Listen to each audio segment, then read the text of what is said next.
Nightside, The Long Sun, The Book of the Long Sun, Volume 1, by Gene Wolfe.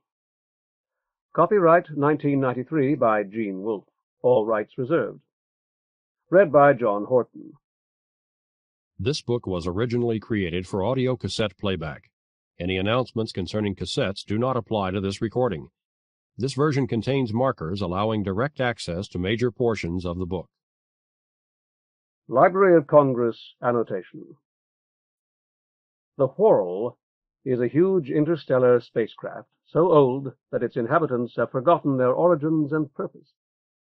This artificial world contains whole cities, many of which have reverted to a medieval-like state. In one of these towns, a religious leader receives a vision of the outsider, and events compel him to begin a mission of discovery that will change his life and his world forever. 1993. From the book jacket. It has been nearly a decade since the completion of Gene Wolfe's 4-volume epic, The Book of the New Sun. One of the modern masterpieces of imaginative literature, an evocation of a world so far in the future that magic and technology, poetry and science are indistinguishable, a world heavy with time but not yet bereft of hope, a world brought to life by Mr. Wolfe's unique blend of slightly archaic diction and ever-surprising vocabulary. The New York Times Book Review. In the intervening years, his award-winning novels and stories have solidified his reputation both in fantasy and science fiction with a cascade of stunning achievements. No SF writer has been more highly and continually praised. Now Wolfe returns to science fiction with a mighty multi-volume mega-novel of mystery, war, and revolution. The Book of the Long Sun, set on a world, the Whorl, existing inside a giant starship sent from Earth to colonize a distant planet. Wolfe's previous work in this future universe has been hailed as a major landmark of contemporary American literature by Booklist, and a masterpiece of science fantasy comparable in importance to the major works of Tolkien and Lewis by Publishers Weekly. Enormous in breadth and scope, Wolfe's ambitious new work opens out into a world of wonders, of gods and humans, aliens and machines, and mysterious adventures far out in space and deep inside the human spirit. It is set on a ship world whose origins are shrouded in legend, ruled by strange gods who appear infrequently to their worshippers on large screens, and peopled by a human race changed by eons of time, yet familiar. Nightside, The Long Sun is the beginning of a masterpiece of science fiction for this decade. Life on the Whorl and the struggles and triumphs of Pater Silk to satisfy the demands of the gods will captivate readers yearning for something new and different in science fiction, for the magic of the future. The Book of the Long Sun is launched with success. About the author. Gene Wolfe lives in Barrington, Illinois. He is the author of The Book of the New Sun, The Earth of the New Sun, The Fifth Head of Cerberus, Soldier of the Mist, The Island of Dr. Death, and other stories, and many other books of fantasy and science fiction. He is one of the most famous living science fiction writers. Other books by Gene Wolfe: Castle of Days, Castle View, Endangered Species, Free Live Free, Pandora by Holly Hollander, 7 American Nights, Soldier of Arete, Stories from the Old Hotel, There Are Doors. This book is dedicated to Joe Mayhew for at least a dozen reasons. Nightside, The Long Sun. Chapter 1. The Manteion on Sun Street. Enlightenment came to Pater Silk on the ball court. Nothing could ever be the same after that. When he talked about it afterward, whispering to himself in the silent hours of the night as was his custom, and once when he told Mater Marble, who was also Mater Rose, he said that it was as though someone who had always been behind him and standing, as it were, at both his shoulders, had, after so many years of pregnant silence, begun to whisper into both his ears. The bigger boys had scored again, Pater Silk recalled, and Horton was reaching for an easy catch when those voices began, and all that had been hidden was displayed. Few of these hidden things made sense, nor did they wait upon one another. He, young Pater Silk, that absurd clockwork figure, watched outside a clockwork show whose works had stopped. Tall Horton reaching for the ball, his flashing grin frozen in forever. Dead Pater Pike, mumbling prayers as he slit the throat of a speckled rabbit he himself had bought. A dead woman in an alley off Silver Street, and the people of the quarter. Lights beneath everyone's feet, like cities low in the night sky, and oh, the rabbit's warm blood drenching Pater Pike's cold hands. Proud houses on the Palatine. Mater Marble playing with the girls, and Mater Mint wishing she dared.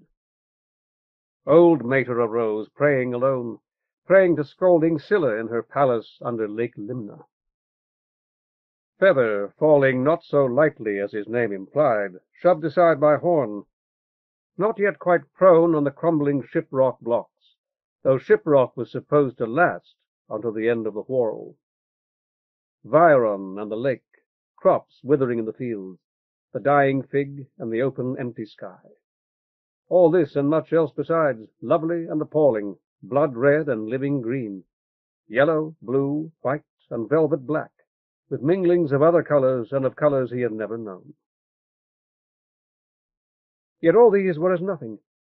It was the voices that mattered, only the paired voices, though there were more, he felt sure, if only he had ears for them, and all the rest an empty show, shown to him so that he might know it for what it was, spread for him so that he might know how precious it was, though its shining clockwork had gone some trifle awry and must be set right by him. For this he had been born. He forgot the rest at times, though at others all these things would reoccur to him, rough truths cloaked in a new certainty.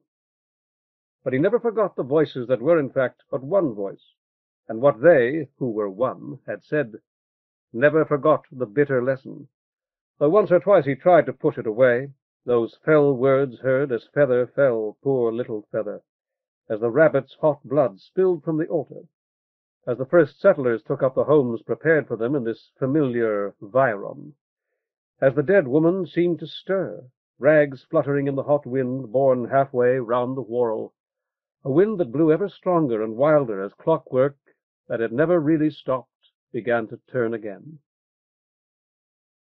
I will not fail, he told the voices, and felt he lied, yet felt the approbation too. And then, his left hand moved, snatching the ball from Horton's very fingers. Pater Silk spun about. The black ball flew like a black bird, straight through the ring at the opposite end of the ball court. It struck the hellstone with a satisfying thump and an eruption of blue sparks, and threaded the ring a second time as it bounced back. Horton tried to stop him, but Pater Silk knocked him sprawling, caught the ball again, and smoked it in for a second double. The monitor's chimes sang their three-note paean, and its raddled gray face appeared to announce the final score, 13-12. 13-12 was not a bad score, Pater Silk reflected, as he took the ball from Feather and stuffed it into a trouser's pocket. The bigger boys would not be too downcast, while the smaller boys would be ecstatic. This last, at least, was already quite apparent. He repressed the impulse to hush them and lifted two of the most diminutive onto his shoulders. Back to class, he announced. Class for all of you. A little arithmetic will do you good. Feather, throw Villis my towel, please. Feather, one of the larger small boys, obliged. Villis, the boy perched upon Silk's right shoulder, managed to catch it, though not deftly. Pater, Feather ventured, you always say there's a lesson in everything. Silk nodded, mopping his face and rubbing his already disheveled yellow hair. He had been touched by a god. By the outsider. And although the outsider was not one of the nine, he was an undoubted god nevertheless. This was enlightenment. Pater, I'm listening, Feather. What is it you want to ask? But enlightenment was for theodidacts, and he was no holy theodidact, no gaudily painted gold-crowned figure in the writings. How could he tell these children that in the middle of their game— "Then what's the lesson in our winning, Paterer?" "That you must endure to the end," Silk replied, his mind still upon the outsider's teaching. One of the hinges of the ball-court gate was broken. 2 boys had to lift the gate to swing it, creaking backward. The remaining hinge would surely break too, and soon, unless he did something. Many theodidacts never told, or so he had been taught in the schola. Others told only on their deathbeds. For the first time he felt he understood that. "We endured to the end," Horn reminded him, "but we lost just the same. You're bigger than I am, bigger than any of us." Silk nodded and smiled. "I did not say that the only object was to win." Horn opened his mouth to speak, then shut it again, his eyes thoughtful. Silk took Goldcrest and Villis from his shoulders at the gate and dried his torso, then reclaimed his black tunic from the nail on which he had hung it. Sun Street ran parallel to the sun, as its name indicated, and as usual at this hour it was blazing hot. Regretfully he pulled his tunic over his head, smelling his own sweat. "You lost," he remarked to Villis, once the stifling tunic was in place, "when Horn got the ball away from you, but you won when everyone on our team did. What have you learned from that?" For little Villis said nothing, Feather answered that winning and losing aren't everything. The loose black robe followed the tunic, seeming to close about him. "Good enough," he told Feather. As 5 boys shut the court gate behind them, the faint and much diffused shadow of a flyer raced down Sun Street. The boys glared up at him, and a few of the smallest reached for stones, though the flyer was 3 or 4 times higher than the loftiest tower in Viron. Silk halted, raising his head to stare upward with a long-felt envy he struggled to suppress. Had he been shown the flyers among his myriad leaping visions? He felt he had, but he had been shown so much. The disproportionate gauzy wings were nearly invisible in the glare of the unshaded sun, so that it seemed that the flyer flew without them, arms outstretched, feet together, an uncanny figure black against the burning gold. "If the flyers are human," Silk admonished his charges, "it would surely be evil to stone them. If they are not, you must consider that they may be higher than we are in the spiritual Whorl, just as they are in the temporal." As an afterthought he added, "Even if they are spying on us, which I doubt." Had they, too, achieved enlightenment, and was that why they flew? Did some god or goddess, it would be Hyrax, perhaps, or his father, sky-ruling Pas, teach those he favored the art of flight? The palestra's warped and weathered door would not open until Horn had wrestled manfully with its latch. As always, Silk delivered the smaller boys to Manteion Marble first. "We won a glorious victory," he told her. She shook her head in mock dismay, her smooth oval face, polished bright by countless dustings, catching the sunlight from the window. "My poor girls were beaten, alas, Paterer. It seems to me that Manteion Mint's big girls grow quicker and stronger with each week that passes. Wouldn't you think our merciful Molpi would make my smaller ones quicker too? Yet it doesn't seem she does it. By the time they're quicker, they'll be the big girls, perhaps." "That must be it, Paterer. While I'm only a small girl myself, snatching at every chance to put off the minuens and subtrahends for as long as possible, always willing to talk, never willing to work." Manteion Marble paused, her work-worn steel fingers flexing the cubit stick while she studied Silk. "You be careful this afternoon, Paterer. You must be tired already after scrambling around up there all morning and playing with the boys. Don't fall off that roof." He grinned. "I'm finished with my repairs for today, Manteion. I'm going to sacrifice after Manteion, a private sacrifice." The old Sib tilted her gleaming head to one side, thus lifting an eyebrow. "Then I regret that my class will not participate. Will your lamb be more pleasing to the 9, do you think, without us?" For an instant Silk was tempted to tell her everything there and then. He drew a deep breath instead, smiled, and closed the door. Most of the larger boys had already gone into Mater Rose's room. Silk dismissed the rest with a glance, but Horn lingered. "May I speak with you, Pater? It'll just take a minute." "If it is only a minute." When the boy said nothing, Silk added, "Go ahead, Horn. Did I foul you? If I did, I apologize. It certainly wasn't intentional." "Is it—" Horn let the question trail away, staring at the splintering floorboards. "Speak up, please, or ask your question when I come back. That would be better." The tall boy's gaze moved to the whitewashed mud-brick walls. "Pater, is it true that they're going to tear down our palestra and your Manteion? That you're going to have to go someplace else or no place? My father heard that yesterday. Is it true?" "No." Horn looked up with new hope, though the flat negative had left him speechless. "Our palestra and our Manteion will be here next year, and the year after that, and the year after that as well." Suddenly conscious of his posture, Silk stood straighter, squaring his shoulders. "Does that put your mind at rest? They may become larger and better known, and I hope that they will. Perhaps some god or goddess may speak to us through our sacred window again, as Pass once did when Pater Pike was young. I don't know, though I pray for it every day. But when I'm as old as Pater Pike, the people of this quarter will still have a Manteion and a palestra. Never doubt it." "I was going to say—" Silk nodded. "Your eyes have said it for you already. Thank you, Horn. Thank you. I know that whenever I'm in need I can call on you, and that you'll do all that you can without counting the cost. But, Horn—" "Yes, Pater?" "I knew all that before." The tall boy's head bobbed. "And all the other sprats, too, Pater. There are a couple of dozen that I know we can trust. Maybe more." Horn was standing as straight as a guardsman on parade now. With a slight shock of insight, Silk realized that this unaccustomed perpendicularity was an imitation of his own, and that Horn's clear, dark eyes were very nearly level with his. "And after that," Horn continued, "there will be others, new boys, and men." Silk nodded again, gravely reflecting that Horn was already a grown man in every way that mattered, and a man far better educated than most.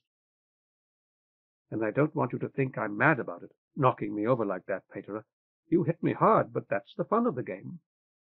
Silk shook his head. "That's merely how the game is played. The fun comes when someone small knocks down someone larger. You were their best player, Pater. It wouldn't have been fair to them if you hadn't played as well as you can." Horn glanced over his shoulder at Mater Rose's open door. "I have to go now. Thanks, Pater." There was a line in the writings that applied to the game and its lessons. Lessons more important, Silk felt, than any Mater Rose might teach. But Horn was already almost to the doorway. To his back, Silk murmured, "Men build scales, but the gods blow upon the lighter pan." He sighed at the final word, knowing that the quotation had come a second too late, and that Horn, too, had been too late. That Horn would tell Mater Rose that he, Pater Silk, had detained him, and that Mater Rose would punish him nevertheless, without bothering to find out whether it was true. Silk turned away. There was no point in remaining to listen, and Horn would fare that much worse if he tried to intervene. How would the outsider have chosen such a bungler? Was it possible that the very gods were ignorant of his weakness and stupidity? Some of them? The Manteion's rusty cash-box was bare, he knew. Yet he must have a victim, and a fine one. The parents of one of the students might lend him 5 or even 10 bits, and the humiliation of having to beg such poor people for a loan would certainly be beneficial. For as long as it took him to close the unwilling door of the palestra and start for the market, his resolution held. Then the only too well-imagined tears of small children, deprived of their accustomed supper of milk and stale bread, washed it away. No, the sellers would have to extend him credit. The sellers must. When had he ever offered a single sacrifice, however small, to the outsider? Never. Not one in his entire life. Yet the outsider had extended infinite credit to him for Pater Pike's sake. That was one way of looking at it, at least. And perhaps that was the best way. Certainly he would never be able to repay the outsider for the knowledge and the honor, no matter how hard or how long he tried. Small wonder, then. As Silk's thoughts raced, his long legs flashed faster and faster. The sellers never extended a single bit's credit, true. They gave credit to no augur, and certainly they would not extend it to an augur whose Manteion stood in the poorest quarter of the city. Yet the outsider could not be denied, so they would have to. He would have to be firm with them, extremely firm, remind them that the outsider was known to esteem them last among men already, that according to the writings he had once, having possessed and enlightened a fortunate man, beaten them severely in person. And though the 9 could rightly boast, a black civilian floater was roaring down Sun Street, scattering men and women on foot and dodging ramshackle carts and patient gray donkeys, its blowers raising a choking cloud of hot yellow dust. Like everyone else, Silk turned his face away, covering his nose and mouth with the edge of his robe. "You there, augur!" The floater had stopped, its roar fading to a plaintive whine as it settled onto the rutted street. A big, beefy, prosperous-looking man standing in its passenger compartment flourished a walking-stick. Silk called, "I take it you are addressing me, sir. Is that correct?" The prosperous-looking man gestured impatiently. "Come over here." "I intend to," Silk told him. A dead dog rotting in the gutter required a long stride that roused a cloud of fat, blue-backed flies. "Paterer would be better mannered, sir, but I'll overlook it. You may call me augur if you like. I have need of you, you see, great need. A god has sent you to me." The prosperous-looking man looked at least as surprised as Horton had when Silk had knocked him down. "I require 3 cards," Silk continued. 3 cards or more. I require them at once for a sacred purpose. You can provide them easily, and the gods will smile on you. Please do so." The prosperous-looking man mopped his streaming brow with a large peach-colored handkerchief that sent a cloying fragrance to war with the stenches of the street. "I didn't think that the chapter let you augurs do this sort of thing, Paterer." "Beg? Why, no, you're perfectly correct, sir. It's absolutely forbidden. But there's a beggar on every corner. You must know the kinds of things they say, and that's not what I'm telling you at all. I'm not hungry, and I have no starving children. I don't want your money for myself, but for a god, for the outsider. It's a major error to restrict one's worship to the 9, as I— Never mind. The outsider must have a suitable offering from me before shade down. It's absolutely imperative. You'll be certain to gain his favor by supplying it." "I wanted—" the prosperous-looking man began. Silk raised his hand. "No! The money. 3 cards at least at once. I've offered you a splendid opportunity to gain his favor.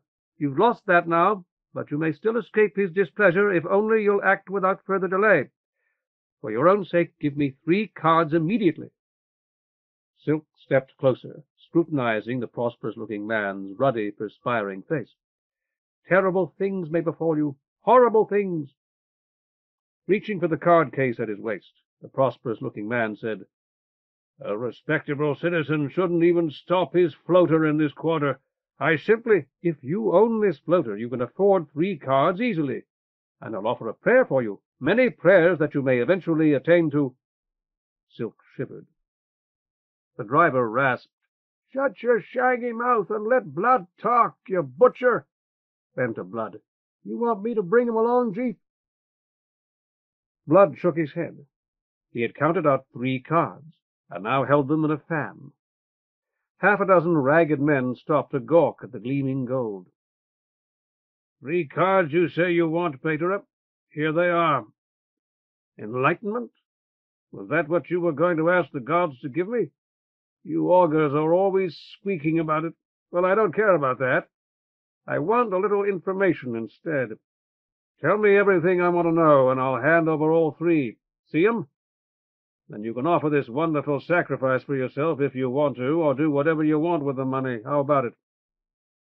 "You don't know what you're risking. If you did—" Blood snorted. "I know that no gods come to any window in this city since I was a young man, Paterer, no matter how you butchers howl. And that's all I need to know. There's a Manteion on this street, isn't there? Where Silver Street meets it at an angle? I've never been in that part of this quarter, but I asked, and that's what I was told. Silk nodded. I'm augur there. The old cull's dead, then? Pater a pike? Silk traced the sign of addition in the air. Yes, Pater a pike has been with the gods for almost a year. Did you know him? Ignoring the question, Blood nodded to himself. Gone to mainframe, eh? All right, Pater, I'm not a religious man, and I don't pretend to be, but I promised I promised a certain person that I'd go to this Manteion of yours and say a few prayers for her. I'm going to make an offering, too, understand? Because I know she'll ask if I did. That's besides these cards here. So is there somebody there who'll let me in? Silk nodded again. Mater a Marble or Mater a Mint would be delighted to, I'm sure. You'll find them both in the palestra on the other side of our ball court. Silk paused, thinking. Mater a Mint's rather shy, though she's wonderful with the children. Perhaps you'd better ask for Mater a Marble in the first room to your right. She could leave one of the older girls in charge of her class for an hour or so, I would think. Blood closed his fan of cards as if about to hand them over to Silk. I'm not too crazy about chemical people, Pater. Somebody told me you've got a Mater a Rose.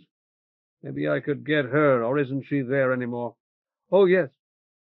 Silk hoped his voice did not reflect the dismay he felt whenever he thought of Mater a Rose.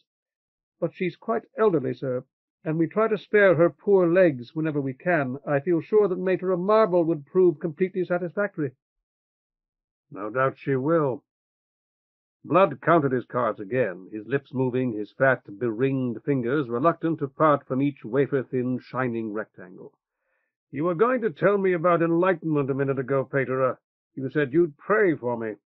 Yes, Silk confirmed eagerly, and I meant it. I will. Blood laughed. Don't bother. But I'm curious, and I've never had such a good chance to ask one of you about it before. Isn't enlightenment really pretty much the same as possession? Not exactly, sir. Silk gnawed his lower lip. You know, sir, at the Schola they taught us simple, satisfying answers to all of these questions. We had to recite them to pass the examination, and I'm tempted to recite them again for you now. But the actualities, enlightenment, and possession, aren't really simple things at all. Or at least, enlightenment isn't. I don't know a great deal about possession, and some of the most respected hierologists are of the opinion that it exists potentially, but not actually. A god's supposed to pull on a man just like a tunic. That's what they say. Well, some people can, so why not a god? Watching Silk's expression, Blood laughed again. You don't believe me, do you, Pater? Silk said, I've never heard of such people, sir. I won't say they don't exist, since you assert that they do, although it seems impossible. You're young yet, Pater. If you want to dodge a lot of mistakes, don't you forget that. Blood glanced sidelong at his driver. Get on these putts, Grayson. Make them keep their paws off my floater. Enlightenment. Silk stroked his cheek, remembering. That ought to be easy, it seems to me. Don't you just know a lot of things you didn't know before? Blood paused, his eyes upon Silk's face. Things that you can't explain, or aren't allowed to. A patrol of guardsmen passed, their slug guns slung and their left hands resting on the hilts of their swords. One touched the bill of his jaunty green cap to Blood. It's difficult to explain, Silk said. In possession, there's always some teaching for good or ill. Or at any rate, that's what we're taught, though I don't believe. In enlightenment, there's much more. As much as the theodidact can bear, I would say. It happened to you, Blood said softly. Lots of you say it did. But from you, it's Lily. You were enlightened, or you think you were. You think it's real. Silk took a step backward, bumping against one of the onlookers. I didn't call myself enlightened, sir. You didn't have to. I've been listening to you. Now you listen to me. I'm not giving you these cards, not for your holy sacrifice or for anything else. I'm paying you to answer my questions, and this is the last one. I want you to tell me, right now, what enlightenment is, when you got it, and why you got it. Here they are. He held them up again. Tell me, Paterer, and they're yours. Silk considered, then plucked them from Blood's hand. As you say, enlightenment means understanding everything as the God who gives it understands it. Who you are and who everyone else is, really. Everything you used to think you understood, you see with complete clarity in that instant, and know that you didn't really understand it at all. The onlookers murmured, each to his neighbor. Several pointed toward Silk. One waved over the drawer of a passing handcart. Only for an instant, Blood said. Yes, only for an instant. But the memory remains, so that you know that you knew. The 3 cards were still in Silk's hand. Suddenly afraid that they would be snatched away by one of the ragged throng around him, he slipped them into his pocket. And when did this happen to you? Last week? Last year? Silk shook his head, glancing up at the sun. The thin black line of the shade touched it as he watched. Today, not an hour ago. A ball. I was playing a game with the boys. Blood waved the game away. And it happened. Everything seemed to stand still. I really can't say whether it was for an instant, or a day, or a year, or any other period of time. And I seriously doubt that any such period could be correct. Perhaps that's why we call him the outsider, because he stands outside of time, all the time. Uh-huh. Blood favored Silk with a grudging smile. I'm sure it's all smoke. Just some sort of daydream. But I've got to admit it's interesting smoke, the way you tell it. I've never heard of anything like this before. It's not exactly what they teach you in the Schola, Silk conceded. But I feel in my heart that it's the truth. He hesitated. By which I mean that it's what I was shown by him, or rather that it's one of an endless panorama of things. Somehow he's outside our Whorl in every way, and inside it with us at the same time. The other gods are only inside, I think, however great they may appear inside. Blood shrugged, his eyes wandering toward the ragged listeners. Well, they believe you anyhow. But as long as we're in here, too, it doesn't make a bad bit's difference to us, does it, Paterer? Perhaps it does, or may in the future. I don't know, really. I haven't even begun to think about that yet.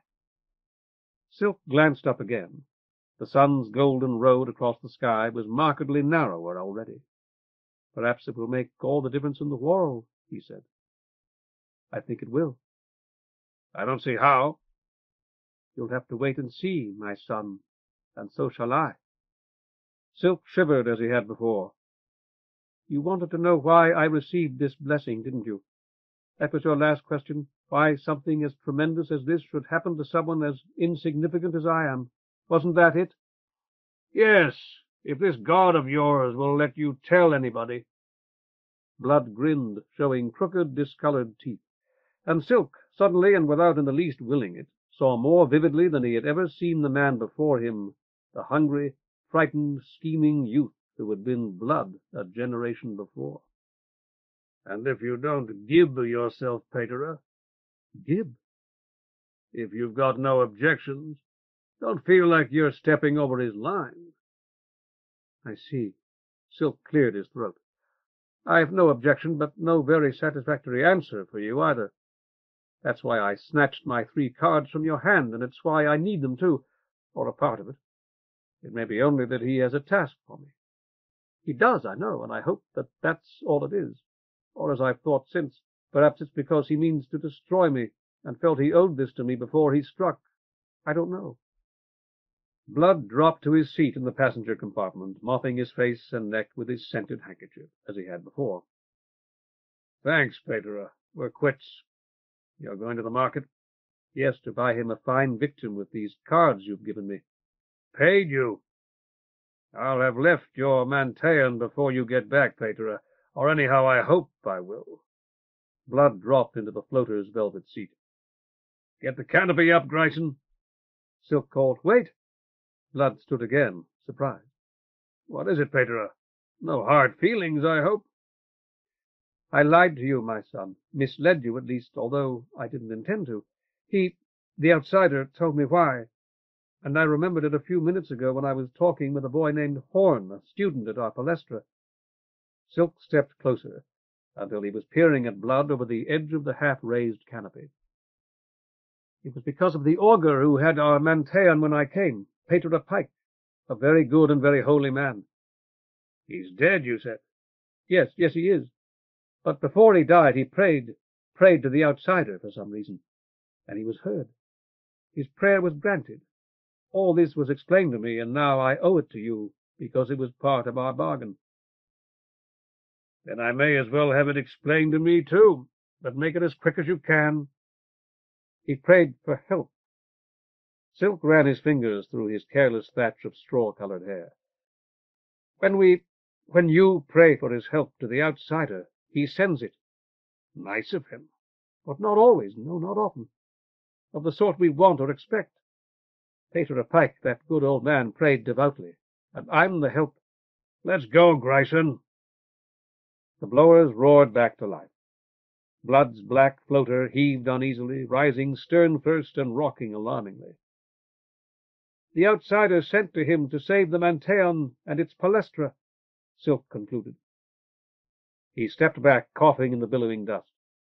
Half to himself and half to the shabby crowd kneeling around him, he added, I am to expect no help from him. I am help. If any of them understood, it was not apparent. Still coughing, he traced the sign of addition and muttered a brief formula of blessing, begun with the most sacred name of Pas, Father of the Gods, and concluded with that of his eldest child, Scylla, patroness of this, our holy city of Byron. As he neared the market, Silk reflected on his chance encounter with the prosperous-looking man in the floater. Blood, his driver had called him. 3 cards was far, far too much to pay for answers to a few simple questions, and in any case one did not pay augurs for their answers. One made a donation, perhaps, if one was particularly grateful. 3 full cards.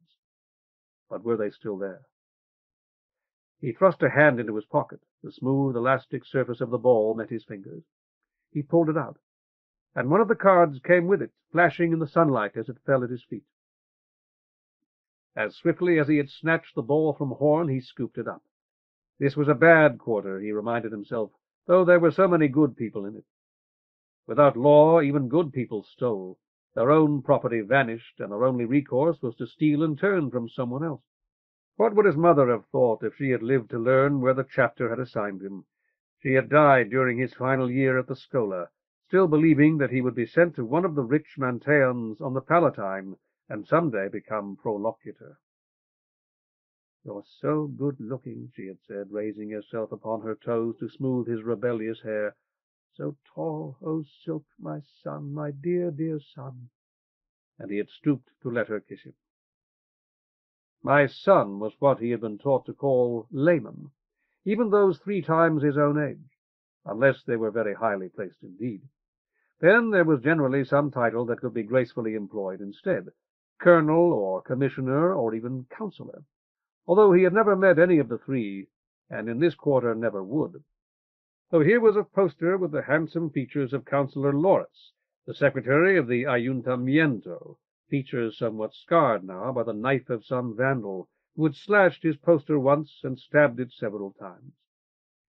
Silk felt suddenly glad that he was in the chapter and not in politics, though politics had been his mother's first choice for him. No one would slash or stab the pictured face of his cognizance, the prolocutor, surely.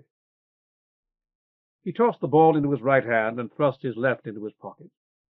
The cards were still there. 1, 2, 3. Many men in this quarter who worked from shade up to dark, carrying bricks or stacking boxes, slaughtering, hauling like oxen, or trotting beneath the weighty litters of the rich, sweeping and mopping, would be fortunate to make 3 cards a year. His mother had received 6, enough for a woman and a child to live decently from some fund at the Fisc that she had never explained, a fund that had vanished with her life.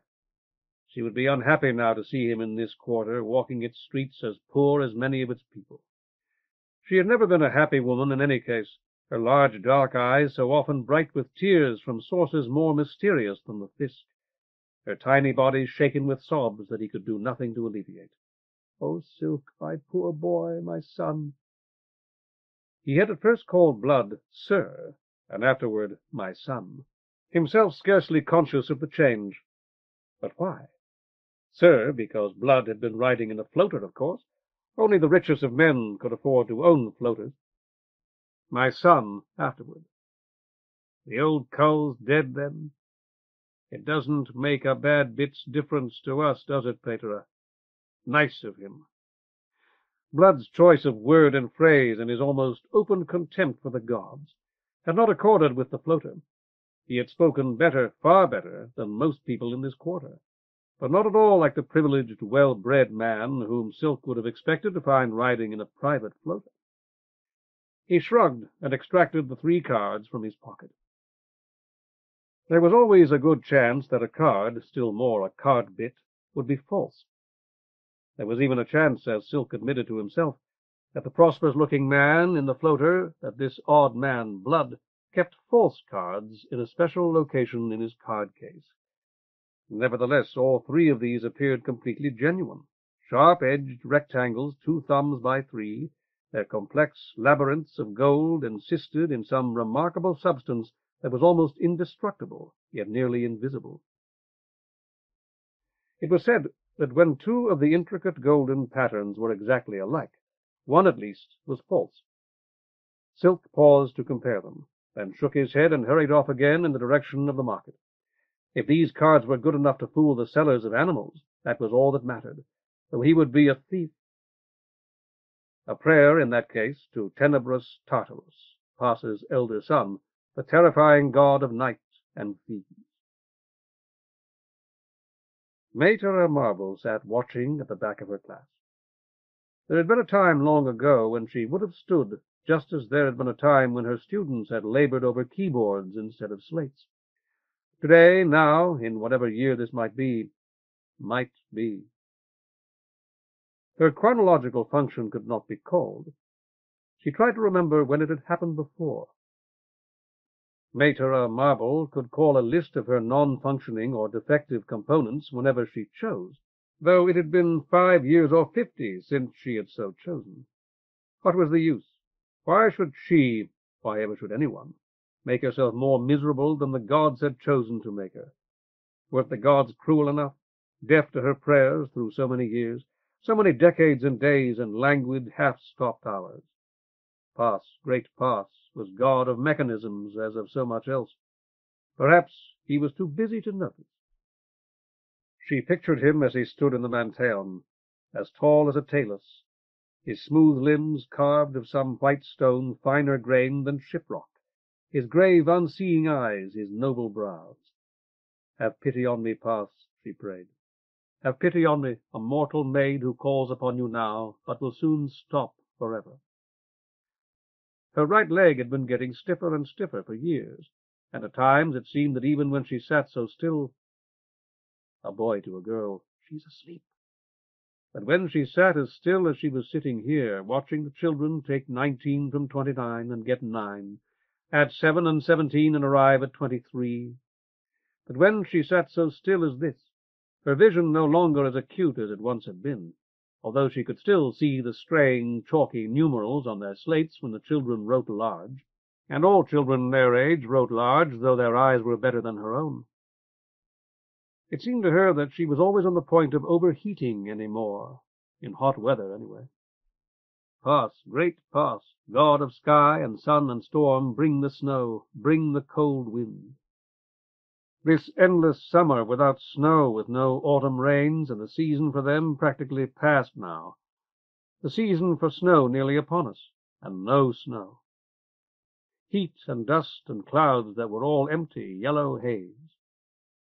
What could Pas, Lord Pas, husband of grain-bearing Echidna and father of the 7, be thinking of? A girl. Look, she's asleep. Another. I didn't think they slept. A knock at the Sun Street door of the Palestra. I'll get it. That was Asphodella's voice. This was Rachel's. No, I will.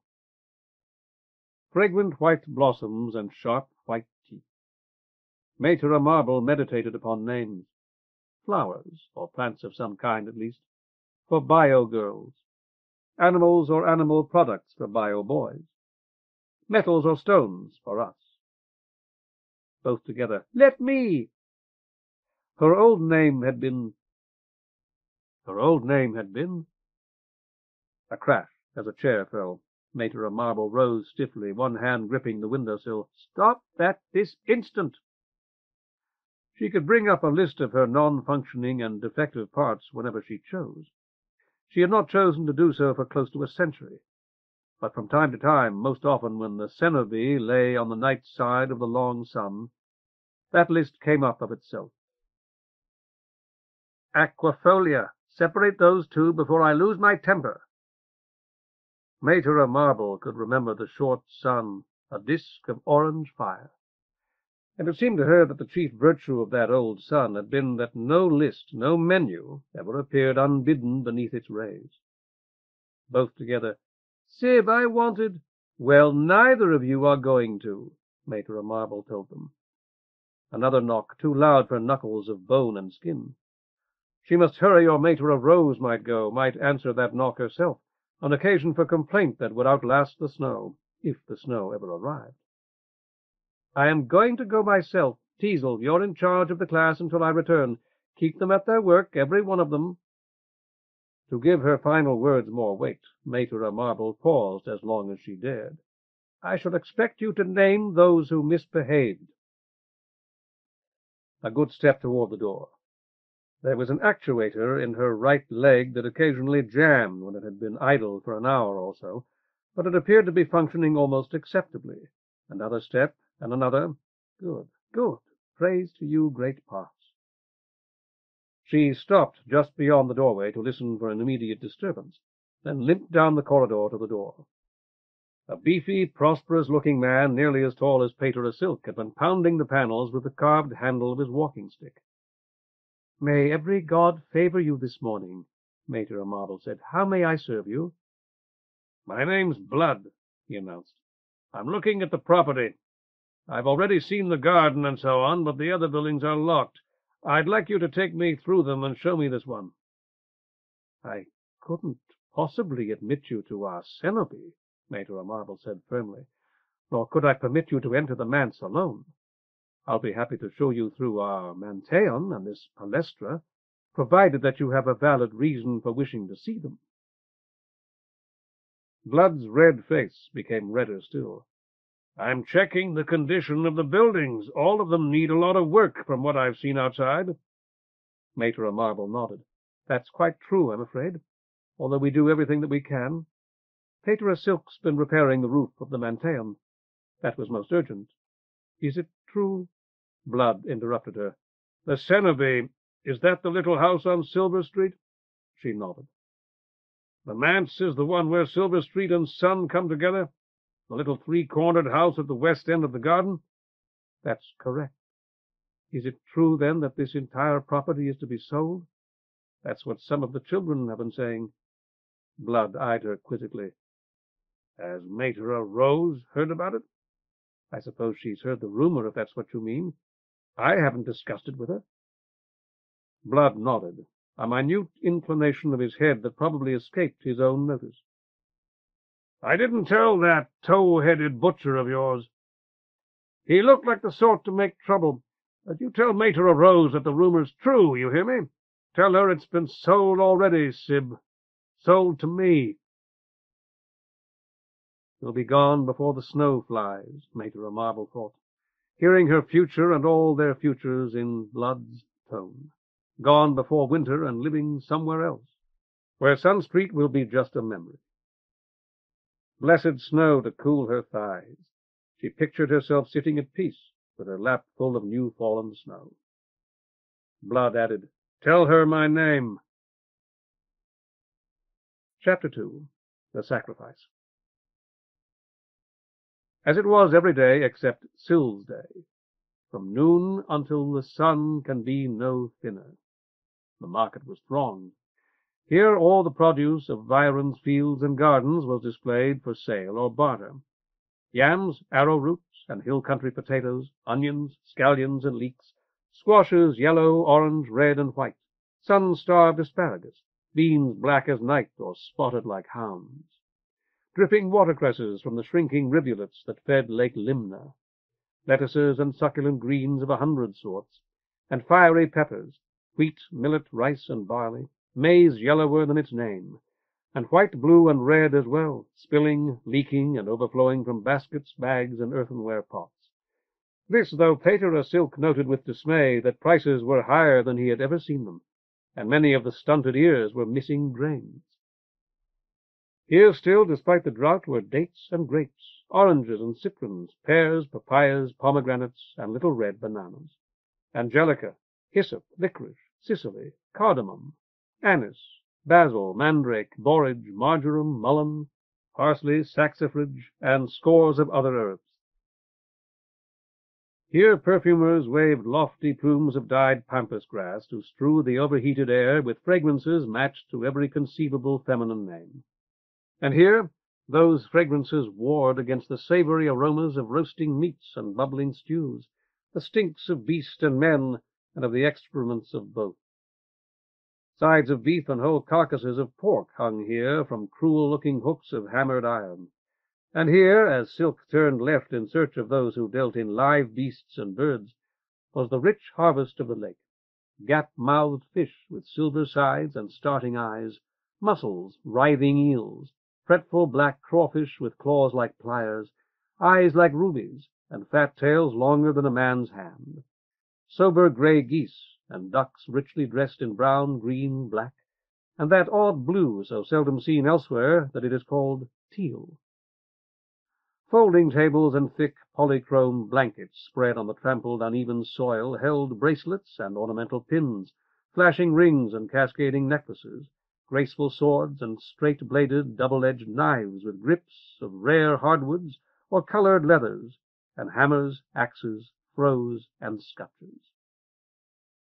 Swiftly though he shouldered his way through the crowd, greatly aided by his height, his considerable strength, and his sacred office, Silk lingered to watch as a nervous green monkey picked fortunes for a card bit, and to see a weaver of 8 or 9 tie the 10,000th knot in a carpet, her hands working, as it seemed, without reference to her idle, empty little face.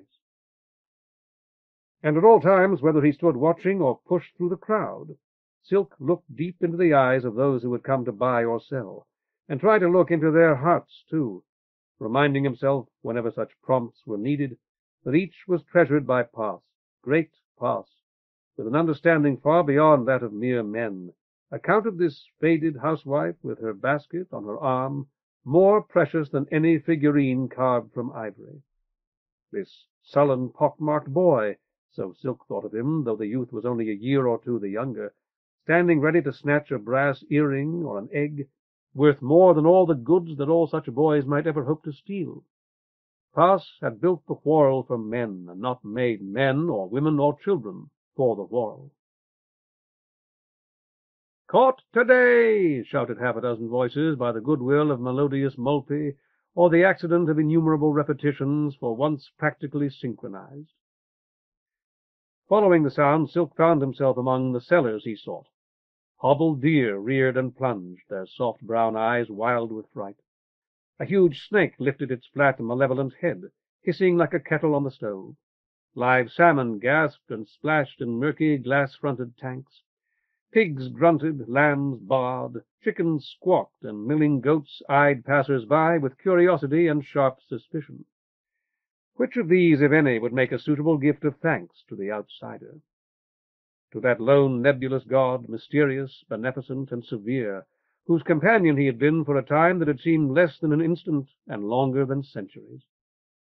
Motionless at the edge of the seething crowd, one leg pressed against the unpeeled poles that confined the goats, Silk ransacked the whole store of dusty knowledge he had acquired with so much labor during 8 years at the Schola, and found nothing. On the other side of the goat pen, a well-marked young donkey trotted in a circle, reversing direction each time its owner clapped, bowing, a foreleg stretched forward, its wide forehead in the dust, when he whistled. Such a trained animal, Silk reflected, would make a superb sacrifice to any god. But the donkey's price would be nearer 30 cards than 3. A fatted ox recalled the prosperous-looking man called Blood, and Blood's 3 cards might well obtain it after a session of hard bargaining. Many augurs chose such victims whenever they could, and what remained after the sacrifice would supply the Palestra's kitchen for at least a week, and feed Mater of Rose, Mater of Mint, and himself like so many commissioners as well. But Silk could not believe that a mutilated and stall-fed beast, however sumptuous, would be relished by a god, nor did he himself often indulge in meats of any kind. Lambs, unrelieved black for Stygian Tartarus, deathly Hyrax, and grim Thea, purest white for the remainder of the 9, were the sacrifices most frequently mentioned in the chrasmologic writings. But he had offered several such lambs already without attracting a divine presence to the sacred window. What sort of thanks would such a lamb, or even an entire flock of such lambs, for Blood's cards put a sizable flock within his reach, be now to the veiled god who had, unbribed, so greatly favored him today? This dog-headed ape, trained to light its master's way with cresset or lantern, and, according to a badly lettered placard, to defend him from footpads and assassins, would cost at least as much as the donkey. Shaking his head, Silk walked on. A flyer, perhaps the same flyer, sailed serenely overhead, his widespread, gauzy wings visible now, his body a dark cross against the darkening streak of the sun. The burly, bearded man beside Silk shook his fist, and several persons muttered maledictions. "Don't nobody ever want it to rain," the nearest of the sellers of beasts remarked philosophically. "But everybody wants to go on eatin'." Silk nodded his agreement. "The gods smile on us, my son, or so it is written. It's a wonder they don't laugh aloud." "Do you think they're really spying on us, Pedro, the way the Ayuntamiento keeps telling us? Or do they bring on rain? Rain and storms, that's what my old father used to say, and his before him. I've noticed myself that it's true pretty often. Lord Past must know that we could use some these days." "I really don't know," Silk confessed. "I saw one around noon today, and it hasn't rained yet. As for spying upon Byron, what could a flyer see here that any foreign traveler couldn't?" "Nothing I know about," the seller spat. "That's supposed to bring on rain, too, Pater. Let's hope it works this time. Looking for a good sacrifice, are you?" Silk's face must have betrayed his surprise, because the seller grinned, revealing a broken front tooth. "I know you, Pater. That old Manteion on Sun Street. Only you went right on past the sheepfold today. Guess they haven't been working out for you." Silk endeavored to appear indifferent. "I'll recognize the beast I want when I see it." "Course you will. So let me show you mine." The seller raised a soiled finger. "No, wait a bit. Let me ask you one question first. I'm just an ignorant man, Pater, but isn't a child the best sacrifice of all?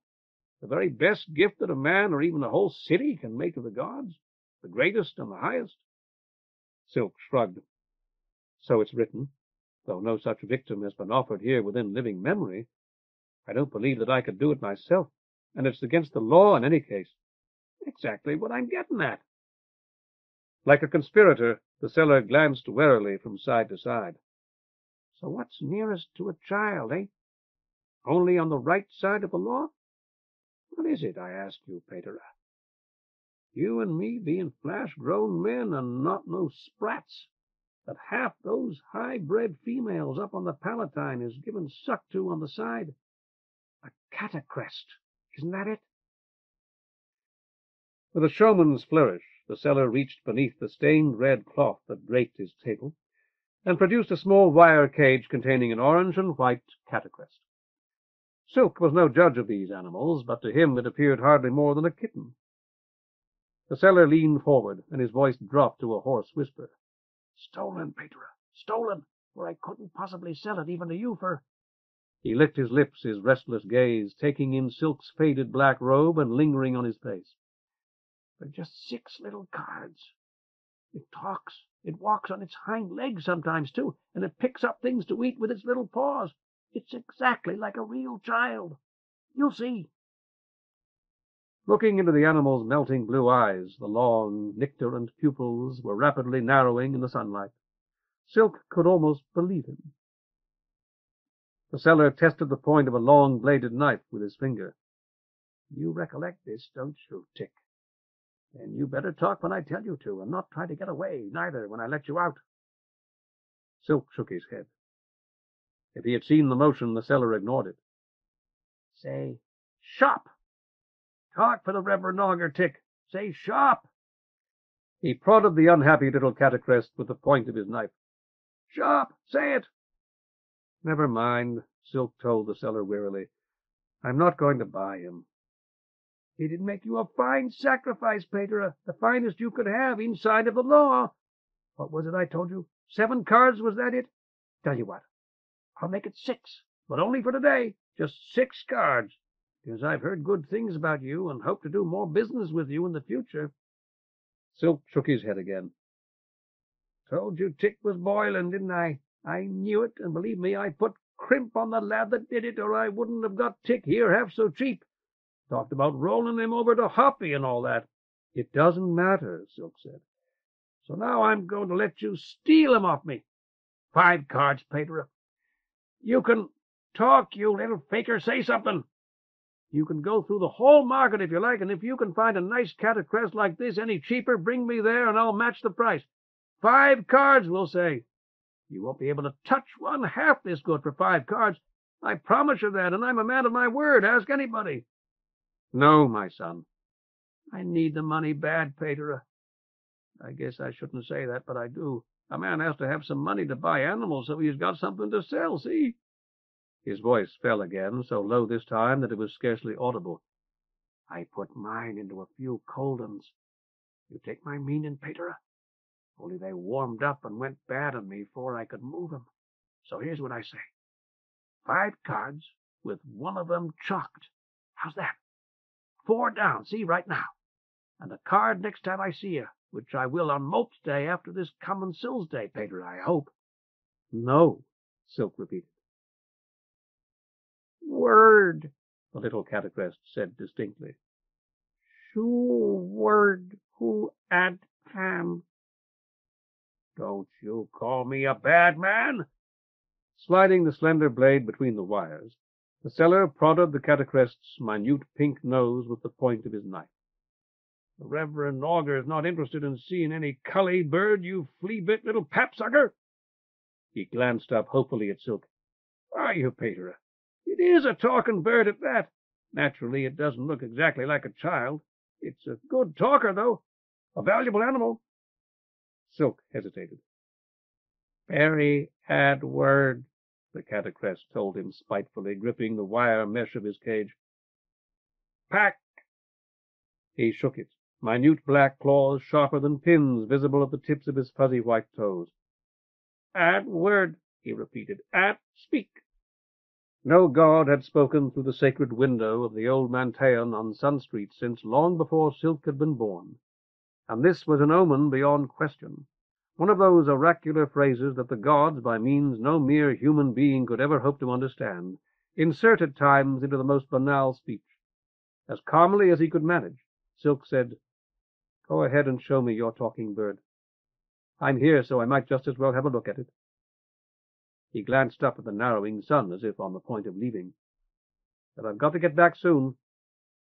"It's a night chuff, Pedro," the seller told him. "Only night chuff I've had this year." This cage as well appeared from under the table. The bird crowded into it was large and glossy black, with bright red legs and a tuft of scarlet feathers at its throat. The ad speak of the catacrest's omen was a sullen crimson, long and sharp. "It talks?" Silk asked, though he was determined to buy it whether it could or not. "They all do, Pedro," the seller assured him. "All of these here night chuffs. They learn from each other, don't you see, down there in the swamps around Palustria. I've had a few before, and this one's a better talker than most from what I've heard it say." Silk studied the bird with some care. It had seemed quite plausible that the little orange and white catacrest should speak. It was, in fact, very like a child, despite its fur. There was nothing about this downhearted fowl to suggest anything of the kind. It might also have been a large crow. Somebody learned the firstin' back in the short sun time, Peter, the seller explained. That's the story they tell about him, anyhow. I suppose he got sick of hearing it jabber and let it go. Or maybe you'd give him the air, 'cause they're dimber hands for that. Then that un went home and learned all the rest. I bought this un off of a limer that come up from down south. Last feast day, just a week ago it was. I give him a card for it. Silk grinned. You've a fine manner for lying, my son, but your matter gives you away. You pay 10 bits or less, isn't that what you mean? Sensing a sale, the seller's eyes brightened. Why, I couldn't let it go for anything under a full card, don't you see, Peter? I'd be losing on it, and just when I need gelt so bad. You look at this bird now. Young and fit as you could ask for, and wild bred, and then brought here clean from Palestria, a bird that had cost you a card, every bit of one, and maybe some over, in the big market there. Why, this cage here, by itself, would cost you 20 or 30 bits. Ah, Silk exclaimed, rubbing his hands. Then the cage is included in the price? The clack of the night chuff's bill was louder than its muttered, "No, no." There, Peter. The seller seemed ready to jump for joy. Hear it? Knows everything we're saying. Knows why you want him. A card, Peter, a full card, and I won't come down by one single bit. I can't afford to. But you give me back what I paid the limer, and this bird's yours, as fine a sacrifice as the prolocutor himself might make, and for one little card. Silk feigned to consider, glancing up at the sun once more, then around him at the dusty, teeming market. Green-shirted guardsmen were plying the butts of their slug guns as they threaded the crowd, no doubt in pursuit of the lounging youth he had noticed earlier. "This bird's stolen property, too, isn't he?" Silk said. "Otherwise you wouldn't have been keeping him under your table with the catacrest. You talked of threatening the poor wretch who sold you that. Roll him over to Hoppy, isn't that what you said, my son?" The seller would not meet Silk's eyes. "I'm no flash cowl, but I've learned a little cant since I've been at my Manteion." "It means you threaten to inform on him to the guard, doesn't it? Suppose that I were to threaten you in the same way now. That would be no more than just, surely?" The seller leaned closer to Silk as he had before, his head turned to one side as if he himself were a bird, though possibly he was merely conscious of the garlic that freighted his breath. "It's just to make 'em think they're getting a bargain, Peter, I swear, which you are." The hour for the Palestra's assembly was striking when Silk returned with the night chuff. A hurried sacrifice, he decided, might be worse than none, and the live bird would be a ruinous distraction. The manse had doors on Sun and Silver streets, but he kept them bolted as Pater Pike had. He let himself in by the garden gate and trotted down the gravelled path between the west wall of the Manteion and the sickly fig tree, swung left between the grape arbor and Mater Marble's herb garden, and took the manse's disintegrating steps 2 at a time. Opening the kitchen door, he set the birdcage on the shaky wooden table, pumped vigorously until the water gushed forth clear and cold, and left a full cup within easy reach of the big bird's crimson beak. By then he could hear the students trooping into the Manteion. Smoothing his hair with a damp hand, he darted off to address them at the conclusion of their day. The low door at the rear of the Manteion stood open for ventilation. Silk strode through it, up a short stair whose treads had been sloped and hollowed by the hastening feet of generations of augurs, and into the dim sanctum behind the sacred window.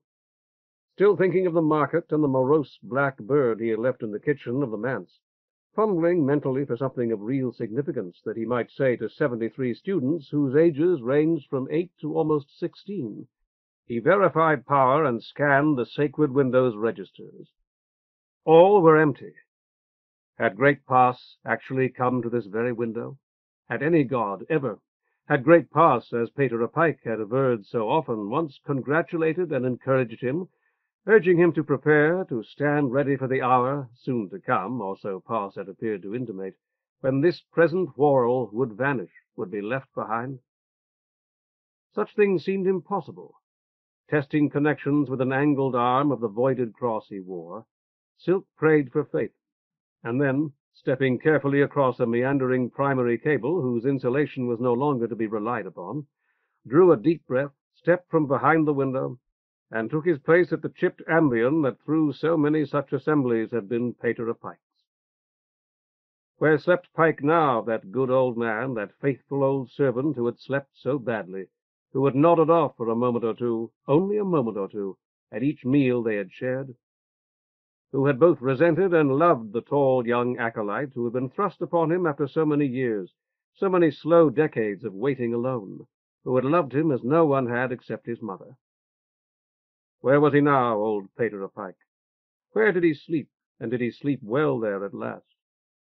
Or did he wake, as he always had, stirring in the long bedroom next to Silk's own, his old bed creaking, praying at midnight or past midnight, at shade-up with the skylands fading, praying as Viren extinguished its bonfires and its lanterns, its many-branched candelabras, praying as they were forfeited to the revealed sun, praying as day's uncertain shadows reappeared and resumed their accustomed places, as the morning glories flared, and the long white trumpets of the night silently folded themselves upon themselves.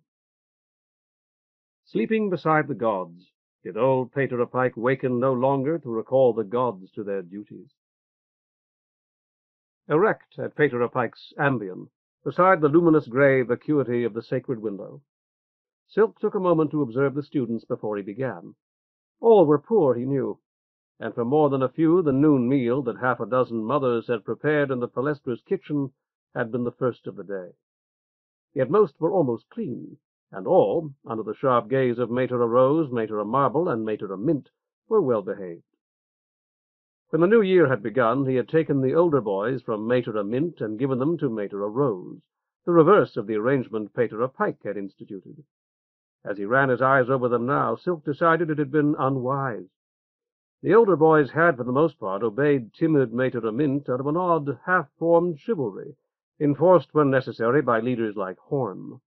They had no such regard for Mater o' Rose, and she herself imposed an inflexible and merciless order that might very well be the worst possible example to give the older boys, young men who would so soon, so very, very quickly, be maintaining order in families of their own. Silk turned from the students to contemplate the images of Pas and his consort Echidna. Twice-headed Pas with his lightnings, Echidna with her serpents. It was effective. The murmur of young voices faded, dying away to an expectant hush. At the back of the Manteion, Mater o' Marble's eyes gleamed like violet sparks beneath her coif, and Silk knew that those eyes were on him. However much she might approve of him, Mater o' Marble did not yet trust him to speak from the ambion without making a fool of himself. "There will be no sacrifice today at this assembly," he began, "though all of us know that there should be." He smiled, seeing that he had their interest. "This month began the first year for 11 of you. Even so, you probably know by now that we rarely have a victim for our assembly. Perhaps some of you are wondering why I've mentioned it today.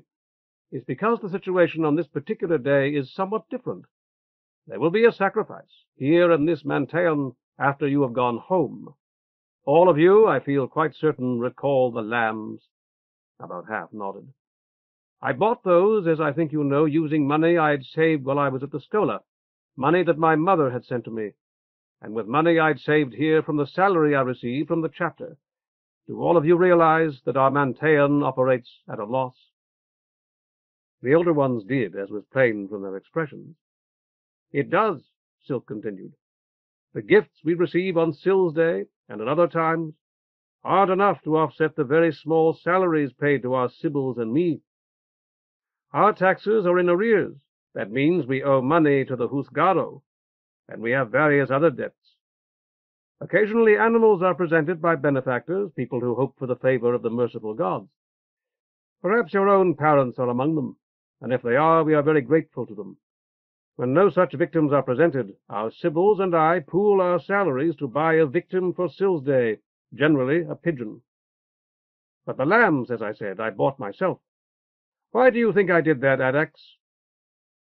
Adax, as old as Horton, and with coloring nearly as light as Silk's own, stood. "To foretell the future, Pater." Silk nodded as Adax resumed his seat. Yes, to know the future of our Manteion. The entrails of those lambs told me that it is bright, as you know, but mostly because I sought the favor of various gods and hoped to win it by gifts. Silk glanced at the sacred window behind him. I offered the first lamb to Pas and the second to Scylla, the patroness of our city. Those, so I thought, were all that I had funds for.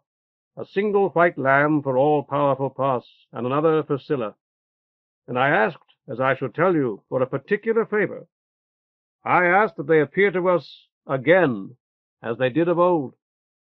I long for assurances of their love, not thinking how needless they would be when ample assurances are found throughout the chrasmologic writings.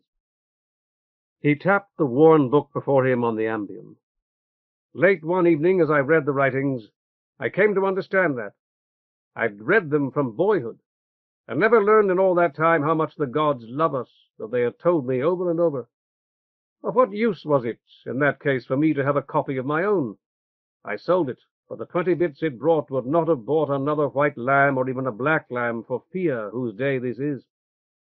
I bought a grey lamb instead, and offered it to all the gods, and the entrails of the grey lamb held the same messages of hope that I had read in the white lambs. Then I should have known, though I did not, that it was not one of the 9 who was speaking to us through the lambs. Today I learned the identity of that God, but I won't tell you that today. There is still too much I have not understood. Silk picked up the writings and stared at the binding for a moment before he spoke again. This is the Manteion's copy. It's the one that I read now, and it's a better one. A better printed copy with more extensive notes than my old one, the one I sold so that I might make a gift to all the gods. There are lessons there, and I hope that every one of you will master them. Wrestle with them a while, if they seem too difficult for you at first, and never forget that it was to teach you these wrestlings that our Palestra was founded long ago. Yes, Kit, what is it?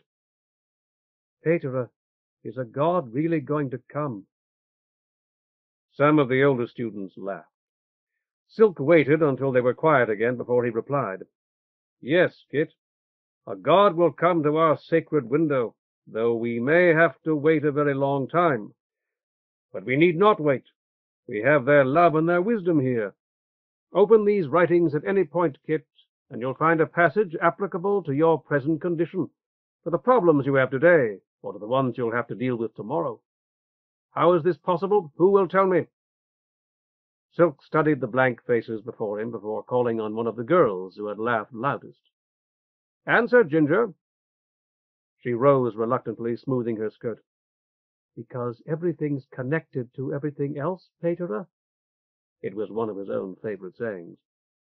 Don't you know, Ginger? Because everything's connected. Silk shook his head. That everything in the Whorl is dependent on every other thing is unquestionably true.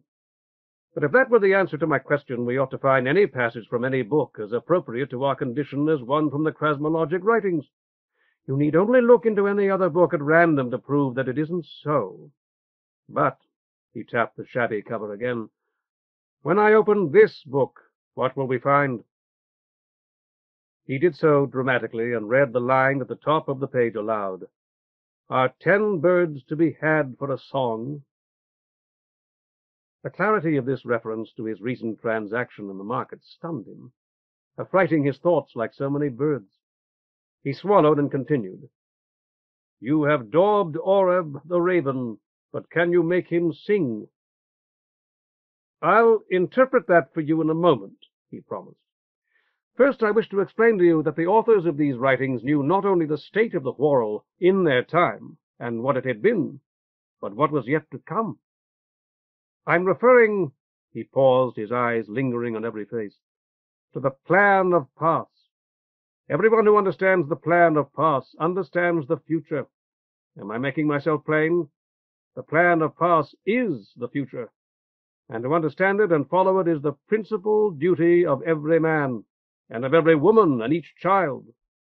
Knowing the plan of Pas, as I said, the chrasmatists knew what would best serve us each time this book would be opened, what would most firmly set your feet and mine upon the aureate path. Silk paused again to study the youthful faces before him. There was a flicker of interest here and there, but no more than a flicker. He sighed. Now we return to the lines themselves. The first, "Are 10 birds to be had for a song?" bears 3 meanings at least. As you grow older and learn to think more deeply, you'll learn that every line of the writings bears 2 meanings or more. One of the meanings here applies to me personally. I'll explain that meaning in a moment. The other 2 have application to all of us, and I'm going to deal with them first. To begin, we must assume that the birds referred to are of the singing kind. Notice that in the next line, when the singing kind isn't intended, that is made plain. What then is signified by these 10 singing birds? Children in class, that is to say yourselves, provide an obvious interpretation, surely.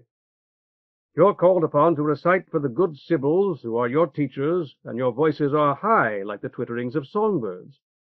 To buy something for a song is to buy it cheaply. The meaning, as we see, is this multitude of young scholars to be sold cheaply? And the answer is clearly no. Remember, children, how much great Pass values and tells us over and over again that he values every living creature in the Whorl, every color and kind of berry and butterfly, and human beings above all.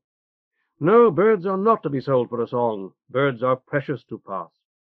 We don't sacrifice birds and other animals to the immortal gods because they are of no value, do we? That would be insulting to the very gods. Are 10 birds to be had for a song? No, no, you children are not to be sold cheaply. He had their interest now. Everyone was awake, and many were leaning forward in their seats. For the second, we must consider the second line as well. Notice that 10 singing birds might easily produce, not 10, but tens of thousands of songs. For a moment the picture filled his mind, as it had once, perhaps, filled that of the long-dead cosmologic author.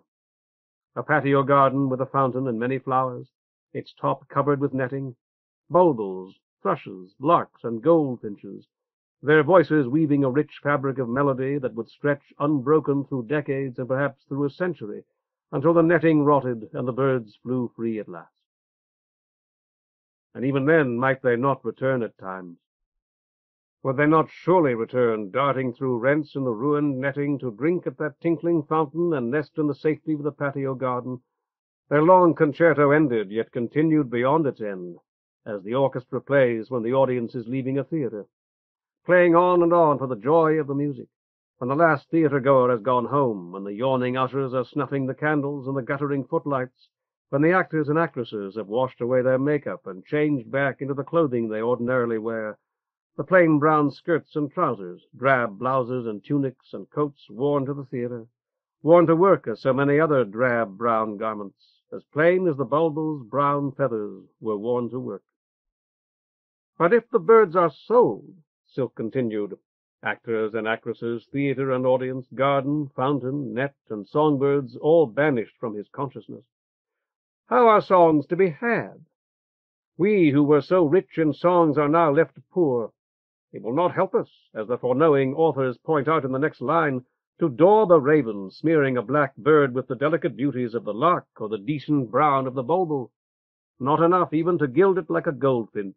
It is still a raven. He drew a deep breath. Any ignorant man, you see, my children, may find himself in a position of veneration and authority. Suppose, for example, that some uneducated man, let us say an upright and an honorable man, one of you boys in Maitre Marble's class, taken from her class and brought up with no further education, were by some chance to be thrust into the office of his cognizance the prolocutor. You would eat and sleep in his cognizance's big palace on the Palatine. You would hold the baculus and wear the jeweled robes, and all the rest of us would kneel for your blessing. But you could not provide us with the wisdom that it would be your duty to supply. You would be a croaking raven daubed with paint, with gaudy colors. While he counted silently to 3, Silk stared up at the Manteion's dusty rafters, giving the image time to sink into the minds of his audience. I hope that you understand from what I've said why your education must continue. And I hope, too, that you also understand that though I took my example from the chapter, I might just as easily have taken it from common life, speaking of a trader or a merchant, of a chief clerk or a commissioner. You have need of learning, children, in order that the Whorl will some day have need of you. Silk paused once more, both hands braced upon the old cracked stone ambion. The tarnished sunlight that streamed through the lofty window above the wide Sun Street door was perceptibly less brilliant now. Thus the writings have made it abundantly clear that your palestra will not be sold, not for taxes or any other reason. I've heard that there is a rumor that it will be, and that many of you believe it. I repeat, that is not the case. For a moment he basked in their smiles. Now I'll tell you about the meaning that this passage holds for me. It was I who opened the writings, you see, and so there was a message for me as well as for all of us here. Today, while you were studying, I went to market. There I purchased a fine speaking bird, a night chough, for a private sacrifice, one that I shall make when you have gone home. I've already told you how, when I bought the lambs you enjoyed so much, I hoped that a god pleased with us would come to this window, as gods appeared here in the past, and I tried to show you how foolish that was. Another gift, a far greater gift, was given me instead, a gift that all the lambs in the market could not buy.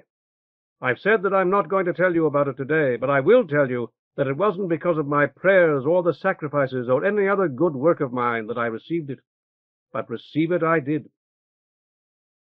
Old Mater arose, coughed, a dry, skeptical sound from the mechanism that had replaced her larynx before Silk had spoken his first word. I knew that I, and I alone, must offer a sacrifice of thanks for that, though I had already spent all of the money that I had on the lambs. I would like very much to explain to you now that I had some wise plan for dealing with my dilemma, with my problem, but I didn't. Knowing only that a victim was necessary, I dashed off to the market, trusting in the merciful gods, nor did they fail me. On the way I met a stranger who provided me with the price of an excellent victim, the speaking night chough I told you about earlier, a bird very like a raven. I found out, you see, that birds are not sold for a song, and I was given a sign, such is the generosity of the gracious gods to those who petition them, that a god will indeed come to this sacred window when I have made my sacrifice. It may be a long time, as I told Kit, so we must not be impatient. We must have faith, and remember always that the gods have other ways of speaking to us, and that if our windows have fallen silent, these others have not. In omens and dreams and visions the gods speak to us as they did when our parents and grandparents were young. Whenever we are willing to provide a victim, they speak to us plainly through augury, and the writings are always here for us to be consulted in a moment whenever we have need of them. We should be ashamed to say, as some people sometimes do, that in this age we are like boats without rudders. Thunder rumbled through the windows, louder even than the bawlings of the beggars and vendors on Sun Street. The children stirred uneasily at the sound. After leading them in a brief prayer, Silk dismissed them. Already the first hot, heavy drops of the storm were turning the yellow dust to mud beyond the Manteion's doors. Children scurried off up or down Sun Street, none lingering this afternoon, as they sometimes did, to gossip or play. The three Sibyls had remained inside to assist at his sacrifice. Silk jogged from the Manteion back to the manse, pulled on leather sacrificial gauntlets, and took the night chough from its cage. It struck at his eyes like an adder, its long crimson beak missing by a finger's width. He caught its head in one gauntleted hand, reminding himself grimly that many an augur had been killed by the victim he had intended to sacrifice. But scarcely a year passed without some unlucky augur, somewhere in the city, being gored by a bull or a stag. "Don't try that again, you bad bird," he spoke half to himself. "Don't you know you'll be accursed forever if you harm me? You'll be stoned to death, and your spirit handed over to devils." The night chough's bill clacked. Its wings beat vainly until he trapped its struggling body beneath his left arm. Back in the dim and airless heat of the Manteion, the Sibyls had kindled the sacrificial fire on the altar. When Silk entered, a solemn procession of one down the central aisle, they began their slow dance. their wide black skirts flapping, their tuneless voices lifted in an eerie ritual wail that was as old as the Whorl itself. The fire was a small one, and its fragrant split cedar was already burning fast. Silk told himself that he would have to act quickly if his sacrifice were not to take place when the flames were dying, always a bad omen. Passing the bird quickly over the fire, he pronounced the shortest invocation and gave his instructions in a rush of uncadenced words. Bird, you must speak to every god and goddess you encounter, telling them of our faith and of our great love and loyalty. Say, too, how grateful I am for the immense and undeserved condescension accorded me, and tell them how earnestly we desire their divine presence at this our sacred window. Bird, you must speak thus to great Pas, the father of the gods. Bird, you must speak thus also to sinuous Echidna, great Pas's consort. You must speak so to scolding Scylla, to marvelous Molpe, to black Tartarus, to mute Hyrax, to enchanting Thelxiopeia, to ever-feasting Phia, to desert Sphigs, and to any other god that you may encounter in Mainframe, but particularly to the outsider who has greatly favored me, saying that for the remainder of my days I will do his will, that I abase myself before him. No, no, the night chough muttered, as it had in the market, and then, please, no. Silk pronounced the final words. Have no speech with devils, bird, neither are you to linger in any place where devils are. Grasping the frantic night chough firmly by the neck, he extended his gauntleted right hand to Mater Rose, the senior among the Sibyls. Into it she laid the bone-hilted knife of sacrifice that Pater Pike had inherited from his own predecessor. Its long, oddly crooked blade was dull with years and the ineradicable stains of blood. But both edges were bright and keen. The night chough's beak gaped. It struggled furiously. A last strangled half-human cry echoed from the distempered walls of the Manteion, and the wretched night chough went limp in Silk's grasp. Interrupting the ritual, he held the flaccid body to his ear, then brushed open one blood-red eye with his thumb. It's dead, he told the wailing women. For a moment he was at a loss for words. Helplessly he muttered, I've never had this happen before. Dead already before I could sacrifice it. They halted their shuffling dance. Mater Marble said diplomatically, No doubt it has already carried your thanks to the gods, Pater. Mater Rose sniffed loudly and reclaimed the sacrificial knife. Little Mater Mint inquired timidly, Aren't you going to burn it, Pater? Silk shook his head. Mishaps of this kind are covered in the rubrics, Mater, although I admit I never thought I'd have to apply those particular strictures. They state unequivocally that unless another victim can be produced without delay, the sacrifice must not proceed. In other words, we can't just throw this dead bird into the sacred fire. This could just as well be something that one of the children picked up in the street. He wanted to rid himself of it as he spoke, to fling it among the benches or drop it down the chute into which Mater Marble and Mater Mint would eventually shovel the still sacred ashes of the altar fire. Controlling himself with an effort, he added, All of you have seen more of life than I. Haven't you ever assisted at a profane sacrifice before? Mater Rose sniffed again.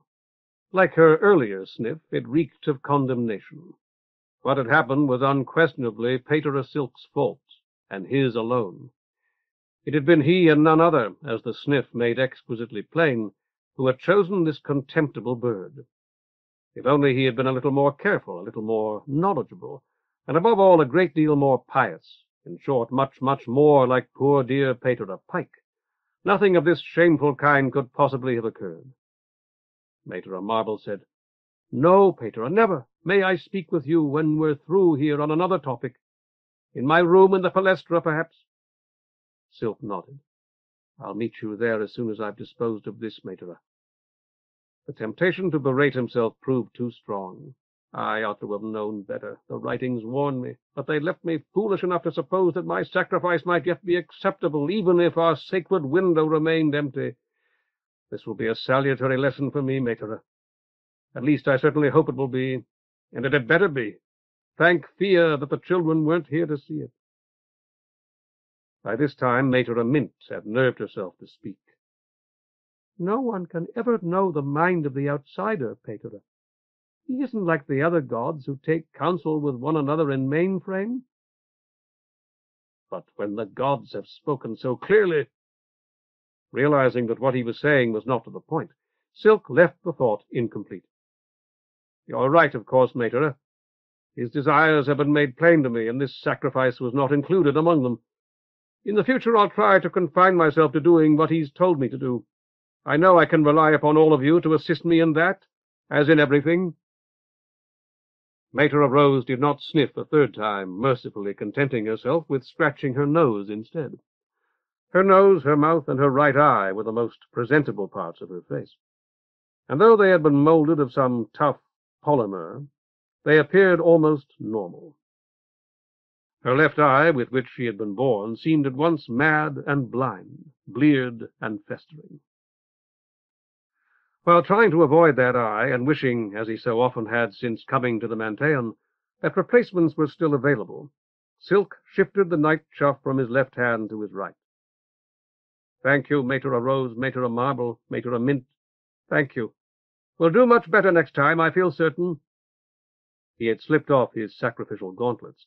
The hated bird felt warm and somehow dusty in his perspiring hands. In the palestra in 5 minutes or so, Mater Marble. Chapter 3. Twilight. In here, Pater. Silk halted abruptly, nearly slipping as the wet gravel rolled beneath his shoes. In the arbor, Mater Marble added. She waved her black-clad arm and gleaming hand just visible through the screening grape leaves. The first fury of the storm had passed off quickly, but it was still raining, a gentle pattering that settled like a benediction upon her struggling beds of kitchen herbs. We meet like lovers, Silk thought, as he regained his balance and pushed aside the dripping foliage, and wondered for an instant whether she did not think the same. No. As lovers, he admitted to himself, for he loved her as he had loved his mother, as he might have loved the older sister he had never had, striving to draw forth the shy smile she achieved by an inclination of her head, to win her approval, the approbation of an old sibyl, of a worn-out chem at whom nobody, when he had been small, and there had been a lot more chems around, would ever have troubled to glance twice, whom no one but the youngest children ever thought interesting. How lonely he would have been in the midst of the brawling congestion of this quarter, if it had not been for her. She rose as he entered the arbor and sat again as he sat. He said, You really don't have to do that when we're alone, Sib, I've told you. Mater Marble tilted her head in such a way that her rigid metal face appeared contrite. Sometimes I forget. I apologize, Pater. And I forget that I should never correct you, because I always find out as soon as it's too late that you were right after all. What is it you want to talk to me about, Mater? You don't mind the rain? Mater Marble looked up at the overarching thatch of vines. Of course not, but you must. If you don't feel like walking all the way to the palestra, we could go into the Manteion. I want to see if the roof still leaks anyway. She shook her head. Mater Rose would be upset. She knows that it's perfectly innocent, but she doesn't want us meeting in the palestra, with no one else present. People might talk, you know. The kind of people who never attend sacrifices anyway, and are looking for an excuse. And she didn't want to come herself, and Mater Mint's watching the fire. So I thought, out here. It's not quite so private. Mater can see us through the windows of the cenobi, and we still have a bit of shelter from the rain. Silk nodded. I understand. You said the rain must make me uncomfortable. That was very kind of you, but I don't feel it, and my clothes will dry. I've had no trouble drying the wash lately, but it takes a great deal of pumping to get enough water to do it in. Is the Mansa's well still good? Yes, of course. Seeing her expression, Silk shook his head. No, not of course. It's comforting to believe, as children do, that Pass won't resist his daughter's pleas in our behalf much longer, and that he'll always provide for it. But one never knows, really. We can only hope. If we must have new wells dug, the church will have to lend us the money, that's all. If we can't keep this Manteion going without new wells, it will have to.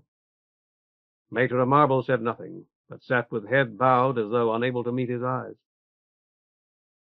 Does it worry you so much, Mater? Listen, and I'll tell you a secret. The outsider has enlightened me. Motionless, she might have been a time-smoothed statue, decked for some eccentric commemorative purpose in a sibyl's black robe. It's true, Mater. Don't you believe me? Looking up, she said, I believe that you believe you've been enlightened, Pater. I know you well, or at least I think I do. And you wouldn't lie about a thing like that. And he told me why. To save our Manteion. That's my task. Silk stumbled after words. You can't imagine how good it feels to be given a task by a god, Mater. It's wonderful. You know it's what you were made for, and your whole heart points toward that one thing. He rose, unable to sit still any longer. If I'm to save our Manteion, doesn't that tell us something, I ask you? I don't know, Pater, does it? Yes, it does. We can apply logic even to the instructions of the gods, can't we? To their acts and to their words, and we can certainly apply logic to this. It tells us two things, both of major importance. First, that the Manteion's in danger. He wouldn't have ordered me to save it if it weren't, would he? So there's a threat of some sort, and that's vital for us to know. Silk strode out into the warm rain to stare east toward Mainframe, the home of the gods. The second is even more important, Mater. It's that our Manteion can be saved. It's endangered, not doomed, in other words. He wouldn't have ordered me to save it if that couldn't be done, would he? Please, come in and sit down, Pater, Mater Marble pleaded. I don't want you to catch cold. Silk re-entered the arbor, and she stood. You don't have... he began, then grinned sheepishly. Forgive me, Mater. Forgive me, please. I grow older, learning nothing at all.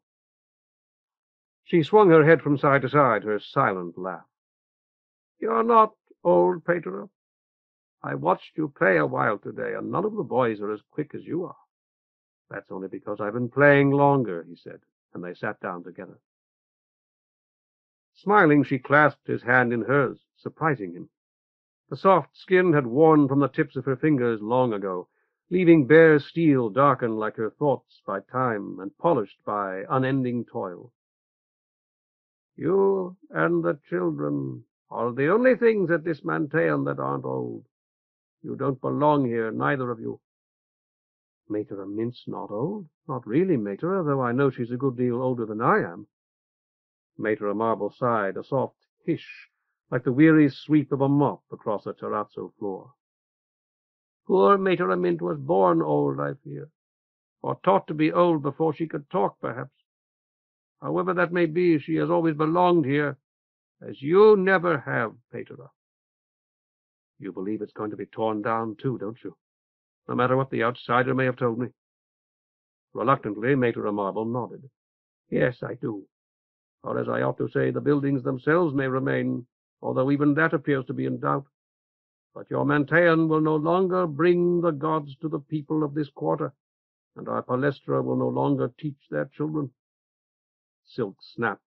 What chance would these sprats have without your Palestra? What chance do children of their class have now? He shook his head angrily and would have liked to paw the ground. Such things have happened before, Pater. The chapter will find new Manteions for us. Better Manteions, I think, because it would be difficult to find worse ones.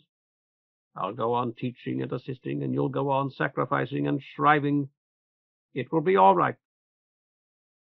I received enlightenment today, Silk said. I've told no one except a man I met in the street on my way to the market, and you, and neither of you have believed me. Pater, so it's clear that I'm not telling it very well, isn't it? Let me see if I can't do better. He was silent for a moment, rubbing his cheek. I've been praying and praying for help. Praying mostly to the Nine, of course, but praying to every god and goddess in the writings at one time or another. And about noon today, my prayers were answered by the outsider, as I told you. Mater, do you... His voice quavered, and he found that he could not control it. Do you know what he said to me, Mater? What he told me? Her hands closed upon his until their grip was actually painful. Only that he has instructed you to preserve our Manteion. Please tell me the rest if you can. You're right, Mater. It isn't easy.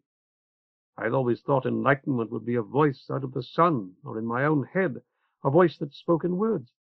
But it's not like that at all. He whispers to you in so many voices, and the words are living things that show you, not just seeing the way you might see another person in a glass, but hearing and smelling, and touch and pain too, but all of them wrapped together so they become the same, parts of that one thing. And you understand. When I say he showed me, or that he told me something, that's what I mean. Mater Marble nodded encouragingly. He showed me all the prayers that have ever been said to any god for this Manteion. I saw all the children at prayer from the time it was first built, their mothers and fathers too, and people who just came in to pray, or came to one of our sacrifices because they hoped to get a piece of meat and prayed while they were here. And I saw the prayers of all you Sibyls from the very beginning. I don't ask you to believe this, Mater, but I've seen every prayer you've ever said for our Manteion, or for Mater Rose and Mater Mint, or for Pater Pike and me, and, well, for everyone in this whole quarter, thousands and thousands of prayers. Prayers on your knees and prayers standing up, and prayers you said while you were cooking and scrubbing floors. There used to be a Mater Milkwort here, and I saw her praying, and a Mater Beetle, a big dark woman with sleepy eyes. Silk paused for breath. Most of all, I saw Pater Pike. This is wonderful, Mater Marble exclaimed. It must have been marvelous, Pater. Silk knew it was impossible, that it was only their crystalline lenses catching the light, but it seemed to him that her eyes shone. And the outsider decided to grant all those prayers. He told Pater Pike, and Pater Pike was so happy. Do you remember the day I came here from the Schola, Mater? Mater Marble nodded again. That was the day. The outsider granted Pater Pike enlightenment that day, and he said, here's the help that I'm... Silk had begun to weep, and was suddenly ashamed. It was raining harder now, as if encouraged by the tears that streaked his cheeks and chin. Mater Marble pulled a big, clean white handkerchief out of her sleeve and gave it to him. She's always so practical, he thought, wiping his eyes and nose. A handkerchief for the little ones. She must have a child sobbing in her class every day. The record of her days is written in tears, and today I'm that sobbing child. He managed to say, Your children can't often be as old as I am, Mater. In class, you mean, Pater? They're never as old. Oh, you must mean the grown men and women who were mine when they were boys and girls. Many of them are older than you are. The oldest must be 60, or about that.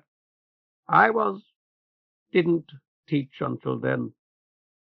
She called her memorandum file, chiding herself as she always did for not calling it more often. Which reminds me, do you know Orc, Pater? Silk shook his head. Does he live in this quarter? Yes, and comes on Sil's Day sometimes.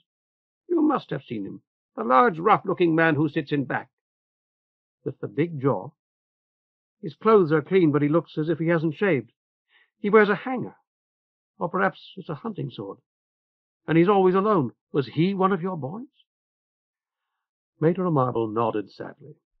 He's a criminal now, Pater. He breaks into houses. I'm sorry to hear that, Silk said.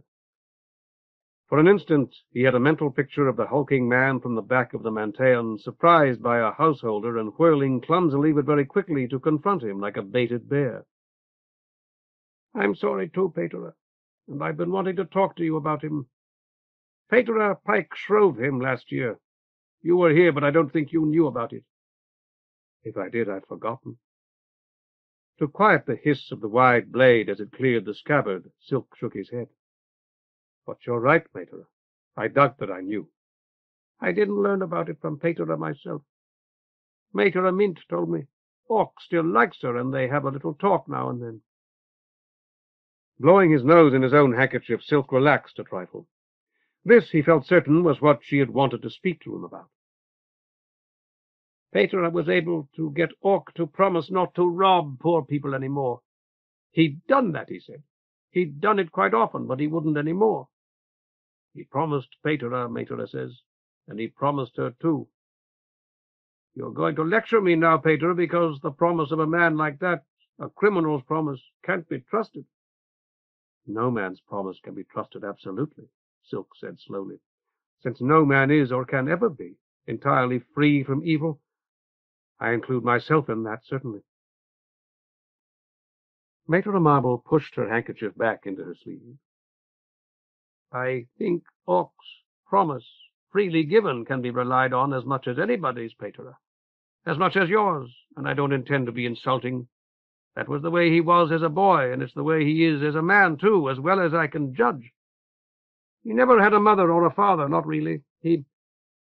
But I'd better not go on, or I'll let slip things that Mater has made me promise not to repeat, and then I'll feel terrible, and I'll have to tell both of them that I broke my word. Do you really believe that I may be able to help this man, Mater? I'm surely no older than he is, and probably younger. He's not going to respect me the way he respected Pater Pike, remember. Rain dripping from the sparkling leaves dotted Maitre Marble's skirt. She brushed at the spots absently. That may be true, Pater, but you'll understand him better than Pater Pike could, I think. You're young and as strong as he is, or almost, and he'll respect you as an augur. You needn't be afraid of him. Have I ever asked a favor of you, Pater, a real favor? You asked me to intercede with Maitre Rose once, and I tried. I think I probably did more harm than good, so we won't count that. But you could ask 100 favors if you wanted to, Maitre. You've earned that many and more. Then talk with Orc, Pater, some Sil's day. Shrive him if he asked you to. That isn't a favor, Silk said. I'd do that much for anyone. But of course you want me to make a special effort for this Orc, to speak to him and take him aside, and so on. And I will. Thank you, Pater. Pater, you've known me for over a year now. Am I lacking in faith? The question caught Silk by surprise. You, Mater? Why, I've never thought so. You've always seemed, to me at least, yet I haven't had the faith in you, and the God who enlightened you, that I should have had. I just realized it. I've been trusting in merely human words and appearances, like any petty trader. You were saying that the God had promised Pater Pike help, I think. Could you tell me more about that? I was only listening with care before. This time I'll listen with faith, or try to. There's more than I could ever tell. Silk stroked his cheek. He had himself in check now. Pater Pike was enlightened, as I said, and I was shown his enlightenment.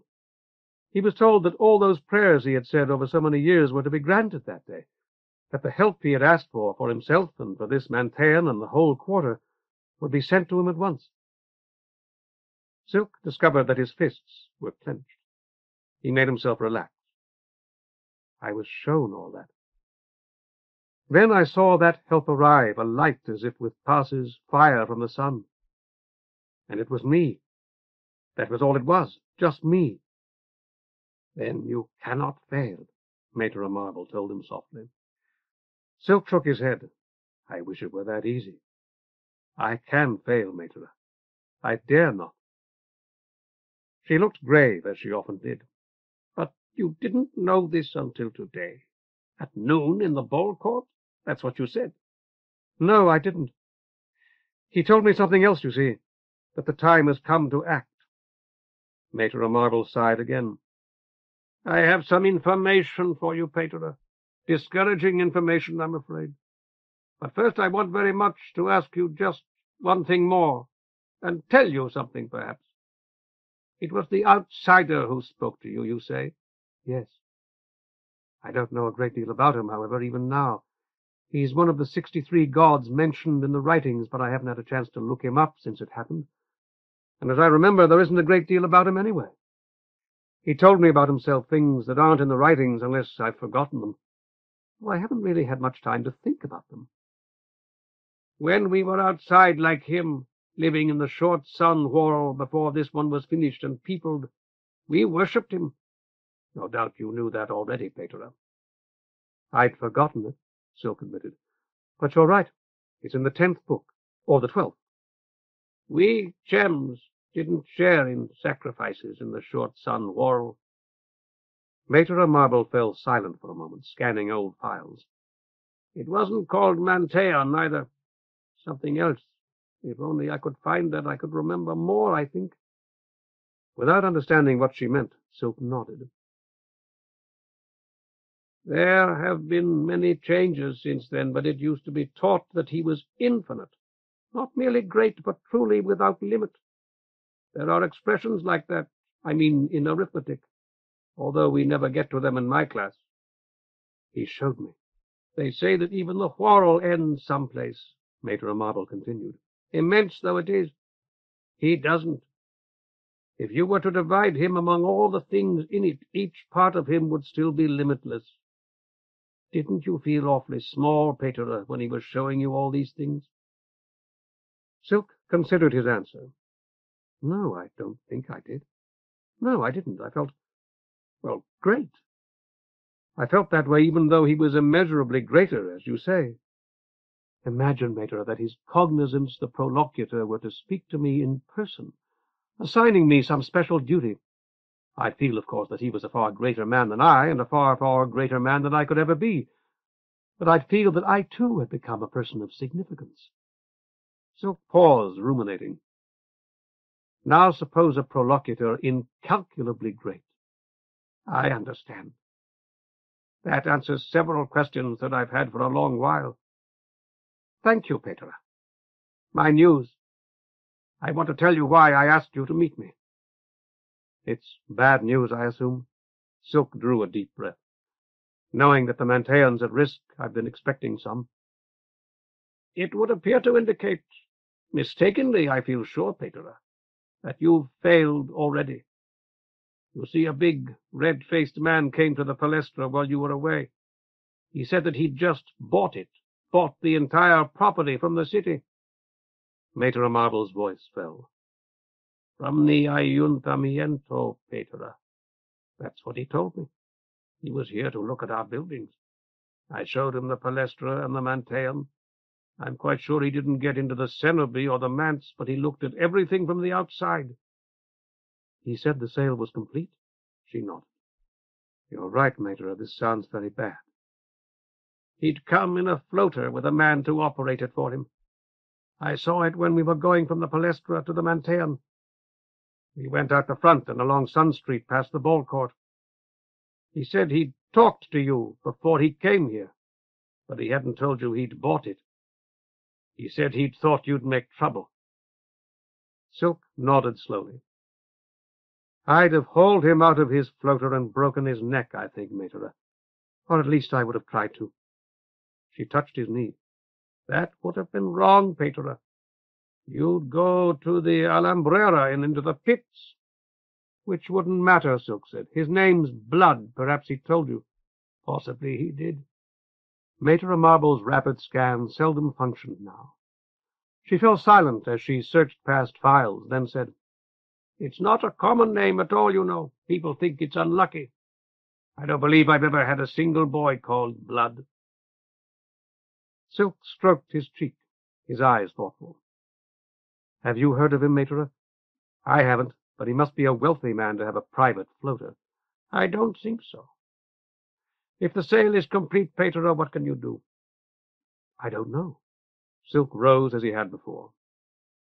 A step carried him out of the arbor. A few drops of rain still fell through sunshine that seemed bright, though the shade had more than half covered the sun. The market will be closing soon, he said. Yes. Maitre Marble joined him. The skylands, which had been nearly invisible earlier, could be seen distinctly as dawn spread across them. Distant forests said to be enchanted, and distant cities said to be haunted.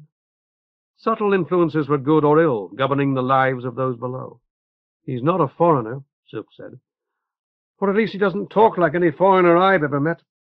He sounded as though he might have come from this quarter, actually. Maitre Marble nodded. I noticed that myself. There aren't many ways for our people here to become rich, are there, Mater?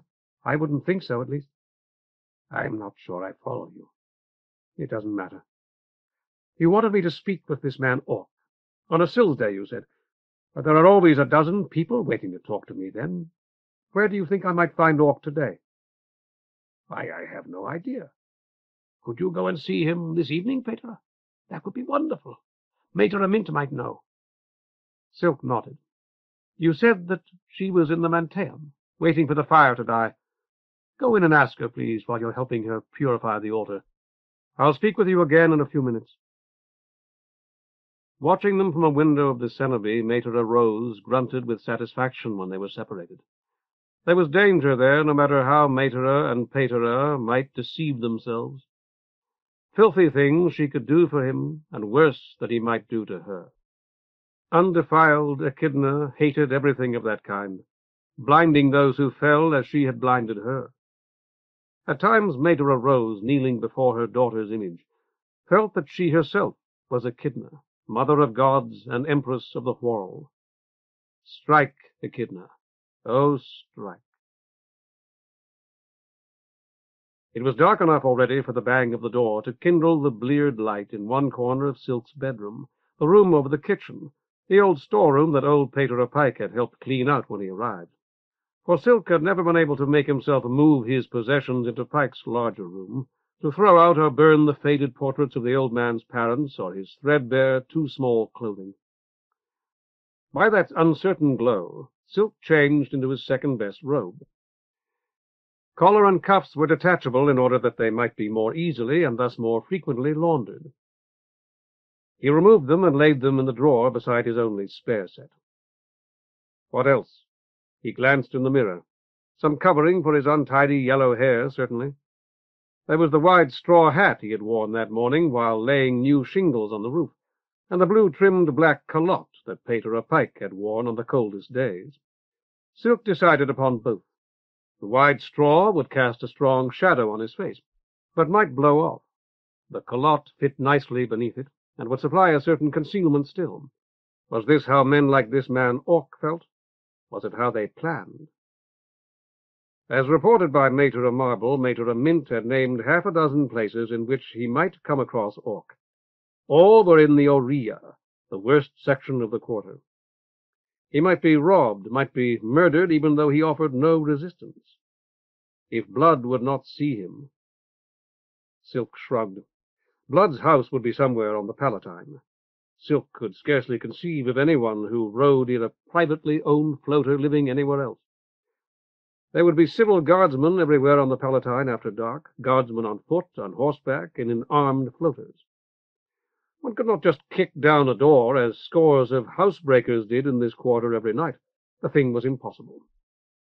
Yet something must be done, and done tonight, and he could not think of anything else to do.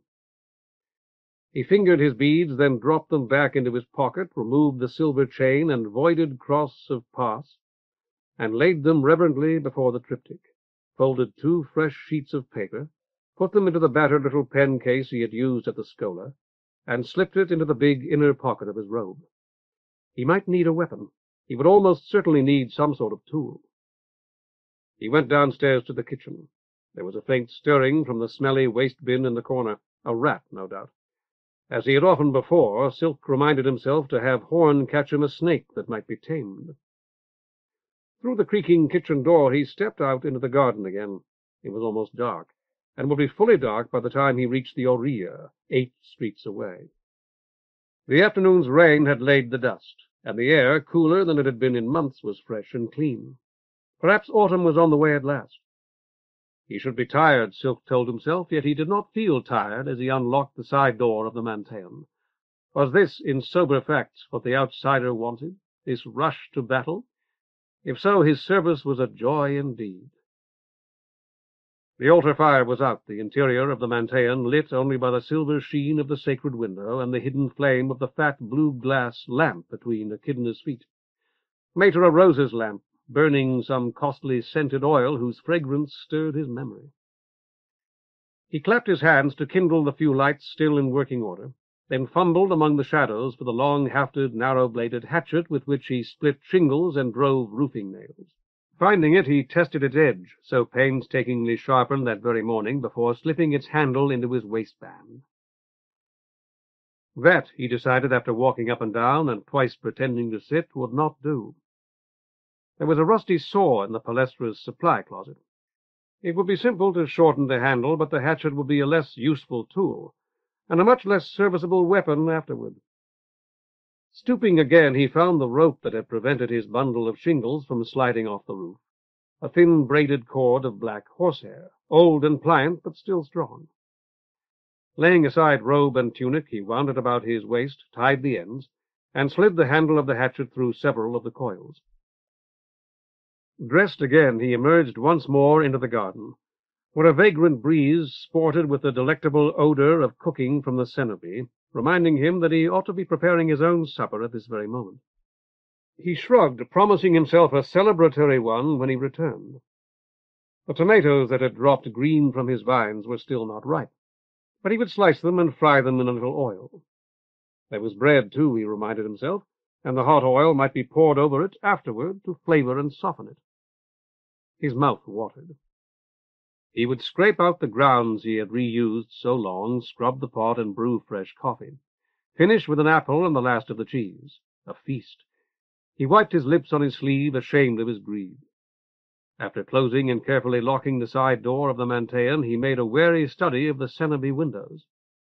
It would probably not matter if Mater o' Marble or Mater o' Mint saw him leave, but Mater o' Rose would not hesitate to subject him to a searching cross-examination. The rain had ended, there could be no doubt of that. There had been an hour of rain at most, when the farmers needed whole days of it. As he hurried along Sun Street once more, east this time, and thus away from the market, Silk studied the sky. The thinnest possible threads of gold still shone here and there among scudding clouds, threads snapped already by the rising margin of the ink-black shade. While he watched, the threads winked out, and the skylands, which had hovered behind the long sun like so many ghosts, shone forth in all their beauty and wonder. Flashing pools and rolling forests, checkered fields and gleaming cities. Lamp Street brought him to the Oria, where the lake waters had begun when Byron was young. This crumbling wall, half buried in hovels, had been a busy quay, these dark and hulking old buildings, warehouses. No doubt there had been salting sheds, too, and rope walks, and many other things, but all such lightly built structures had disappeared before the last Caldé, rotted, tumbled, and at last cannibalized for firewood. The very weeds that had sprouted from their sites had withered, and the cellar of every ship-rock ruin left standing was occupied by a tavern. Listening to the angry voices that issued from the one he approached, Silk wondered why anyone went there. What sorts of lives could they be to which 50 or 100 men and women preferred this? It was a terrifying thought. He paused at the head of the stair to puzzle out the drawing chalked on the grimy wall beside it. A fierce bird with outstretched wings. An eagle? Not with those spurs. A gamecock, surely. And the cock had been one of the places suggested by Mater o' Mint, a tavern, so Mater o' Marble had said, she recalled Orc's mentioning. The steep and broken stairs stank of urine. Silk held his breath as he groped down them, not much helped by the faint yellow radiance from the open door. Stepping to one side just beyond the doorway, he stood with his back to the wall and surveyed the low room. No one appeared to pay the least attention to him. It was larger than he had expected, and less furnished. Mismatched deal tables stood here and there, isolated, but surrounded by chairs, stools, and benches equally heterodox, on which a few silent figures lounged.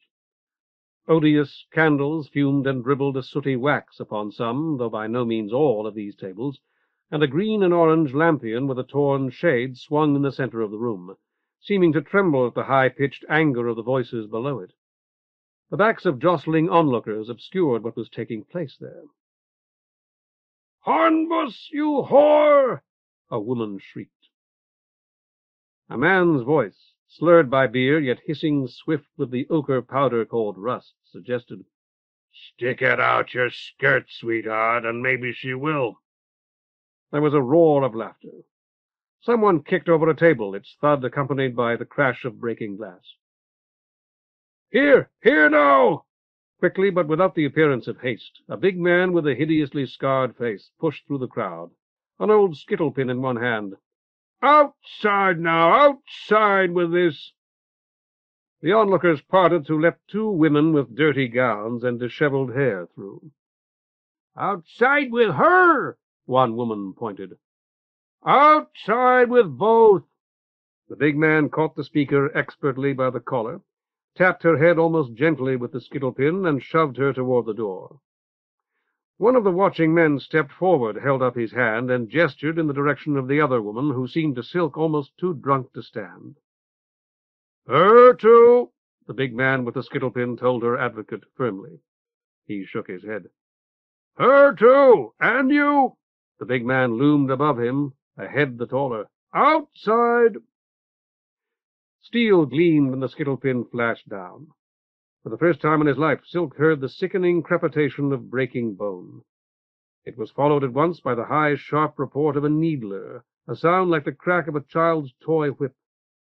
A needler, momentarily, Silk thought it the needler that had fired, flew into the air, and one of the onlookers pitched forward. Silk was on his knees beside him before he himself knew what he had done, his beads swinging half their length in sign after sign of addition. "I convey to you, my son, the forgiveness of all the gods. Recall now the words of past." "He's not dead, Cully, you an augur." It was the big man with the scarred face. His right arm was bleeding, dark blood oozing through a soiled rag he pressed tightly against the cut. "In the name of all the gods, you are forgiven forever, my son. I speak here for great Pass, for divine Echidna, for scalding Scylla, for—" "Get him out of here!" someone snapped. Silk could not tell whether he meant the dead man or himself. The dead man was bleeding less than the big man, a steady, unspectacular welling from his right temple. Yet he was surely dead. As Silk chanted the final formula and swung his beads, his left hand sought a pulse, finding none. "His friends'll take care of him, Pater. He'll be all right." Two of the dead man's friends had already picked up his feet.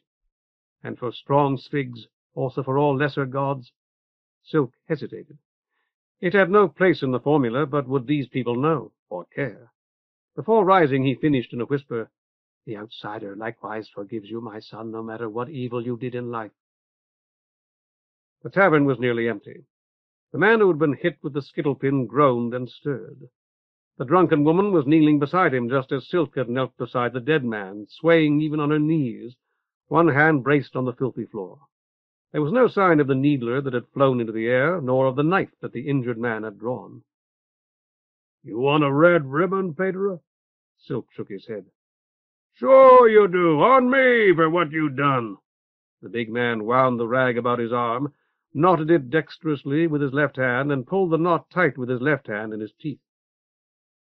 "I need to know something," Silk said, returning his beads to his pocket. "And I'd much rather learn it than get a free drink. I'm looking for a man called Orc. Was he in here? Can you tell me where I might find him?" The big man grinned, the gap left by two missing teeth a little cavern in his mirth. "Orc, you say, Pater? Orc? There's quite a few with that name. Owe him money? How do you know I'm not Orc myself?" "Because I know him, my son. Know him by sight, I should have said. He's nearly as tall as you are, with small eyes, a heavy jaw, and large ears. I would guess he's 5 or 6 years younger than you are. He attends our Silsday sacrifices regularly." "Does he now?" The big man appeared to be staring off into the dimness of the darkest corner of the room. Abruptly he said, "Why, Orc's still here, Pater. Didn't you tell me you'd seen him go?" "No," Silk began. "Over there." The big man pointed toward the corner where a solitary figure sat at a table not much larger than his chair. "Thank you, my son," Silk called. He crossed the room, detouring around a long and dirty table. "Orc? I'm Pater Silk from the Manteion on Sun Street." "Thanks for what?" the man called Orc inquired. "For agreeing to talk with me. You signaled to him somehow. Waved or something, I suppose. I didn't see it, but it's obvious you must have." "Sit down, Pater." There was no other chair. Silk brought a stool from the long table and sat. "Somebody send you?" Silk nodded. "Mater Mint, my son. But I don't wish to give you the wrong impression. I haven't come as a favor to her, or as a favor to you, either. Mater was doing me a favor by telling me where to find you, and I've come to ask you for another one, shriving." "Figure I need it, Pater?" There was no trace of humor in Orc's voice. "I have no way of knowing, my son. Do you?" Orc appeared to consider. "Maybe so, maybe not." Silk nodded, understandingly, he hoped. He found it unnerving to talk with this burly ruffian in the gloom, unable to see his expression. The big man with the wounded arm set an astonishingly delicate glass before Silk. "The best we got, Pater." He backed away. "Thank you, my son." Turning on his stool, Silk looked behind him. The injured man and the drunken woman were no longer beneath the lampion, though he had not heard them go. "Mater Mint likes you, Pater," Orc remarked. "She tells me things about you sometimes, like the time you got the cat's meat woman mad at you." "You mean scleroderma?" Silk felt himself flush, and was suddenly glad that Orc could not see him better. "She's a fine woman, a kind and quite genuinely religious woman. I was hasty and tactless, I'm afraid." "She really empty her bucket over you?" Silk nodded ruefully. "The odd thing was that I found a scrap of cat's meat, I suppose you'd call it, down my neck afterward. It stank." Orc laughed softly, a deep, pleasant laugh that made Silk like him. "I thought it an awful humiliation at the time," Silk continued. "It happened on a Phelps day, and I thanked her on my knees that my poor mother wasn't alive to hear about it. I thought, that she would have been terribly hurt, just as I was myself at the time. Now I realize that she would only have teased me about it." He sipped from the graceful little glass before him. It was probably brandy, he decided, and good brandy, too. "I'd let scleroderma paint me blue and drag me the whole length of the Alameda, if it would bring my mother back." "Mater Mint was the nearest to a real mother I ever had," Orc said. "I used to call her that. She let me, when we were alone. For a couple of years I pretended like that. She tell you?" Silk shook his head, then added, "Mater Marble said something of the sort. I'm afraid I didn't pay a great deal of attention to it." "The old one brought up us boys, and he raised us hard. It's the best way. I've seen a lot that didn't get it, and I know." "I'm sure you do." "Every so often I tell myself I ought to stick my knife in her just to get her and her talk out of my head. Know what I mean?" Silk nodded, although he could not be certain that the burly man across the table could see it. "Better than you do yourself, I think. I also know that you'll never actually harm her. Or if you do, it won't be for that reason. I'm not half as old as Pater a Pike was, and not a tenth as wise, but I do know that." "I wouldn't take the long end of that bet."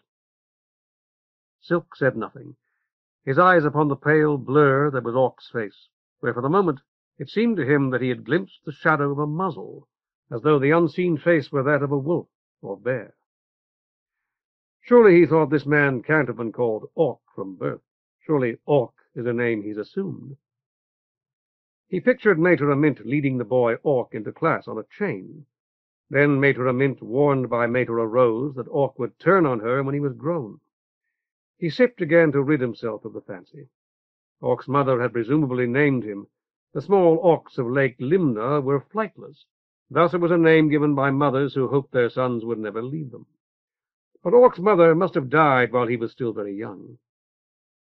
"But not here." Orc's fist struck the table, nearly upsetting it.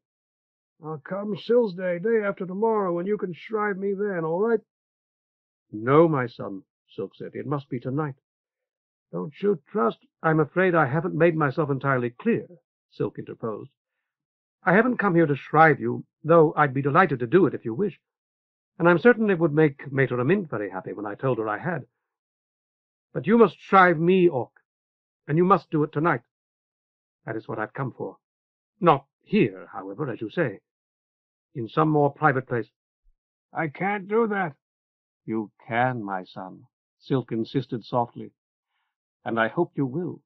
Mater Mint taught you, and she must have taught you that anyone who is himself free of deep stain can bring the pardon of the gods to one who is in immediate danger of death." "If you think I'm going to kill you, Pater, or Gib over there—" Silk shook his head. "I'll explain everything to you in that more private place." "Pater Pike shrove me one time. Mater got after me about it, so I finally said all right. I told him a lot of things I shouldn't have." "And now you're wondering whether he told me something of what you told him," Silk said. "And you think that I'm afraid you'll kill me when I tell you that I told someone else. No, Orc. Paterer told me nothing about it, not even that it took place. I learned that from Mater Marble, who learned it from Mater Mint, who learned of it from you." Silk tasted his brandy again, finding it difficult to continue. "Tonight I intend to commit a major crime, or try to. I may be killed. In fact, I rather expect it. Mater Marble or Mater Mint could have shriven me, of course, but I didn't want either of them to know. Then Mater Marble mentioned you, and I realized you'd be perfect. Will you shrive me, Orc? I beg it." Slowly Orc relaxed. After a moment he laid his right hand on the table again. "You don't go the nose, Paterer, do you?" Silk shook his head. "If this is a shave, it's a close one." "It's not a shave. I mean exactly what I say." Orc nodded and stood. "Then we'd better go somewhere else, like you want. Too bad. I was hoping to do a little business tonight." He led Silk to the back of the dim cellar room and up a ladder into a cavernous night varied here and there by pyramids of barrels and bales, and at last, when they had followed an alley paved with refuse for several streets, into the back of what appeared to be an empty shop. The sound of their feet summoned a weak green glow from one corner of the overlong room.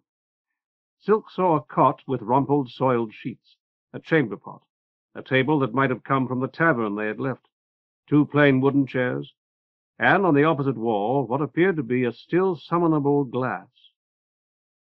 Planks had been nailed across the windows on either side of the street door. A cheap-colored picture of Scylla, 8-armed and smiling, was tacked to the planks. "Is this where you live?" he asked. "I don't exactly live anywhere, Paterer. I've got a lot of places, and this is the closest. Have a seat. You still want me to shrive you?" Silk nodded. "Then you're going to have to shrive me first so I can do it right. I guess you knew that. I'll try to think of everything." Silk nodded again. "Do, please." With speed and economy of motion surprising in so large a man, Orc knelt beside him. "Cleanse me, Paterer, for I have given offense to Pos and to other gods." His gaze upon the smiling picture of Scylla, and so well away from Orc's heavy, brutal face. Silk murmured, as the ritual required, "Tell me, my son, and I will bring you his forgiveness from the well of his boundless mercy." "I killed a man tonight, Paterer. You saw it. Caelan's his name. Gernard was set to stick Gib, but he got him." "With his skittle pin," Silk prompted softly. "That's Lily, Paterer. That's when Caelan come out with his needler, only I had mine out." "He intended to shoot Gib, didn't he?" "I think so, Paterer. He works with Gernard off and on, or anyway he used to." "Then there was no guilt in what you did, Orc." "Thanks, Paterer." After that, Orc remained silent for a long time. Silk prayed silently while he waited, listening with half an ear to angry voices in the street and the thunderous wheels of a passing cart, his thoughts flitting from and returning to the calm, amused, and somehow melancholy voices he had heard in the ball court as he had reached for the ball he carried in a pocket still, and to the innumerable things the owner of those voices had sought to teach him. "I robbed a few houses up on the Palatine. I was trying to remember how many. 20 I can think of for sure, maybe more. And I beat a woman, a girl called—" "You needn't tell me her name, Orc." "Pretty bad, too. She was trying to get more out of me after I'd already given her a real nice brooch. I'd had too much, and I hit her, cut her mouth. She yelled, and I hit her again and floored her. She couldn't work for a week, she says. I shouldn't have done that, Paterer." "No," Silk agreed. "She's better than most, and high, wide, and handsome, too. Know what I mean, Paterer? That's why I gave her the brooch, when she wanted more." "I understand." "I was going to kick her. I didn't, but if I had, I'd probably have killed her.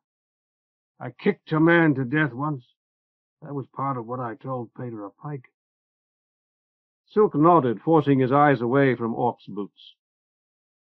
"If Paterer brought you pardon, you need not repeat that to me. And if you refrain from kicking the unfortunate woman, you have earned the favor of the gods, of Scylla and her sisters particularly, by your self-restraint." Orc sighed. Then that's all I've done, Peter, since last time. Solve those houses and beat on Chenille. And I wouldn't have, Peter, if I hadn't have seen she wanted it for rust. Or anyhow, I don't think I would have. You understand that it's wrong to break into houses, Orc. You must, or you wouldn't have told me about it. It is wrong, and when you enter a house to rob it, you might easily be killed, in which case you would die with the guilt upon you. That would be very bad. I want you to promise me that you will look for some better way to live. Will you do that, Orc? Will you give me your word? Yes, Peter. I swear I will. I've already been doing it. You know, buying things and selling them like that. Silk decided it would be wiser not to ask what sorts of things these were, or how the sellers had gotten them. The woman you beat, Orc, you said she used rust. Am I to take it that she was an immoral woman? She's not any worse than a lot of others, Peter. She's at Orchid's place. Silk nodded to himself. Is that the sort of place I imagine? No, Peter, it's about the best.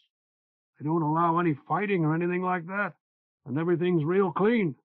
Some of Orchid's girls have even gone uphill. Nevertheless, Orc, you shouldn't go to places of that kind. You're not bad-looking, you're strong, and you have some education. You'd have no difficulty finding a decent girl, and a decent girl might do you a great deal of good. Orc stirred, and Silk sensed that the kneeling man was looking at him, although he did not permit his own eyes to leave the picture of Scylla. You mean the kind that has you shrive her, Peter? You wouldn't want one of them to take up with somebody like me. You'd tell her she deserved somebody better. Shag, yes, you would. For a moment it seemed to Silk that the weight of the whole Whorl's folly and witless wrong had descended on his shoulders. Believe me, Orc, many of those girls will marry men far, far worse than you. He drew a deep breath. As penance for the evil you have done, Orc, you are to perform 3 meritorious acts before this time tomorrow. Shall I explain to you the nature of meritorious acts? No, Peter. I remember, and I'll do them. That's well. Then I bring to you, Orc, the pardon of all the gods. In the name of Great Pass, you are forgiven. In the name of Echidna, you are forgiven. In the name of Scylla, you are forgiven. Soon the moment would come. And in the name of the outsider and all lesser gods, you are forgiven by the power entrusted to me. There was no objection from Orc. Silk traced the sign of addition in the air above his head. Now it's my turn, Orc. Will you shrive me as I shrove you? The 2 men changed places. Silk said, Cleanse me, friend, for I am in sore danger of death, and I may give offense to Pass and to other gods. Orc's hand touched his shoulder. I've never did this before, Peter. I hope I get it right. Tell me, Silk prompted. Yeah, tell me, Peter, so that I can bring you the forgiveness of Pass from the well of bottomless mercy. I may have to break into a house tonight, Orc. I hope that I won't have to. But if the owner won't see me, or won't do what a certain god, the outsider, Orc, you may know of him, wishes him to do, then I'll try to compel him. Who's... If he sees me alone, I intend to threaten his life unless he does as the god requires. But to be honest, I doubt that he'll see me at all. Who is this, Peter? Who are you going to threaten? Are you looking at me, Orc? You're not supposed to. All right. Now I'm looking away. Who is this, Peter? Whose house is it? There's no need for me to tell you that, Orc. Forgive me my intent, please. I'm afraid I can't, my son, Orc said, getting into the spirit of his role. I got to know who this is and why you're going to do it. Maybe you won't be running as big of a risk as you think you are, see? I'm the one that has to judge that, ain't I? Yes, Silk admitted. And I see why you looked for me, 'cause I can do it better than anybody. Only I got to know, 'cause if this is just some candy, I got to tell you to go to a real auger after you scrape out and forget about me. There's houses and then there's houses. So who is it and where is it, Peter? His name is Blood, Silk said, and felt Orc's hand tighten on his shoulder. I assume that he lives somewhere on the Palatine. He has a private floater at any rate, and employs a driver for it. Orc grunted. I think that he must be dangerous, Silk continued. I sense it. You win, Peter. I got to shrive you. Only you've got to tell me all about it, too. I need to know what's going on here. The Ayuntamiento has sold this man our Manteion. Silk heard Orc's exhalation. It was bringing in practically nothing, you realize. The income from the Manteion is supposed to balance the loss from the Palestra. Tutorage doesn't cover our costs, and most of the parents are behind anyway. Ideally, there should be enough left over for Husgado's taxes, but our window's been empty now for a very long while. Must be others doing better, Orc suggested. Yes, considerably better in some cases, though it's been many years since a god has visited any window in the city. Then the augurs there, could give you a little something, Peter? Silk nodded, remembering his mendicant expeditions to those solvent Manteions. They have indeed helped at times, Orc. I'm afraid that the chapter has decided to put an end to that. It's turned our Manteion over to the Husgado in lieu of our unpaid taxes, and the Ayuntamiento has sold the property to this man Blood. That's how things appear, at least. We all got to pay the counterman come shade up, Orc muttered diplomatically. The people need us, Orc. The whole quarter does. I was hoping that if you... Never mind. I intend to steal our Manteion back tonight if I can, and you must shrive me for that. The seated man was silent for a moment. At length he said, The city keeps records on houses and so on, Peter. You go to the Husgado and slip one of those clerks a little something, and they call up the lot number on their glass. I've done it.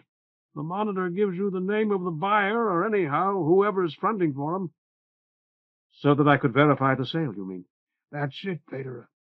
Make sure you're right about all this before you get yourself killed. Silk felt an uncontrollable flood of relief. I'll do as you suggest, provided that the Husgado's still open. They wouldn't be, Peter. They close there about the same time as the market. It was hard for him to force himself to speak. Then I must proceed. I must act tonight. He hesitated while some frightened portion of his mind battered the ivory walls that confined it. Of course, this may not be the Blood you know, Orc. There must be a great many people of that name. Could the Blood you know, buy our Manteion? It must be worth 20,000 cards or more. 10, Orc muttered. 12, maybe, only he probably got it for the taxes. What's he look like, Peter? A tall, heavy man. Angry-looking, I'd say, although it may only have been that his face was flushed. There are wide bones under his plump cheeks, or so I'd guess. Lots of rings? Silk struggled to recall the prosperous-looking man's fat, smooth hands. Yes, he said. Several, at least. Could you smell him? Are you asking whether he smelled bad? No, certainly not. In fact, Orc grunted. What was it? I have no idea, but it reminded me of the scented oil. No doubt you've noticed it in the lamp before Scylla in our Manteion. A sweet, heavy odor, not quite so pungent as incense. He calls it musk rose, Orc said dryly. Musk's a buck that works for him. It is the Blood you know, then? Yeah, it is. Now be quiet a minute, Peter. I got to remember the words. Orc rocked back and forth. There was a faint noise like the grating of sand on a shipwreck floor as he rubbed his massive jaw. As a penance for the evil that you're getting ready to do, Peter, you've got to perform 2 or 3 meritorious acts I'll tell you about tonight. That is too light a penance, Silk protested. Don't weigh feathers with me, Peter, 'cause you don't know what they are yet. You're going to do 'em, ain't you? Yes, Orc, Silk said humbly. That's good. Don't forget. All right, then I bring to you, Peter, the pardons of all the gods. In the name of Great Pos, you're forgiven. In the name of Echidna, you're forgiven. In the name of Scylla, of Molpe, of Tartarus, of Hyrax, of Thelxiopeia, of Thea, of Sphinx, and of all the lesser gods, you're forgiven, Peter, by the powers trusted to me. Silk traced the sign of addition, hoping that the big man was doing the same over his head. The big man cleared his throat. Was that all right? Yes, Silk said, rising. It was very good indeed for a layman. Thanks. Now about blood, you say you're going to solve his place, but you don't even know where it is. I can ask directions when I reach the Palatine. Silk was dusting his knees. Blood isn't a particular friend of yours, I hope. Orc shook his head. It ain't there. I've been there a time or two, and that gets us to one of those meritorious acts that you just now promised me about. You've got to let me take you there. If it isn't inconvenient. It's shaggy. Excuse me, Petra. Yeah, it's going to put me out by a dog's right. Only you've got to let me do it anyhow, if you really go to Blood's. If you don't, you'll get lost, sure, trying to find it. Or somebody will know you, and that'll be worse. First, you're going to give Blood a whistle on my glass over there, see? Maybe he'll talk to you. Or if he wants to see you, he might even send somebody. Orc strode across the room and clapped his hands. The monitor's colorless face rose from the depths of the glass. I want Blood, Orc told it. That's the buck that's got the big place off the old Palustria Road. He turned to Silk. Come over here, Petra. You stand in front of it. I don't want him to see me. Silk did as he was told. He had talked through glasses before. There had been one in the prelate's chambers at the Schola, though not often. Now he discovered that his mouth was dry. He licked his lips. Blood is not available, sir, the monitor told him imperturbably. Would someone else do? Musk, perhaps, Silk said, recalling the name Orc had mentioned. It will be a few minutes, I fear, sir. I'll wait for him, Silk said.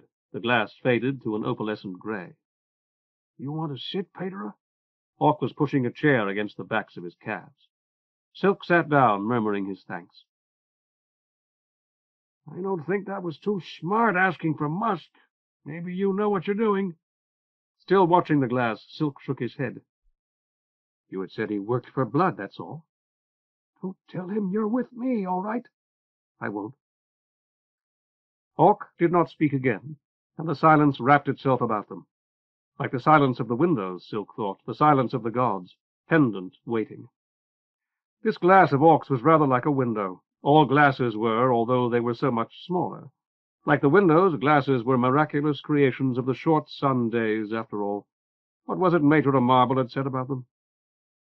Maitre herself, the countless quiescent soldiers that the outsider had revealed, and in fact all similar persons, all chems of whatever kind, were directly or otherwise marvels of the inconceivably inspired short sun Whorl, and in time, soon perhaps, would be gone. Their women rarely conceived children, and in Maitre's case it was quite...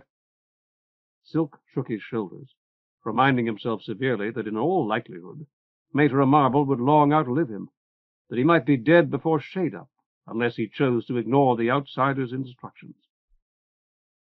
The monitor reappeared. Would you like me to provide a few suggestions while you're waiting, sir? No, thank you. I might straighten your nose just a trifle, sir, and do something regarding a coiffeur. You would find that of interest, I believe? No, Silk said again, and added as much to himself as to the monitor. I must think. Swiftly the monitor's gray face darkened. The entire glass seemed to fall away. Black, oily-looking hair curled above flashing eyes from which Silk tore his own in horror. As a swimmer bursts from a wave and discovers himself staring at an object he has not chosen, at the summer sun, perhaps, or a cloud, or the top of a tree, Silk found that he was looking at Musk's mouth, lips as feverishly red and fully as delicate as any girl's. To damp his fear, he told himself that he was waiting for Musk to speak, and when Musk did not, he forced himself to speak instead. My name is Peter Silk, my son. His chin was trembling. Before he spoke again, he clenched his teeth. Mine is the Sun Street Manteion, or I should say it isn't, which is what I must see Blood about. The handsome boy in the glass said nothing and gave no sign of having heard. In order that he might not be snared by that bright and savage stare again, Silk inventoried the room in which Musk stood. He could glimpse a tapestry and a painting, a table covered with bottles, and 2 elaborately inlaid chairs with padded crimson backs and contorted legs. "Blood has purchased our Manteion," he found himself explaining to one of the chairs. "By that I mean he's paid the taxes, I suppose, and they have turned the deed over to him. It will be very hard on the children. On all of us, to be sure, but particularly on the children, unless some other arrangement can be made. I have several suggestions to offer, and I'd like—" A trooper in silvered conflict armor had appeared at the edge of the glass. As he spoke to Musk, Silk realized with a slight shock that Musk hardly reached the trooper's shoulder. "A new bunch at the gate," the trooper said. Hurriedly, Silk began. "I'm certain for your sake, or for Blood's, I mean, that an accommodation of some sort is still possible. A god, you see—" The handsome boy in the glass laughed and snapped his fingers, and the glass went dark. Chapter 4. Nightside. It had been late already when they had left the city. Beyond the black streak of the shade, the skylands had been as clear and as bright as Silk, who normally retired early and rose at shade-up, had ever seen them. He stared at them as he rode, his thoughts drowned in wonder. Here were nameless mountains filling in violet valleys to the rim with their vast black shadows. Here were savanna and steppe, and a coastal plain ringing a lake that he judged must certainly be larger than Lake Limna. All these doming the gloomy sky of night, while they themselves were bathed in sunlight. As they had walked the dirty and dangerous streets of the Aurea, Orc had remarked, "There's strange things happen Nightside, Pedro. I don't suppose you know it, but that's the lily word anyhow." "I do know," Silk had assured him. "I shrive, don't forget, so I hear about them. Or at least I've heard a few very strange stories that I can't relate. You must have seen the things as they occurred, and that must be stranger still." "What I was going to say," Orc had continued, "was that I never heard about any that was any stranger than this, what you're going to do or try to do, or seen anything stranger either." Silk had sighed. "May I speak as an augur, Orc? I realize that a great many people are offended by that, and our gracious Fia knows I don't want to offend you. But this once, may I speak?" "If you're going to say something you wouldn't want anybody to hear, why, I wouldn't." "Quite the contrary," Silk had declared, perhaps a bit too fervently. "It's something that I wish I could tell the whole city." "Keep your voice down, Pedro, or you will." "I told you a god had spoken to me. Do you remember that?" Orc had nodded. "I've been thinking about it as we walked along. To tell the truth, it's not easy to think about anything else. Before I spoke to that unfortunate Musk, well, before I spoke to him, for example, I ought to have been thinking over everything that I wanted to say to him. But I wasn't, or not very much. Mostly I was thinking about the outsider, not so much what he had said to me as what it had been like to have him speaking to me at all, and how it had felt." "You did fine, Pedro." Orc had, to Silk's surprise, laid a hand on his shoulder. "You did all right." "I don't agree, though I won't argue with you now. What I wanted to say was that there is really nothing strange at all about what I'm doing, or about your helping me to do it. Does the sun ever go out, Orc? Does it ever wink out as you or I might snuff out a lamp?" "I don't know, Pedro. I never thought about it. Does it?" Silk had not replied, continuing in silence down the muddy street, matching Orc stride for stride. "I guess it don't. You couldn't see them skylands up there Nightside if it did." "So it is with the gods, Orc. They speak to us all the time, exactly as the sun shines all the time. When the dark cloud that we call the shade gets between us and the sun, we say it's night or nightside, a term I never heard until I came to Sun Street." "It don't really mean night, Pedro, not exactly. It means— All right, look at it like this. There's a day way of doing, see? That's the regular way. And then there's the other way, and nightside's when you do this other way, when everything's on the night side of the shade." "We're on the night side of the shade for only half the day," Silk had told him. "But we are on the night side of whatever it is that bars us from the gods almost constantly, throughout our whole lives. We really shouldn't be. We weren't meant to be. I got that one small ray of sunshine, you see, and it shouldn't be strange at all. It should be the most ordinary thing in the Whorl." He had expected Orc to laugh, and was surprised and pleased when he did not. They had rented donkeys from a man Orc knew, a big gray for Orc and a smaller black for Silk. "Because I'll have to lead him back," Orc had said. "You got to get that straight right now. He don't stay with you." Silk had nodded. "You're going to get caught like I told you, Paterer. You'll talk to Blood maybe like you want, but it'll be after they get you. I don't like it, but there it is. So you're not going to need him to ride back on, and I'm not going to lose what I'm giving this donkey man to hold, which is double what he'd cost on the market." "I understand," Silk had assured him. Now, as they trotted along a narrow track that to him at least was largely invisible, with the toes of his only decent shoes intermittently intimidated by the stony soil, Orc's words returned to trouble him. Tearing his eyes from the skylands, he called, "You warned me that Blood was going to catch me back there in the city while you were renting these donkeys for us. What do you think he'll do to me if he does?" Orc twisted about to look at him, his face a pale blur in the shadow of the crowding trees. "I don't know, Paterer, but you're not going to like it." "You may not know," Silk said, "but you can guess much better than I can. You know Blood better than I do. You've been in his house, and I'm sure you must know several people who know him well. You've done business with him." "Tried to, Paterer." "All right, tried to. Still you know what kind of man he is. Would he kill me for breaking into his house, or for threatening him? I fully intend to threaten his life if he won't return our Manteion to the chapter, assuming that I get that far." "I hope not, Paterer." Unbidden and unwanted, Musk's features rose from Silk's memory, perfect, yet corrupt like the face of a devil. So softly that he was surprised that Orc heard it, Silk said, "I've been wondering whether I shouldn't take my own life if I am caught. If I am, I say, although I hope not to be, and I'm determined not to be. It's seriously wrong to take one's own life, and yet—" A chain or more ahead, Orc chuckled. "Kill yourself, Paterer. Yeah, it could be a good idea. Keep it in mind, depending. You won't tell Blood about me." "I've sworn," Silk reminded him. "I would never break that oath." "Good." Orc turned away again, his posture intent as his eyes sought to penetrate the shadows. Clearly Orc had been less than impressed by his mention of suicide, and for a moment Silk resented it. But Orc was right. How could he serve any god if he set out determined to resign his task if it became too difficult? Orc had been correct to laugh. He was no better than a child, sallying forth with a wooden sword to conquer the Whorl, something that he had in fact done not too many years ago. Yet it was easy for Orc to remain calm, easy for Orc to mock his fears.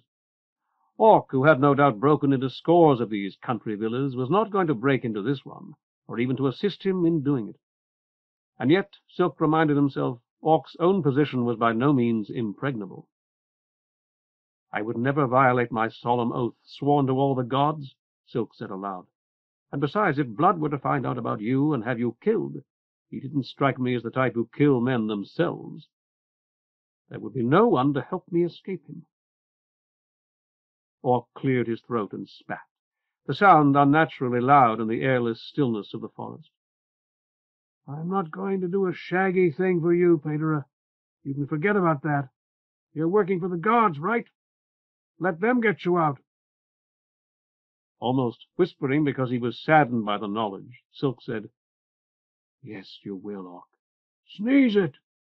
"Because you couldn't ever be certain that I wouldn't tell eventually." "I won't, but you don't trust me. Or at least not that much." Orc snorted. "And since you're a better man than you pretend to be, the knowledge that not I particularly perhaps, but an augur who had been a companion of sorts, if only for this one night, required your help would devour you, even if you denied it 100 times or more, as you very probably would. Thus you'll help me if you can, Orc, eventually and possibly quite quickly. I know you will. And because you will, it will go much better for me if Blood doesn't know about you." "I'd crawl a long way in for a while, maybe, but that's all." Maybe go see Palustria for a year or three till blood was gone or he'd forgotten about me. People ain't like you think, Pater. Maybe you studied a long time, but there's a lot that you don't know. Which was true enough, Silk admitted to himself. For whatever inscrutable reasons, the gods thrust Bios into the Whorl, knowing nothing of it. And if they waited until they were so wise as to make no mistakes before they acted, they waited forever. With sudden poignancy, Silk wished that he might indeed wait forever, as some men did. And yet he felt certain that he was right about Orc, and Orc wrong about himself. Orc still returned at times to talk with little Mater a Mint, and Orc had killed a man that evening, a serious matter even to a criminal, since the dead man had friends, because that man had been about to kill the big man called Gib. Orc might be a thief and even a murderer, but he had no real talent for murder, no innate bent toward evil. Not even Blood had such a bent, perhaps. He, Silk, had seen someone who did in Blood's glass, and he promised himself now that he would never again mistake mere dishonesty or desperation for it again. "But I know you, Orc," he said softly. He shifted his weight in the vain hope of finding a more comfortable spot on the crude saddle. "I may be too trusting of people in general, as you say, but I'm right about you. You'll help me when you think that I require it." Orc made a quick, impatient gesture, barely visible in the gloom. "Be quiet there, Pater. We're getting pretty close." If there had ever been a real path, they were leaving it. With seeing feet, the donkeys picked their way up a rock-strewn hillside, often unavoidably bathed in the eerie skylight. At the top, Orc reined up and dismounted.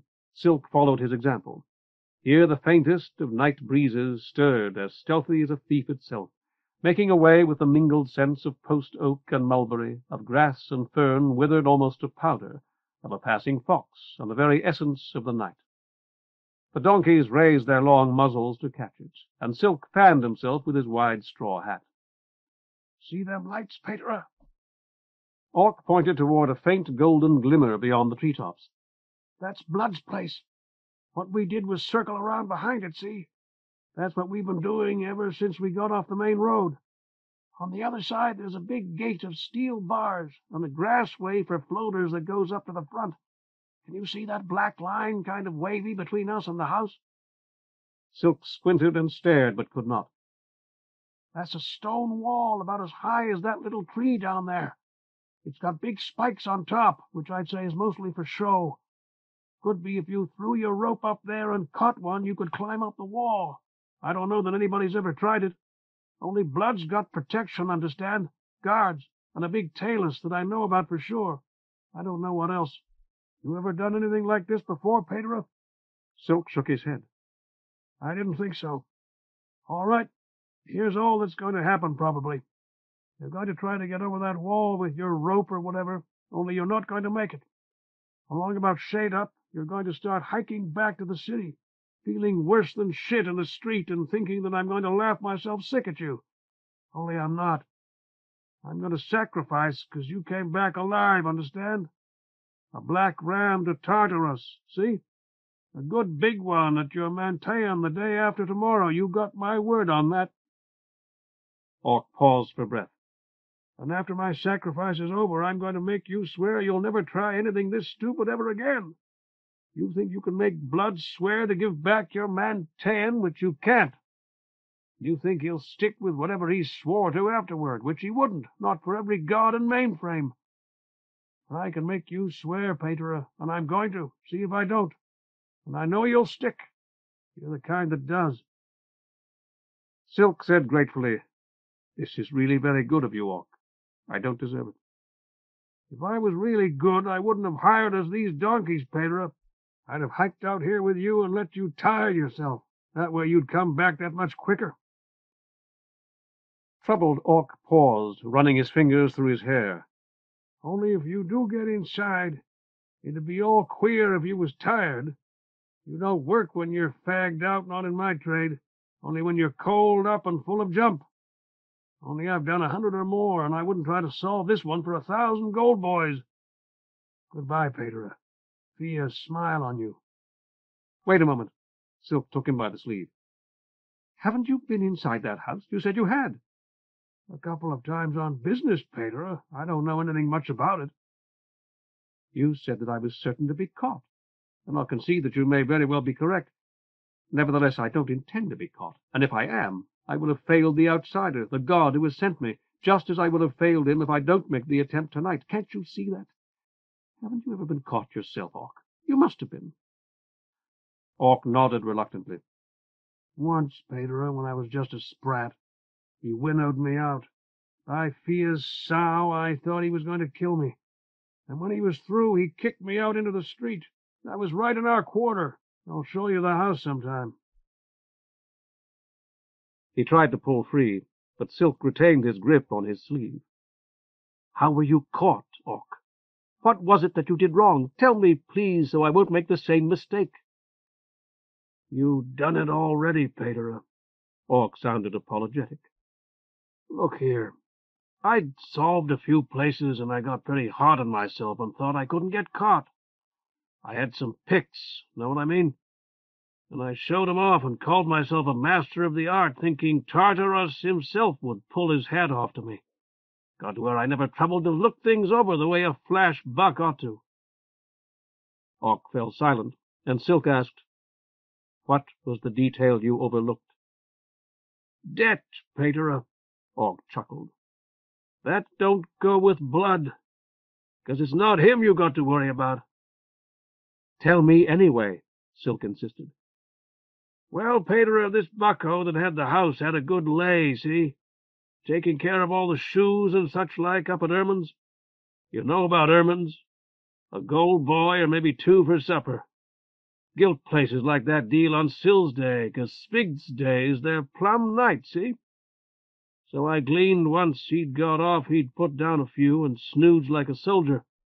If I was to flush his fussock, rouse up his wife, Peter, she'd stave her broom getting him off straw, and I'd beat the hoof to my own tune. Only he owed 'em, you see. Up to Erman's. They're holding his lower back on him. So he was straight up, or nearly. So he napped me, and I owed it. Silk nodded. Now you tonight, Peter, you're doing the same thing. You're not Flash. You don't know who's there or who ain't, or how big the rooms might be, or what kind of windows. Not a pip of the scaver you got to have right in your hand. You must be able to tell me something, Silk said. Orc adjusted the heavy hanger he wore. The house is a tidy stone place with a wing to each side. 3 floors in 'em, and the middle's 2. When you come in the front like I did, there's a big front room, and that's the farthest I got. Him that told me about floors says there's a capital cellar and another underneath. There's guards. You saw one of that quality in my glass. And there's a tall ass begging your pardon, Peter. Like what I told you already. Have you any idea where Blood sleeps? Orc shook his head, the motion scarcely visible. But he don't sleep a hour, Nightside. The Flash never do, see? His business'll keep him out of bed till shade up. Sensing Silk's incomprehension, Orc elaborated. People coming to talk to him like I did are the ones that work for him with their hats off so he can tell where they come from and where they're going, Peter. I see. Orc took the reins of the smaller donkey and mounted his own. You got 4, maybe 5 hours to shade up. Then you got to get back. I wouldn't be too close to that wall then if I was you, Peter. There might come a guard walking the top. I've known 'em to do that. All right. Silk nodded, reflecting that he had some ground to cover before he was near the wall at all. Thank you again. I won't betray you, whatever you may think, and I won't get caught if I can help it. As he watched Orc ride away, Silk wondered what he had really been like as a schoolboy, and what Mater Mint had found to say to that much younger Orc that had left so deep an impression. For Orc believed, despite his hard looks and thieves' cant, and unlike many superficially better men, his faith was more than superstition. Scylla's smiling picture on the wall of that dismal, barren room had not come to its place by accident. Its presence there had revealed more to Silk than Orc's glass. Deep within his being, Orc's spirit knelt in adoration. Inspired by the thought, Silk knelt himself, though the sharp flints of the hilltop gouged his knees. The outsider had warned him that he would receive no aid. Still, it was licit, surely, to ask help of other gods. And dark Tartarus was the patron of all who acted outside the law. A black lamb to you alone, kindly Tartarus, as quickly as I can afford another. Be mindful of me, who come in the service of a minor god. But blood, too, acted outside the law, dealing in rust and women and even smuggled goods, or so Orc had indicated. It was more than possible that Tartarus would favor blood. Sighing, Silk stood, dusted off the legs of his oldest trousers, and began to pick his way down the rocky hillside. Things would be as they would be, and he had no choice but to proceed, whether with the aid of the dark god or without it. Pas, the twice-seeing, might side with him, or scolding Scylla, who wielded more influence here than her brother. Surely Scylla would not wish the city that most honored her to lose a Manteion. Encouraged, Silk scrambled along. The faint golden lights of Blood's house soon vanished behind the treetops, and the breeze with them. Below the hill the air lay hot and close again, stale and overripe with a summer protracted beyond reason. Or perhaps not. As Silk groped among close-set trunks, with leaves crackling and twigs popping beneath his feet, he reflected that if the year had been a more normal one, this forest might now lie deep in snow, and what he was doing would be next to impossible. Could it be that this parched, overheated, and seemingly immutable season had in actuality been prolonged for his benefit? For a few seconds the thought halted him between step and step. All this heat and sweat for him? Poor Mater Marble's daily sufferings, the children's angry rashes, the withered crops and shrinking streams. No sooner had he had the thought than he came close to falling into the gully of one, catching hold by purest luck to a branch he could not see. Cautiously he clambered down the uneven bank, then knelt on the water-smoothed stones of the stream bed to seek water with his fingers, finding none. There might be pools higher or lower, but here at least what had been a stream could be no drier. With head cocked, he listened for the familiar music of fast-flowing water over stones. Far away a nightjar called. The harsh sound died away, and the stillness of the forest closed in once more, the hushed expectancy of the thirsting trees. This forest had been planted in the days of the Caldé, also one of his teachers at the Schola had informed him, in order that its watershed might fill the city's wells. And though the Ayuntamiento now permitted men of wealth to build within its borders, it remained vast, stretching more than 50 leagues toward Palustria. If its streams were this dry now, how long could Viren live?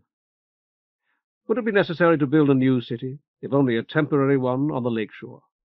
Wishing for light as well as water, Silk climbed the opposite bank, and after 100 strides saw through the bare, close-ranked trees the welcome gleam of skylight on dressed and polished stone. The wall surrounding Blood's villa loomed higher and higher as he drew nearer. Orc had indicated a height of 10 cubits or so. To Silk, standing before its massive base and peering up at the fugitive glints of skylight on the points of its ominous spikes, that estimate appeared unnecessarily conservative. Somewhat discouraged already, he uncoiled the thin horsehair rope he had worn about his waist, thrust the hatchet into his waistband, tied a running noose in one end of the rope, as Orc had suggested, and hurled it up at those towering points. For a moment that seemed at least a minute, the rope hung over him like a miracle, jet black against the shining skylands, lost in blind dark where it crossed the boundless sooty smear of the shade. A moment more, and it lay limp at his feet. Biting his lips, he gathered it, reopened the noose, and hurled it again. Unlooked for, the last words of the dying stableman to whom he had carried the forgiveness of the gods a week earlier returned, the summation of 50 years of toil. I tried, Petra. I tried. With them, the broiling heat of the 4-flight bedroom, the torn and faded horse-cloths on the bed, the earthenware jug of water, and the hard end of bread that some man of substance had no doubt intended for his mount, that the stableman could no longer chew. Another throw, the ragged amateurish sketch of the wife who had left when the stableman could no longer feed her and her children. One last throw, and then he would return to the old manse on some street, where he belonged, and go to bed, forgetting this absurd scheme of rescue with the brown lice that had crept across the faded blue horsecloths. A final throw. I tried, Peter, I tried. Descriptions of 3 children that their father had not seen since before he, Silk, had been born. All right, he thought, just one more attempt. With this, his 6th cast, he snared a spike, and by this time he could only wonder whether someone in the house had not already seen his noose rising above the wall and falling back. He heaved hard on the rope and felt the noose tighten, wiped his sweating hands on his robe, planted his feet against the dressed stone of the wall, and started up. He had reached twice his own considerable height when the noose parted and he fell. "Pass!" He spoke more loudly than he had intended. For 3 minutes or more after that exclamation, he cowered in silence beside the base of the wall, rubbing his bruises and listening. At length he muttered, "Scylla, Tartarus, great pass, remember your servant, don't treat him so," and stood to gather and examine his rope. The noose had been sliced through almost cleanly at the place where it must have held the spike. Those spikes were sharp-edged, clearly like the blades of swords, as he ought to have guessed. Retreating into the forest, he groped among branches he could scarcely see for a forked one of the right size. The first half-blind blow from his hatchet sounded louder than the boom of a slug-gun. He waited, listening again, certain that he would soon hear cries of alarm and hurrying feet. Even the crickets were silent. His fingertips explored the inconsiderable notch in the branch that his hatchet had made. He shifted his free hand to a safe position and struck hard at the branch again, then stood motionless to listen, as before. Briefly and distantly, as he had long ago, a child and feverish, heard through a tightly closed window with drawn curtains from 3 streets away the faint yet melodious tinklings of the barrel organ that announces the gray beggar monkey. He caught a few bars of music, buoyant and inviting. Quickly it vanished, leaving behind only the monotonous song of the nightjar. When he felt certain it would not return, he swung his hatchet again and again at the unseen wood, until the branch was free, and he could brace it against its parent trunk for trimming. That done, he carried the rough fork out of the darkness of the trees, and into the skylit clearing next to the wall, and knotted his rope securely at the point where the splayed arms met. A single hard throw sent the forked limb arching above the spikes. It held solidly against them when he drew it back. He was breathless, his tunic and trousers soaked with sweat, by the time he pulled himself up onto the slanting capstone, where for several minutes he stretched panting between the spikes and the sheer drop. He had been seen beyond doubt. Or if he had not, he would inevitably be seen as soon as he stood up. It would be utter folly to stand. As he sought to catch his breath, he assured himself that only such a fool as he would so much as consider it. When he did stand up at last, fully expecting a shouted challenge or the report of a slug-gun, he had to call upon every scrap of self-discipline to keep from looking down. The top of the wall was a full cubit wider than he had expected, however, as wide as the garden walk. Stepping across the spikes, which his fingers had told him boasted serrated edges, he crouched to study the distant villa and its grounds, straightening his low-crowned hat and drawing his black robe across the lower half of his face. The nearer wing was a good 100 cubits, he estimated, from his vantage point. The grassway Orc had mentioned was largely out of sight at the front of the villa, but a white roadway of what appeared to be crushed shiprock ran from the back of the nearer wing to the wall, striking it 100 strides to his left. Half a dozen sheds, large and small, stood along this roadway, the biggest of them apparently a shelter for vehicles, another noticeably high and narrow, with what seemed to be narrow wire-covered vents high in an otherwise blank wall, some sort of provision for fowls. What concerned Silk more was the second in size of the sheds, whose back opened onto an extensive yard surrounded by a palisade and covered with netting. The poles of the palisade were sharpened at the top, perhaps partly to hold the netting in place, and though it was difficult to judge by the glimmering skylight, it seemed that the area enclosed was of bare soil dotted with an occasional weed. That was a pen for dangerous animals, surely. He scanned the rest of the grounds. There appeared to be a courtyard or terrace behind the original villa. Though it was largely hidden by the wing, he glimpsed flagstones and a flowering tree in a ceramic tub. Other trees were scattered over the rolling lawns with studied carelessness, and there were hedges as well. Blood had built this wall and hired guards, but he did not really fear intrusion. There was too much foliage for that. Although if his watchdogs liked to lie in the shadows, an intruder who sought to use Blood's plantings to mask his approach could be in for an ugly surprise, in which case an uncomplicated dash for the villa might be best. What would an experienced and resolute housebreaker like Orc have done in his place? Silk quickly regretted the thought. Orc would have gone home or found an easier house to rob. He had said as much. This Blood was no common magnate, no rich trader or graft-swollen commissioner. He was a clever criminal himself, and one who, appeared more anxious than might be expected about his own security. A criminal with secrets, then. Or with enemies who were themselves outside the law, so it appeared. Certainly Orc had not been his friend. At the age of 12, Silk had once, with several other boys, broken into an empty house. He remembered that now, the fear and the shame of it, the echoing, uninhabited rooms with their furniture swathed in dirty white dust covers. How hurt and dismayed his mother had been when she had found out what they had done. She had refused to punish him, saying that the nature of his punishment would be left to the owner of the house he had violated. That punishment, the mere thought of it made him stir uneasily on top of the wall, had never arrived, although he had spent weeks and months in dread of it. Or possibly had arrived only now. That deserted house, after all, had loomed large in the back of his mind when he had gathered up his horsehair rope and his hatchet and gone out looking for Orc.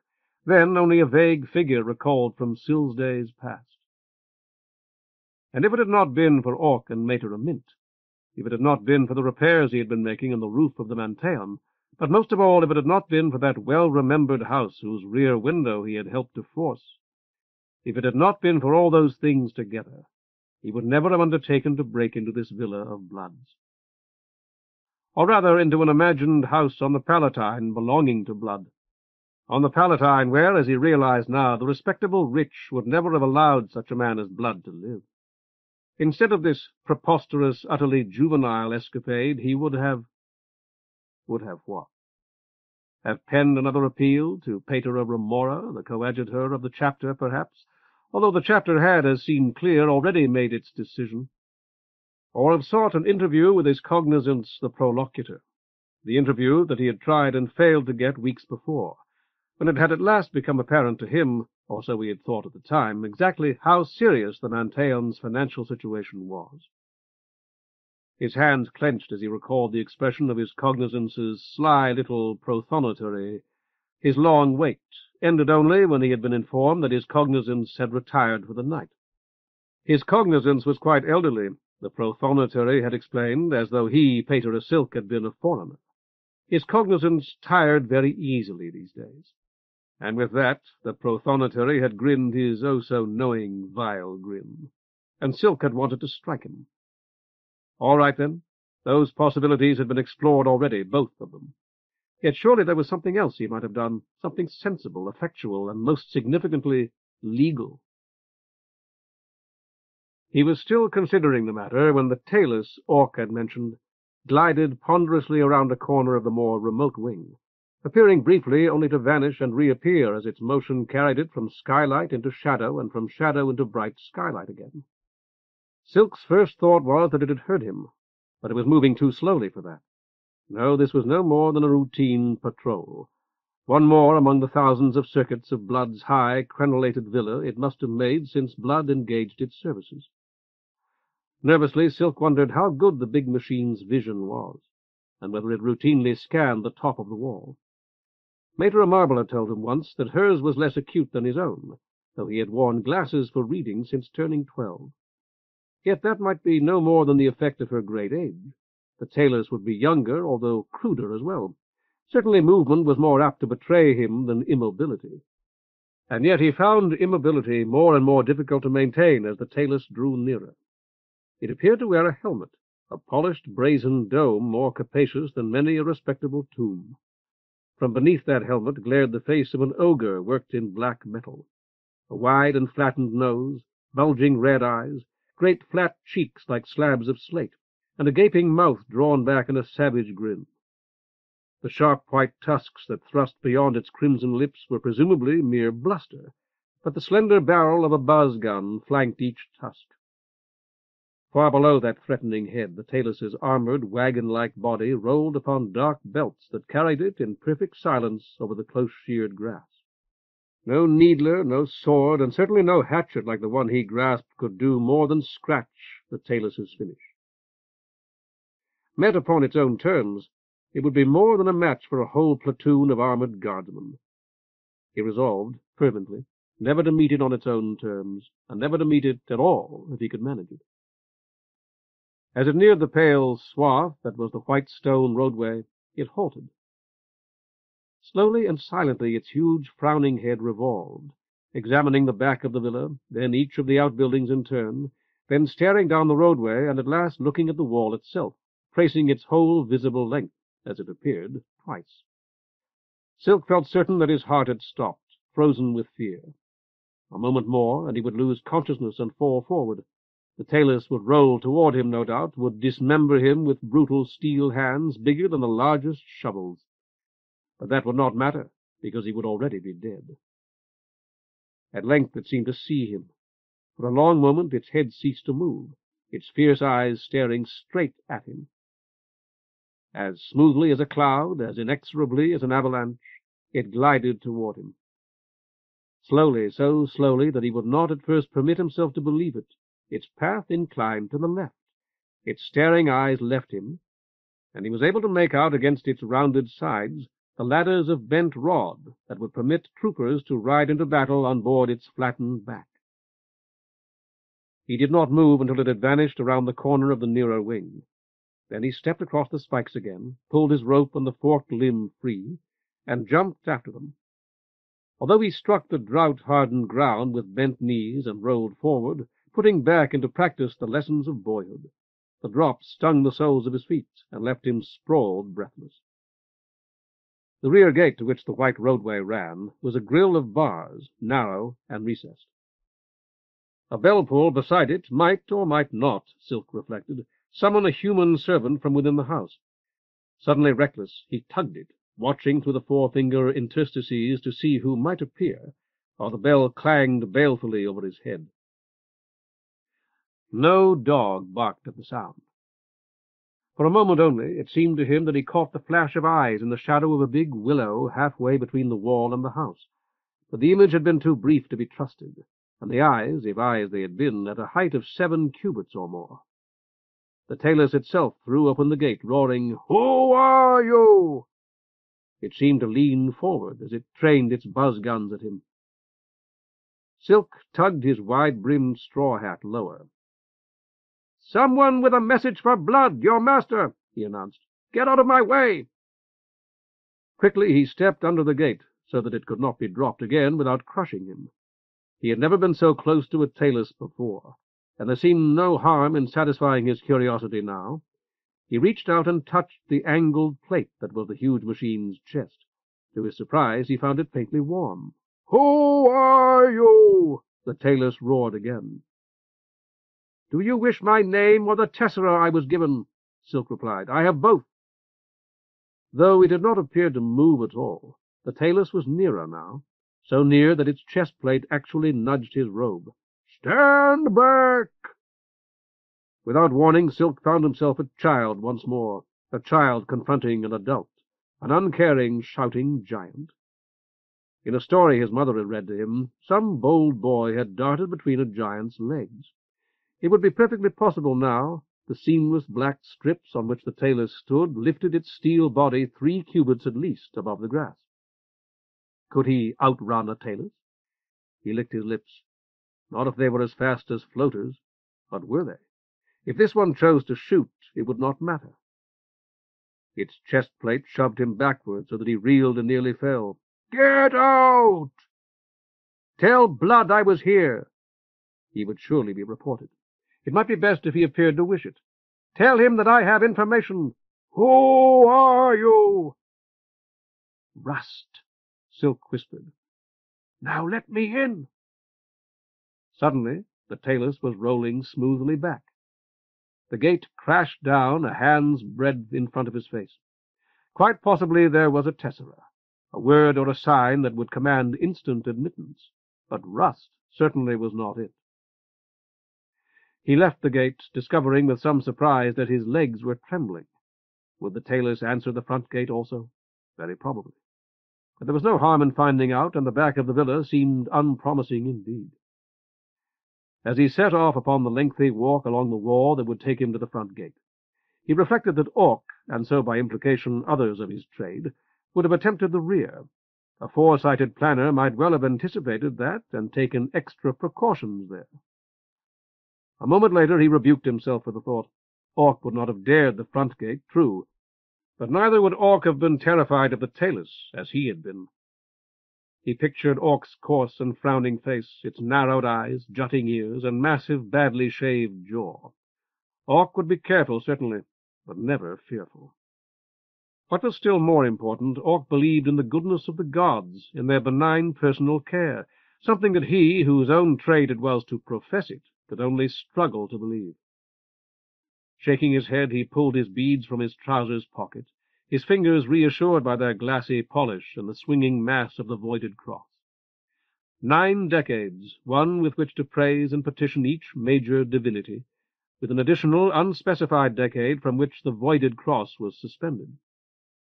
For the first time it occurred to him that there were 10 beads in each decade as well. Had the 9 been the 10 ones? He pushed the heretical thought aside. First the cross. To you, great pass. There was a secret in the empty, X-shaped space. Also one of his teachers had confided. A mystery far beyond that of the detachable arms he showed the smallest boys and girls at the palestra, and used, as every other augur did, to test and tighten sacred connections. Unfortunately, his teacher had not seen fit to confide the secret as well, and probably had not known it himself, if any such secret actually existed. Silk shrugged aside the memory, ceased fingering the enigmatic emptiness of the voided cross, and clasped it to his chest. To you, great pass, I present my poor heart and my whole spirit, my mind and all my belief. The grass thinned and vanished, replaced by odd little plants like multi-layered, greenish umbrellas that appeared healthy and flourishing, yet crumbled to mere puffs of dust when Silk stepped on them. Blood's front gate was less promising than the other, if anything, for an eye in a black metal box gleamed above the top of its arch. Should he ring here, Musk or someone like him inside would not only see him, but interrogate him, no doubt, speaking through a mouth in the same box. For 5 minutes or more, sitting on a convenient stone while he rubbed his feet, Silk considered the advisability of submitting himself to the scrutiny of that eye, and thus of the unknown inquisitor who would examine him through it. He knew himself to be a less than competent liar, and when he tried to concoct a tale that might get him into Blood's presence, he was dismayed at how feeble and unconvincing even the best of his fabrications sounded. Eventually he was driven to conclude, with a distinct sense of relief, that the prospect was hopeless. He would have to get into the villa by stealth, if he got into it at all. Retying his shoes, he rose, advanced another 100 paces along the wall, and once more heaved the forked limb over its spikes. As Orc had indicated, there was a central building of 2 stories, with wings whose rows of windows showed them to be 3, although the original structure was nearly as tall as they. Both the original structure and its wings appeared to be of the same smooth grayish stone as the wall, and all 3 were so high that throwing the limb onto the roof of any appeared quite impossible. To enter them directly, he would have to discover an unbolted door or force one of the ground-floor casements, exactly as he and the other boys had broken into the deserted house a few years before he left home to attend the Schola. He winced at the thought. On the farther end of the wing on the right, however, the structure most remote from his old vantage point, was a more modest addition whose decorative merlons appeared to stand no more than a scant 10 cubits above the lawn. The size and close spacing of its numerous windows suggested that it might be a conservatory. Silk noted it for future use, and turned his attention to the grounds. The broad grassway that curved so gracefully up to the pillared portico of Blood's villa was bordered with bright flower beds. Some distance in front of that entrance, a fine porcelain Scylla writhed palely among the sprays of an ostentatious fountain, spewing water alike from her woman's mouth and her upraised tentacles. Scented water, in fact. Sniffing the almost motionless air like a hound, Silk caught the fragrance of tea roses. Postponing judgment on Blood's taste, he nodded approvingly at this tangible evidence of pious civic feeling. Perhaps Blood was not really such a bad man after all, no matter what Orc thought. Blood had provided 3 cards for a sacrifice. It might well be that if Blood were approached in the right way, he would be amenable to reason. Possibly the outsider's errand would come to no more than that in the end. Giving rein to this pleasing line of thought for a second or two, Silk imagined himself comfortably seated in some luxurious chamber of the villa before him, laughing heartily over his own adventures with the prosperous-looking man with whom he had spoken in Sun Street. Even a contribution toward necessary repairs might not be entirely out of the question. On the farther side of the grassway, the distant roar of an approaching floater made him look around. With running lights blazing through its own dust, it was hurtling along the public road in the direction of the main gate. Quickly he stretched himself flat behind the row of spikes. As the floater braked, 2 figures in silvered conflict armor shot away from the portico on high riders. At the same moment the Talus rounded the conservatory, if that was what it was, at full tilt, dodging trees and shrubs as it rolled across the lawn nearly as fast as the high riders. After it bounded half a dozen sinuous, seemingly tailless beasts with bearded faces and horned heads. While Silk watched fascinated, the thick metal arms of the Talus stretched like telescopes, 20 cubits or more to catch hold of a ring high in the wall near the gate. For a second they paused. An unseen chain rattled and creaked. They shrank, drawing the ring and its chain with them, and the gate rose. The shadow of a drifting cloud from the east veiled the pillars of the portico, then the steps at their bases. Silk murmured a frantic appeal to Tartarus, and tried to judge its speed. There was a faint and strangely lonely whine from the blowers as the floater glided under the gate's rounded arch. One of the horned beasts sprang onto its transparent canopy, appearing to crouch upon empty air until it was driven off snarling by the armored men, who cursed and brandished their short-tubed slug guns as if to strike it. The drifting shadow had reached Scylla's fountain by the time the horned beast sprang away. The Talus let the heavy gate fall again as the floater swept proudly up the darkening grassway, escorted by the high riders and accompanied by all 6 horned beasts, which rose upon their hind legs again and again to peer inside. It halted and settled onto the grass before the wide stone steps of the villa, and the Talus called the horned beasts from it with a shrill, shuddering wail that could have issued from no human throat. As the brilliantly dressed passengers disembarked, Silk leaped from the wall and dashed across the lawn toward the conservatory, with a desperate effort flung the forked limb over its ornamental battlement, and swarmed up the horsehair rope, over the battlement, and onto the roof. Chapter 5. The White-Headed One.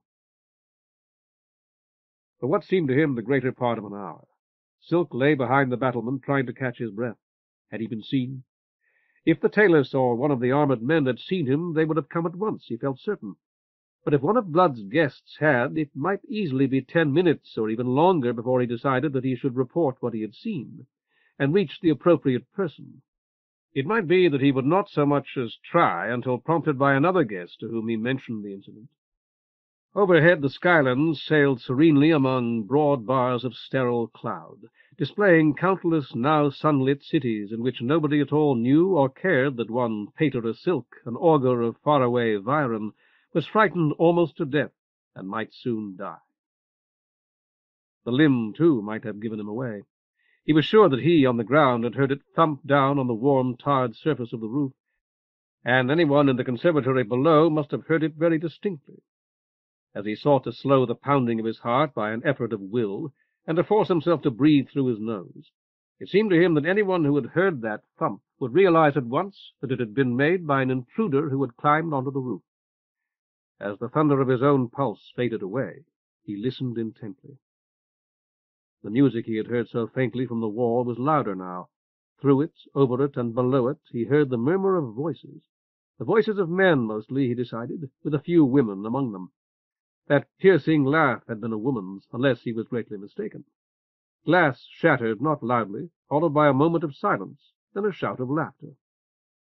His black rope was still hanging over the battlement. He felt that it was almost miraculous that it had not been seen. Without rising from his back, he hauled it in hand over hand. It would be necessary in another minute or two to throw the limb again, this time onto the roof of the wing proper. He was not at all sure he could do it. An owl floated silently overhead, then veered away to settle on a convenient branch at the edge of the forest. Watching it, Silk, who had never considered the lives of echidnas pets before, suddenly realized that the building of Blood's Whorl, with the cleared strip on its forest side and the closely trimmed lawn on the other, had irrevocably altered the lives of innumerable birds and small animals, changing the way in which wood mice foraged for food and hawks and owls hunted them. To such creatures, Blood and his hired workmen must have seemed the very forces of nature, pitiless and implacable. Silk pitied those animals now, all the while wondering whether they did not have as much right and more reason to pity him. The outsider, he reflected, had swooped upon him much as the owl would stoop for a mouse. The outsider had assured him that his regard for him was eternal and perfect, never to be changed by any act of his, no matter how iniquitous or how meritorious. The outsider had then told him to act, and had withdrawn while in some fashion remaining. The memory and the wonder of the outsider's love and of his own new clean pride in the outsider's regard would make the rest of his life both more meaningful and more painful. Yet what could he do beyond what he was doing? "Thank you," he whispered. "Thank you anyway. Even if you never speak to me again, you have given me the courage to die." The owl hooted from its high branch above the wall, and the orchestra in Blood's ballroom struck up a new tune, one Silk recognized as "No, I'll Never Leave You." Could that be an omen? The outsider had indeed warned him to expect no help, but had never, as well as Silk could remember at any rate, actually told him that he would never be vouchsafed omens. Shaking himself, his self-possession recovered and his sweat dried. He lifted his knees and rolled into a crouch behind one of the merlons, peering through the crenel on its left. There was no one on that part of the grounds visible to him. He readjusted the long handle of the hatchet while changing position slightly in order to look out through the crenel on the right. Half the grassway was visible from that angle, and with it the gate. But there was no floater on that section of the grassway, and the tailless and the horned beasts that had come at its call had gone elsewhere. The skylands were brightening as the trailing edge of the cloud that had favored him left Viron for the west. He could make out the iron ring the tailless had pulled to raise the gate to the left of the arch. He stood then and looked about him. There was nothing threatening or even extraordinary about the roof of Blood's conservatory. It was level, or nearly so, a featureless dark surface surrounding an abat-jour for the illumination of the conservatory, itself enclosed on three sides by chest-high battlements. The fourth was defined by the south wall of the wing from which the conservatory extended. The sills of its second-story windows were 3 cubits or a trifle less above the conservatory roof. Silk felt a thrill of triumph as he studied the windows. Their casements were shut, and the rooms that they lighted dark. Yet he felt an undeniable pride in them that was not unrelated to that of ownership. Orc had predicted that he would get roughly this far before being captured by Blood's guards. And now he had gotten this far, doing nothing more than Orc, who clearly knew a great deal about such things, had expected. The Manteion had not been saved, or even made appreciably safer. And yet... Boldly, he leaned over the nearest battlement, his head and shoulders thrust beyond the merlons. One of the horned beasts was standing at the base of the conservatory wall, directly below him. For an instant he was acutely conscious of its amber stare. It snarled, and cat-like padded away. Could those fantastic animals climb onto the roof? He decided that, though possible, it was unlikely. The walls of the villa were of dressed stone, after all. He leaned out farther still, his hands braced on the bottom of the crenel, to reassure himself about the construction of the wall. As he did, the tailless rolled into view. He froze until it had passed. There was a chance, of course, that it had concealed upward or rearward directed eyes. Mater Marble had once mentioned such features in connection with Mater Rose, but that, too, seemed less than probable. Leaving his limb and horsehair rope where they lay, he walked gingerly across the roof to the abat-jour and crouched to peer through one of its scores of clear panes. The conservatory below apparently housed large bushes of some sort, or possibly dwarfed trees. Silk found that he had unconsciously assumed that it had supplied the low-growing flowers that bordered the grassway. That had been an error, now revealed. While examining the plants below, he cautioned himself against making any further unconsidered assumptions about this villa of Blood's. The panes themselves were set in lead. Silk scraped the lead with the edge of his hatchet, finding it as soft as he could wish. With half an hour's skilful work, it should be possible, he decided, to remove 2 panes without breaking them, after which he could let himself down among the lush, shining leaves and intertwined trunks below, perhaps with an undesirable amount of noise, but perhaps also unheard. Nodding thoughtfully to himself, he rose and walked quietly across the conservatory roof to examine the dark windows of the wing overlooking it. The first 2 he tested were locked in some fashion. As he tugged at each, he was tempted to wedge the blade of his hatchet between the stile and casing to pry them open. The latch or bolt would certainly break with a snap, however, if it gave at all, and it seemed only too likely that the glass would break instead. He decided that he would try to throw the limb onto the roof 2 stories above him. Diminished by a third, that throw no longer appeared nearly as difficult as it had when he had reconnoitred the villa from the top of its surrounding wall. And explore that roof as well before attempting anything quite so audacious. Circuitous though it seemed, removing panes from the abat-jour might actually be a more prudent approach. The third casement he tried gave slightly in response to his tentative pull. He pushed it back, wiped his perspiring palms on his robe, and tugged harder. This time the casing moved a trifle farther. It was only jammed, apparently, not locked. A quick wrench of the hatchet forced it open enough for him to swing it back with only the slightest of protests from the neglected hinges. Vaulting with one hand upon the sill, he slid head-first into the lightless room beyond. The gritty wooden floor was innocent of carpet. Silk explored it with his fingertips in ever wider arcs, while he knelt, motionless, alert for any sound from within the room. His fingers touched something the size of a pigeon's egg, something spherical, hard and dry. He picked it up. It yielded slightly when squeezed. Suspicious, he lifted it to his nostrils and sniffed. Excrement. He dropped it and wiped his fingers on the floor.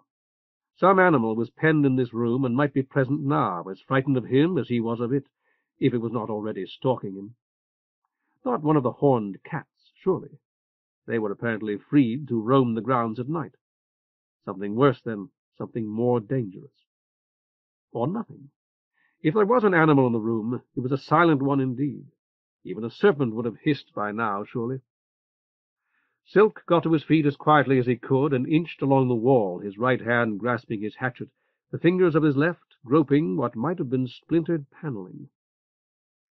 A corner as empty as the whole room seemed to be. He took a step, then another.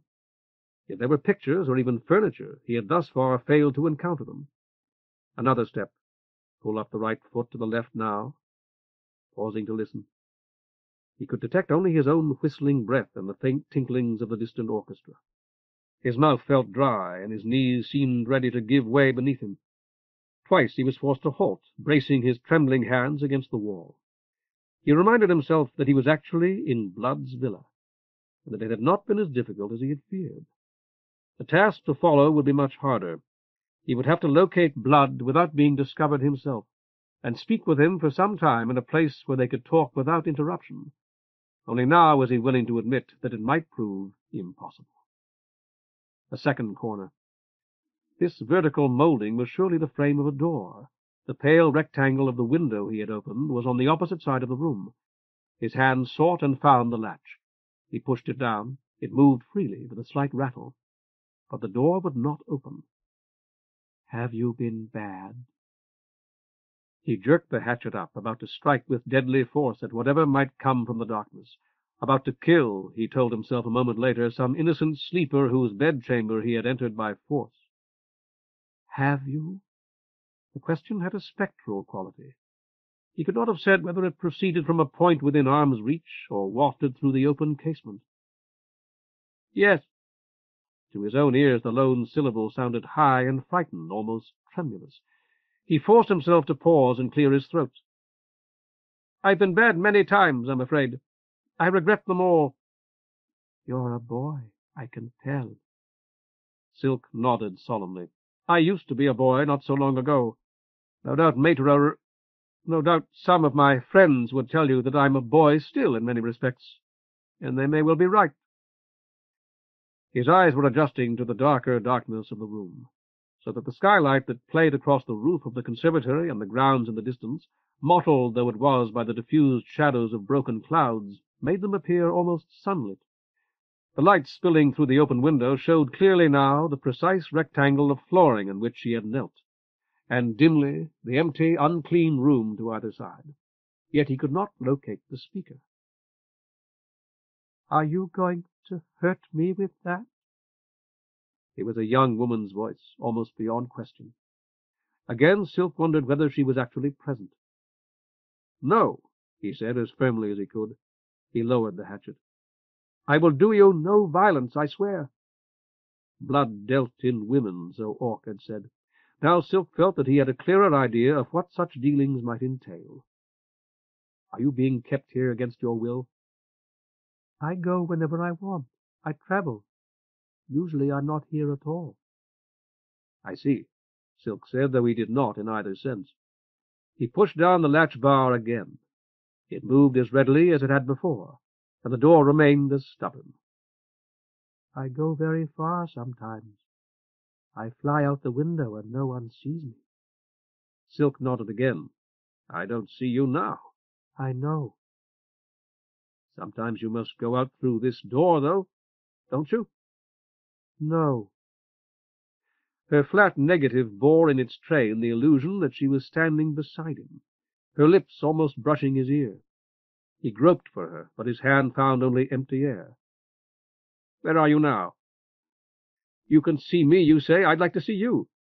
I'll have to get back in. Get back in through the window? There was no reply. He crossed the room to the window and looked out, leaning on the sill. There was no one on the roof of the conservatory, no one but the Talus in sight on the grounds beyond. His rope and limb lay where he had left them.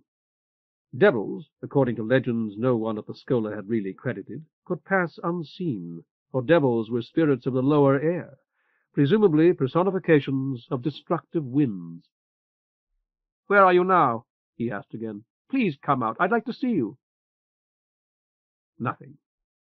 Thelxiopeia provided the best protection from devils, according to the writings, but this was Fia's day, not hers. Silk petitioned Fia, Thelxiopeia, and for good measure, Scylla, in quick succession before saying, I take it you don't want to talk to me, but I need to talk to you. I need your help, whoever you are. In Blood's ballroom, the orchestra had struck up Brave Guards of the 3rd Brigade. Silk had the feeling that no one was dancing, that few, if any, of Blood's guests were even listening. Outside, the Talus waited at the gate, its steel arms unnaturally lengthened, both its hands upon the ring. Turning his back on the window, Silk scanned the room. A shapeless mass in a corner, one that he had not traversed when he had felt his way along the walls to the door, might conceivably have been a huddled woman. With no very great confidence, he said, I see you. To 14 more my sword I pledged, sang the violins with desperate gaiety.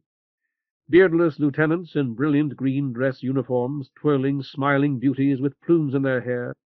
But they were not there, Silk felt certain, no more than the mysterious young woman whom he himself was trying to address was here. He crossed to the dark shape in the corner and nudged it with the toe of his shoe, then crouched, put aside his hatchet, and explored it with both hands. A ragged blanket and a thin, foul-smelling mattress. Picking up his hatchet again, he rose and faced the empty room. I'd like to see you, he repeated. But if you won't let me, if you won't even talk to me any more, I'm going to leave. As soon as he had spoken, he reflected that he had probably told her precisely what she wanted to hear. He stepped to the window. If you require my help, you must say so now. He waited, silently reciting a formula of blessing, then traced the sign of addition in the darkness before him. "Good-bye, then." Before he could turn to go, she rose before him like smoke, naked and thinner than the most miserable beggar. Although she was a head shorter, he would have backed away from her if he could. His right heel thumped the wall below the window. "Here I am. Can you see me now?" In the dim skylight from the window, her starved and bloodless face seemed almost a skull. "My name's Mucor." Silk nodded and swallowed, half afraid to give his own, not liking to lie.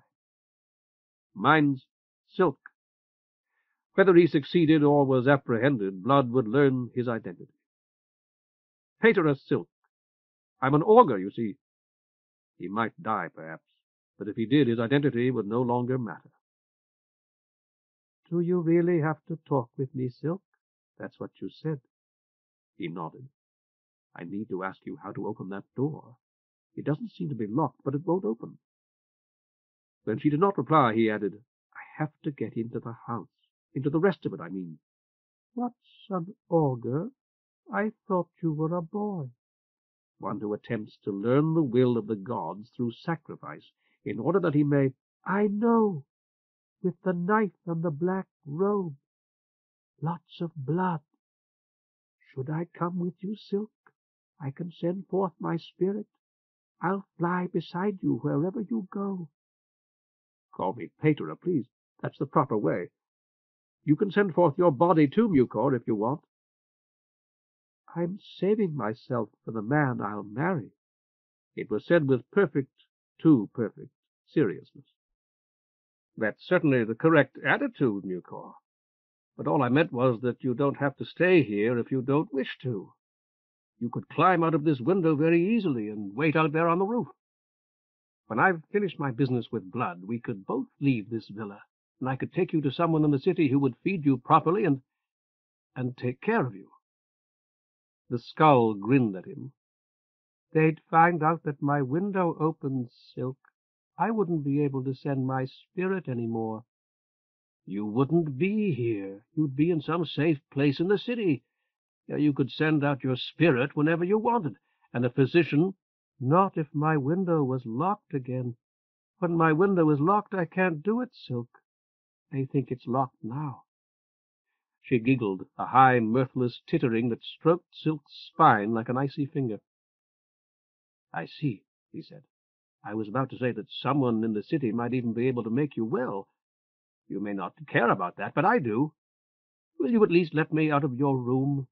Open your door for me?" "Not from this side. I can't." He sighed. "I didn't really think you could. I don't suppose you know where Blood sleeps?" "On the other side of the house." "In the other wing?" "His room used to be right under mine, but he didn't like hearing me. Sometimes I was bad. The North Edition. This one's the South Edition." "Thank you." Silk stroked his cheek. "That's certainly worth knowing. He'll have a big room on the ground floor, I suppose." "He's my father." "Blood is?" Silk caught himself on the point of saying that she did not resemble him. "Well, well, that may be worth knowing, too. I don't plan to hurt him, Mucor, though I rather regret that now. He has a very nice daughter. He should come and see her more often, I think. I'll mention it forcefully if I get to talk with him." Silk turned to leave, then glanced back at her. "You really don't have to stay here, Mucor." "I know. I don't." "You don't want to come with me when I leave? Or leave now yourself?" "Not the way you mean. Walking like you do." "Then there's nothing I can do for you except give you my blessing, which I've done already. You're one of Moltke's children, I think. May she care for you and favor you this night and every night." "Thank you, Silk." It was the tone of the little girl she had once been. 5 years ago, perhaps, he decided. Or perhaps 3, or less than 3. He swung his right leg over the windowsill. "Watch out for my lynxes." Silk berated himself for not having questioned her more. "What are those?" "My children. Do you want to see one?" Yes, he said. Yes, I do, if you want to show him to me. Watch. Mucor was looking out the window, and Silk followed her gaze. For half a minute he waited beside her, listening to the faint sounds of the night. Blood's orchestra seemed to have fallen silent. Ghost-like, a floater glided beneath the arch, its blowers scarcely audible. The tailors let down the gate smoothly behind it, and even the distant rattle of the chain reached them. A section of abat-jour pivoted upward, and a horned head with topaz eyes emerged from beneath it, followed by a big, soft-looking paw. Mucor said, "That's Lion. He's my oldest son. Isn't he handsome?" Silk managed to smile. "Yes, he certainly is. But I didn't know you meant the horned cats." "Those are their ears. But they jump through windows, and they have long teeth and claws that can hurt worse than a bull's horns." "I imagine so." Silk made himself relax. "Lynxes, is that what you call them? I've never heard of the name, and I'm supposed to know something about animals." The lynx emerged from the abat-jour and trotted over to stand beneath the window, looking up at them quizzically. If he had bent, Silk could have touched its great bearded head. He took a step backward instead. "Don't let him come up here, please." "You said you wanted to see them, Silk." "This is close enough." As if it had understood, the lynx wheeled. A single bound carried it to the top of the battlement surrounding the conservatory roof, from which it dived as though into a pool. "Isn't he pretty?" Silk nodded reluctantly. "I found him terrifying, but you're right. I've never seen a lovelier animal, though all sabered sphinxes cats are beautiful." "She must be very proud of him." "So am I. I told him not to hurt you." Mucor squatted on her heels, folding like a carpenter's rule.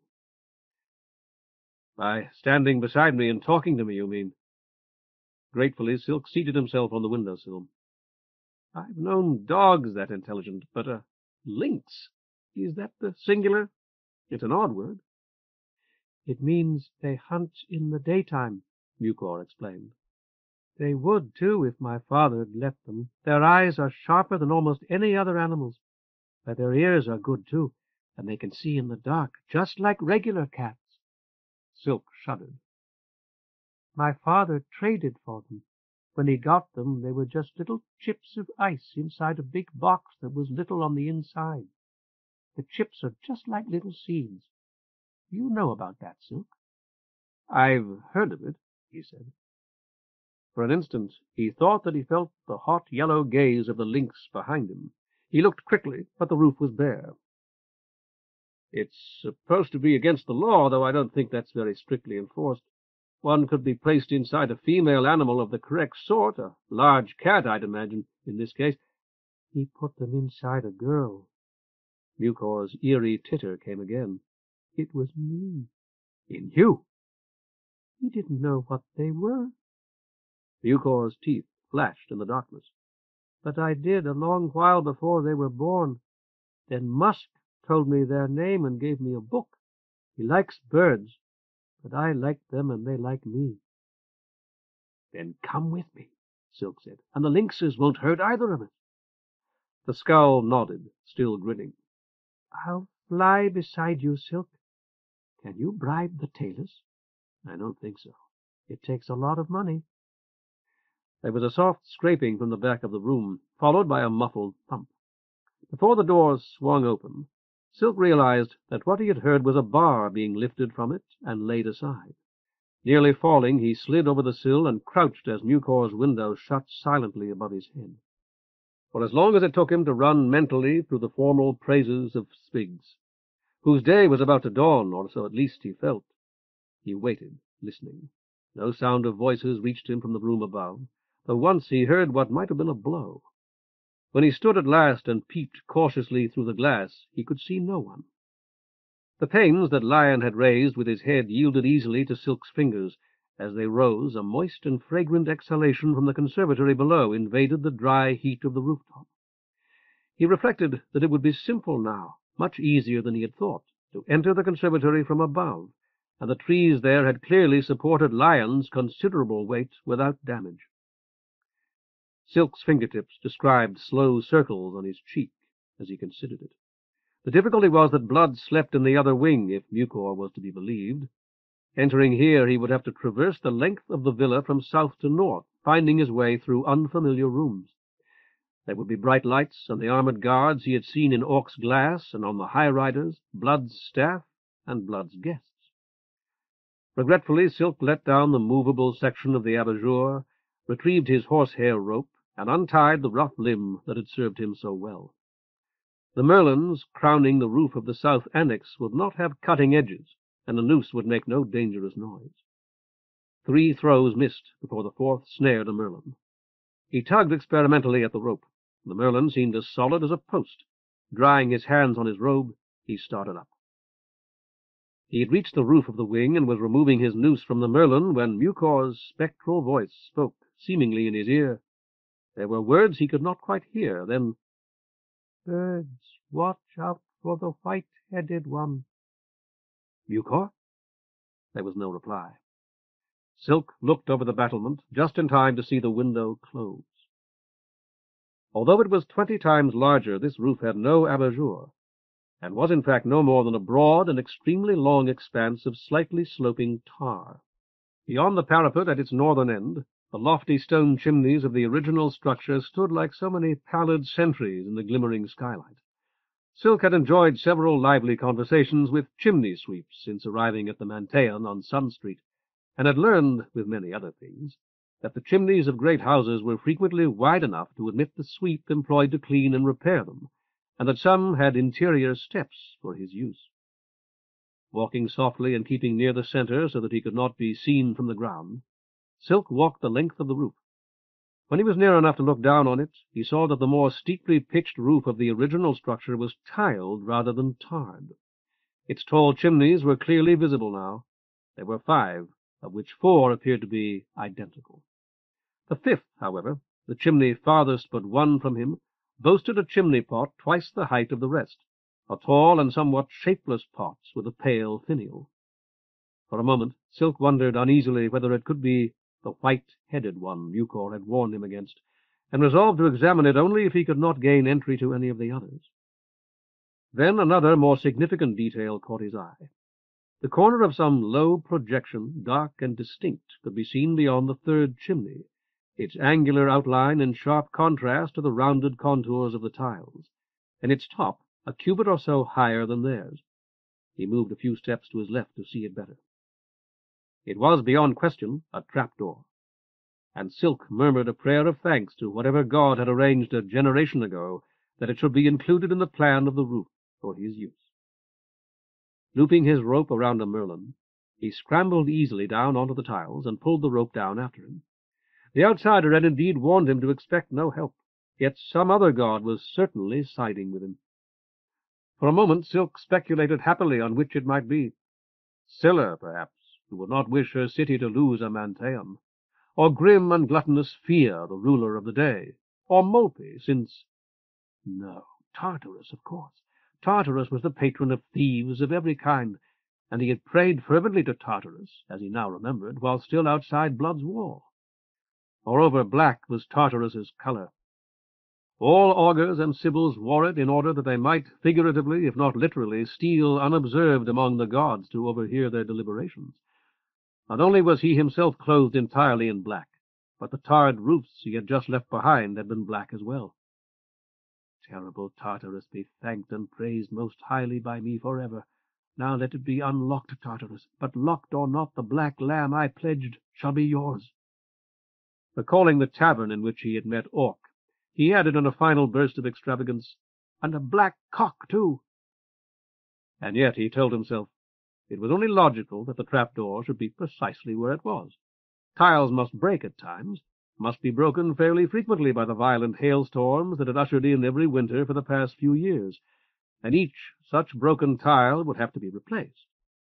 A trapdoor giving access to the roof from the attic of the villa would be much more convenient, as well as much safer, than a 70-cubit ladder.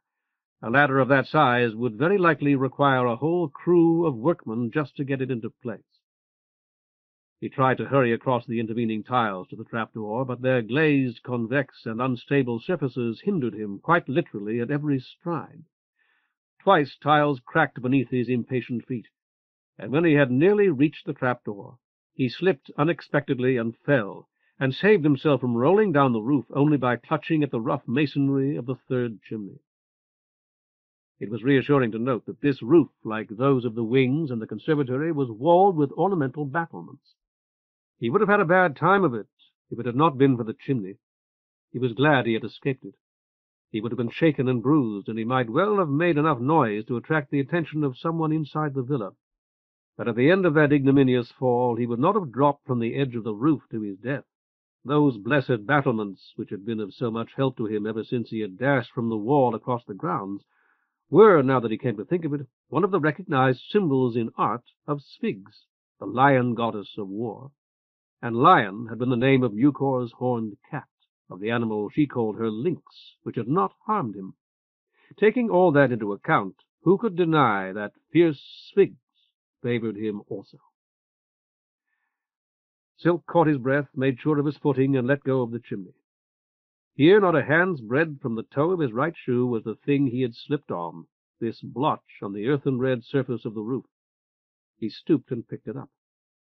It was a scrap of raw skin, an irregular patch about as large as a handkerchief from the pelt of some animal, still covered with coarse hair on one side and slimy with rotting flesh and rancid fat on the other, reeking with decay. He flung it aside with a snort of disgust. The trapdoor lifted easily. Below it was a steep and tightly spiraled iron stair.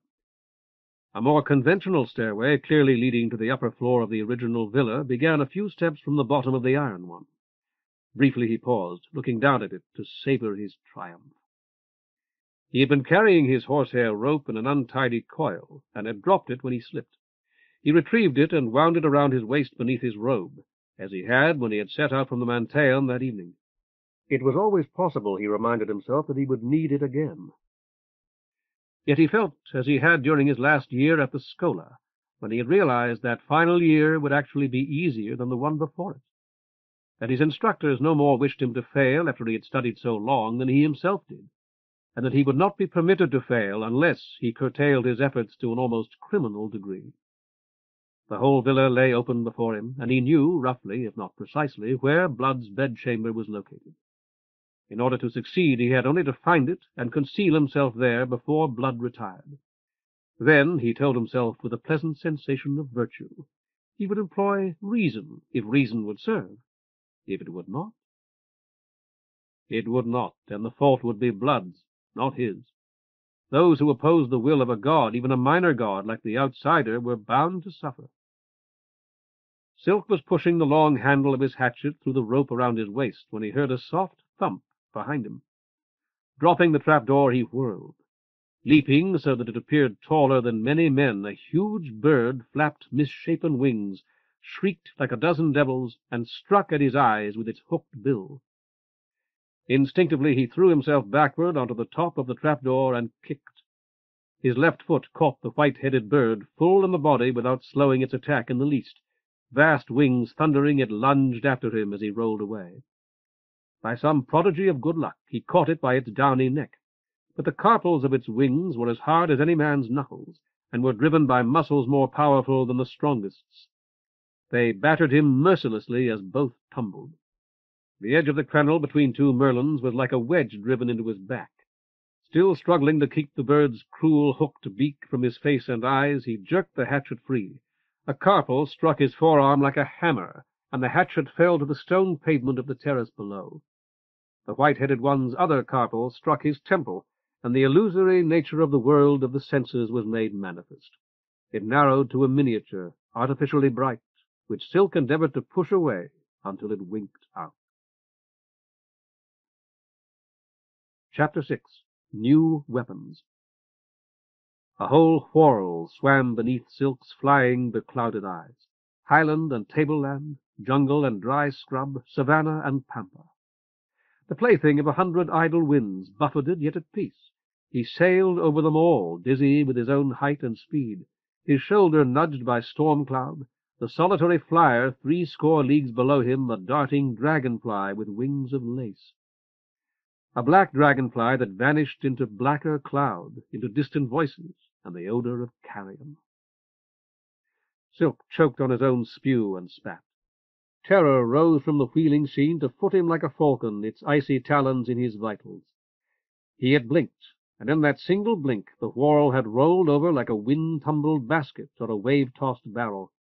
The drifting skylands were up, and the uneven, unyielding surface on which he lay, down. His head throbbed and spun, and an arm and both legs burned. He sat up. His mouth was wet with slime, his black robe discolored and stinking. He wiped them clumsily with numbed hands, then wiped his hand on his robe and spat again. The grey stone of the battlement had been crowding his left shoulder. The bird he had fought, the white-headed one of Mucor's warning, was nowhere to be seen. Or perhaps, he thought, he had only dreamed of a terrible bird. He stood, staggered, and fell to his knees. His eyes closed of themselves. He had dreamed it all, his tortured mind writhing among nightmares. The horrible bird, the horned beasts with their incandescent stares, the miserable mad girl, his dark rope reaching blindly again and again for new heights, the silent forest, the burly burglar with his hired donkeys, and the dead man sprawled beneath the swinging, hanging lamp. But he was awake now, awake at last, and the night was spent, awake and kneeling beside his own bed in the manse on Sun Street. It was shade-up, and today was Sphinx Day. Already he should be chanting stabbing Sphinx's morning prayer. O divine lady of the swords, of the gathering armies of the swords. He fell forward, retching, his hands on the still warm, rounded tiles. The second time he was wiser, not attempting to stand until he was confident that he could do so without falling. Before he gained his feet, while he lay trembling beside the battlement, dawn faded and winked out. It was night again, Feast Day night once more. An endless night that had not yet ended and might never end. Rain, he thought, might wash him clean and clear his head, and so he prayed for rain, mostly to Fear and Pass, but to Scylla as well, remembering all the while how many men better than himself, were imploring the gods as he did, and for better reasons. How long had they been praying, offering such small sacrifices as they could, washing great pauses, images in orchards of dying trees and in fields of stunted corn. It did not rain, or even thunder. Excited voices drifted to him from somewhere far away. He caught the name Hyrax, repeated over and over. Someone or something had died. Hyrax. Feather had replied at the Palestra a week or two before, fumbling after some fact associated with the familiar name of the god of death. Hyrax is right in the middle. In the middle of Pos and Echidna's sons, Feather? Or of all their children? Of their whole family, Pater. There's only the 2 boys in it. Feather also was one of a pair of brothers, Hyrax and Tartarus. Feather had waited fearfully for correction, but he, Pater Silk, had smiled and nodded. Tartarus is the oldest, and Hyrax is the youngest, Feather had continued, encouraged. Mater's cubit stick tapped her lectern. The older, Feather, and the younger. You said yourself that there were only 2. Hyrax, said someone far below the other side of the battlement. Silk stood up. His head still throbbed, and his legs were stiff, but he did not feel as though he were about to gag again. The chimneys, they all looked the same now, and the beckoning trap-door seemed an impossible distance away. Still reeling and dizzy, he embraced a merlin with both arms and peered over the battlement. As if it had belonged to someone else, he noted that his right forearm was oozing blood onto the grey stones. 40 cubits and more below, 3 men and 2 women were standing in a rough circle on the terrace, all of them looking down at something. For a slow half-minute at least, Silk could not be certain what it was. A third woman pushed one of the others aside, then turned away as if in disgust. There was more talk until one of the armored guards arrived with a lamp. The bird, Mucor's white-headed one, lay dead upon the flagstones, appearing smaller than Silk could have imagined, its unequal wings half spread, its long white neck bent back at an unnatural angle. He had killed it, or rather, it had killed itself. One of the men around the dead bird glanced upwards, saw Silk watching him, pointed, and shouted something Silk could not understand. Rather too late, or so he feared, he waved as though he were a member of the household and retreated up the steep slope of the roof. The trapdoor opened upon the dim and lofty attic he had glimpsed earlier, a cobwebbed cavern more than half filled with musty furniture and splintering crates. Feeble lights kindled at the muted clank of his foot upon the first iron step. He had hardly descended to the second when one winked out. It was a promising place in which to conceal himself, but it would no doubt be the first to be searched should the man on the terrace raise the alarm. Silk had rejected it by the time he reached the bottom of the spiraling steps, and with a pang of regret hurried straight to the wider wooden stair and ran down them to the upper floor of the original villa. Here a narrow tapestry-covered door opened onto a wide and luxuriously furnished corridor not far from a balustraded staircase up which cultured voices floated. A fat, formally dressed man sat in an elaborate red velvet and gilt armchair a few steps from the top of the staircase. His arms rested on a rosewood table, and his head upon his folded arms. He snored softly as Silk passed, jerked to wakefulness, stared uncomprehendingly at Silk's black robe, and lowered his head to his arms again. The stair was thickly carpeted, its steps broad, and its slant gentle. It terminated in a palatial reception hall in which 5 men dressed much like the sleepers stood deep in conversation. Several were holding tumblers, and none seemed alarmed. Some distance beyond them the reception hall ended with wide double doors, doors that stood open at present, so that the soft autumn night itself appeared as a species of skylit hanging in Blood's Hall. Beyond any question, Silk decided those doors represented the principal entrance to the villa. The portico he had studied from the wall would be on the other side, and indeed, when he had surveyed the scene below him for a moment, not leaning across the balustrade as he had so unwisely leaned across the battlement to stare down at the flaccid form of the white-headed one, but from the opposite side of the corridor, with his back against the nude, half-again, life-sized statue of some minor goddess, he could just make out the ghostly outlines of the pillars. Unbidden, the Manteion's familiar fire-crowned altar rose before him as he stared at the open doors. The altar, the manse, the palestra, and the shady arbor where he had sometimes chatted too long with Mater of Marble. Suppose that he were to walk down this staircase quite normally, stroll through that hall, nodding and smiling to anyone who glanced toward him. Would any of them stop him, or call for guards? It seemed unlikely. His own hot blood trickling down his right arm wet his fingers and dripped onto Blood's costly carpet. Shaking his head, Silk strode swiftly past the stair and seated himself in the matching red armchair on the other side. As long as his arm bled, he could be tracked by his blood. Down the spiral stair from the roof, down the attic stair, and along this corridor. Parting his robe, he started a tear above the hem of his tunic with his teeth and ripped away a strip. Could not the blood trail be turned to his advantage? Silk rose and walked rapidly along the corridor, flexing his wrist and clenching his right hand to increase the bleeding, and entered the south wing by a short flight of steps. There he halted for a moment to wind the strip about his wound and knot it with his teeth, just as Gib, the big man in the cock, had. When he had satisfied himself that it would remain in place, he retraced his steps, passing the chair in which he had sat, the stairhead, the sleeper, and the narrow tapestry-covered door leading to the attic. Here, beyond paired icons of the minor deities Ganymedia and Catamitus, wide and widely spaced doors alternated with elaborately framed mirrors and amphorae overfilled with hothouse roses. As Silk approached the entrance to the north wing, an officer in the uniform of the guard emerged from an archway at the end of the corridor. The door nearest Silk stood half open. He stepped inside and shut it softly behind him. He found himself facing a windowless pentagonal drawing-room furnished in magnificent chryselephantine. For a moment he waited with his back to the corridor door, listening as he had listened so often that night. When he heard nothing, he crossed the thick carpet and opened one of the drawing-room's ivory-encrusted doors. This was a boudoir, larger and even more oddly shaped.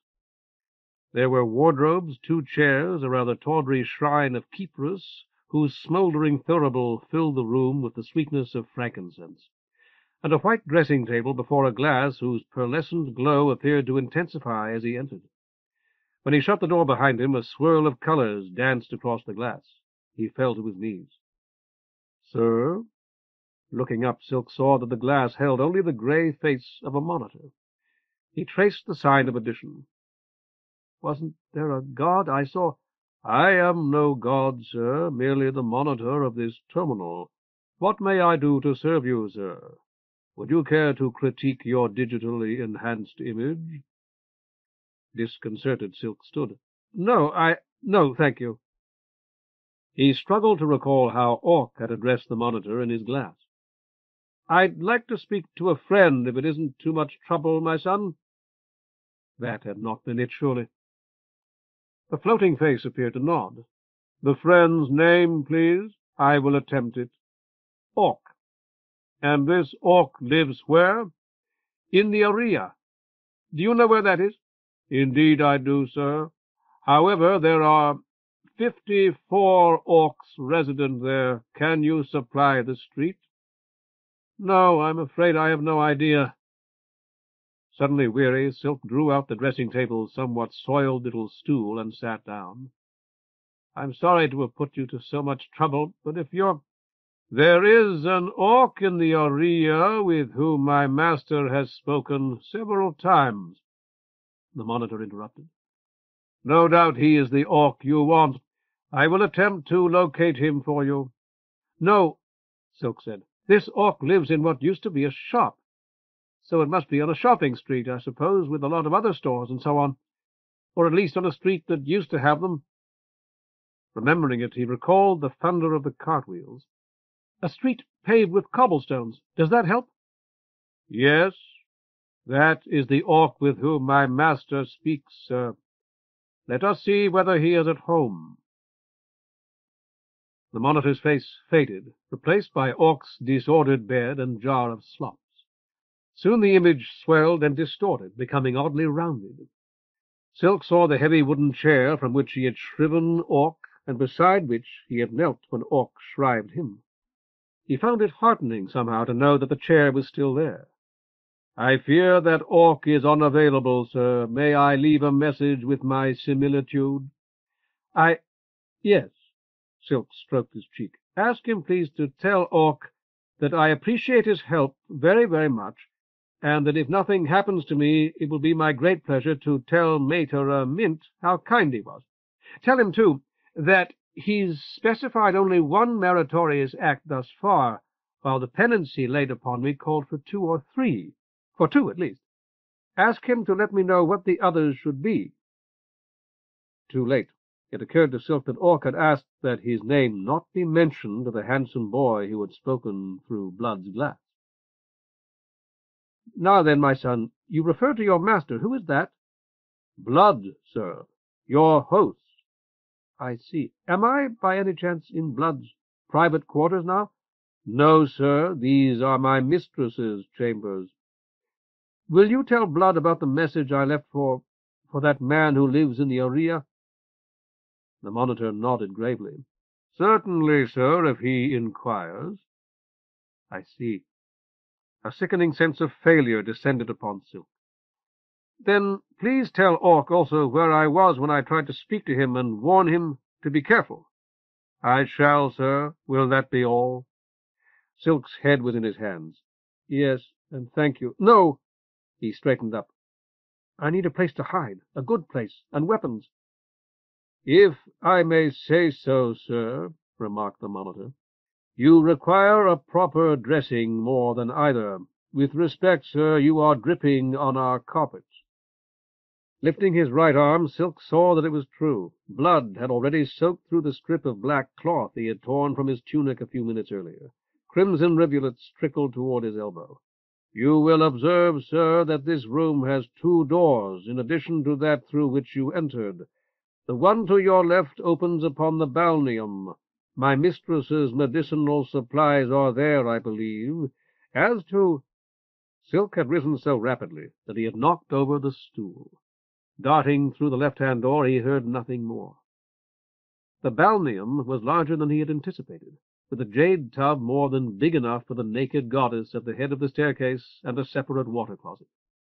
A sizable cabinet held a startling array of apothecary bottles, an olla of violet salve that Silk recognized as a popular aseptic, a roll of gauze, and gauze pads of various sizes. A small pair of scissors cut away the blood-soaked strip. He smeared the ragged wound that the white-headed one's beak had left in his forearm with the violet salve, and at the second try managed to bandage it effectively. As he ruefully took stock of his ruined tunic, he discovered that the bird's talons had raked his chest and abdomen. It was almost a relief to wash and salve the long bloody scratches on which he could employ both his hands. Yellowish incrustations were forming on his robe where he had wiped away his spew.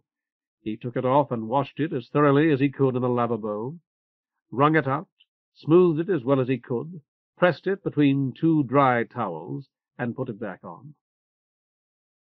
Inspecting his appearance in a mirror, he decided that he might well pass a casual examination in a dim light. Returning to the boudoir, he strewed what he took to be face powder over the clotted blood on the carpet. The monitor watched him, unperturbed. "That is most interesting, sir." "Thank you."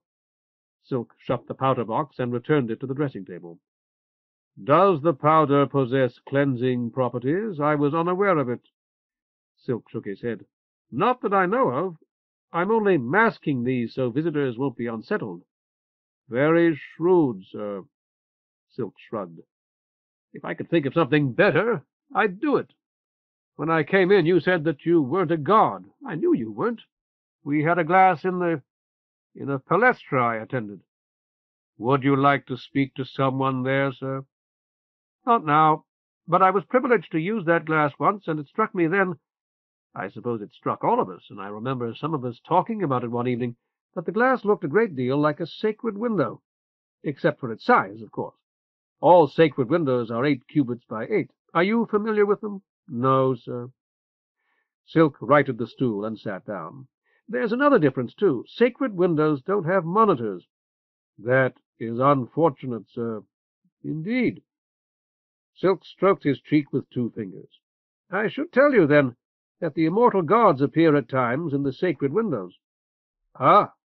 "Yes, my son. I've never seen one, and most people, those who aren't augurs or sibyls particularly, can't see the gods at all. Although they frequently hear the voice of the god, they see only a swirl of color." The monitor's face flushed brick red. "Like this, sir?" "No, not at all like that. I was going to say that, as I understand it, those people who can see the gods first see the swirling colors as well.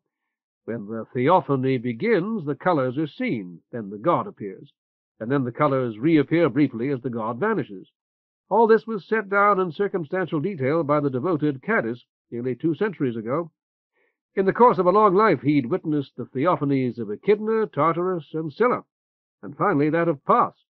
He called the colors he'd seen the holy hues." "Fascinating, sir. I fear, however, that it has little to do with me. May I show you what it is I do, sir? What I do most frequently, I should say. Observe." The monitor's floating face vanished, replaced by the image of a remarkably handsome man in black. Although the tunic of the man in the glass was torn and white gauze showed beneath it, Silk did not recognize this man as himself until he moved and saw the image move with him.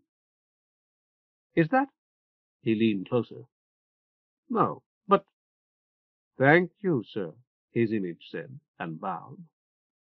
"Only a first attempt, although I think it a rather successful one. I shall do better next time. Take it away, please. I am already too much given to vanity, believe me." "As you wish, sir," his image replied. "I intended no disrespect. I merely desired to demonstrate to you the way in which I most frequently serve my mistress. Would you care to see her in place of yourself? I can easily display an old likeness." Silk shook his head. "An old unlikeness, you mean? Please return to your normal appearance." "As you wish, sir." In the glass, Silk's face lost its blue eyes and brown cheeks, its neck and shoulders vanished, and its features became flatter and coarser. "We were speaking of the gods. No doubt I told you a good deal that you already know." "No, sir. I know very little about gods, sir. I would advise you to consult an augur. Then let's talk about monitors, my son. You must know more than most about monitors. You're a monitor yourself. My task is my joy, sir. We're fortunate, then, both of us. When I was in the house of a certain man I know, a man who has a glass like this one, he clapped his hands to summon the monitor. Is that the usual method? Clapping the hands or tapping on the glass, sir. All of us much prefer the former, if I may be excused for saying it. I see. Silk nodded to himself. Aren't there any other methods? We actually appear in response to any loud sound, sir, to determine whether there is something amiss. Should a fire be in progress, for example, I would notify my master or his steward and warn his guests. And from time to time, Silk said, you must look into this room, although no one has called you, even when there has been no loud sound. Isn't that so? No, sir. You don't simply look in to make certain everything's all right? No, sir. My mistress would consider that an invasion of her privacy, I'm sure. When I entered this room, Silk continued, I did not make any sound that could be called loud, or at least none that I'm aware of. Certainly I didn't clap my hands or tap on this glass, yet you appeared. There was a swirl of color, then your face appeared in the glass. Shortly afterward you told me you weren't a god. You closed the door, sir. Very gently, Silk said. I didn't want to disturb your mistress. Most considerate, sir. Yet the sound of my shutting that door summoned you. I would think that in that case almost any sound would do, however slight. I really cannot say what summoned me, sir. That's a suggestive choice of words, my son. I concede that it may be, sir. The monitor's face appeared to nod. Such being the case, perhaps I may proffer an additional suggestion. It is that you abandon this line of inquiry. I will not reward your persistence, sir. Prior to entering the balneum, you inquired about weapons, sir, and places of concealment. One of our wardrobes might do. Thank you. Silk looked into the nearest, but it was filled almost to bursting with coats and gowns. As to weapons, sir, the monitor continued, you may discover a useful one in my lowest left drawer beneath the stockings. More useful than this, I hope. Silk closed the wardrobe. I am very sorry, sir. There appear to have been many purchases of late of which I have not been apprised. Silk hardly heard him. There were angry and excited voices in the corridor. He opened the door to the drawing-room and listened until they faded away, his hand upon the glass latch-bar of the boudoir door, acutely conscious of the thudding of his heart. Are you leaving, sir? The left drawer, I think you said. Yes, sir. The lowest of the drawers to your left. I can guarantee nothing, however, sir. My mistress keeps a small needler there, or perhaps I should say she did so not long ago. It may, however— Silk had already jerked out the drawer. Groping under what seemed to be at least 100 pairs of women's hose, his fingers discovered not one but 2 metal objects. My mistress is sometimes careless regarding the safety catch, sir. It may be well to exercise due caution until you have ascertained its condition. I don't even know what that is, Silk muttered as he gingerly extracted the first. It was a needler so small that it lay easily in the palm of his hand, elaborately engraved and gold-plated. The thumb-sized ivory grips were inlaid with gold hyacinths, and a minute heron scanned the golden pool for fish at the base of the rear sight. For a moment Silk, too, knew peace, lost in the flawless craftsmanship that had been lavished upon every surface. No venerated object in his Manteion was half so fine. Should that discharge, it could destroy my glass, sir. Silk nodded absently. I've seen needlers. I saw 2 tonight, in fact, that could eat this one. You have informed me that you are unfamiliar with the safety catch, sir. Upon either side of the needler you hold, you will observe a small movable convexity. Raised, it will prevent the needler from discharging. This, Silk said. Like the grips, each tiny boss was marked with a hyacinth, though these were so small that their minute, perfect florets were almost microscopic. He pushed one of the bosses down, and the other moved with it. Will it fire now? I believe so, sir. Please do not direct it toward my glass. Glasses are now irreplaceable, sir, the art of their manufacture having been left behind when— I'm greatly tempted, nevertheless. In the event of the destruction of this glass, I should be unable to deliver your message to Orc, sir. In which case there'd be no need of it. This smooth bar inside the ring is the trigger, I suppose. I believe that is correct, sir. Silk pointed the needler at the wardrobe and pressed the trigger. There was a sharp snap, like the cracking of a child's whip. It doesn't seem to have done anything, he said. My mistress's wardrobe is not a living creature, sir. I never thought it was, my son. Silk bent to examine the wardrobe's door. A hole not much thicker than a hair had appeared in one of its polished panels. He opened the door again. Some, though not all, of the gowns in line with the hole showed ragged tears, as if they had been stabbed with a dull blade a little narrower than his index finger.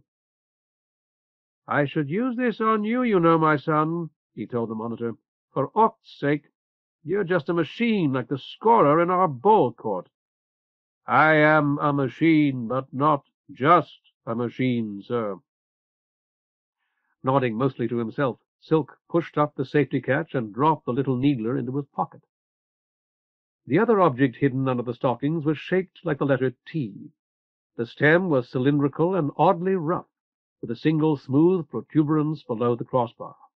The crossbar itself seemed polished and slightly curved, and had upturned ends. The entire object felt unnaturally cold, as reptiles often do. Silk extracted it from the stockings with some difficulty, and examined it curiously. Would it be convenient for me to withdraw, sir? The monitor asked. Silk shook his head. What is this? I don't know, sir. He regarded the monitor narrowly. Can you lie under extreme provocation, my son? Tell an untruth? I know a Chem quite well, and she can, or so she says. No, sir. Which leaves me not a whit the wiser. Silk seated himself on the stool again. I suppose not, sir. I think I know what this is, you see. Silk held the T-shaped object up for the monitor's inspection. It gleamed like polished silver. I'd appreciate confirmation and some instructions on how to operate it. I am afraid I cannot assist you, sir, although I would be glad to receive your own opinion. I think it's an Azoth. I've never actually seen one, but we used to talk about them when I was a boy. One summer all of us made wooden swords, and sometimes we pretended they were Azoths. Charming, sir. Not really, Silk muttered, scrutinizing the flashing gem in the pommel of the Azoth. We were as bloodthirsty as so many little tigers, and what's charming about that? But anyway, an Azoth is supposed to be controlled by something called a demon. If you don't know about Azoths, you don't know anything about that, I suppose. No, sir. The monitor's floating face swung from side to side, revealing that there was no head behind it. If you wish to conceal yourself, sir, should you not do so at once? My master's steward and some of our guards are searching the suites on this floor. How do you know that? Silk asked sharply. I have been observing them. I have glasses in some of the other suites, sir. They began at the north end of the corridor? Yes, sir, quite correct. Silk rose. Then I must hide in here well enough to escape them, and get into the north wing after they've left. You haven't examined the other wardrobe, sir. And I don't intend to. How many unsearched suites are there between us? 3, sir. And I've still got a little time. Silk studied the Azoth. When I made my sword, I left a nail sticking out and bent it. That was my demon. When I twisted it toward me, the blade wasn't there any more. When I twisted it away from me, I had one. I doubt, sir. Don't be too sure, my son. That may have been based on something supposedly true that I'd heard. Or I may have been imitating some other boy who'd gotten hold of a useful fact. I mean, a fact that would be useful to me now. The roughened stem of the T was the grip obviously, and the crossbar was there to prevent the user's hand from contacting the blade. Silk tried to revolve the gem in the pommel, but its setting kept it securely in place. The bent-nailed demon of his toy sword had been one of those that had held the crosspiece. He felt certain of that. There was an unfaceted crimson gem, he vaguely remembered having heard a similar gem called a bloodstone, in the grip, just behind one of the smooth tapering arms of the guard. It was too flat and much too highly polished to turn. He gripped the Azoth as he had his wooden sword and pressed the crimson gem with his thumb. Realities separated. Something else appeared between the halves, as a current divides a quiet pool. Plaster from the wall across the room fell smoking onto the carpet, revealing laths that themselves exploded in a shower of splinters with the next movement of his arm. Involuntarily he released the demon, and the Azoth's blade vanished. "Please be more careful with that, sir." "I will." Silk pushed the Azoth into the coiled rope about his waist. "If it should be activated by chance, sir, the result might well be disastrous for you as well as others." "You have to press the demon below the level of the grip, I think," Silk said. "It should be difficult for that to happen accidentally." "I profoundly hope so, sir." "You don't know where your mistress got such a weapon?" "I did not even know she possessed it, sir." "It must be worth as much as this whole villa. More, perhaps. I doubt that there are 10 of them in this city." Silk turned toward the wardrobe and selected a blue winter gown of soft wool. "They have left the suite they were searching earlier, sir. They are proceeding to the next." "Thank you. Will you leave when I tell you to go?" "Certainly, sir." "I ought to destroy your glass." For a second Silk stared at the monitor. "I'm tempted to do it. But if a god really visited it when I arrived—" He shrugged. "So I'm going to tell you to go instead and cover your glass with a gown. Perhaps they won't notice it. Did they question the glasses in the other suites?" "Yes, sir. Our steward summoned me to each glass. He is directing the searchers in person, sir." "While you were here talking to me? I didn't know you could do that." "I can, sir. One strives to best utilize lulls in the conversation, pauses, and the like. It is largely a matter of allocation, sir." "But you didn't tell them where I was." "You can't have. Why not?" "He did not inquire, sir. As they entered each suite, he asked whether there was a stranger present." "And you told them there wasn't?" "No, sir. I was forced to explain that I could not be certain, since I am not perpetually present." "Blood's steward? Is that the young man called Musk?" "Yes, sir. His instructions take precedence over all others, except my master's own." "I see. Musk doesn't understand you much better than I do, apparently." "Less well, perhaps, sir." Silk nodded to himself. "I may remain in this suite after you've gone. On the other hand, I may leave, too, as soon as you're no longer here to watch what I'm doing. Do you understand what I've just told you?" "Yes, sir," the monitor said. "Your future whereabouts will be problematical." "Good. Now vanish at once. Go wherever it is that you go."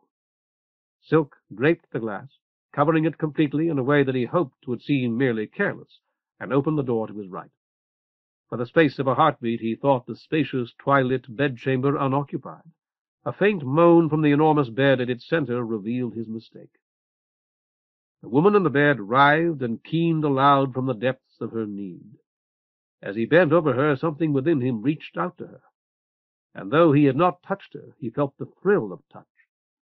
Her hair was as black as the night chough's wings, and as glossy. Her features, as well as he could judge in the uncertain glow, exquisite. She groaned softly, as though she knew he was looking down on her, and rolling her head upon her pillow, kissed it without waking. Beyond the boudoir, the drawing-room door opened.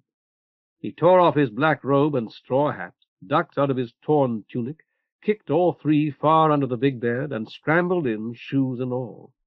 He was drawing up the gold-embroidered oversheet when he heard the door through which he had entered the boudoir open. Someone said distinctly, "Nothing in here." By then his thumb had found the safety catch. He sat up, leveling the needler as the searchers entered. "Stop!" he shouted, and fired. By the greatest good luck, the needle shattered a tall vase to the right of the door. The report brought the bedchamber's lights to their brightest. The first armored guard halted, his slug gun not quite pointing at Silk, and the black-haired woman sat up abruptly, her slightly tilted eyes wide. Without looking at her, Silk grated, "Go back to sleep, Hyacinth. This doesn't concern you." Faintly perfumed, her breath caressed his bare shoulder, deliciously warm. "Sorry, Commissioner," the guard began uncertainly. "I mean Pater." Too late, Silk realized that he was still wearing the old blue-trimmed calotte that had once been Pater Pike's. He snatched it off. "This is unforgivable! Unforgivable! I shall inform Blood! Get out!"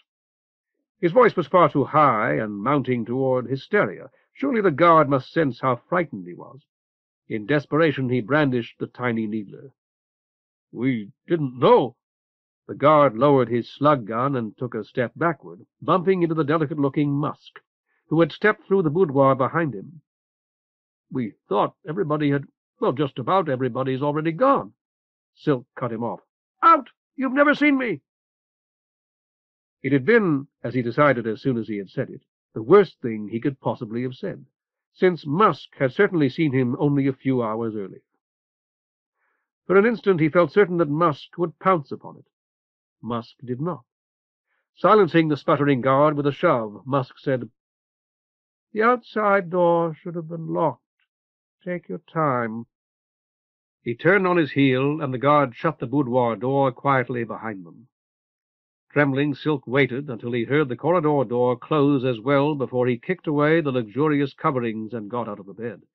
His mouth was parched, and his knees without strength. "What about me?" the woman asked. As she spoke, she pushed aside the oversheet and the red silk sheet, revealing remarkably rounded breasts and a small waist. Silk caught his breath and looked away. "All right, what about you? Do you want me to shoot you?" She smiled and threw her arms wide. "If it's the only thing you can do, why, yes." When Silk did not reply, she added, "I'll keep my eyes open if that's all right with you. I like to see it coming." The smile became a grin. "Make it fast, but make it last, and make it good." Both had spoken softly, and the lights were no longer glaring. Silk kicked the bed to re-energize them. "You have been given a filter of some sort, I think. You'll feel very differently in the morning." Pushing up the safety catch, he dropped her needler back into his pocket. "I was given nothing." The woman in the bed licked her lips, watching for his reaction. "I took what you're calling a filter before the first ones got here." "Rust?" Silk was on his knees beside the bed, groping for the clothing he had kicked beneath it. Fear was draining from him, and he felt immensely grateful for it. Lion-hearted Sphinx still favored him. Nothing could be more certain. "No," she was scornful. "Rust doesn't do this. Don't you know anything? On Rust I'd have itched to kill them all, and I might have done it, too. Beggar's root's what they call it, and it turns a terrible bore into a real pleasure." "I see." Wincing, Silk pulled out his ruined tunic and his second-best robe. "Want me to give you some? I've got a lot more, and it only takes a pinch." She swung amazingly long legs over the side of the bed. "It's a lot more expensive than Rust, and a lot harder to find, but I'm in a generous mood. I usually am. You'll see."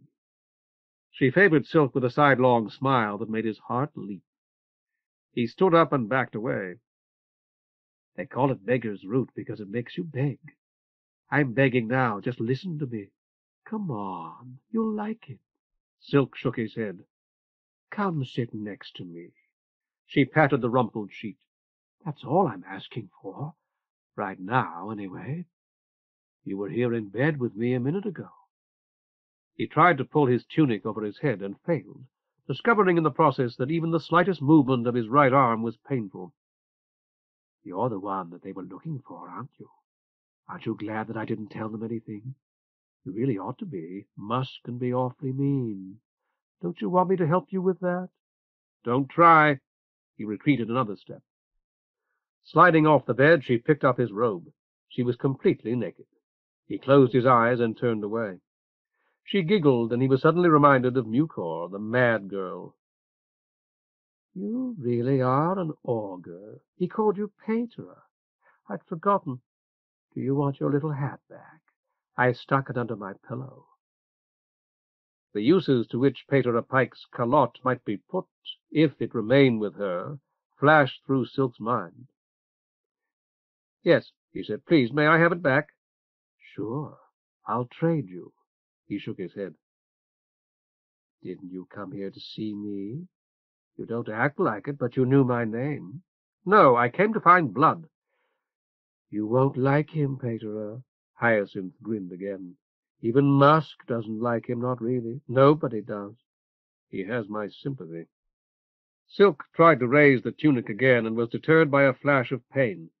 I've come to show him how he can be better liked and even loved. Well, Pater, I'm Hyacinth, just like you said. And I'm famous. Everybody likes me, except you. I do like you, Silk told her. That is one of the reasons I won't do what you want. It's a rather minor one, actually, but a real reason nonetheless. You stole my Azoth, though, didn't you, Pater? I can see the end of it poking out of that rope. Silk nodded. I intend to return it, but you're quite right. I took it without your permission, and that's theft. I'm sorry, but I felt I'd better have it. What I'm doing is extremely important. He paused and waited for remonstrances that did not come. I'll see that it's returned to you and your needler as well, if I get home safely. You were afraid of the guards, weren't you? There in my bed. You were afraid of that one with Musk, afraid that he'd kill you. Yes, Silk admitted. I was terrified, if you want the truth. And now I'm just as terrified of you, afraid that I'll give in to you, disgrace my calling, and lose the favor of the immortal gods. She laughed. You're right. Silk tried to put on his tunic again, but his right forearm burned and throbbed. I'm certainly not brave, but at least I'm brave enough to admit it. Wait just a minute, she said. Wait right here. I'm going to get you something. He glimpsed the balneum through the door she opened. As she closed it behind her, it occurred to him that Pater Pike's calotte was still in the bed under her pillow. Moved by that weak impulse which turns back travelers to retrieve trifles, he rescued it and put it on. She emerged from the balneum, naked still, holding out a gold cup scarcely larger than a thimble, half filled with brick-colored powder. Here, Pater, you put it into your lip. No, I realize that you mean well, but I'd rather be afraid. She shrugged and pulled forward her own lower lip. For a moment it made her ugly, and Silk felt a surge of relief. After emptying the little cup into the hollow between lip and gum, she grinned at him. This is the best money can buy, and it works fast. Sure you don't want some? I've got a lot. No, he repeated. I should go. I should have gone before now, in fact. All right. She was looking at the gem in the hilt of the Azoth again. It's mine, you know. A very important man gave it to me. If you're going to steal it, I ought to at least get to help you. Are you sure you're a real augur? Silk sighed. It seems that I may not be much longer. If you're serious about wanting to help me, Hyacinth, tell me where you think Blood is likely to be at this hour. Will he have retired for the night? She shook her head, her eyes flashing. He's probably downstairs, saying goodbye to the last of them. They've been coming all night, commissioners and commissioners' flunkies. Every once in a while he sends a really important one up here for me. I lost count, but there must have been 6 or 7 of them. I know. Silk tried to push the hilt of the Azoth more deeply into the coil of rope. I've lain between your sheets. You think I ought to change them? I didn't think men cared. Silk knelt to fish his broad-brimmed straw hat from beneath the bed. I doubt that those men do. I can call a servant. They're busy looking for me, I imagine. Silk tossed the hat onto the bed and readied himself for one last try at his tunic. Not the maids. She took his tunic from him. You know your eyes want to look at me. You ought to let them do it. Hundreds of men must have told you how beautiful you are. Would you displease the gods to hear it once more? I wouldn't. I'm still young, and I hope to see a god before I die. He was tempted to add that he might well have missed one by a second or less when he entered her chambers, but he did not. You've never had a woman, have you? Silk shook his head, unwilling to speak. Well, let me help you get this on, anyway. She held his tunic as high as she could stretch, while he worked both arms into the sleeves, then snatched her Azoth from the rope coiled around his waist, and sprang toward the bed. He gaped at her, stunned. Her thumb was upon the demon, the blade slot pointed at his heart. Backing away, he raised both hands in the gesture of surrender. She posed like a duelist. They say the girls fight like troopers in Trivigaunt. She parried awkwardly twice, and skewered and slashed an imaginary opponent. By that time he had recovered at least a fraction of his composure. Aren't you going to call the guards? Don't think so. She lunged and recovered. Wouldn't I make a fine swordsman, Petra? Look at these legs. No, I don't think so, she pouted. Why not? Because one must study swordsmanship and practice day after day. There is a great deal to learn, or so I've been told. To speak frankly, I'd back a shorter, less attractive woman against you, assuming that she was less attracted to admiration than those bottles in your balneum, too. Hyacinth gave no sign of having heard. If you really can't do what I want, if you won't, I mean, couldn't you use this Azoth instead? And kiss me and pretend? I'd show you where I want you to put the big jewel, and after a while you might change your mind. Isn't there an antidote? To prevent her from seeing his expression, he crossed the room to the window and parted the drapes. There was no one around the dead bird on the terrace now. You have all those herbs. Surely you must have the antidote, if there is one. I don't want the antidote, Petra. I want you. Her hand was on his shoulder. Her lips brushed his ear.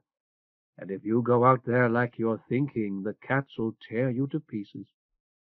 The blade of the Azoth shot past his ear, 50 cubits down to the terrace, to slice the dead bird in two and leave a long, smoking scar across the flagstones.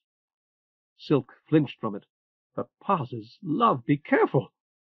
Hyacinth whirled off like a dancer as she pressed the demon again. Shimmering through the bedchamber like summer heat, the Azoth's illimited discontinuity hummed of death, parting the universe, slitting the drapes like a razor and dropping a long section slabbed from wall and window frame at Silk's feet. Now you have to, she told him, and came at him with a sweeping cut that scarred half the room.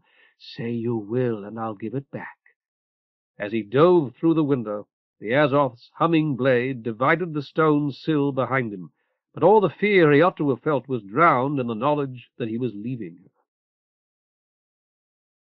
Had he struck the flagstones head first, he would have been spared a great deal of pain.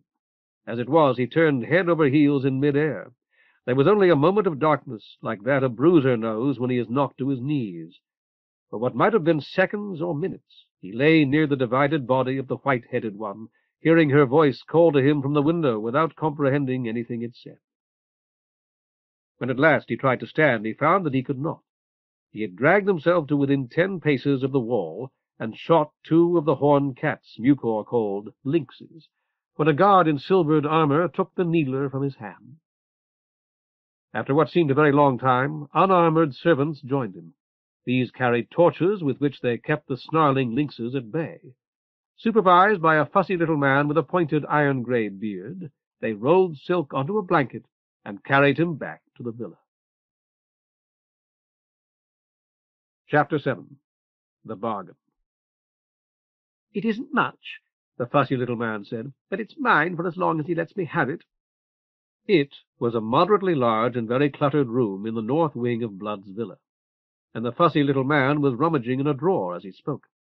He snapped a flask under the barrel of a clumsy-looking gun, pushed its muzzle through one of the rents in Silk's tunic, and fired. Silk felt a sharp pain as though he had been stung by a bee. This stuff kills a lot of people, the fussy little man informed him. So that's to see if you're one of them. If you don't die in a minute or two, I'll give you some more. Having any trouble breathing?" Clenching his teeth against the pain in his ankle, Silk drew a deep breath and shook his head. "Good. Actually, that was a minimal dose. It won't kill you, even if you're sensitive to it, but it'll take care of those deep scratches and make you sick enough to tell me I mustn't give you any more." The fussy little man bent to stare into Silk's eyes. "Take another deep breath and let it out." Silk did so. "What's your name, Doctor?" "You don't use them much here." "You're fine. Hold out that arm." Silk raised it, and the bee stung again. "Stops pain and fights infection." The fussy little man squatted, pushed up Silk's trousers leg, and put the muzzle of his odd-looking gun against Silk's calf. "It didn't operate that time," Silk told him. "Yes, it did. You didn't feel it, that's all. Now we can take that shoe off." "My own name is Pater of Silk." The fussy little man glanced up at him. "Dr. Crane, Silk. Have a good laugh. You're really an augur. Musk said you were." Silk nodded. "And you jumped out of that second-floor window? Don't do that again." Dr. Crane untied the laces and removed the shoe. "My mother hoped I'd be tall, you see. She was tall herself, and she liked tall men. My father was short." Silk said, "I understand." "I doubt it."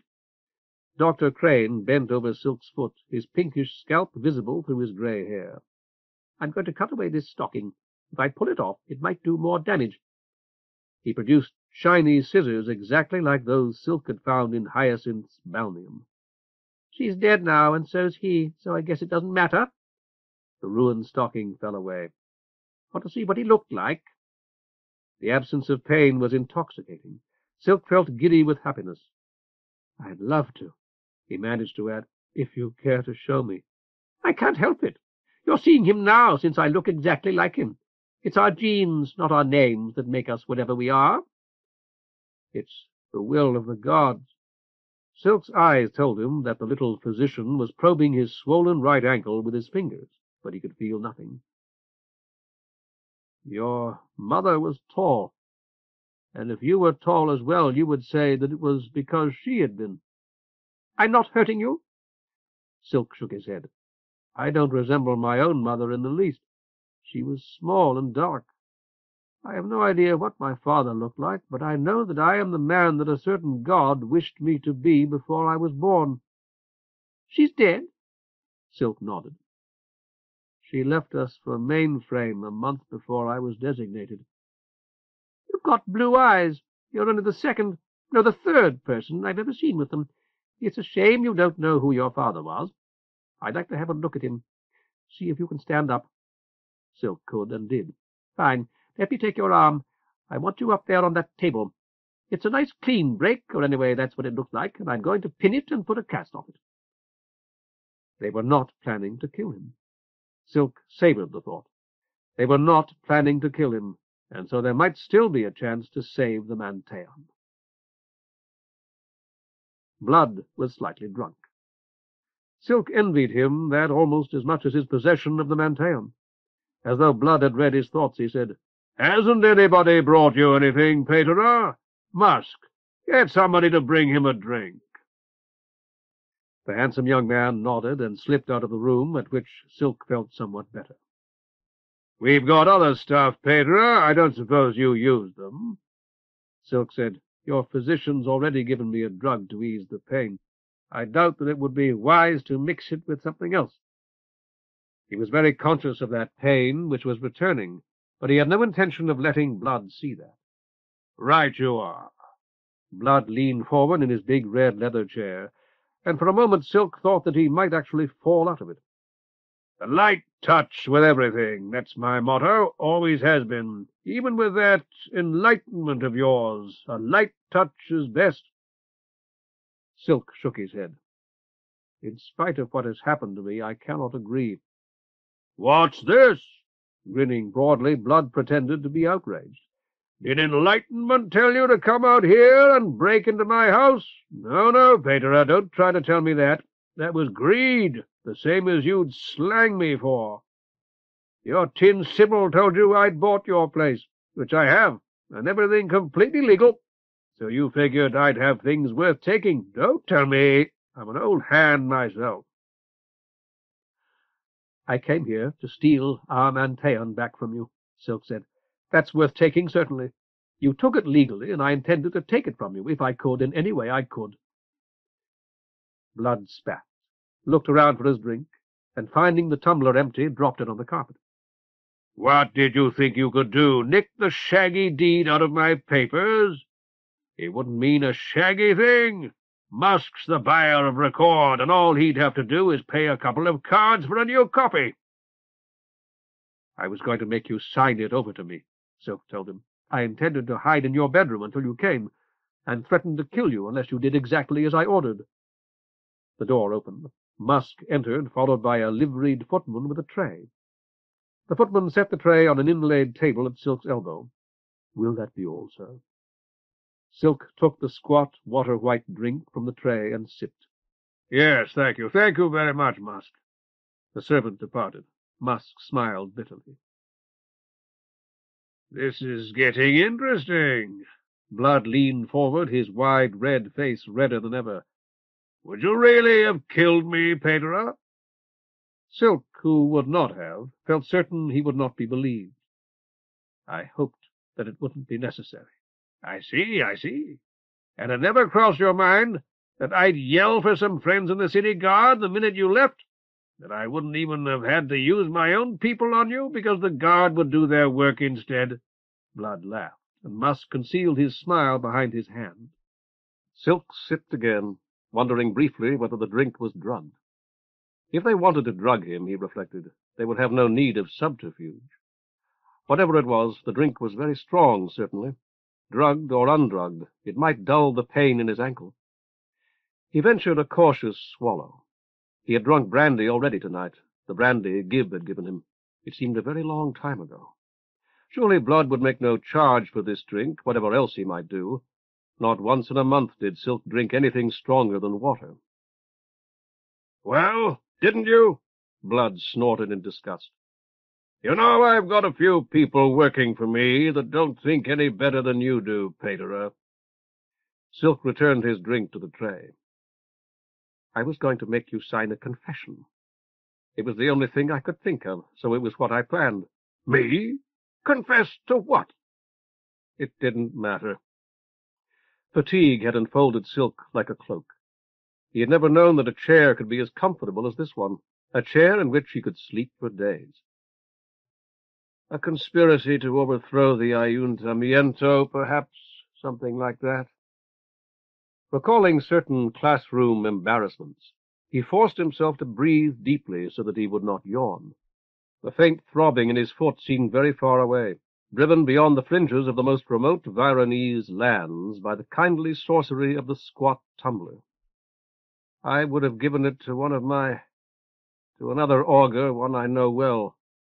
I was going to seal it, and make him promise to deliver it to the Husgado if anything happened to me, something like that. Not too bad.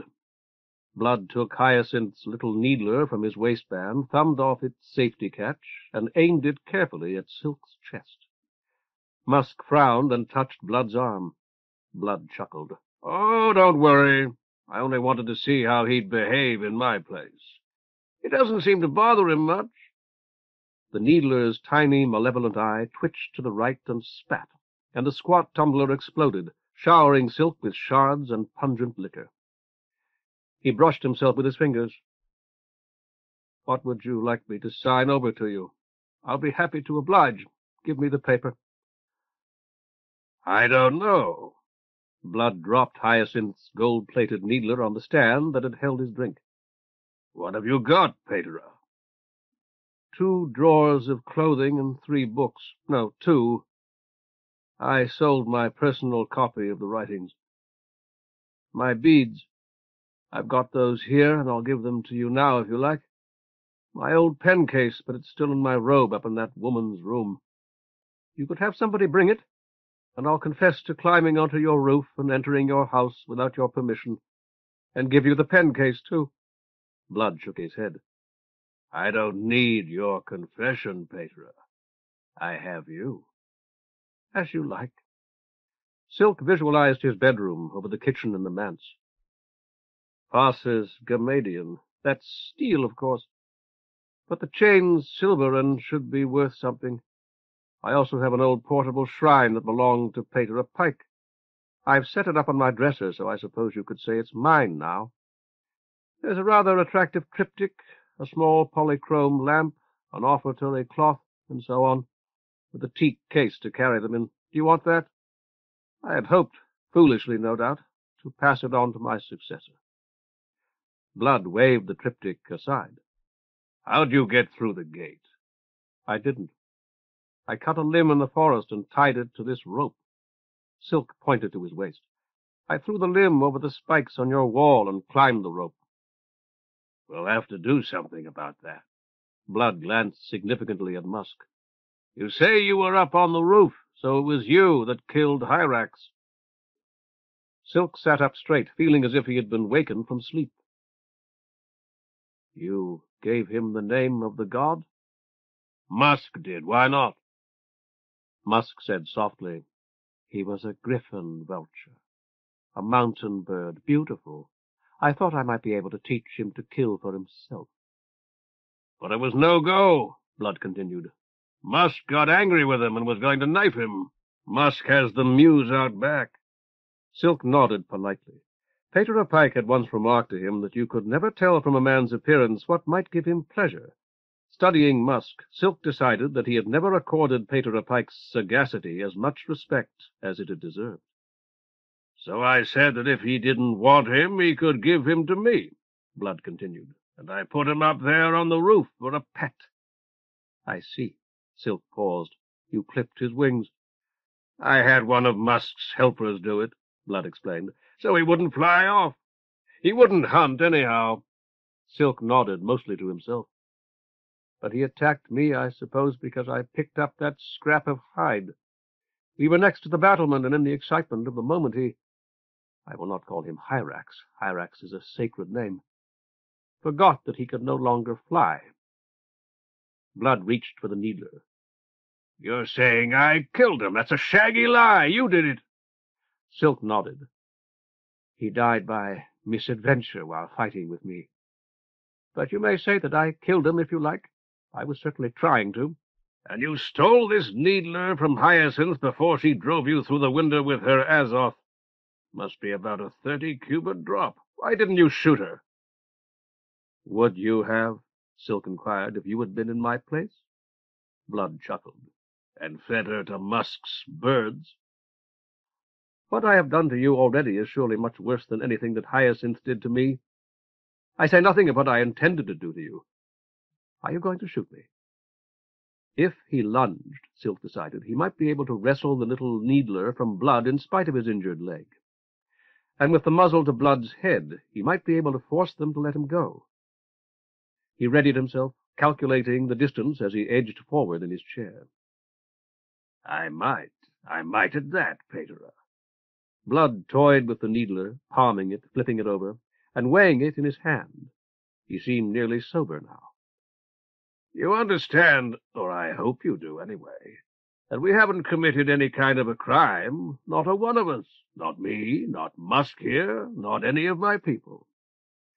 Silk started to speak, then decided against it. You think you know about something? All right, I'll guess. Tell me if I'm wrong. You've been talking with Hy, and so you think she's a whore. One of our guests tonight gave her that Azoth. Quite a little present, plenty good enough for a counselor. Maybe she bragged on some of her other presents, too. Have I hit the target? Silk nodded guardedly, his eyes on the needler. She'd had several visitors. Blood chuckled.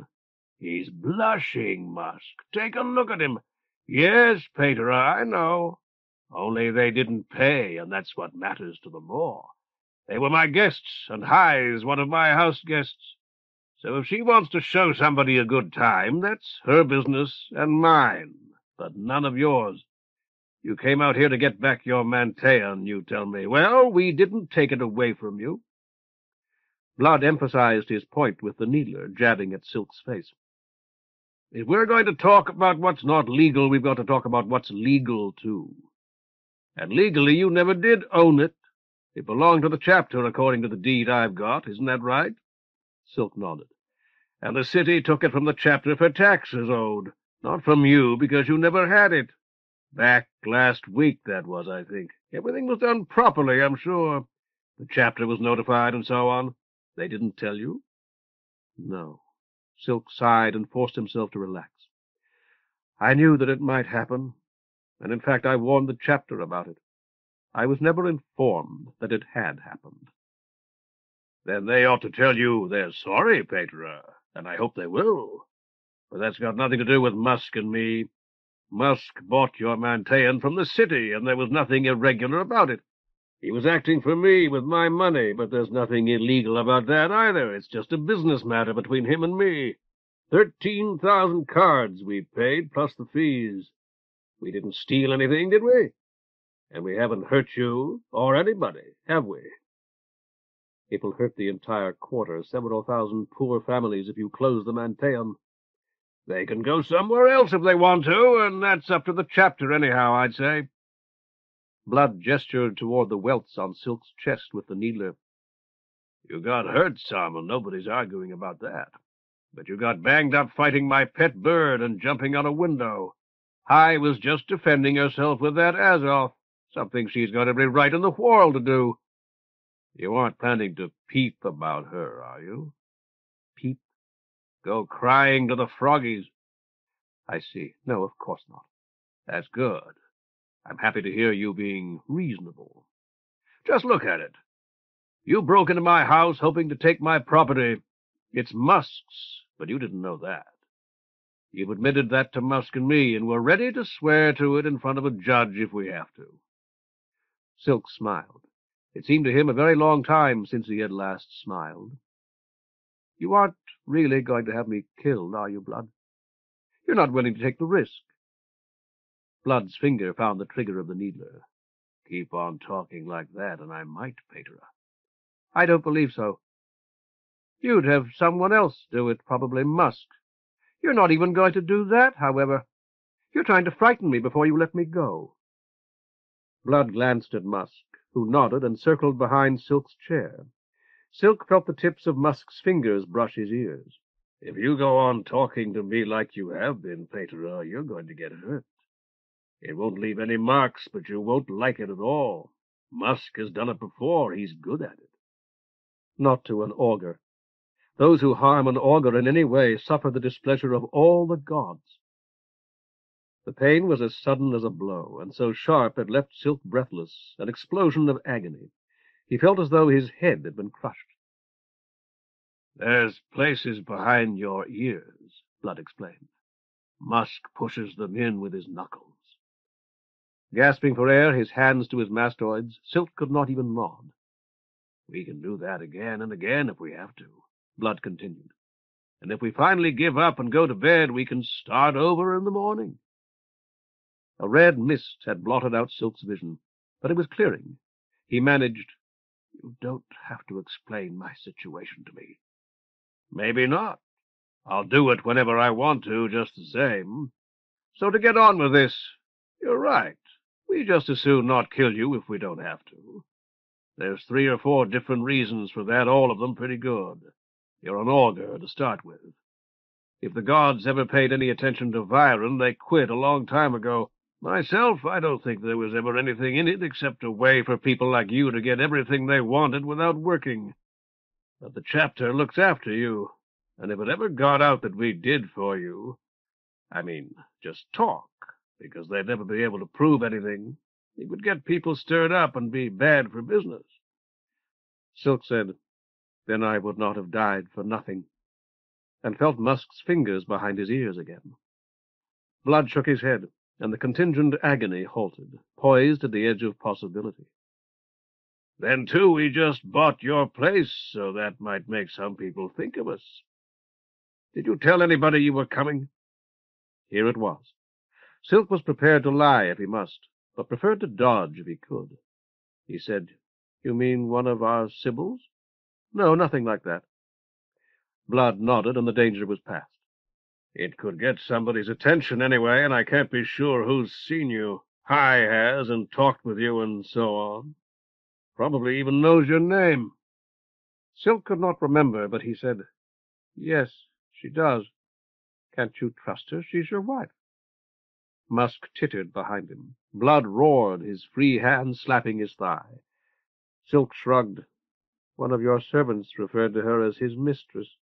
He thought that I was one of your guests, of course." Blood wiped his eyes. "I like her, Paterer, and she's the best-looking whore in Viron, which makes her a valuable commodity. But as for that—" Blood waved the topic aside. "What I was going to say is I'd rather have you as a friend." Seeing Silk's expression, he laughed again. Silk strove to sound casual. "My friendship's easily gained." This was the conversation he had imagined when he had spied on the villa from the top of the wall. Frantically he searched for the smooth phrases he had rehearsed. "Return my Manteion to the chapter, and I'll bless you for the rest of my life." A drop of sweat trickled from his forehead into his eye. Fearing that Musk might think he was reaching for a weapon if he got out his handkerchief, he wiped his face on his sleeve. "That wouldn't be what I'd call easy for me, Paterer. 13,000 I've laid out for your place, and I'd never see a card of it again. But I've thought of a way we can be friends that will put money in my pocket, and I always like that. You're a common thief. You've admitted it. Well, so am I." Blood rose from his chair, stretched, and seemed to admire the rich furnishings of the room. "Why should we, two of a kind, circle around like a couple of tomcats, trying to knife each other?" Musk stroked Silk's hair. It made him feel unclean, and he said, "Stop that." Musk did. "You're a brave man, Paterer, as well as a resourceful one." Blood strode across the room to study a grey and gold painting of Pas, condemning the lost spirits. One head livid with rage, while the other pronounced their doom. "If I had been sitting where you are, I wouldn't have tried that with Musk. But you tried it and got away with it. You're young, you're strong, and you've got a couple of advantages besides that the rest of us haven't. Nobody ever suspects an augur, and you've had a pretty fair education, a better education than mine, I don't deny that. Tell me now, as one thief to another, didn't you know down in the cracks of your guts that it was wrong to try to steal my property?" "Yes, of course." Silk paused to gather his thoughts. "There are times, however, when one must choose among evils. You're a wealthy man. Stripped of my Manteion, you would be a wealthy man still. Without my Manteion, hundreds of families in our quarter, people who are already very poor, would be a great deal poorer." I found that a compelling argument. He waited for the crushing pain of Musk's knuckles. When it did not come, he added, "You suggested that we speak as one thief to another, and I assumed that you intended for us to speak freely. To speak frankly, I find it just as compelling now." Blood turned to face him again. "Sure you do, Paterer. I'm surprised you couldn't come up with just as good a reason for shooting high. These gods of yours did worse pretty often, didn't they?" Silk nodded. "Worse superficially, yes. But the gods are our superiors, and may act toward us as they see fit, just as you could clip your pet's wings without guilt. I am not Hyacinth's superior." Blood chuckled. "You're the only man alive who doesn't think so, Paterer. Well, I'll leave morality to you. That's your business, after all. Business is mine, and what we have here is a very simple little business problem. I paid the city 13,000 for your Manteion. What do you think it's really worth?" Silk recalled the fresh young faces of the children in the palestra, and the tired, happy smiles of their mothers, the sweet smoke of sacrifice rising from the altar through the god-gate in the roof. "In money? It is beyond price." "Exactly." Blood glanced at the needler he still held and dropped it into the pocket of his embroidered trousers. "That's how you feel, and that's why you came out here, even though you must have known there was a good chance you'd get killed. You're not the first who's tried to break in here, by the way, but you're the first who got inside the house." "That is some consolation." "So I admire you, and I think we might be able to do a little business. On the open market, Paterer, Your place is worth exactly 13,000 cards, and not one miserable card bit more or less. We know that because it was on the market just a few days ago, and 13,000's what it brought. So that's the businessman's price. You understand what I'm telling you?" Silk nodded. "I've got plans for it, sure, profitable plans. But it's not the only possible site, so here's my proposition. You say it's priceless. That's a lot of money, priceless." Blood licked his lips, his eyes narrowed, their gaze fixed on Silk's face.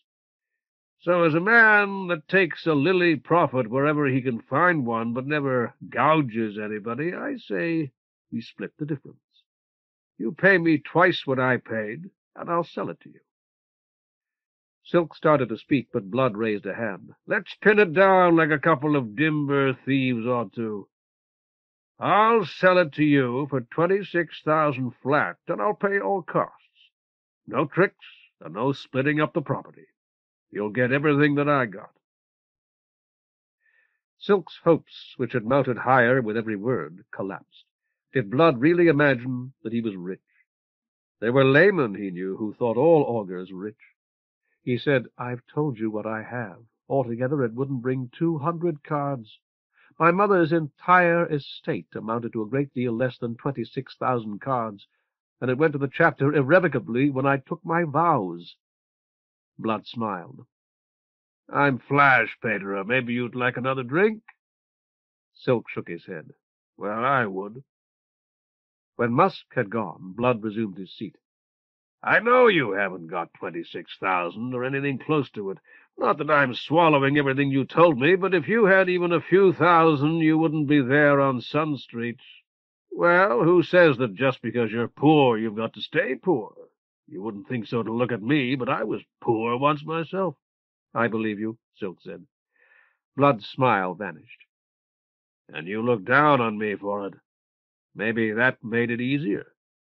"No," Silk told him. "It made it a great deal harder. You never come to the sacrifices at our Manteion. Quite a few thieves do, actually. But I was setting out to rob one of our own, and in my heart of hearts I knew that and hated it." Blood's chuckle promised neither humor nor friendship. "You did it just the same." "As you've seen." "I see more than you think, Pater. I see a lot more than you do. I see that you were willing to rob me, and that you nearly brought it off. A minute ago you told me how rich you think I am, so rich I wouldn't miss 4 old buildings on Sun Street. Do you think I'm the richest man in Viron?" "No," Silk said.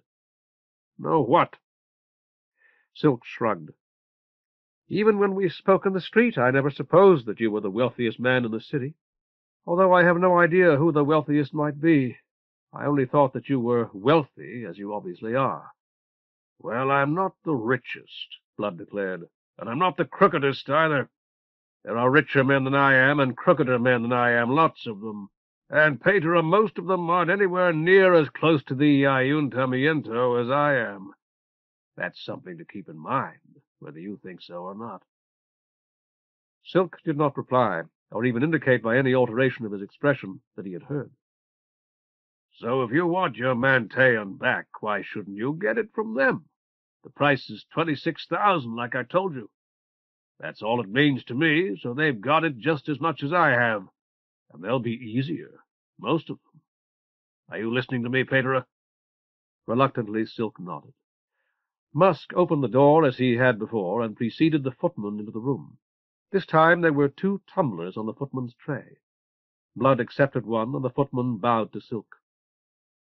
"Pater, Silk?" Everyone in the household must know of his capture by now, Silk reflected. Apparently everyone knew who he was as well.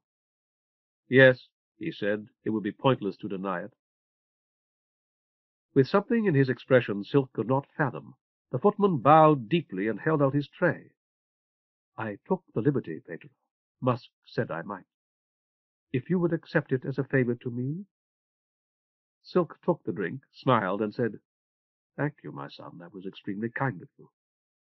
For an instant the footman looked radiant. "If you're grabbed," Blood continued when the footman had gone, "I don't know you, I've never laid eyes on you, and I'd never suggest anything like this to anybody. That's the way it's got to be. Of course. But now, tonight, you're suggesting that I steal enough money to buy my Manteion from you. That I, an augur, enter these other men's houses to steal, as I entered yours.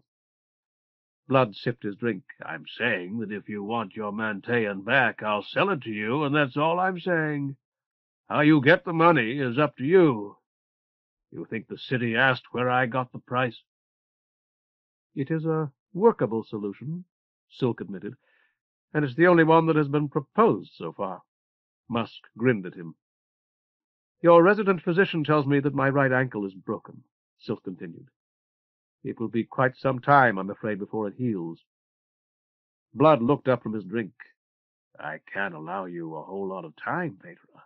A little time, enough for a few jobs, but that's all.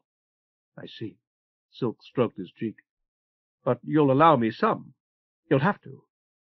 During the time you will allow, what will become of my Manteion? It's my Manteion, Petra. You run it just like you did before. How's that? Only you tell anybody that wants to know that I own the property. It's mine, and you tell them so. I could say you've paid our taxes, Silk suggested, as you have, and that you're letting us continue to serve the gods as an act of piety. It was a lie he hoped might eventually become the truth. That's good. But anything you take in over expenses is mine, and any time I want to see the books, you've got to bring them out here. Otherwise, it's no deal. How much time do you want? Silk considered, uncertain that he could bring himself to conduct the robberies Blood was demanding. A year, he ventured. A great deal could happen in a year. Very funny. I bet they roar when you've got a ram for Sill's Day. 3 weeks. Oh, shag, make it a month. That's the top, though. Will your ankle be all right in a month? I don't know. Silk tried to move his foot and found, as he had before, that the cast immobilized it. I wouldn't think it very likely. Blood snorted. Musk, get Crane in here. As the door closed behind Musk, Silk inquired, Do you always have a physician on the premises? I try to. Blood set aside his tumbler. I had a man for a year who didn't work out, and a brain surgeon who only stayed a couple of months. After that, I had to look around quite a while before I found Crane. He's been with me, Blood paused, calculating, pretty close to 4 years now. He looks after my people here, naturally, and goes into the city 3 times a week to see about the girls there. It's handier and saves a little money. Silk said, I'm surprised that a skillful physician would work for me, taking care of my whores. Blood yawned. Suppose you'd seen a doctor in the city for that ankle, Petra. Would you have paid him? As soon as I could, yes. Which would have been never, most likely. Working for me, he gets a regular salary. He doesn't have to take charity cases, and sometimes the girls'll tip him if they're flush. The fussy little man arrived a moment later, ushered in by Musk. Silk had seen a picture of a bird of the crane kind not long before, and though he could not recall where it had been, he remembered it now, and with it Crane's self-mockery. The diminutive doctor no more resembled the tall bird than he himself did the shimmering fabric from which his mother had taken his name. Blood gestured toward Silk. You fixed him up. How long before he's well? The little physician stroked his beard. What do you mean by well, sir? Well enough to walk without crutches? Blood considered. Let's say well enough to run fast. How long for that? It's difficult to say. It depends a good deal on his heredity. I doubt that he knows anything useful about that. And on his physical condition. He's young, at least, so it could be worse. Dr. Crane turned to Silk.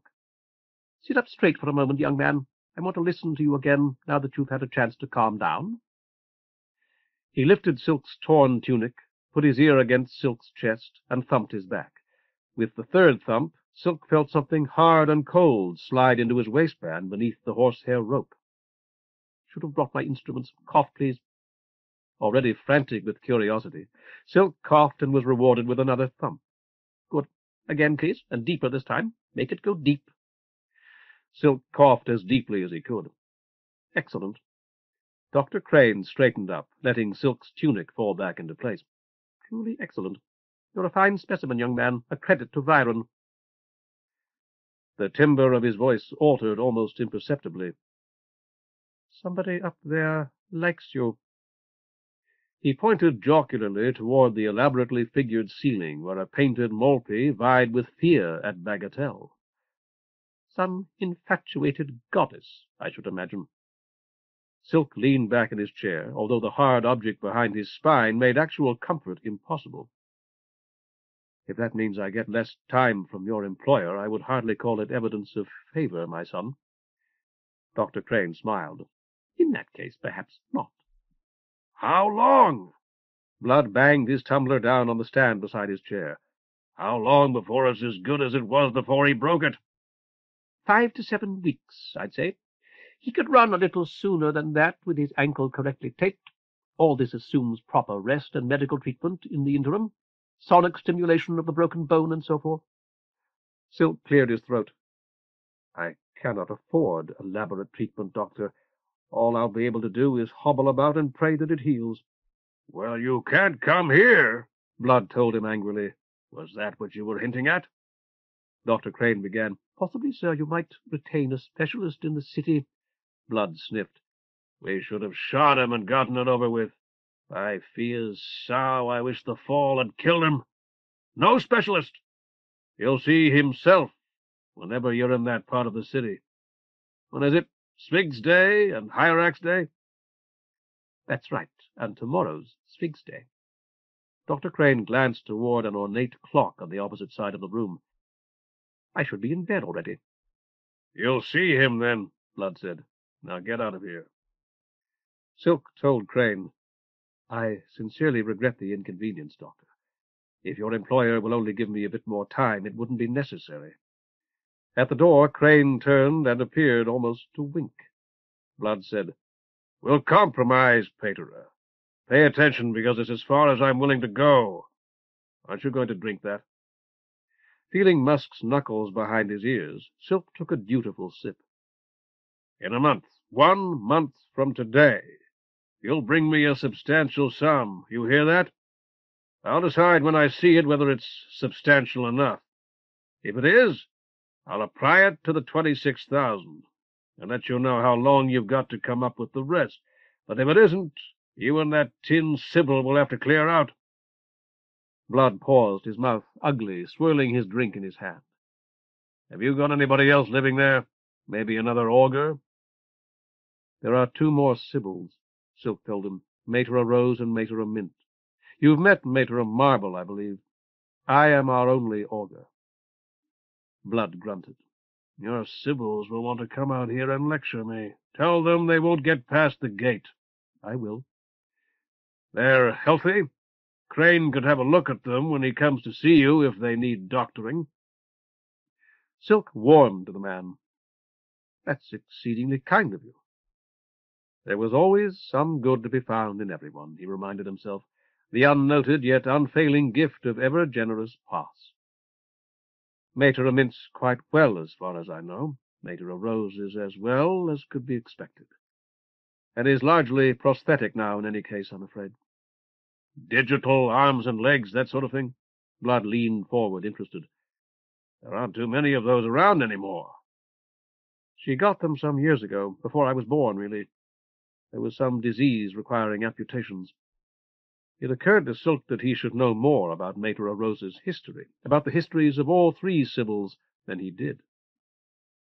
They were still easily found, then, from what she says. How old is she? I'm not sure. Silk berated himself mentally again. This was something he should know. I suppose it's in our records. I can look it up for you, and I would be happy to do so. Just being polite, Blood told him.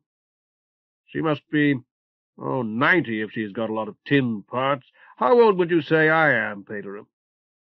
Older than you look, I suppose, Silk ventured. What guess would flatter Blood? It would not do to say something ridiculous. 45, possibly? I'm 49. Blood raised his tumbler in a mock toast. Nearly 50.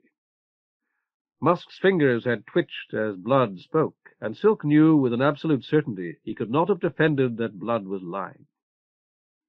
That he was at least 5 years older. And not a part in my body that isn't my own, except for a couple teeth. You don't look it. Listen, Pater, I could tell you. Blood waved the topic aside. Never mind, it's late. How much did I say? In a month? 5,000? You said a substantial sum, Silk reminded him. I was to bring you as much as I could acquire, and you would decide whether it was enough. Am I to bring it here? That's right. Tell the eye at my gate who you are, and somebody will go out and get you. Musk, have a driver come around out front. For me? Silk asked. Thank you. I was afraid I'd have to walk.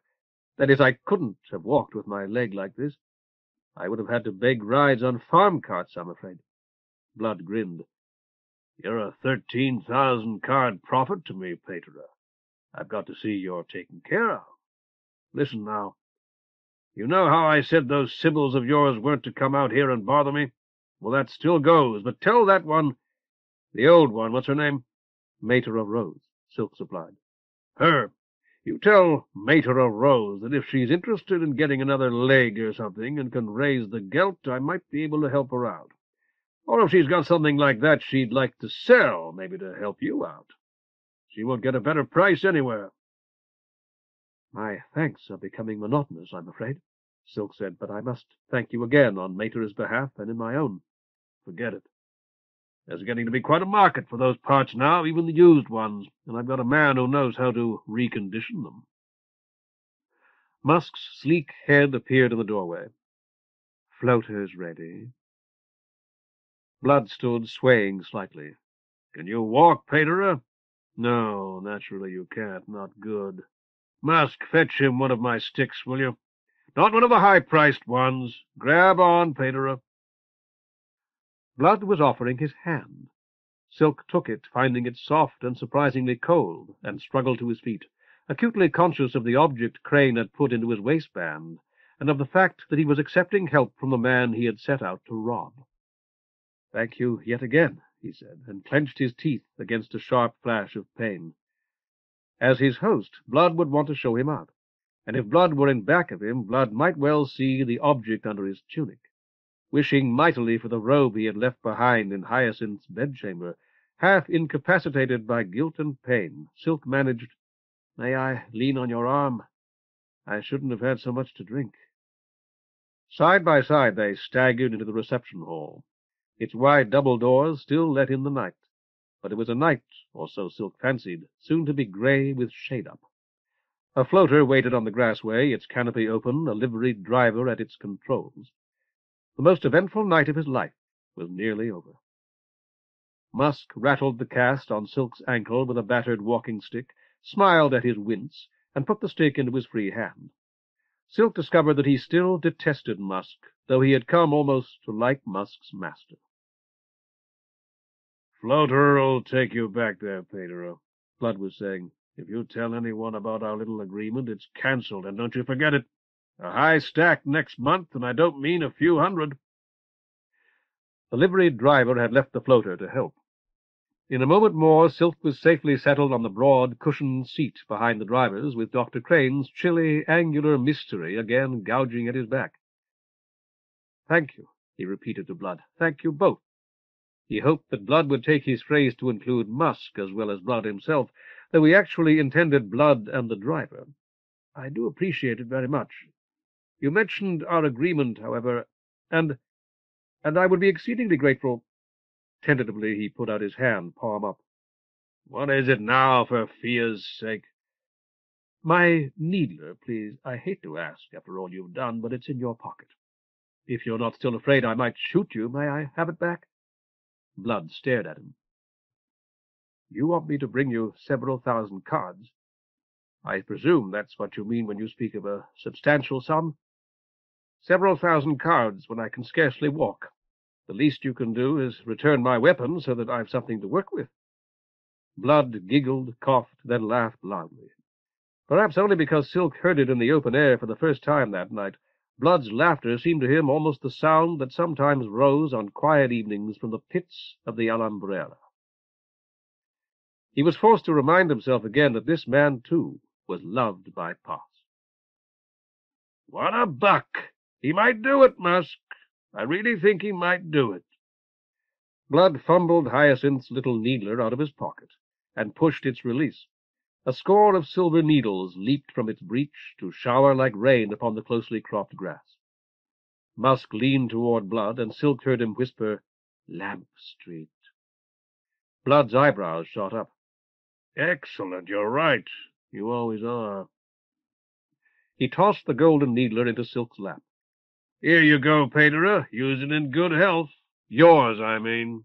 We're going to make a slight charge for it, though. Meet us about 1 o'clock at the Yellow House on Lamp Street. Will you do that? I must, I suppose, Silk said. Yes, of course, if you wish me to. It's called Orchids. Blood leaned over the door of the floater. And it's across from the pastry cook's. You know exorcism? Know how it's done? Silk ventured a guarded nod. Good. Bring whatever you'll need. There've been, problems there all summer. An enlightened augur may be just what we need. We'll see you there tomorrow. Goodbye, Silk said. The canopy slid soundlessly out of the floater's sides as Blood and Musk backed away. When it latched, there was a muffled roar from the engine. It felt, Silk thought, as if they were indeed floating, as if a flood had rushed invisibly to lift them and bear them off along the greenway, as if they were always about to spin away in the current, although they never actually spun. Trees and hedges and brilliant flower-beds reeled past. Here came Blood's magnificent fountain, with soaking Scylla revelling among the crystal jets. At once it was gone, and the main gate before them, the gate rising as the long shining arms of the talus shrank. A dip and a wiggle, and the floater was through, blown down the highway like a sere leaf, sailing through an eerie nightscape turned to liquid, leaving behind it a proud plume of swirling yellow-gray dust. The skylands still shone overhead, cut in two by the black bow of the shade. Far above even the skylands, hidden but pleasant nonetheless, shone the myriad pinpricks of fire the outsider had revealed. They, too, held lands unknowable in some incomprehensible fashion. Silk found himself more conscious of them now than he had been since that lifetime outside time in the ball court. Colored spheres of flame infinitely far.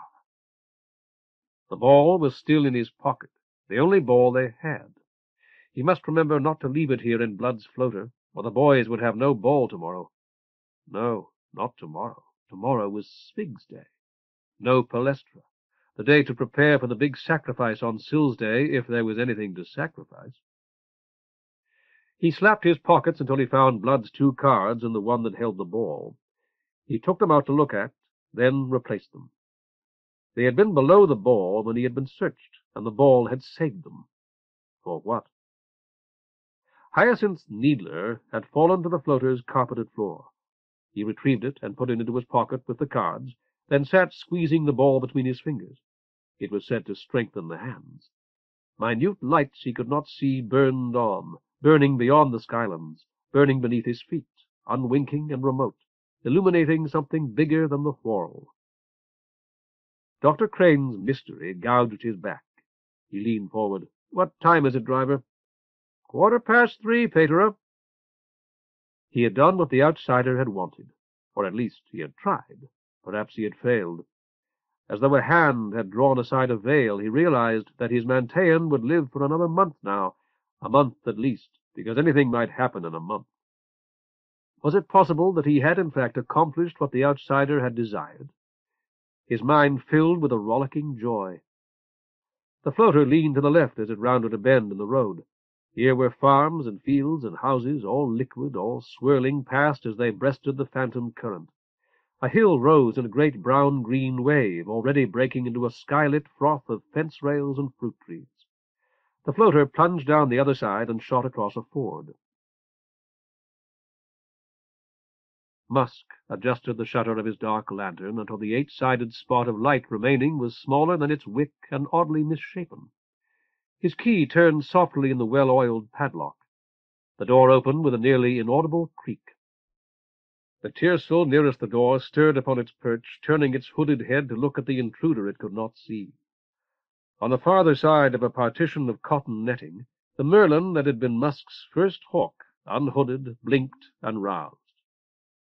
There was a tinkle of tiny bells, gold bells that Blood had given Musk to mark some now-forgotten occasion 3 years ago. Beyond the merlin, the gray-blue peregrine might have been a painted carving. The end of the mews was walled off with netting. The big bird sat its rowelled perch there, immobile as the falcon, still immature, but showing in every line a strength that made the falcon seem a toy. Musk untied the netting and stepped in. He could not have said how he knew that the big bird was awake, and yet he did.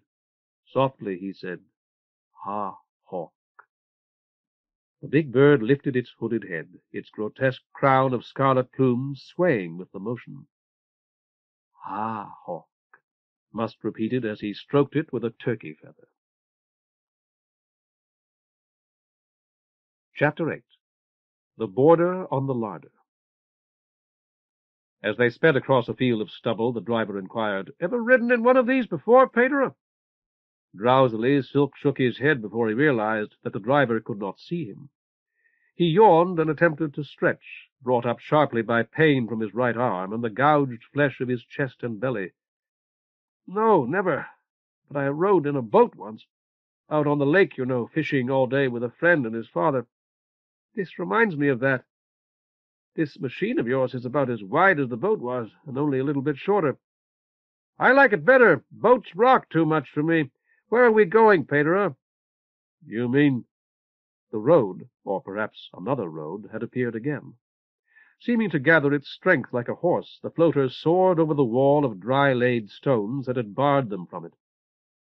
"Where should I drop you? Musk said to take you back to the city." Silk edged forward on the seat, knowing himself stupid with fatigue and struggling against it. "They didn't tell you?" "No, Pater." Where was it he wanted to go?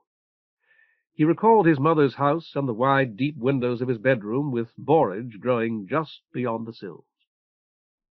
"At my Manteion, please, on Sun Street. Do you know where it is?" "I know where Sun Street is, Pater. I'll find it." Here was a cartload of firewood bound for the market. The floater dipped and swerved, and it was behind them. The man on the cart would be first at the market, Silk thought. But what was the point of being first at the market with a load of firewood? Surely there would be wood there already, wood that had not sold the day before. Perhaps the man on the cart wanted to do a little buying of his own when he had disposed of his cargo. "Going to be another hot one, Pater." That was it, of course. The man on the cart. Silk turned to look back at him, but he was gone already. There was only a boy leading a mule, a laden mule and a small boy whom he had never noticed at all. The man on the cart had wanted to avoid the heat. He would sell what he had brought and sit drinking till twilight in the Cock or some place like it. In the coolest tavern he could find, no doubt, and spend most of the money his wood had brought him, sleep on the seat of his cart as it made its slow way home. What if he, Silk, slept now on this capacious seat, which was so tantalizingly soft? Would not the driver, would not this old half-magical floater take him where he wanted to go in any event?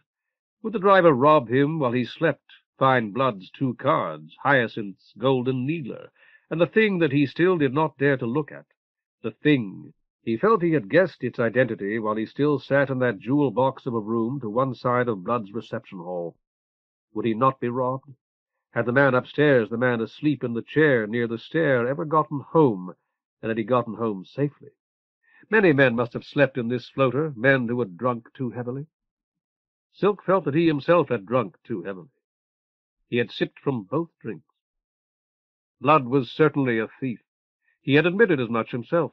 But would Blood employ a driver who would rob his guests? It seemed unlikely. He, Silk, could sleep here, sleep now in safety if he wished. But he was very hungry. "All right," he said. "Pater? Go to Sun Street. I'll direct you from there. I know the way." The driver glanced over his shoulder, a burly young man whose beard was beginning to show. "Where it crosses Trade. Will that be all right, Pater?" "Yes." Silk felt his own chin rough as the driver's looked. "Fine." He settled back in the soft seat, almost oblivious of the object beneath his tunic, but determined not to sleep until he had washed, eaten, and wrung any advantage that might be gained from his present position. The driver had not been told he was Blood's prisoner. That was clear from everything he said, and it presented an opportunity that might not come again. But in point of fact, he was a prisoner no longer. He had been freed, though no fuss had been made about it, when Blood and Musk had taken him to this floater. Now, whether he liked it or not, he was a sort of factor of Blood's, an agent through whom Blood would obtain money. Silk weighed the term in his mind and decided it was the correct one. He had given himself wholly to the gods with a holy oath. Now his allegiance was inescapably divided, whether he liked it or not. He would give the 26,000 cards he got, if indeed he got them, not to the gods, but to Blood, though he would be acting in the gods' behalf. Certainly he would be Blood's factor in the eyes of the chapter and the Whorl, should either the chapter or the Whorl learn of whatever he would do. Blood had made him his factor, creating this situation for his own profit. Thoughtfully, Silk stroked his cheek, feeling the roughness of his newly grown beard again. For Blood's own personal profit, as was only to be expected. But their relationship bound them both, like all relationships. He was Blood's factor whether he liked it or not, but also Blood's factor whether Blood liked it or not. He had made good use of the relationship already when he had demanded the return of Hyacinth's needler. Indeed, Blood had acknowledged it still earlier, when he had told Dr. Crane to look in at the Manteion. Further use might be made of it as well. A factor, but not a trusted factor, to be sure.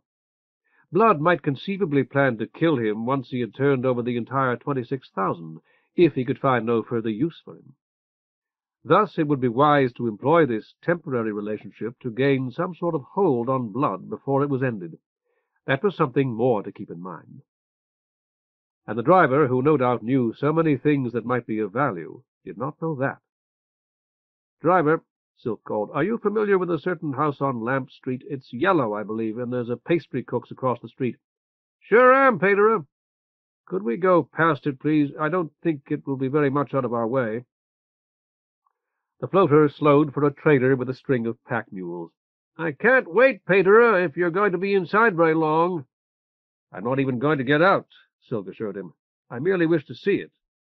Still watching the broadening road, the driver nodded his satisfaction. "Then I'll be happy to oblige you, Paterer. No trouble." The countryside seemed to flow past. No wonder, Silk thought, that the rich rode in floaters when distances were too great for their litters. Why, on donkeys this had taken hours. "Have a good time, Paterer? You stayed awfully late." "No," Silk said, then reconsidered. "In a way I did, I suppose. It was certainly very different from everything I'm accustomed to." The driver chuckled politely. "I did have a good time, in a sense," Silk decided. "I enjoyed certain parts of my visit enormously, and I ought to be honest enough to admit it." The driver nodded again. "Only not everything. Yeah, I know just what you mean. My view is colored, no doubt, by the fact that I fell and injured my ankle. It was really quite painful, and it's still something of a discomfort. Dr. Crane very kindly set the bone for me and applied this cast, free of charge. I imagine you must know him. Your master told me that Dr. Crane has been with him for the past 4 years. "Do I? The old pill-pounder and me have floated over a whorl of ground together. Don't make much sense sometimes, but he'll talk you deaf if you don't watch out, and ask more questions than the Hoppies." Silk nodded, conscious again of the object Crane had slipped into his waistband. "I found him friendly." "I bet you did. You didn't ride out with me, did you, Paterer?" Blood had several floaters, obviously, just as he had implied. Silk said, "No, not with you. I came with another man, but he left before I did." "I didn't think so. See, I tell them about Doc Crane on the way out. Sometimes they get worried about the girls and boys. Know what I mean, Paterer?" "I think so." "So I tell them forget it. We got a doctor right there to check everybody over, and if they got some kind of little problem of their own, I'm talking about the older bucks, Paterer, you know, why, maybe he could help them out. It's good for Doc, because sometimes they give him something, and it's good for me, too. I've had quite a few of them thank me for telling them after the party." I fear I have nothing to give you, my son, Silk said stiffly. It was perfectly true, he assured himself. The 2 cards in his pocket were already spent, or as good as spent. They would buy a fine victim for Sill's Day, less than 2 days off. That's all right, Pater. I didn't figure you did. It's a gift to the chapter. That's how I look at it. I can give you my blessing, however, when we separate, and I will. That's all right, Pater, the driver said. I'm not much for sacrifice and all that. All the more reason you may require it, my son, Silk told him, and could not keep from smiling at the sepulchral tones of his own voice. It was a good thing the driver could not see him. With Blood's villa far behind them, the burglar was fading and the augur returning. He had sounded exactly like Pater Pike. Which was he, really? He pushed aside the thought. Now this feels just like a boat, and no mistake, don't it, Pater? Their floater was rolling like a barrel as it dodged pedestrians and rattling mule-drawn wagons. The road had become a street in which narrow houses vied for space.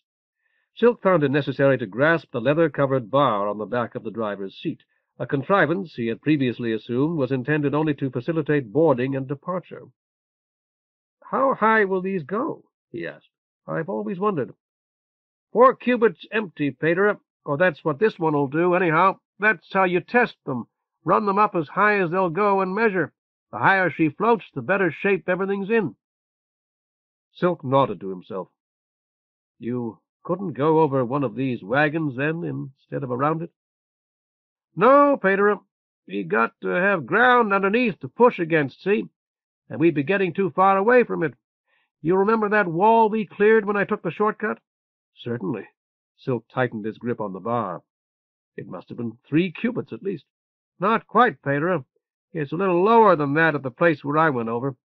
But what I was going to say was we couldn't have done it if we'd been full of passengers like we were coming out. We'd have had to stay on the road then. I understand. Or at any rate, I think I do.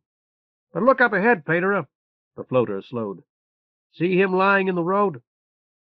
Silk sat up straight to peer over the driver's liveried shoulder. I do now. By Fia's fair face, I hope he's not dead. Drunk, more likely. Watch now, and we'll float right across him. You won't even feel him, Pater, not no more than he'll feel you. Silk clenched his teeth, but as promised, felt nothing. When the prostrate man was behind them, he said, I've seen floaters go over children like that, children playing in the street. Once a child was hit in the forehead by the cowling right in front of our palestra. I'd never do that, Pater, the driver assured Silk virtuously. A child might hold up his arm and get it in the blowers. Silk hardly heard him. He attempted to stand, bumped his head painfully against the floater's transparent canopy, and compromised on a crouch. Wait, not so fast, please. Do you see that man with the 2 donkeys? Stop for a moment and let me out. I want a word with him. I'll just put down the canopy, Pater. That'll be a little safer. Orc glanced sourly at the floater when it settled onto the roadway beside him. His eyes widened when he saw Silk. May every god bless you tonight, Silk began. I want to remind you of what you promised in the tavern. Orc opened his mouth to speak, but thought better of it. You gave me your word that you'd come to Manteion next Sill's Day, remember? I want to make certain you'll keep that promise, not only for your sake, but for mine. I must talk to you again. Yeah, sure, Orc nodded. Maybe tomorrow, if I'm not too busy. Sill's Day for short, did you? It went precisely as you had predicted, Silk told him. However, our Manteion's safe for the time being, I believe. Good night, and Fia bless you. Knock at the manse if you don't find me in the Manteion. Orc said something more, but the driver had overheard Silk's farewell, and the transparent dome of the canopy had risen between them. It latched, and Orc's voice was drowned by the roar of the blowers. You better watch your step talking to characters like that, Pater, the driver remarked with a shake of his head. That sword's just for show, and there's a needler underneath that dirty tunic. Want to bet? You would win such a bet, I'm certain, Silk admitted. But no needler can turn a good man to evil. Not even devils can do that. That why you want to see Orchid's place, Pater? I kind of wondered. I'm afraid I don't understand you. Crane's mystery had just given Silk a particularly painful job. He wiggled it into a new position as he spoke. Deciding that it would be harmless to reveal plans Blood knew of already, he added, "I'm to meet your master there tomorrow afternoon, and I want to be certain I go to the correct house. That's the yellow house, isn't it, Orchid's? I believe he mentioned a woman named Orchid." "That's right, Pater. She owns it. Only he owns it, really, or maybe he owns her, you know what I mean?" "I think so. Yes, of course." Silk recalled that it was Musk, not Blood, whose name appeared on the deed to his Manteion. Possibly Blood holds a mortgage upon this house, which is in arrears. Clearly Blood would have to protect his interest in some fashion against the death of the owner of record. "I guess so, Pater. Anyhow, you talked about devils, so I thought maybe that was it." The hair at the back of Silk's neck prickled. "It was ridiculous, as if I were a dog," he said to himself later. But there it was. He tried to smooth it with one hand. "It might be useful if you would tell me whatever you know about this business, my son. Useful to your master as well as to me." How sternly his instructors at the Schola had enjoined him and all the acolytes never to laugh when someone mentioned ghosts. He had anticipated the usual wide-eyed accounts of phantom footsteps and shrouded figures after Blood's mention of exorcism, or devils. Perhaps it was only because he was so very tired, but he discovered that there was not the least danger of his laughing now. "I never seen anything myself," the driver admitted. "I hardly ever been inside. You hear this and that. Know what I mean, Pater?" "Of course." "Things get messed up. Like, a girl will go to get her best dress, only the sleeves are torn off and it's all ripped down the front. Sometimes people just, go crazy, you know? Then it goes away." "Intermittent possession," Silk said. "I guess so, Pater. Anyhow, you'll get to see it in a minute. We're almost there." "Fine. Thank you, my son." Silk studied the back of the driver's head. Since the driver thought he had been a guest at Blood's, it would probably do no harm if he saw the object Crane had conveyed to him. But there was a chance, if only a slight one, that someone would question the driver when he returned to Blood's villa. Satisfied that he was too busy working the floater through the thickening stream of men and wagons to glance behind him, Silk took it out. As he had suspected, it was an Azoth. He whistled on a small footlight he had noticed earlier, holding the Azoth low enough to keep the driver from seeing it, should he look over his shoulder. The demon was an unfaceted red gem, so it was probably safe to assume it was the Azoth he had taken from Hyacinth's drawer, and she had snatched out of the coiled rope around his waist. It occurred to Silk as he examined the Azoth that its demon should have been a blue gem, a hyacinth. Clearly the Azoth had not been embellished in a style intended to flatter Hyacinth, as the needler in his pocket had been. It was even possible that it was not actually hers. Rocking almost imperceptibly, the floater slowed, then settled onto the roadway. "Here's Orchid's place, Pater." "On the right there? Thank you, my son." Silk slid the Azoth into the top of the stocking on his good foot and pulled his trousers leg down over it. It was a considerable relief to be able to lean back comfortably. "Quite a place, they tell me, Pater. Like I said, I've only been inside a couple times." Silk murmured, "I very much appreciate your going out of your way for me." Orchid's house seemed typical of the older, larger city houses, a hulking cube of shiprock with a painted facade, its canary arches and fluted pillars the phantasmagoria of some dead artist's brush. There would be a courtyard, very likely with a dry fish pond at its center, ringed by shady galleries. "It's only one story in back, Pater. You can get in that way, too, off of Music Street. That might be closer for you." "No," Silk said absently. It would not do to arrive at the rear entrance like a tradesman. He was studying the house and the street, visualizing them as they would appear by day. That shop with the white shutters would be the pastry cook's, presumably.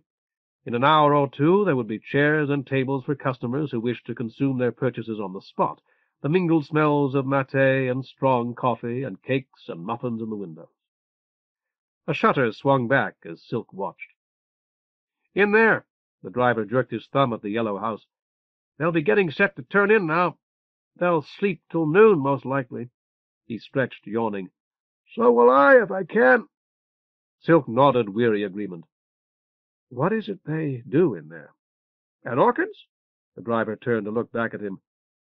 Everybody knows about orchids, Pedro. I don't, my son. That was why I asked. It's Pedro, there's 30 girls, I guess, or about that. They put on shows, and like that, and they have a lot of parties. Have them for other people. I mean, the people pay them to do it.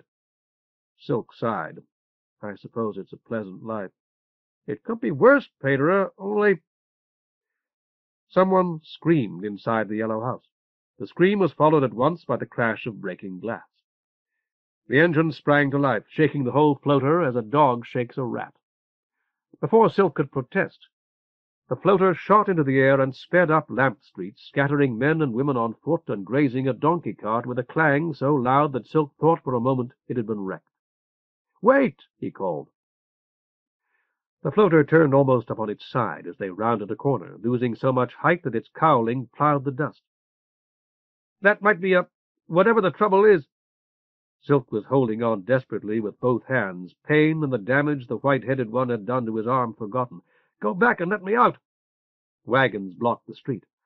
The floater slowed, then forced its way between the wall of a tailor shop and a pair of plunging horses. "Pedro, they can take care of it. It's happened there before, like I told you." Silk began. "I'm supposed—" The driver cut him off. "You got a real bad leg and a bad arm. Besides, what if somebody saw you going in there? A place like that. At night. Tomorrow afternoon will be bad enough." Silk released the leather-covered bar. "Did you really float away so quickly out of concern for my reputation? I find that difficult to believe." "I'm not going to go back there, Pedro," the driver said stubbornly, "and I don't think you could walk back if you tried." "Which way from here?" "To get to your Manteion, I mean." The floater slowed, hovered. This was Sun Street. It could not have been half an hour since they had floated past the Talus and out Blood's Gate. Silk tried to fix the guard-post and soiled statue of Councillor Tarsier in his memory. "Left," he said absently. And then, "I should have Horton. He's quite artistic, and some of the older students paint the front of our Manteion. No, the Palestra first, then the Manteion." "What's that, Pedro?" "I'm afraid I was talking to myself, my son." They had almost certainly been painted originally. It might even be possible to find a record of the original designs among the clutter of papers in the attic of the manse. If money could be found for paint and brushes as well. "Is it far, Pedro?" "Another 6 blocks, perhaps." He would be getting out in a moment. When he had left Blood's reception hall, he had imagined that the night was already grey with the coming of shade-up. Imagination was no longer required. The night was virtually over, and he had not been to bed. He would be getting out of the floater soon. Perhaps he should have napped upon this soft seat after all, when he had the opportunity. Perhaps there was time for 2 or 3 hours' sleep in the manse, though no more than 2 or 3 hours. A man hauling bricks in a handcart shouted something at them and fell to his knees, but whatever he had shouted could not be heard. It reminded Silk that he had promised to bless the driver when they parted. Should he leave this walking-stick in the floater? It was Blood's stick, after all.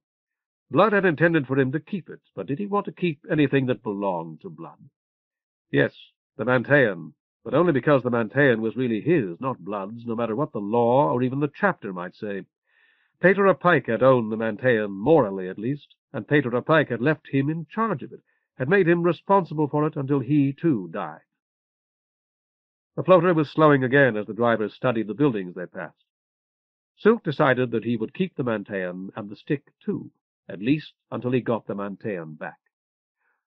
"Up there, driver, with the shingled roof, see it?"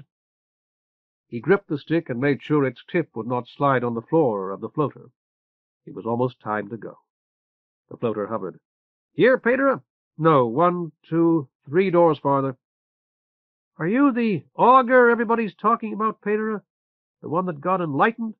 That's what somebody told me back at the estate." Silk nodded. "I suppose so, unless there were 2 of us." "You're going to bring back the Caldé?" "That's what they say. I didn't want to ask you about it, you know. I hoped it would sort of come up by itself. Are you?" "Am I going to restore the Caldé? Is that what you're asking?" "No, that wasn't in my instructions at all." "Instructions from a god?" The floater settled to the roadway, and its canopy parted and slid into its sides. Silk struggled to his feet. Yes. The driver got out to open the door for him. I never thought there were any gods, Peter. Not really. They believe in you, however. Aided by the driver, Silk stepped painfully onto the first worn shiprock step in front of the street entrance to the Manteion. He was home. You believe in devils, it seems, but you do not believe in the immortal gods. That's very foolish, my son. Indeed, it is the height of folly. Suddenly the driver was on his knees. Leaning on his stick, Silk pronounced the shortest blessing in common use, and traced the sign of addition over the driver's head. The driver rose. I could help you, Peter. You've got a house or something here, don't you? I could give you a hand that far. I'll be all right, Silk told him. You had better go back and get to bed. Courteously, the driver waited for Silk to leave before restarting his blowers. Silk found that his injured leg was stiff as he limped to the narrow garden gate and let himself in, locking the gate behind him. By the time he reached the arbor, he was wondering whether it had not been foolish to refuse the driver's offer of help. He wanted very badly to rest for only a minute or so on one of the cozy benches beneath the vines, where he had sat almost every day to talk with Mater Marble. Hunger urged him forward. Food and sleep were so near. Blood, he thought, might have shown him better hospitality by giving him something to eat. A strong drink was not the best welcome to offer a man with an empty stomach. His head pounded, and he told himself that a little food would make him feel better. Then he would go up to bed and sleep. Sleep until someone woke him. That was the truth. Until someone woke him. There was no power but in truth. The familiar musty smell of the manse was like a kiss. He dropped into a chair, pulled the azoth from his stocking, and pressed it to his lips, then stared at it. He had seen it in her hand, and if the doctor was to be believed, it was her parting gift. How preposterous that he should have such a thing, so lovely, so precious, and so lethal, so charged with the forgotten knowledge of the earlier world. It would have to be hidden, and hidden well, before he slept. He was by no means sure that he could climb the steep and crooked stair to the upper floor, less sure that he could descend it again to prepare food without falling, but utterly certain that he would not be able to sleep at all unless the azoth was at hand, unless he could assure himself, whenever he was assailed by doubts, that it had not been stolen. With a grunt and a muttered prayer to Sphinx, it was certainly Sphinx Day by now, Silk had decided, and Sphinx was the goddess of courage in the face of pain in any event. He made his way slowly up the stair, got the rusty and utterly barren cash-box that was supposed to secure the Manteion's surplus funds from beneath his bed, locked the azoth in it, and returned the key to its hiding-place under the water-jug on his nightstand. Descending proved rather easier than he had expected. By putting most of his weight on the stick and the railing and advancing his sound foot one step at a time, he was able to progress quite well with a minimum of pain. Giddy with success, he went into the kitchen, leaned the stick in a corner, and after a brief labor at the pump, washed his hands. Shade-up was peeping in through every window, and although he always rose early, it was an earlier and thus a fresher morning than he had seen in some time. He really was not, he discovered with delight, so very tired after all, also very sleepy. After a second session with the pump, he splashed water over his face and hair and felt better still. He was tired, yes, and he was ravenously hungry. Still, he could face this new day. It might even be a mistake to go to bed after he had eaten. His green tomatoes waited on the window-sill, but surely there had been 4. Perplexed, he searched his memory. There were only 3 there now. Might someone have entered the garden, intent upon the theft of a single unripe tomato? Mater Marble cooked for the Sybils. Briefly, Silk visualized her, bent above a smoking pan, stirring his tomato into a fine hash of bacon and onions. His mouth watered, but nothing could possibly be less like Mater Marble than any such borrowing. Wincing with every step and amused by his own grimaces, he limped to the window and looked more closely. The remains of the 4th tomato were there, a dozen seeds and flecks of skin. Furthermore, a hole had been eaten, bored almost, in the 3rd. Rats, of course, although this did not really look like the work of a rat. He pared away the damaged portion, sliced the remainder and the remaining pear, then belatedly realized that cooking would require a fire in the stove. The ashes of the last were lifeless grey dust without a single gleam. As it seemed to Silk, they always were. Others spoke of starting a new fire from the embers of the previous one. His own fires never seemed to leave those rumoured, long-lived embers.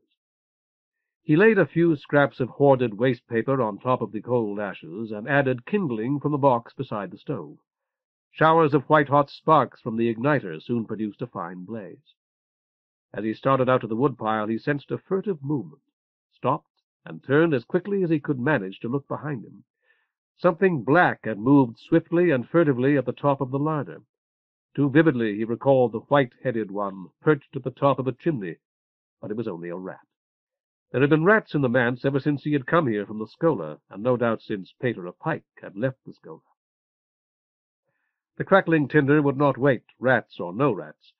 Silk chose a few likely-looking splits, carried them, once nearly falling, inside, and positioned them carefully. No doubt the rat was gone by now, but he fetched Blood's stick from its place in the corner anyway, pausing by the Silver Street window to study the indistinct, battered head at the end of the sharply angled handle. It seemed to be a dog's, or perhaps... He rotated the stick, holding it higher to catch the greyish daylight. Or perhaps, just possibly, a lioness's. After a brief uncertainty, he decided to consider it the head of a lioness. Lionesses symbolized Sprigs. This was her day, and the idea pleased him. Lions were big cats, and big cats were needed for rats, vermin too large and strong themselves for cats of ordinary size to deal with. Without real hope of success, he rattled the stick along the top of the larder. There was a flutter and a sound he did not at once identify as a squawk. Another rattle, and a single black feather floated down. It occurred to Silk then that a rat might have carried the dead bird there to eat. Possibly there was a rat hole in the wainscoting up there, but the bird had been too large to be dragged through it. He paused, listening. The sound he had heard had not been made by a rat, surely. After a moment he looked in the waste bin. The bird was no longer there. If his ankle had been well, he would have climbed up on the stool. As things and he himself stood, that was out of the question. "Are you up there, bird?" he called. "Answer me." There was no reply. Blindly he rattled Blood's stick across the top of the high larder again, and this time there was a quite unmistakable squawk. "Get down here," Silk said firmly. The bird's hoarse voice replied, "No, no." "I thought you were dead." Silence from the top of the larder. "You stole my tomato, didn't you? And now you think I'll hurt you for that. I won't, I promise. I forgive you the theft." Silk tried to remember what night choughs were supposed to eat in the wild. Seeds? No, the bird had left the seeds. Carrion, no doubt. "Cut me," the bird suggested throatily. "Sacrifice you? I won't, I swear. The writings warned me the sacrifice would be ineffectual, and I shouldn't have tried one after that. I've been punished very severely by one of your kind for it, believe me. I'm not such a fool as to try the same sacrifice again." Silk waited motionless, listening. After a second or two, he felt certain that he could hear the bird's stealthy movements above the crack of whips and rumble of cartwheels that drifted through the window from Silver Street. "Come down," he repeated. The bird did not answer, and Silk turned away. The fire in the stove was burning well now, yellow flame leaping from the cook-hole. He rescued his frying pan from the sink, wiped it out, poured the remaining oil into it, shaking the last lingering drop from the neck of the cruet, and put the pan on the stove. His tomatoes would be greasy if he put them into the oil while it was still cold, unpleasantly flavored if he let the oil get too hot. Leaning Blood's stick against the door of the larder, he gathered up the stiff green slices, limped over to the stove with them, and distributed them with care over the surface of the pan, rewarded by a cloud of hissing, fragrant steam. There was a soft cluck from the top of the larder. "I can kill you whenever I want, just by banging around up there with my stick," Silk told the bird. "Show yourself, or I'll do it."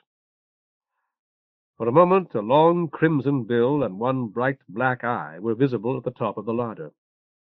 "Me," the night chough said succinctly, and vanished at once. Good.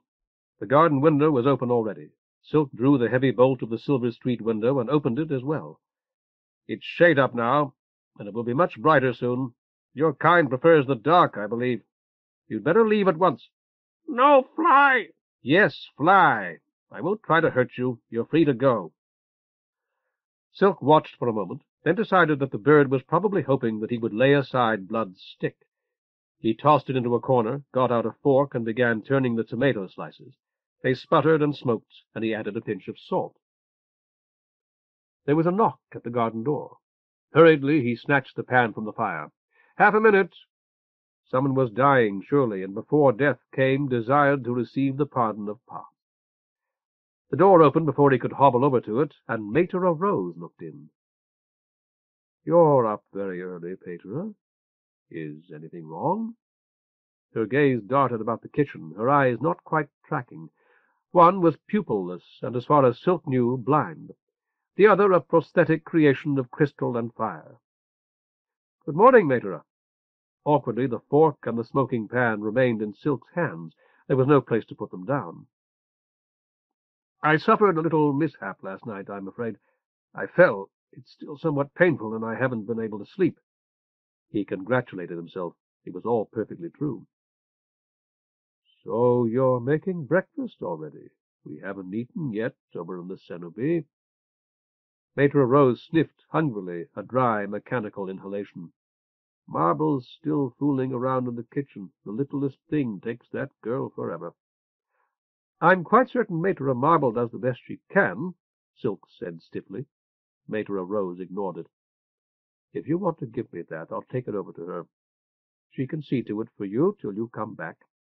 "I'm sure that's not necessary." Sensing that he must eat his tomatoes now, if he was to eat them at all, Silk cut the thinnest slice in two with his fork. "Must I leave this instant, Manteion? I can hardly walk." "Her name's Teasel, and she's one of Marble's bunch." Manteion Rose sniffed again. "That's what her father says. I don't know her." Silk, who did, froze, the half-slice of tomato halfway to his mouth. "Teasel?" "Her father came pounding on the door before he got up. 'The mother's sitting with her,' he said. 'He knocked over here first, but you didn't answer.'" "You should have come at once, Manteion." "What would have been the use when he couldn't wake you up? I waited till I could see you were out of bed." Manteion Rose's good eye was upon the half-slice. She licked her lips and wiped her mouth on her sleeve. "Know where she lives?" Silk nodded miserably, and then, with a sudden surge of wholly deplorable greed, thrust the hot half-slice into his mouth, chewed, and swallowed. He had never tasted anything quite so good. "It's not far. I suppose I can walk it, if I must. I could send Marble after Manteion Pard when she's done cooking. She could show him where to go." Silk shook his head. "You're going to go after all, are you?" A moment too late, Manteion Rose added, "Manteion?" Silk nodded. "Want me to take those?" "No, thank you," Silk said, miserably aware that he was being selfish. "I'll have to get on a robe, a collar, and so forth. You'd better get back to the Cenobie, Manteion, before you miss breakfast." He scooped up one of the smaller slices with his fork. "What happened to your tunic?" "And a clean tunic. Thank you. You're right, Manteion. You're quite right." Silk closed the door virtually in her face, shot the bolt, and popped the whole sizzling slice into his mouth. Manteion Rose would never forgive him for what he had just done, but he had previously done at least 100 other things for which Manteion Rose would never forgive him either. The stain of evil might soil his spirit throughout all eternity, for which he was deeply and sincerely sorry. But as a practical matter, it would make little difference. He swallowed a good deal of the slice and chewed the rest energetically. "Which?" croaked a muffled voice.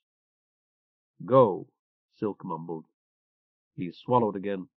"Fly home to the mountains. You're free." He turned the rest of the slices, cooked them half a minute more, and ate them quickly, relishing their somewhat oily flavor almost as much as he had hoped, scraped the mold from the remaining bread, and fried the bread in the leftover liquid, and ate that as he once more climbed the stair to his bedroom. Behind and below him the bird called, "Goodbye," and then, "Bye-bye," from the top of the larder. Chapter 9.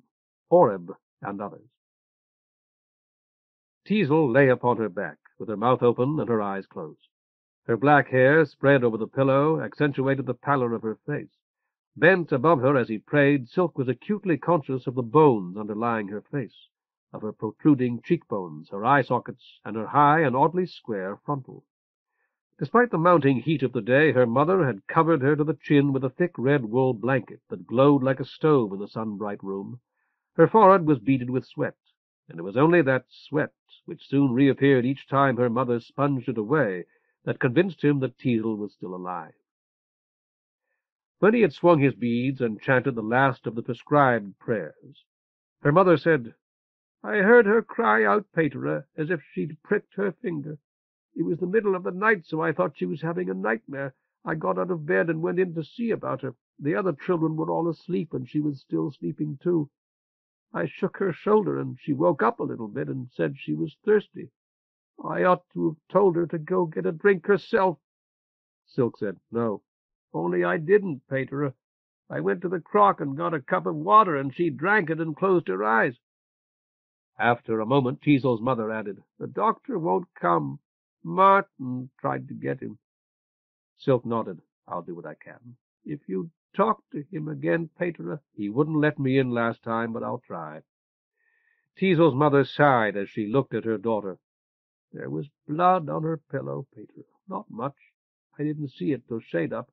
I thought it might have come out of her ear, but it didn't. She felt so cold." Teasel's eyes opened, surprising them both. Weakly she said, "The terrible old man." Her mother leaned forward. "What's that?" "Thirsty." "Get her more water," Silk said, and Teasel's mother bustled out. "The old man hurt you?" "Wings." Teasel's eyes rolled toward the window before closing. They were 4 flights up, as Silk, who had climbed all 4 despite his painful right ankle, was very much aware. He rose, hobbled to the window, and looked out. There was a dirty little courtyard far below, a garret floor above them. The tapering walls were of unadorned, yellowish, sun-baked brick. Legend had it that it was unlucky to converse with devils. Silk asked, "Did he speak to you, Teasel? Or you to him?" She did not reply.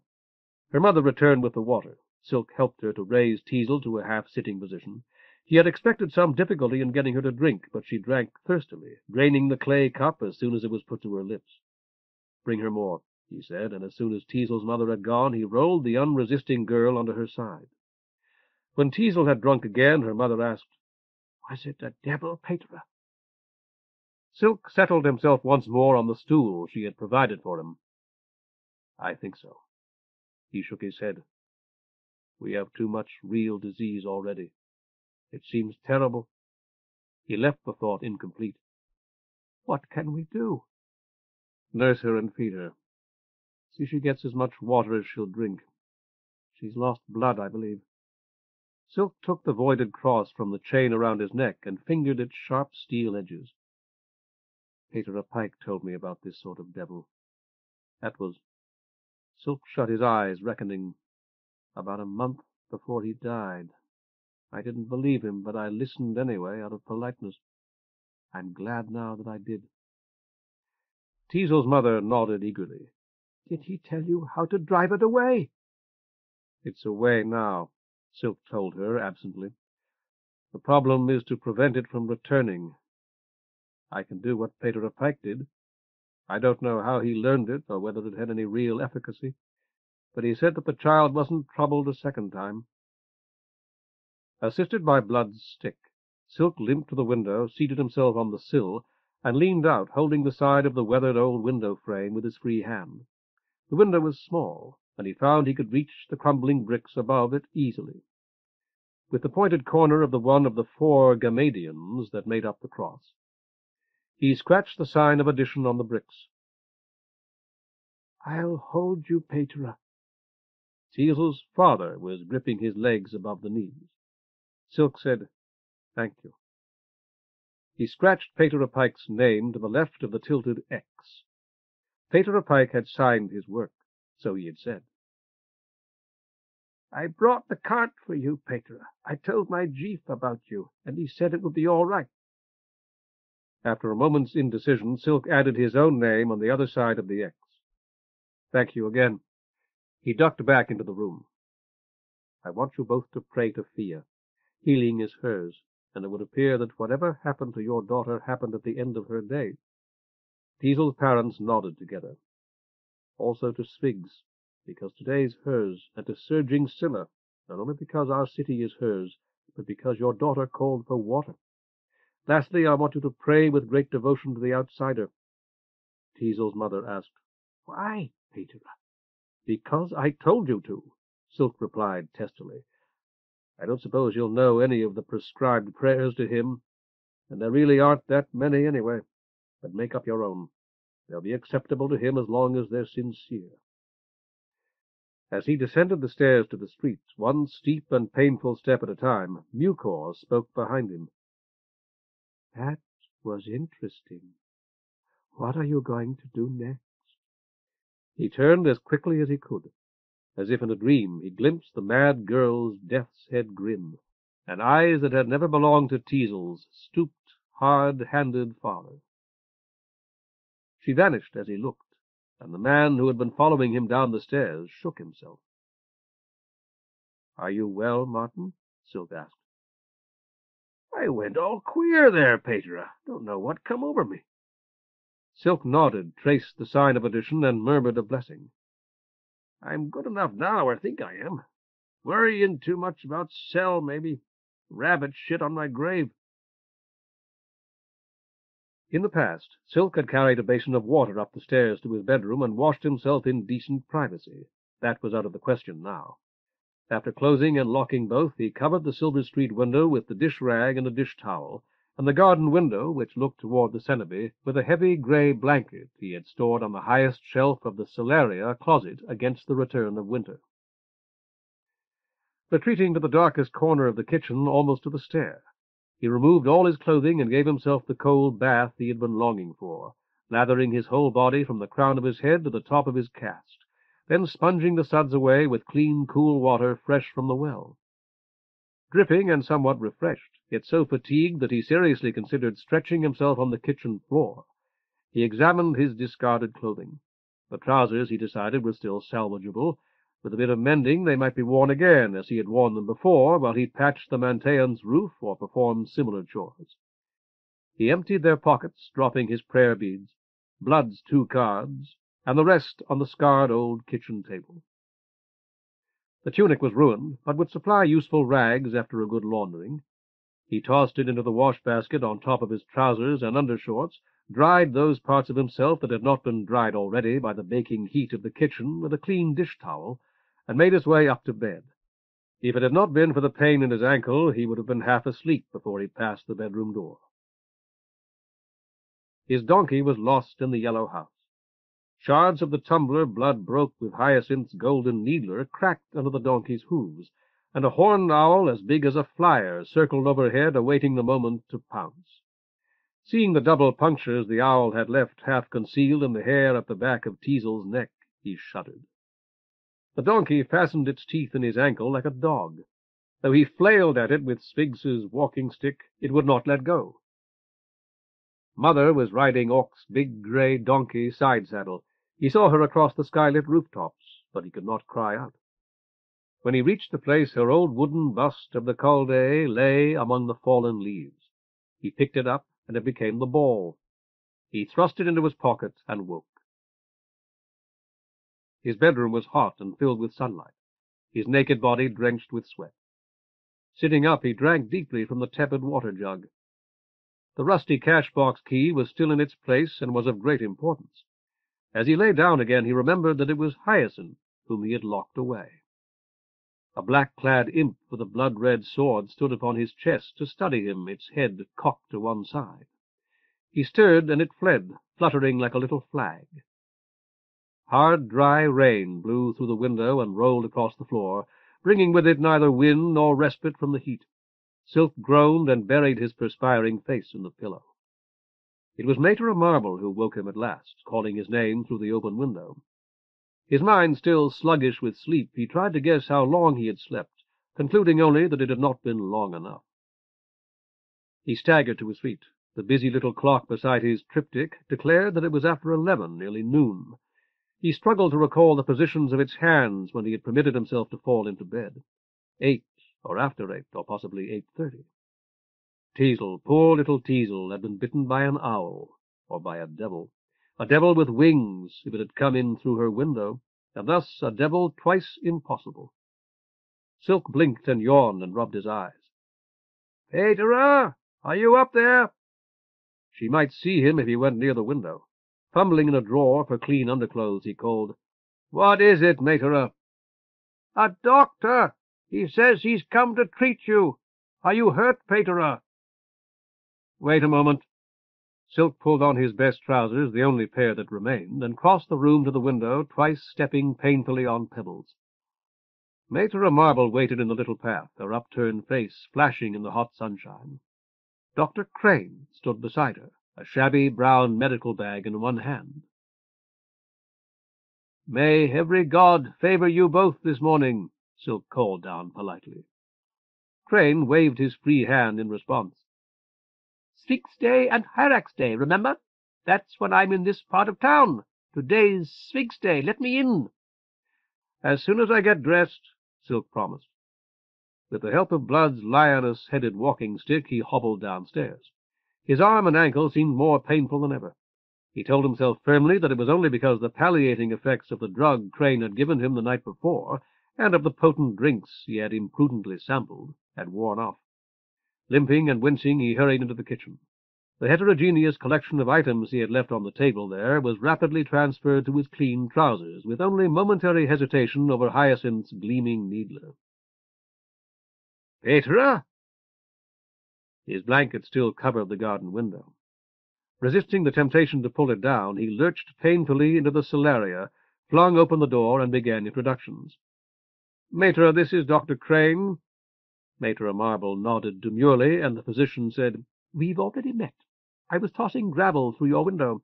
I was pretty sure it was yours, since I could hear you snoring up there, when Marble discovered me and introduced herself." Materer Marble asked, "Did you send for him, Peterer? He must be new to our quarter." "I don't live here," Crane explained. "I only make a few calls here 2 days a week. My other patients are all late sleepers." He winked at Silk. "But I hoped that Silk would be up." Silk looked rueful. "I was a late sleeper myself, I'm afraid, today at least." "Sorry I had to wake you, but I thought I might give you a ride when we're through. It's not good for you to walk too much on that ankle." By a gesture, Crane indicated the solaria.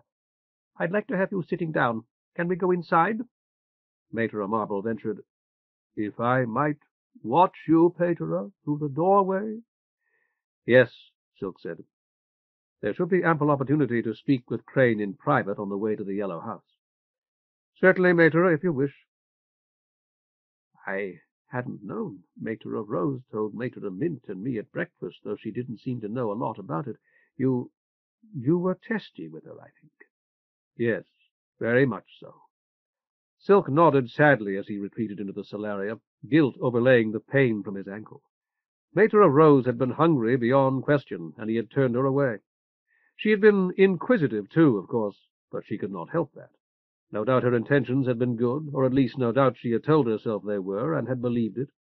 How selflessly she had served the Manteion for 60 years, yet only this morning he had refused her. He dropped into the nearest of the stiff old chairs, then stood again and shifted it 2 cubits so that Materer Marble could watch from the doorway. "All right if I put my bag on this little table here?" Crane stepped to his left, away from the doorway. There was no table there, but he opened his bag, held up a shapeless dark bundle so that Silk could see it, though Materer Marble could not, dropped it on the floor, and set his bag beside it. "Now then, Silk, the arm first, I think." Silk pushed up his sleeve and held out his injured arm. Bright scissors, Silk recalled from the previous night, snipped away the bandages. "You probably think your ankle's worse, and in a way it is, but there's an excellent chance of blood poisoning here, and that's no joke.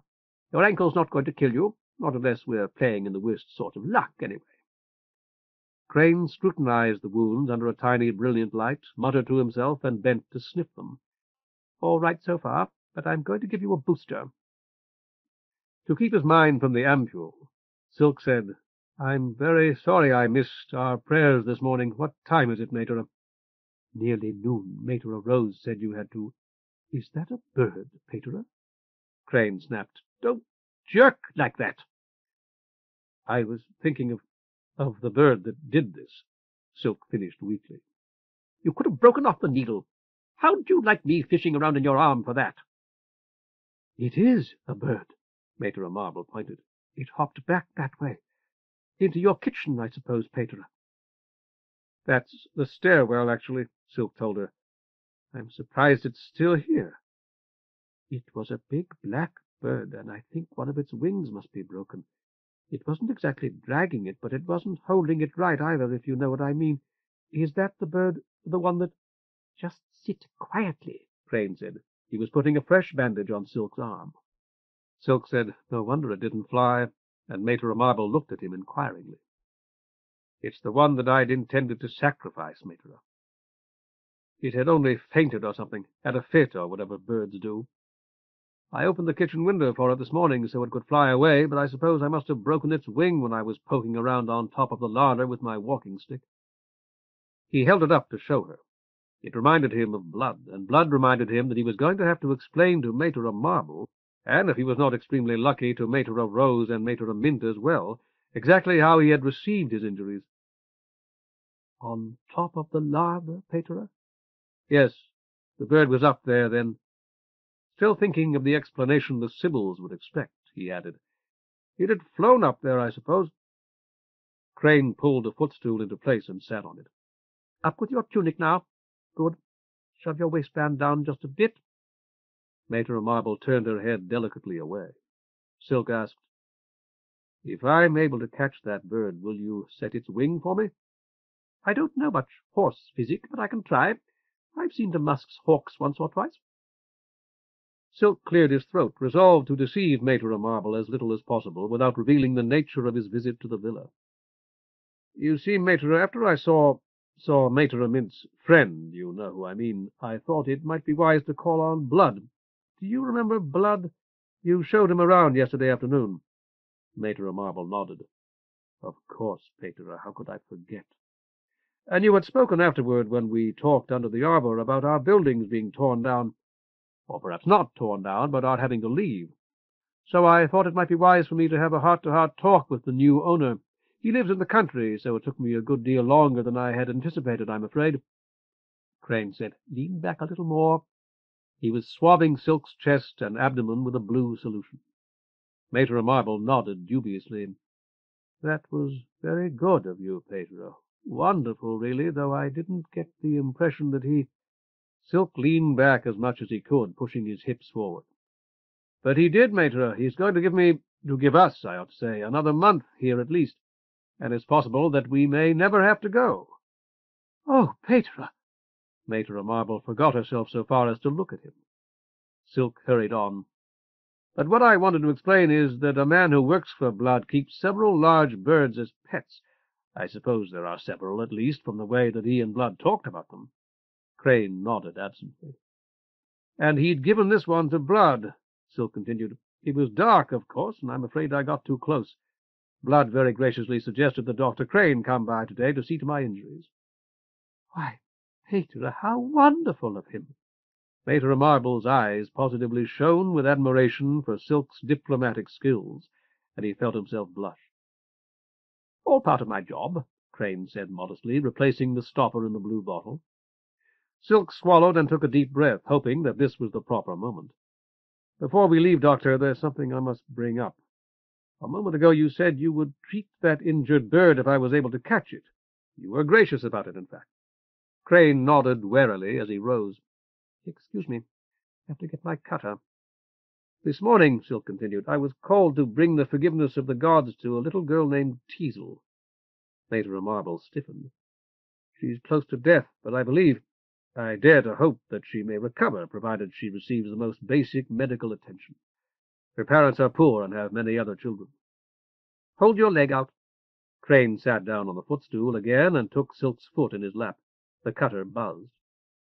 They can't possibly pay you, Silk continued doggedly. Neither can I, except with prayers. But without your help, Teasel may die. Her parents actually expect her to die. Otherwise her father wouldn't have come here before shade-up looking for me. There are only 2 doctors in this quarter, and neither will treat anyone unless he's paid in advance. I promised Teasel's mother I'd do what I could to get her a doctor, and you're the only real hope I have. Crane looked up. There was something in his eyes, a gleam of calculation and distant speculation, that Silk did not understand. You were there this morning? Silk nodded. That was why I got to bed so late. Her father had come to the Cenobie before I returned from my talk with Blood, and when Maitre Rose saw that I had come home, she came and told me. I went at once. The memory of green tomatoes stung like a hornet. Or almost at once, he added weakly. Maitre Marble said, You must see her, Doctor, really, you must.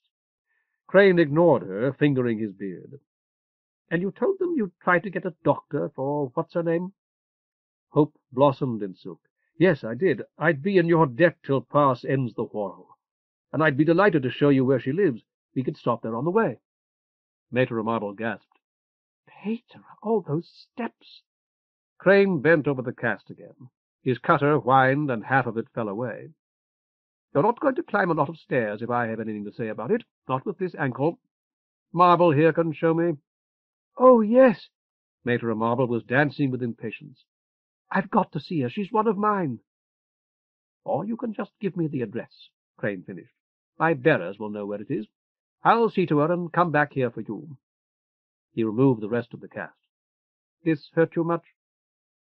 Not nearly as much as worrying about Teasel did, Silk told him. But you've taken care of that, or at least taken care of the worst aspect of it. I'll never be able to thank you enough. I don't want your thanks, Crane said. He rose again, dusting particles of the cast from his trousers' legs. What I want is for you to follow my instructions. I'm going to give you a remedial wrapping. It's valuable and reusable, so I want it back when your ankle's healed. And I want you to use it exactly as I tell you. Silk nodded. I will, I promise. As for you, Marble, Crane turned to look at her. You might as well ride along with me. It'll save you the walk. I want you to tell this girl's parents that I'm not doing this out of the goodness of my heart, because I don't want to be pestered night and day by beggars. It's a favor to Silk. Pater Silk, is that what you call him? And it's a one-time thing. Maitre Marble nodded humbly. The little physician went to his bag again and produced what looked like a wide strip of thin yellow chamois. Ever see one of these? Silk shook his head. You kick them. Crane punted the wrapping, which flew against the wall on the other side of the room. Or you can just throw it a couple of times or beat something smooth, like that footstool. He retrieved the wrapping, juggling it. When you do, they get hot. You woke it up by banging it around. You follow me? Here, feel. Silk did. The wrapping was almost too hot to touch and seemed to tingle. The heat'll make your ankle feel better, and the sonic, you can't hear it, but it's there, will get the healing process going. What's more, it'll sense the break in your medial malleolus and tighten itself enough to keep it from shifting. Crane hesitated. You can't get them any more, but I've got this one. Usually I don't tell people about it. I'll take good care of it, Silk promised, and return it whenever you ask. Maitre Marble ventured, Shouldn't we be going? In a minute. Wrap it around your ankle, Peter. Get it fairly tight. You don't have to tie it or anything. It'll hold on as long as it senses the broken bone. The wrapping seemed almost to coil itself about Silk's leg, its heat intense but pleasant. The pain in his ankle faded. You'll know when it's stopped working. As soon as it does, I want you to take it off and throw it against the wall like I showed you, or beat a carpet with it. The physician tugged at his beard. Let's see, today's Sphinx Day. I'll come back on Hyrax Day, and we'll see. Regardless, you ought to be walking almost normally a week from now. If I don't take it Hyrax Day, I'll pick it up then. But until I do, I want you to stay off that ankle as much as you can. Get a crutch if you need one, and absolutely no running and no jumping, you hear me? Silk nodded. Yes, of course. But you told Blood it would be 5. It's not as bad as I figured, that's all. A simple misdiagnosis. Your head auger, what do they call him, the prolocutor? Haven't you noticed that when he gets sick, I'm not the one he sends for? Well, that's why. Now and then I make a mistake. The sort of doctors he has in never do. Just ask them. Mater Marble inquired, "How does it feel, Pater?" "Marvelous. I'm tempted to say as though my ankle had never been injured, but it's actually better than that. As if I'd been given a new ankle, a lot better than the one I broke." "I could give you dozens of things that would make you feel better," Crane told him, "starting with a shot of pure and a sniff of rust. This will really make you better, and that's a lot harder. Now, what about this bird of yours? If I'm going to have to doctor it, I'd like to do it before we go. What kind of bird is it?" "A night chough," Silk told him. "Can it talk?" Silk nodded. "Then maybe I can catch it myself. Mater, would you tell my bearers to come around to Sun Street? They're on Silver. Tell them you'll be coming with me, and we'll leave in a minute or two." Mater Marble trotted away. The physician shook his finger at Silk. "You sit easy, young man. I'll find him." He vanished into the stairwell. Soon Silk heard his voice from the kitchen, though he could not make out what was being said. Silk called, "You told Blood that it would take so long to heal so that I'd get more time, didn't you?" "Thank you, Doctor." There was no response. The wrapping was still hot and oddly comforting. Under his breath, Silk began the afternoon prayer to Svigs the Brave. A fat, blue-backed fly sizzled through the open doorway, looked around for food, and bumped the glass of the nearer Sun Street window. Crane called from the kitchen, "You want to come here a minute, Silk?" "All right." Silk stood and walked almost normally to the kitchen door, his right foot bare and the wrapping heavy about his ankle. "He's hiding up there." Crane pointed to the top of the larder. "I got him to talk a little, but he won't come down and let me see his wing unless you promise he won't be hurt again." "Really?" Silk asked. The night chough croaked from the top of the larder, and Crane nodded and winked. "Then I promise. May great Pass judge me if I harm him or permit others to do so." "No cut," croaked the bird. "No stick." "Correct," Silk declared. "I will not sacrifice you or hurt you in any other fashion whatsoever." "Pat bird." "Until your wing is well enough for you to fly. Then you may go free." "No cage." Crane nudged Silk's arm to get his attention and shook his head. "Correct. No cage." Silk took the cage from the table and raised it over his head, high enough for the bird to see it. "Now watch this." With both hands he dashed it to the floor, and slender twigs snapped like squids. He stepped on it with his good foot, then picked up the ruined remnant and tossed it into the kindling box. Crane shook his head. "You're going to regret that, I imagine. It's bound to be inconvenient at times." With its sound wing flapping furiously, the blackbird fluttered from the top of the larder to the table. "Good bird," Crane told it. He sat down on the kitchen stool. "I'm going to pick you up, and I want you to hold still for a minute. I'm not going to hurt you any more than I have to." "I was a prisoner myself for a while last night," Silk remarked, more than half to himself. "Even though there was no actual cage, I didn't like it." Crane caught the unresisting bird expertly, his hands gentle yet firm. "Get my bag for me, will you?" Silk nodded and returned to the solaria. He closed the garden door, then picked up the dark bundle that Crane had displayed to him. As he had guessed, it was his second-best robe, with his old pen-case still in its pocket. It had been wrapped around his missing shoe. Although he had no stocking for his right foot, he put on both, shut the brown medical bag, and carried it into the kitchen.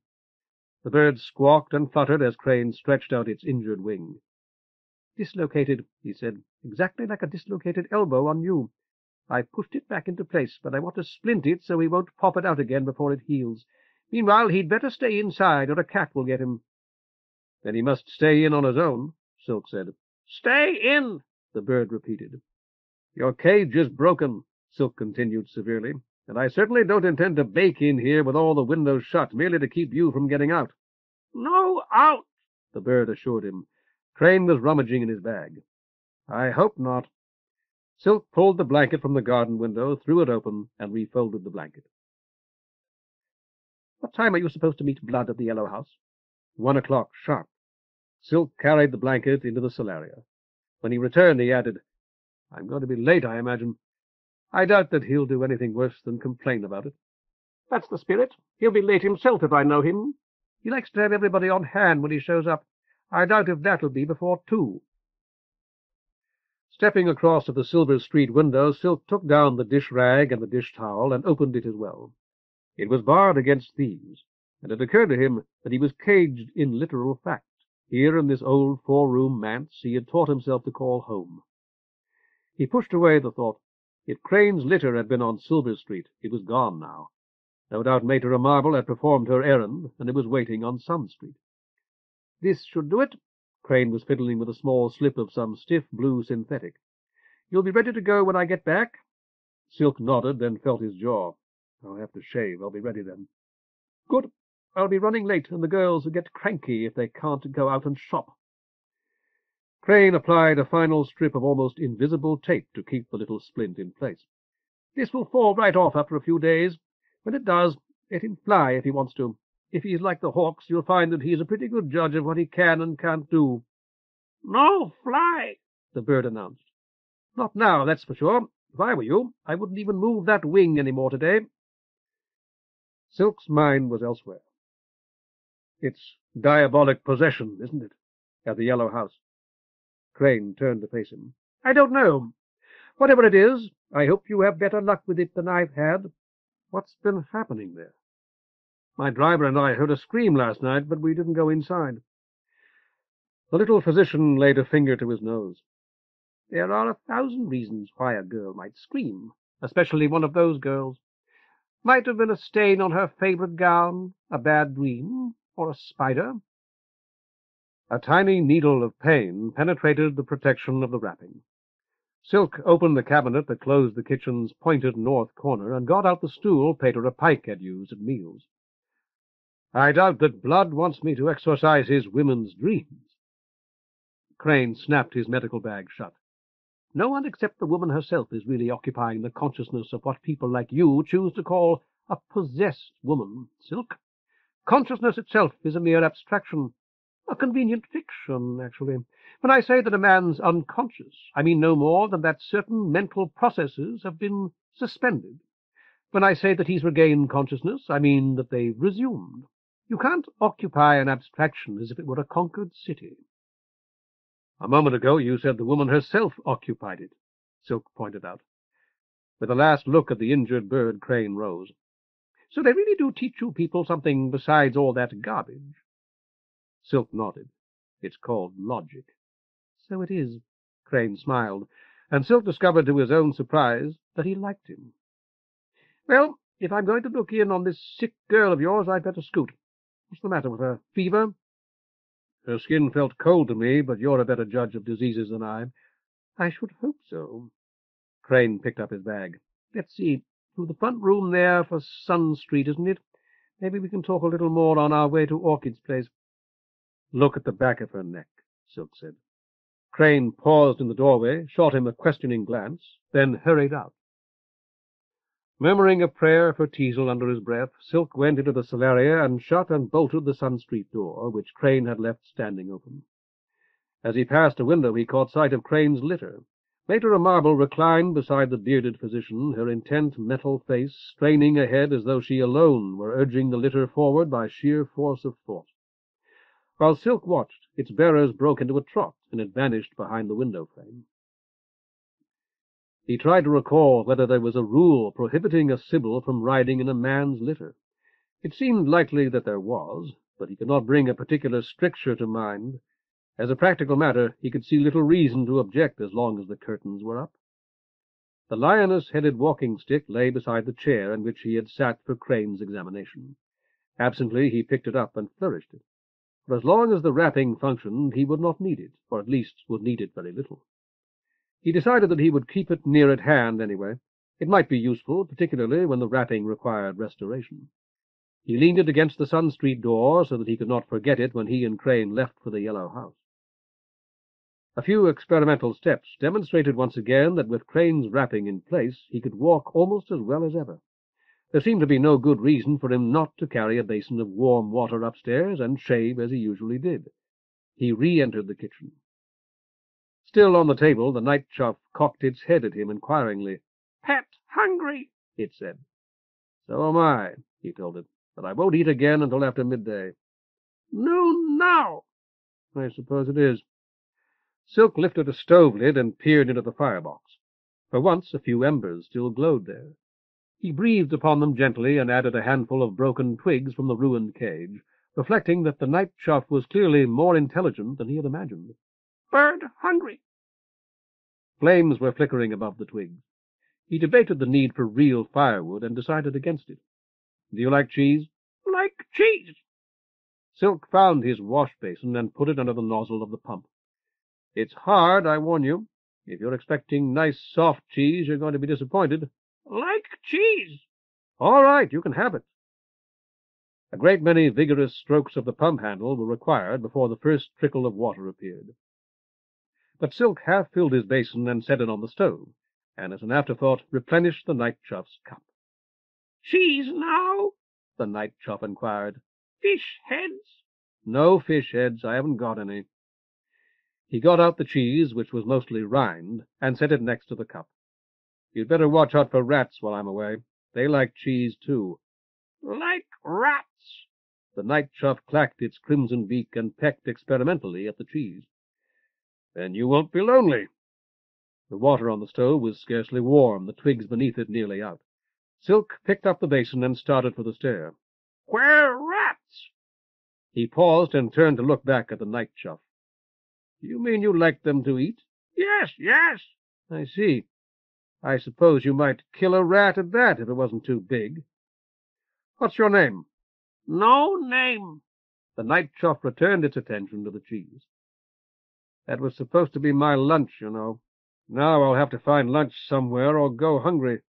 You Silk? Yes, that's my name. You heard Dr. Crane use it, I suppose. But we need a name for you. He considered the matter. I believe I'll call you Oreb. That's a raven in the writings, and you seem to be some sort of raven. How do you like that name? Oreb. That's right. Musk named his bird after a god, which was very wrong of him. But I don't believe that there could be any objection to a name from the writings if it weren't a divine name, particularly when it's a bird's name there. So, Oreb it is. At his washstand upstairs, he stropped the big bone-handled razor that had waited in his mother's bureau until he was old enough to shave, lathered his face, and scraped away his reddish-blond beard. As he wiped the blade clean, it occurred to him, as it did at least once a week, that the razor had almost certainly been his father's. As he had so many times before, he carried it to the window to look for some trace of ownership. There was no owner's name and no monogram, not even a maker's mark. As often in this weather, Mater Rose and Mater Mint were enjoying their lunch at a table carried from the Cenobie and set in the shade of the fig tree. When he had dried his face, Silk carried the basin back to the kitchen, poured out his shaving water, and joined the two Sibyls in the garden. By a gesture, Mater Rose offered him the chair that would normally have been Mater Marble's. "Won't you join us, Pater? Be more than enough here for 3. It stung, as she had no doubt intended. Silk said, "No, but I ought to speak with you for a moment." "And I with you, Pater. I with you." Mater Rose began elaborate preparations for rising. He sat down hurriedly. "What is it, Mater?" "I had hoped to tell you about it last night, Pater, but you were gone." A napkin-draped basket at Silk's elbow exuded the very perfume of mainframe. Mater Marble had clearly baked that morning, leaving the fruit of her labor in the Cenobie's oven for Mater Mint to remove after she herself had left with Crane. Silk swallowed his saliva, muttered, "Yes," and left it at that. "And this morning it had quite escaped my mind. All that I could think of was that awful man, the little girl's father. I will be sending Horton to you this afternoon for correction, Pater. I have punished him already, you may be sure. Now he must acknowledge his fault to you. That is the final penalty of his punishment." Mater Rose paused to render her closing words more effective, her head cocked like the night chough's as she fixed Silk with her good eye. "And if you should decide to punish him further, I will not object. That might have a salutary effect." What did he do? The synthetic part of Mater Rose's mouth bent sharply downward in disgust. As he had on several similar occasions, Silk wondered whether the aged, disease-ridden woman who had once been Mater Rose was still conscious. He made fun of you, Pater, imitating your voice and gestures and talking foolishness. Is that all? Mater Rose sniffed as she extracted a fresh roll from the basket. I would say it was more than enough. Mater Mint began. If Pater himself, before Pater was born, I endeavored to inculcate a decent respect for the holy calling of augur, a calling like that of we Sibyls, established by our sacred Scylla herself. I continue that effort to this day. I try, as I have always tried, to teach every student entrusted to my care to respect the cloth, regardless of the man or woman who wears it. A lesson to us all, Silk sighed. Very well, I'll talk to him when I can. But I'm leaving in a few minutes, and I may not be back until late. That was what I wanted to tell you, to tell Mater Mint particularly. She looked up, a question in her melting brown eyes. I'll be engaged, and I can't say how long it may take. You remember Orc, Mater? You must. You taught him, and you told Mater Marble about him yesterday, I know. Oh, Pater, I do indeed. Mater Mint's small, not uncomely face glowed. Mater Rose sniffed, and Mater Mint dropped her eyes again. I spoke to him last night, Mater. Very late. You did, Pater? Silk nodded. But I'm forgetting something I should tell you. I'd seen him earlier that evening and shriven him. He's trying, quite sincerely, I believe, to amend his life. Mater Mint looked up again, her glance bright with praise. That's truly wonderful, Pater. It is indeed. And it's far more your doing and Pater Pike's than it is mine. What I wanted to say, Mater, is that when I last spoke with him, he indicated that he might come here today. If he does, I'm sure he'll want to pay his respects to you. He waited for her to confirm it. She did not, sitting with folded hands and downcast eyes. Please tell him that I'm anxious to see him. Ask him to wait if he can. I doubt that he'll come before supper. If I haven't returned, tell him that I'll be back as soon as possible. Spreading rich yellow butter on another golden roll, Mater Rose said, Last night you had gone already by the time Horton had finished working for his father. I'll tell him that he'll have to wait, too. I'm certain you will, Mater. Thank you both. Silk stood up, wincing when he put too much weight on his injured ankle. For a formal exorcism he would need the chrasmologic writings from the Manteion, and images of the gods, of Pas and Scylla particularly, and of Sphinx, the patroness of the day. The thought reminded him that he had never completed her prayers, hardly the way to gain favor. He would take the triptych his mother had given him. Her prayers might follow it. As he tramped upstairs again, more conscious of his ankle than he had been since before Crane's visit, he reflected that he had been trained only in dealing with devils who did not exist. He recalled how startled he had been when he had realized that Pater Pike credited them, and even spoke with gruff pride of personal efforts to frustrate them. Before he reached the top of the stair, he regretted leaving Blood's walking stick in the celaria. Sitting on his bed, he unwound the wrapping. It was distinctly cool to the touch. He dashed it against the wall as violently as he could, and replaced it, then removed his shoe and put on a clean stocking. Blood would meet him at the yellow house on Lamp Street. Musk, or someone as bad as Musk, might come with Blood. Silk folded up the triptych, laid it in its baize-lined teak case, buckled the straps, and pulled out its folding handle. This and the writings, which he would have to get before he left. Pas's Gamadion was about his neck already, his beads in his pocket. It might be prudent to take a holy lamp, oil, and other things as well. After considering and rejecting half a dozen possibilities, he got the key from beneath his water jug. With the young eagle on his gauntleted left arm, Musk stood on the spattered white pavement by Scylla's fountain and looked about him, his head as proudly poised and his back as straight as any guardsman's. They were watching from the deep shade of the portico, Blood, Councillor Lemur, and his cousin Councillor Loris, Commissioner Simuliad, and half a dozen others. Mentally, Musk shook the dice cup. The eagle had been trained to wrist and to the lure. It knew his voice, and had learned to associate it with food. When he removed its hood, it would see the fountain, flowing water in a countryside in which water of any kind was now a rarity. The time had come for it to learn to fly, and he could not teach it that. It would return for the lure and the hackboard, or it would not.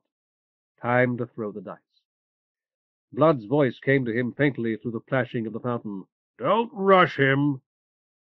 Someone had asked what he was waiting for. He sighed, knowing he could not delay much longer, to hold on to this moment in which the bird that he might never see again was still his.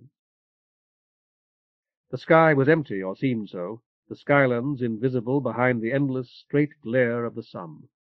Flyers, if there were any, were invisible too. Above the tops of the trees on the other side of the wall, distant fields curved upward, vanishing in a blue haze as they mounted the air. Lake Limna seemed a fragment of mirror set into the whorl, like a gaud into a cheap picture frame. Time to throw. As though it knew what was about to happen, the young eagle stirred. Musk nodded to himself. "Come back to me," he whispered. "Come back to me." And then, as if somebody else, an interfering god or Blood's mad daughter, controlled it, his right arm went up. Self-willed, his hand grasped the scarlet-plumed hood and snatched it away. The young eagle lifted its wings as though to fly, then folded them again. He should have worn a mask, perhaps. If the eagle struck at his face now, he would be scarred for life if he was not killed. But his pride had not permitted it. "Away, hawk!" He lifted his arm, tilting it to tip the bird into the air. For a split second he thought it was not going to fly at all. The great wings seemed to blow him back. Slowly and clumsily it flew, its wing-tips actually brushing the lush grass at every downstroke, out to the wall and left, past the gate, and left again up the grassway. For a moment he thought it was returning to him. Into the portico, scattering the watchers there like quail. If it turned right at the end of the wing, mistook the cat-pen for the mews. Higher now, as high as the top of the wall, and left again. Left until it passed overhead, its wings a distant thunder. Higher now, and higher still circling and climbing, riding the updraft from the baking lawn and the scorching roots. Higher the young eagle rose, and higher, black against the glare, until it, like the fields, was lost in the vastness of the sky. When the rest had gone, Musk remained, shading his eyes against the pitiless sun. After a long while, Hare brought him binoculars. He used them, but saw nothing. Chapter 10. The Cat with the Red-Hot Tail. Lamp Street was familiar and safe once more, stripped of the mystery of night. Silk, who had walked it often, found that he recognized several shops, and even the broad and freshly varnished door of the yellow house. The corpulent woman who opened it in response to Crane's knock seemed surprised by his presence. "It's awfully early, Peter. I just got up myself." She yawned as if to prove it, only tardily concealing her mouth. Her pink peignoir gaped in sympathy, its vibrant heat leaving the bulging flesh between its parted lips a deathly white. The air of the place poured past her, hot and freighted with 100 stale perfumes and the vinegar reek of wasted wine. "I was to meet Blood here at 1 o'clock, Silk told her. "What time is it?" Crane slipped past them into the reception-room beyond. The woman ignored him. "Blood's always late," she said vaguely. She led Silk through a low archway curtained with clattering wooden beads and into a small office. A door and a window opened onto the courtyard he had imagined the night before, and both stood open. Despite them, the office seemed hotter even than the street outside. "We've had exorcists before." The corpulent woman took the only comfortable-looking chair, leaving Silk an armless one of varnished wood.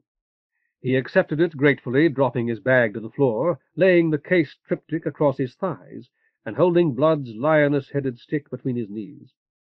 "I'll have somebody fetch you a pillow, Peter. This is where I talk to my girls, and the hard chair's better. It keeps them awake, and the narrow seat makes them think that they're getting fat, which is generally the case." The memory of his fried tomatoes brought Silk a fresh pang of guilt, well salted with hunger. Could it be that some god spoke through this blousy woman? "Leave it as it is," he told her. "I, too, need to learn to love my belly less and my bed." "You want to talk to all the girls together? one of the others did, or I can just tell you. Silk waved the question aside. What these particular devils may have done here is no concern of mine, and paying attention to their malicious tricks would risk encouraging them. They are devils, and unwelcome in this house. That is all I know, and if you and everyone else living here are willing to cooperate with me, it is all I need to know.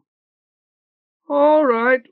The corpulent woman adjusted her own chair's ample cushions and leaned back. You believe in them, huh? Here it was. Yes, Silk told her firmly. One of the others didn't. He said lots of prayers and had the parade and all the rest of it anyway, but he thought we were crazy. He was about your age. Dr. Crane thinks the same, Silk told her, and his beard is grey. He doesn't phrase it quite as rudely as that, but that's what he thinks. He thinks that I'm crazy too, of course. The corpulent woman smiled bitterly. I can guess. I'm Orchid, by the way. She offered her hand as though she expected him to kiss it. He clasped it. Pater of silk for the Manteion on Sun Street. That old place? Is it still open? Yes, very much so. The question reminded Silk that it soon might not be, although it was better not to mention that. We're not now, Orchid told him. Not until 9, so you've got plenty of time. But tonight's our biggest night, usually, so I'd appreciate it if you were finished by then. At last, noticing his averted eyes, she tugged ineffectually at the edges of the pink peignoir. It should take me no more than 2 hours to perform the initial rites and the ceremony proper, provided I have everyone's cooperation. But it may be best to wait until Blood arrives. He told me last night that he would meet me here, and I feel sure that he will wish to take part. Orchid was eyeing him narrowly. He's paying you? No, I'm performing this exorcism as a favor to him. I owe him much more, really. Did he pay the other exorcists you spoke of? He did, or I did, depending. Silk relaxed a little. In that case, it's not to be wondered at that their exorcisms were ineffectual. Exorcism is a sacred ceremony, and no such ceremony can be bought or sold. Seeing that she did not understand, he added, They cannot be sold. My statement is true in the most literal sense of its words, because once sold, the ceremony loses all its sacred character.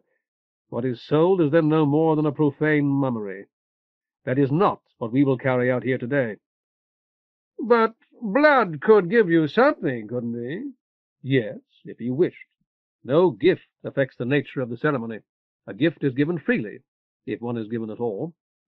The point upon which the efficacy of the ceremony turns is that there must be no bargain between us, and there is none. I would have no right to complaint if a promised gift were not forthcoming. Am I making this clear? Orchid nodded reluctantly. In point of fact, I expect no gift at all from Blood. I owe him several favors, as I said. When he asked me to do this, I was, as I remain, eager to oblige. Orchid leaned toward him, the peignoir yawning worse than ever. Suppose this time it works, Pater. I could give you something, couldn't I? Of course, if you choose. However, you will owe me nothing. All right. She hesitated, considering. Sphinx days are a big night, like I said. That's why Blood comes around usually today. To check up on us before we open up. We're closed Hyrax Day, so not then either. But come in any other day, and I'll give you a pass. How's that? Silk was stunned. You know what I mean, right, Pater? Not me. I mean with any of the girls, whoever you want. If you'd like to give her a little something for herself, that's all right. But you don't have to, and there won't be anything to the house. Orchid considered again. Well, a card in a cart, huh? All right, that's a lay a month for a year. Seeing his expression, she added, Or I can get you a boy if you'd rather have that, but let me know in advance. Silk shook his head. Because if you do, you don't get to see the gods. Isn't that what they say? Yes, Silk nodded. Echidna forbids it. One may see the gods when they appear in our sacred windows, or one may be blessed by children of the body, but not both. Nobody's talking about sprats, Paterer. I know what we're talking about. The gods don't come any more anyhow, not to Viron, so why not? That last time was when I wasn't even born yet. Silk nodded. Nor I. Then what do you care? You're never going to see one anyway. Silk smiled ruefully. We're getting very far from the subject, aren't we? I don't know. Orchid scratched her head and examined her nails. Maybe, or maybe not. Did you know that this place used to be a Manteion? Stunned again, Silk shook his head. It did, or anyhow, some of it did, the back part on Music Street. Only the gods didn't come around very much any more, even if they still did it once in a while back then. So they closed it down, and the ones that owned this house then bought it and tore down the back wall and joined the two together. Maybe that's why, huh? I'll get Orphan to show you around. Some of the old stuff's still back there, and you can have it if there's anything you want. That's very kind of you, Silk said. I'm a nice person, ask anybody. Orchid whistled shrilly. Orphan will be along in a minute. Anything you want to know, just ask her. Thank you, I will. May I leave my sacra here until I require them? The prospect of separation from his triptych made Silk uneasy. Will they be safe? Your sack? Better than the Fisk. You could leave that box thing, too. Only I've been wondering, about the old Manteion in back. We call it the playhouse. Could that be why it's happening? I don't know. I asked one of the others, and he said not. But I kind of wonder. Maybe the gods don't like some of the stuff we do here. They do not, Silk told her. You haven't even seen anything, Paterer. We're not as bad as you think. Silk shook his head. I don't think you bad at all, Orchid, and neither do the gods. If they thought you bad, nothing that you could do would dismay them. They detest all the evil that you do, and all that I do, because they see in us the potential to do good. Well, I've been thinking maybe they sent this devil to get even with us. Orchid whistled again. What's keeping that girl? The gods do not send us devils, Silk told her. And indeed they destroy them wherever they meet them, deleting them from mainframe. That, at least, is the legend. It's in the writings, and I have them here in my bag. Would you like me to read the passage? He reached for his glasses. No, just tell me so I can understand it. All right. Silk squared his shoulders. Pass made the Whorl, as you know. When it was complete, he invited his queen, their 5 daughters, and their 2 sons, and a few friends to share it with him. However, from the other side of the sun-bright doorway, someone screamed in terror. Orchid lunged out of her chair with praiseworthy speed. Limping a little and repeating to himself Crane's injunction against running, Silk trailed after her, walking as quickly as he could. The courtyard was lined with doorways on both floors. As he searched for the source of the disturbance, it seemed to him that whole companies of young women in every possible stage of undress were popping in and out of them, though he paid them little attention. The dead woman lay halfway up a flight of rickety steps, thrown down like a ladder by the sagging gallery above. She was naked, and the fingers of her left hand curled about the hilt of a dagger jutting from her ribs below her left breast. Her head was angled so sharply in Silk's direction that it almost appeared that her neck was broken. He found her oddly contorted face at once horrible and familiar. Against all his training, he covered that face with his handkerchief before beginning to swing his beads. It quieted the women somewhat, although the dagger, the wound it had made, and the blood that had so briefly spurted from that wound were still visible. Orchid shouted, "Who did this? Who stabbed her?" And a puffy-eyed brunette, nearly as naked as the woman, sprawled on the steps, drawled, "She did, Orchid. She killed herself. Use your head. Or if you won't, use your eyes." Kneeling on a blood-spattered step, just below the dead woman's head, Silk swung his beads, first forward and back, then side to side, thus describing the sign of addition. I convey to you, my daughter, the forgiveness of all the gods. Recall now the words of Pas, who said, Do my will, live in peace, multiply, and do not disturb my seal. Thus you shall escape my wrath. Go willingly, and any wrong that you have ever done shall be forgiven. O my daughter, know that this Pas and all the lesser gods have empowered me to forgive you in their names, and I do forgive you, remitting every crime and wrong. They are expunged. With his beads, Silk traced the sign of subtraction. You are blessed. Bobbing his head 9 times, as the ritual demanded, he traced the sign of addition. A female voice breathed curses somewhere to his right, blasphemy following obscenity. Hornbus Pas, shag you Pas, whoremaster Pas, hornswallow, kidney sick liquor Pas. It sounded to Silk as though the speaker did not know what she was saying, and might well be unaware that she was speaking at all. I pray you to forgive us, the living, he continued, and once again formed the sign of addition with his beads above the dead woman's handkerchief-shrouded head.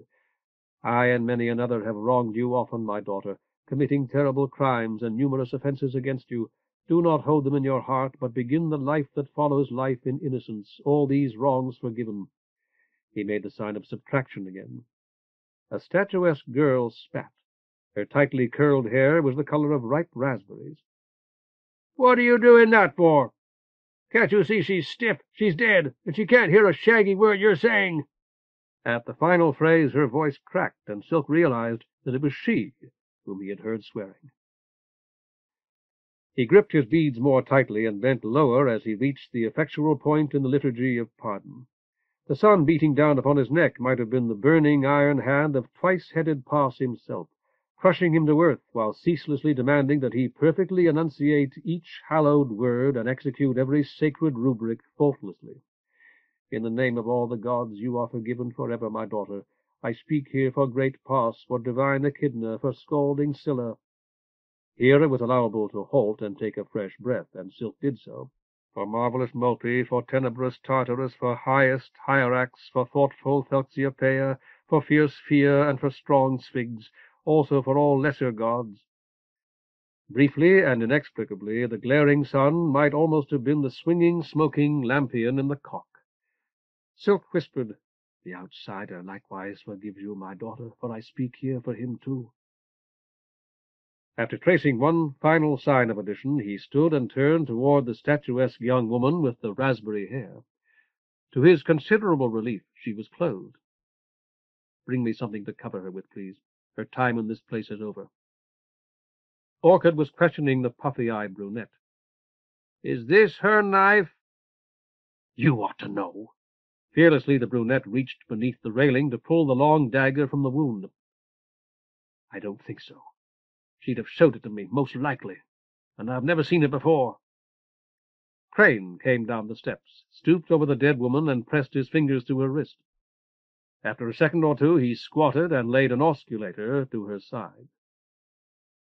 We acknowledge this state we call death with so much reluctance, Silk thought, not for the first time. Surely it can't be natural to us. Withdrawing the dagger had increased the seepage from the wound. Under all the shrill hubbub, Silk could hear the dead woman's blood dripping from the steps to the crumbling brick pavement of the courtyard, like the unsteady ticking of a broken clock. Orchid was peering nearsightedly at the dagger. It's a man's, a man called Cat. Turning to face the courtyard, she shouted, Shut up, all of you! Listen to me! Do any of you know a cull named Cat? A small, dark girl in a torn chemise edged closer. I do. He comes here sometimes. Was he here last night? How long since you've seen him? The girl shook her head. I'm not sure, Orchid. A month, maybe. The corpulent woman waddled toward her, holding out the dagger, the younger women parting before her like so many ducklings before a duck. You know where he lives? Who's he get, usually? No. Me. Orphan sometimes, if I'm busy. Crane stood up, glanced at Silk, and shook his head, and put away his osculator. Blood's bellow surprised them all. "What's going on here?" Thick-bodied and a full head taller than most of the women, he strode into the courtyard with something of the air of a general coming onto a battlefield. When Orchid did not answer, the raspberry-haired girl said wearily, "Orphan's dead. She just killed herself." She had a clean sheet under her arm, neatly folded. "What for?" Blood demanded. No one replied. The raspberry-haired girl shook out her sheet and passed a corner up to Crane. Together they spread the sheet over the dead woman. Silk put away his beads and went down the steps to the courtyard. Half to himself he muttered, "She didn't. Not forever. Not even as long as I." Orchid turned to look at him. "No, she didn't. Now shut up." Musk had taken the dagger from her. After scrutinizing it himself, he held it out for Blood's inspection. Orchid explained, "A collie they call Cat comes here sometimes. He must have given it to her or left it behind in her room." Blood sneered. "Or she stole it from him." "My girls don't steal." As a tower long subverted by a hidden spring collapses, Orchid burst into tears. There was something terrible, Silk felt, in seeing that fat, indurated face contorted like a heart-sick child's. Blood slapped her twice, forehand and backhand, without effect, though both blows echoed from the walls of the courtyard. "Don't do that again," Silk told him. "It won't help her, and it may harm you." Ignoring him, Blood pointed to the still form beneath the sheet. "Somebody get that out of sight. You there, Chenille, you're plenty big enough. Pick her up and carry her to her room." The raspberry-haired woman backed away, trembling, the rough spots on each high cheekbone glaring and unreal. "May I see that, please?" Deftly, Silk took the dagger from Musk. Its hilt was bleached bone. Burned into the bone with a needle and hand-dyed, a scarlet cat strutted with a tiny black mouse in its jaws. The cat's fiery tail circled the hilt. Following the puffy-eyed brunette's example, Silk reached under the railing and retrieved his handkerchief from beneath the sheet. The slender, tapering blade was highly polished, but not engraved. "Nearly new," he muttered. "Not terribly expensive, but not cheap either." Musk said, "Any fool can see that," and took back the dagger. "Paterer," Blood cleared his throat. "you were here. Probably you saw her do it." Silk's mind was still on the dagger. "Do what?" he asked. "Kill herself. Let's get out of this sun." With a hand on Silk's elbow, Blood guided him into the spotted shade of the gallery, displacing a chattering circle of nearly naked women.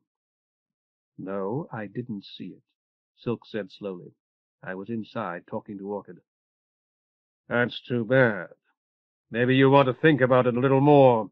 Maybe you saw it after all, through a window or something." Silk shook his head.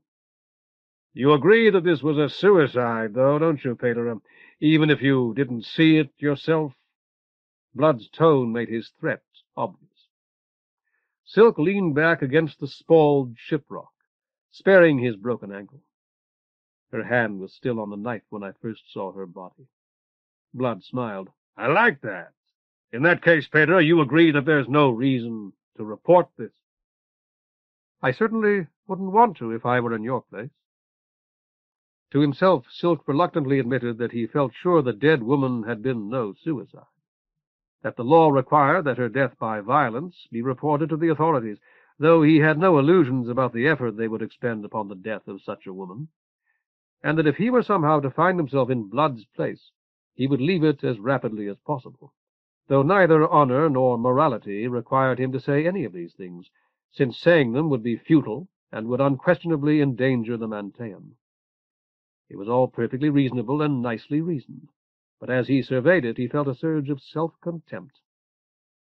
"I think we understand each other, Paterer. There are 3 or 4 witnesses I could produce if I needed them, people who saw her do it. But you know how that is." Silk forced himself to nod his agreement. He had never realized that even passive assent to crime required so much resolution. "I believe so. 3 or 4 of these unhappy young women, you mean. Their testimony would not carry much weight, however." and they would be apt to presume upon your obligation afterward. Under Musk's direction, a burly man with less hair even than Blood had picked up the dead woman's body, wrapping it in the sheet. Silk saw him carry it to the door beyond the entrance to Orchid's office, which Musk opened for him. That's right. I couldn't have put it better myself. Blood lowered his voice. We've been having way too much trouble here as it is. The guards have been in here 3 times in the past month, and they're starting to talk about closing us down. Tonight I'll have to come up with some way to get rid of it. To dispose of that poor woman's body, you mean? You know, I've been terribly slow about this, I suppose because these aren't the sort of people I'm accustomed to. She was Orphan, wasn't she? One of these women mentioned it. She must have had the room next to Orchid's office. Musk and another man have taken her body there at any rate. Yeah, that was Orphan. She used to help out Orchid now and then running the place. Blood turned away. Silk watched him stride across the courtyard. Blood had called himself a thief the night before. It struck Silk now that he had been wrong, had been lying, in fact, in order to romanticize what he really did, though he would steal, no doubt, if given an opportunity to do so without risk. He was the sort of person who would consider theft clever, and would be inclined to boast of it. But the fact was that Blood was simply a tradesman whose trades happened to be forbidden by law, and were inescapably colored by that. That he himself, Pater Silk, did not like such men probably meant only that he did not understand them as well as his own vocation required.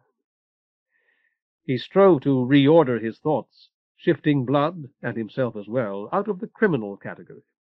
Blood was a tradesman or a merchant of sorts, and one of his employees had been killed, almost certainly not by him or even under his direction. Silk recalled the pictured cat on the dagger. It reminded him of the engraving on the little needler, and he took it out to re-examine. There were golden hyacinths on each ivory grip because it had been made for a woman called Hyacinth. He dropped it back into his pocket. Blood's name. If the dagger had been made for him, the picture on its hilts would have shown blood, presumably. A bloody dagger of the same design, perhaps, or something of that sort. The cat had held a mouse in its jaws, and mice thus caught by cats bled, of course. But he could recall no blood in the picture, and the captive mouse had been quite small. He was no artist, but after putting himself in the place of the one who had drawn and tinted that picture, he decided that the mouse had been included mostly to indicate that the cat was in fact a cat, and not some other cat-like animal, a panther, for example.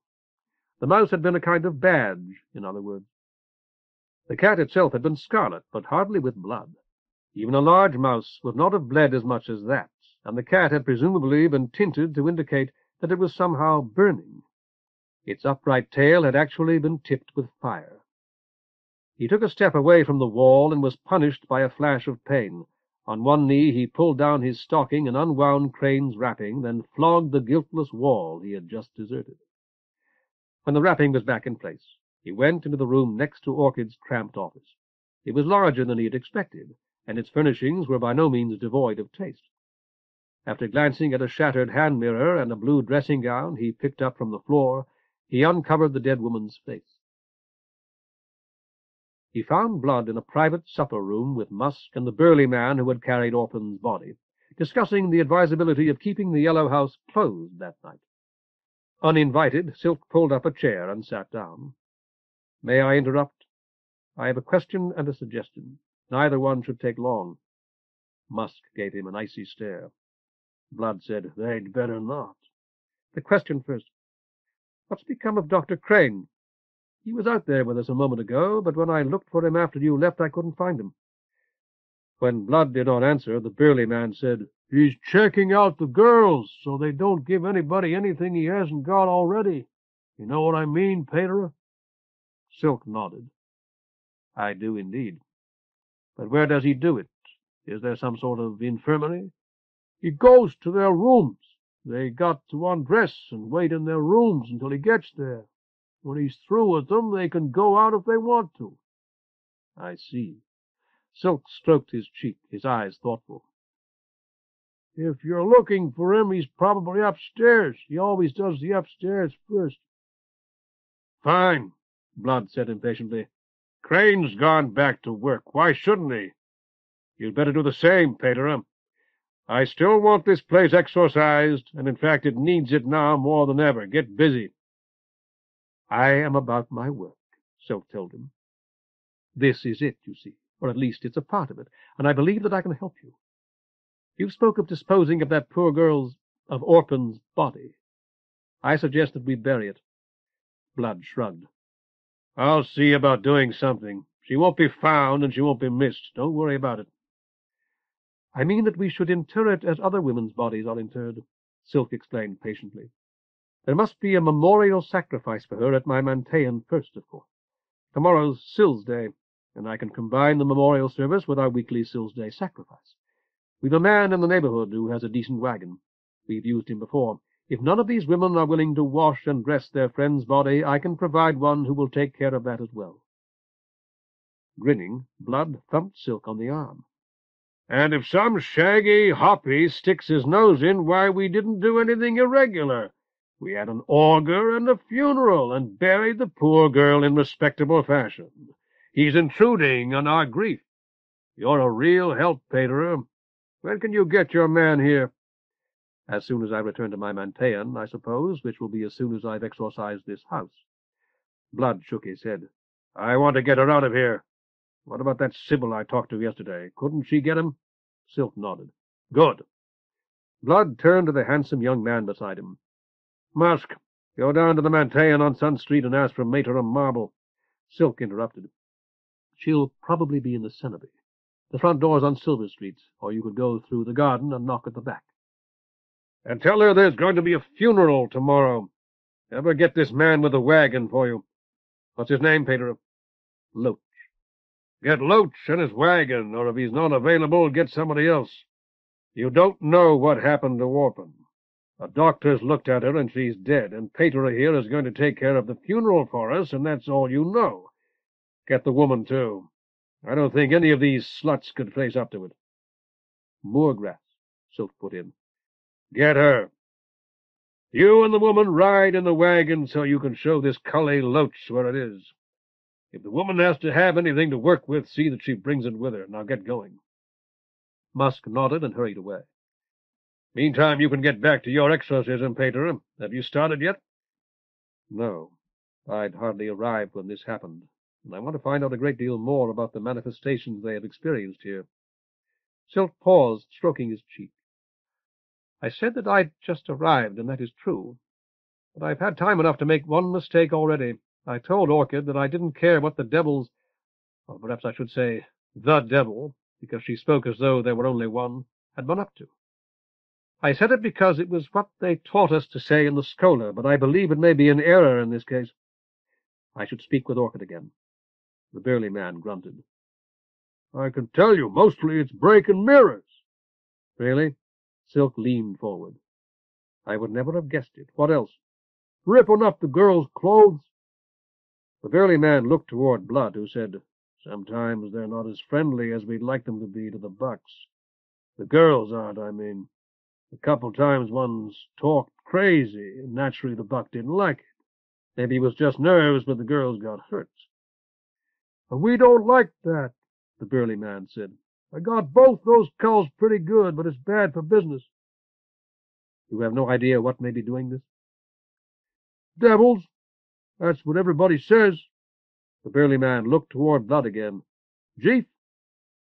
Ask Orchid, Blood told Silk. She'll know. I only know what she tells me.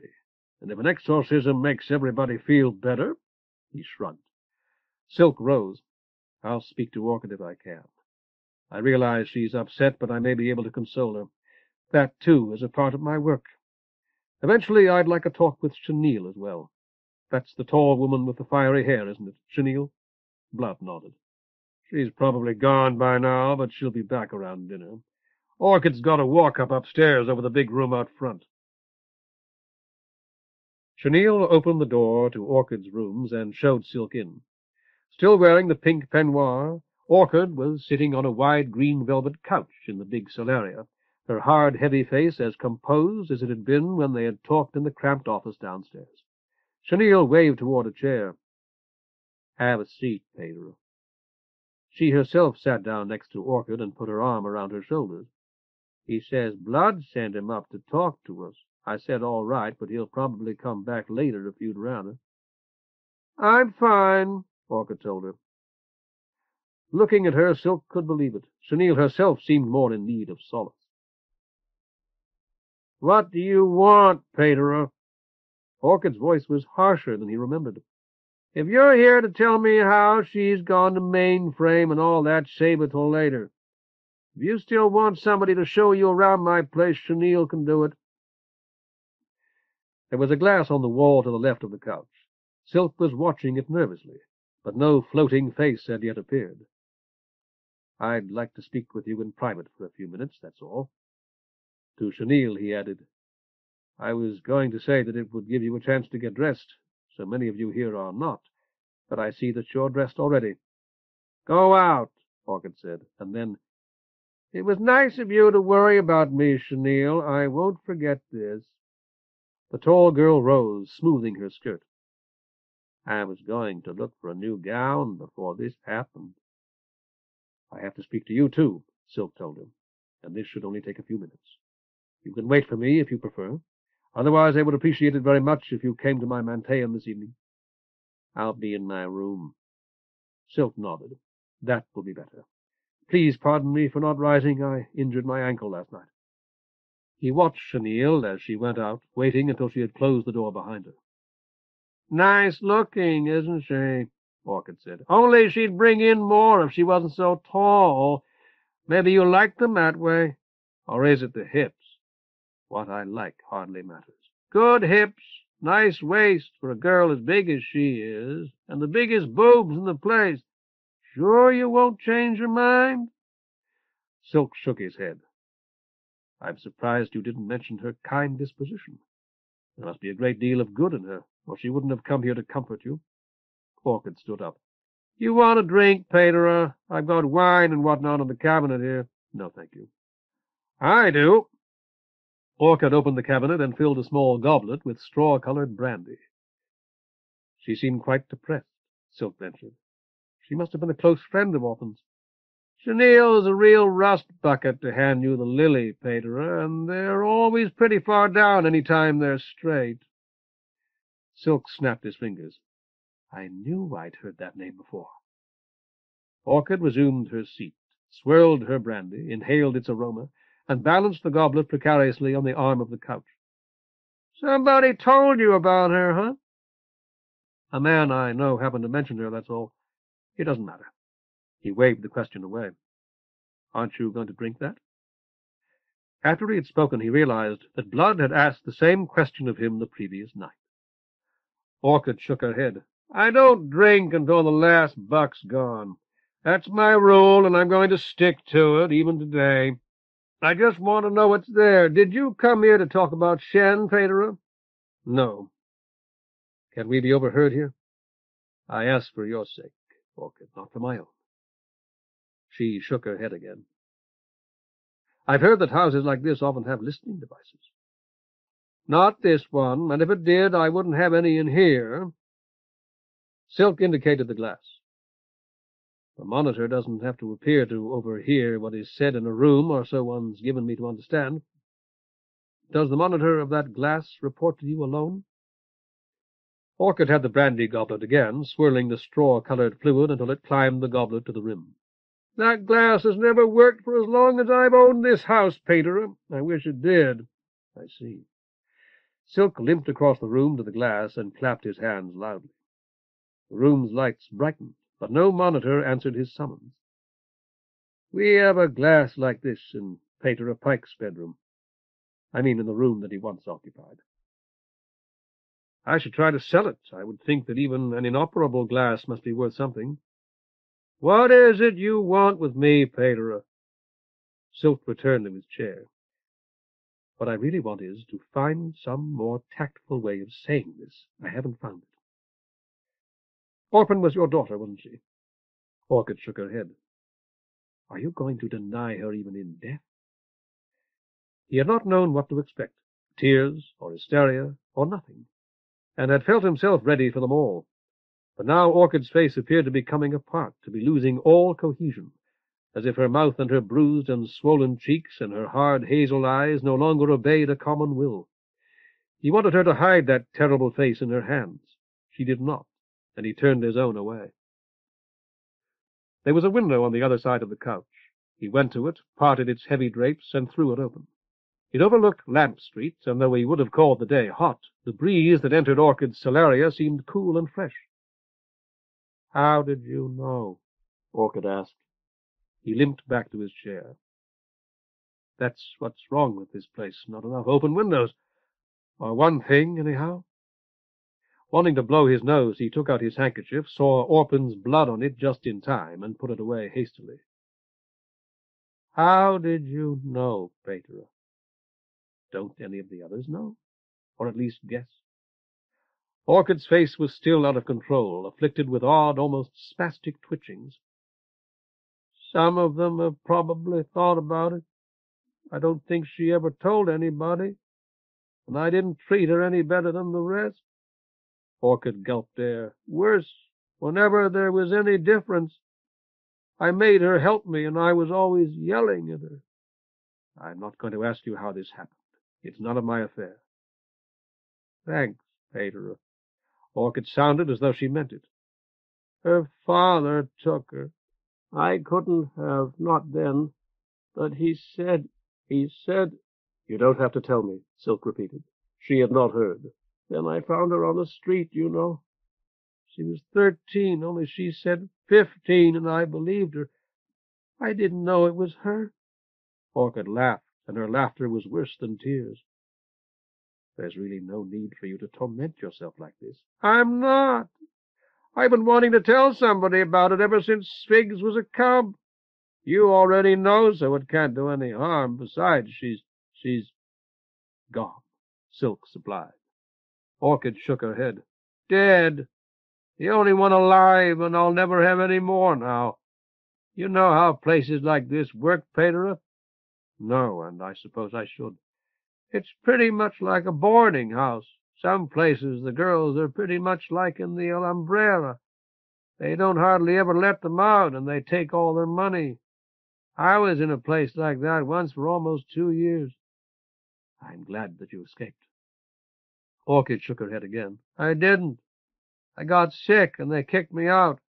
It was the best thing that ever happened to me. What I wanted to say, Peter, is I'm not like that here. My girls rent their rooms, and they can go any time. About the only thing they can't do is bring in the buck without his paying. Are you with me?" "I'm not sure I am," Silk admitted. "Like if they meet him outside. If they bring him back here, he has to pay the house. So do those that come here looking. Tonight we'll have maybe 50 or 100 come. They pay the house, and then we show them all the girls that aren't busy downstairs in the big room." "Suppose that I were to come," Silk said slowly, "not dressed as I am now, but in ordinary clothes, and I wanted a particular woman." "Chenille." Silk shook his head. "Another one." "How about Poppy, little girl, pretty dark?" "All right," Silk said. "Suppose I wanted Poppy, but she didn't want to take me to her room." "Then she wouldn't have to," Orchid said virtuously, "and you'd have to pick somebody else. Only if she did that very often, I'd kick her out." "I see." "Only she wouldn't, Peter, not to you. She'd jump at you. Any of these girls would." Orchid smiled, and Silk, confronted by the effect of her bruises, wanted to strike blood. Hyacinth's Azov was under his tunic. He thrust the thought away. Orchid had seen and misinterpreted his expression. Her smile vanished. "I didn't get to finish telling you about Orphan, Peter. All right if I go on about her?" Silk said, "Certainly, if you wish." "I found her on the street, like I told you. That's something I do sometimes, go around looking for somebody if I've got an empty room. She said her name was Pine. Don't hardly ever get a straight name out of them. And she was 15, and it never hit me. It just didn't." "I understand," Silk said. "Somebody dusted her dial, you know what I mean?" So I said, listen, lots of girls live with me, and nobody lays a finger on them. You come along, and we'll give you a good hot meal, free, and you'll see. So she said she didn't have the rent money like they always do, and I said I'd trust her for the first month. That's what I always say. After she'd been here nearly a year, she ducked out of the big room. I said, what's wrong? And she said her father had come in, and he'd made her do certain things for him when she was little, and that was why she'd run out on him. You know what I mean, Pedro? Silk nodded, his fists clenched. She told me his name, and I went out and looked at him again, and it was him. So then I knew who she was, and by I told her all about it. Orchid smiled. It seemed strange to Silk that the identical word should indicate her earlier expression as well. I'm glad I did it now, real glad. I told her not to expect any favors, and I didn't give her any, or at least not very often. What I did, though, what I did... Silk waited patiently, his eyes averted. What I did was start having cake on the birthdays so we could have it on hers.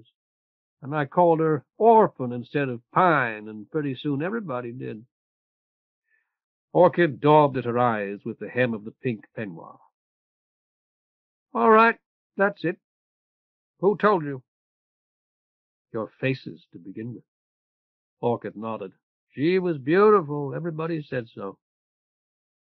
Not when I saw her, because there was something in her face that didn't belong there. Still, it struck me that her face was a younger version of your own, although that could have been coincidence or my imagination. A moment later I heard her name, Orphan. It sounds a great deal like yours, and it seemed to me that it was such a name as a woman named Orchid might choose, especially if she had lost an earlier daughter. Did you? You don't have to tell me about it. Orchid nodded. Because orphans, which only sound like orchids, have another name. Country people call them live-forevers. And when I thought of that other name, I said, more or less to myself, that she had not. And you agreed. Then when Blood suggested that she might have stolen the dagger that killed her, you burst into tears, and I knew. But to tell you the truth, I was already nearly certain. Orchid nodded slowly. Thanks, Pedro. Is that all? I'd like to be alone for a little while. Silk rose. I understand. I wouldn't have disturbed you if I hadn't wanted to let you know that Blood's agreed that your daughter should be buried with the rites of the chapter.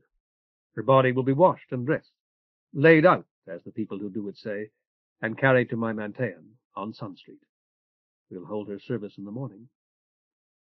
Orchid stared at him incredulously. Blood's paying for this? No. Silk actually had not considered the matter of expenses, though he knew only too well that some of those connected with the final offices of the dead could not be avoided.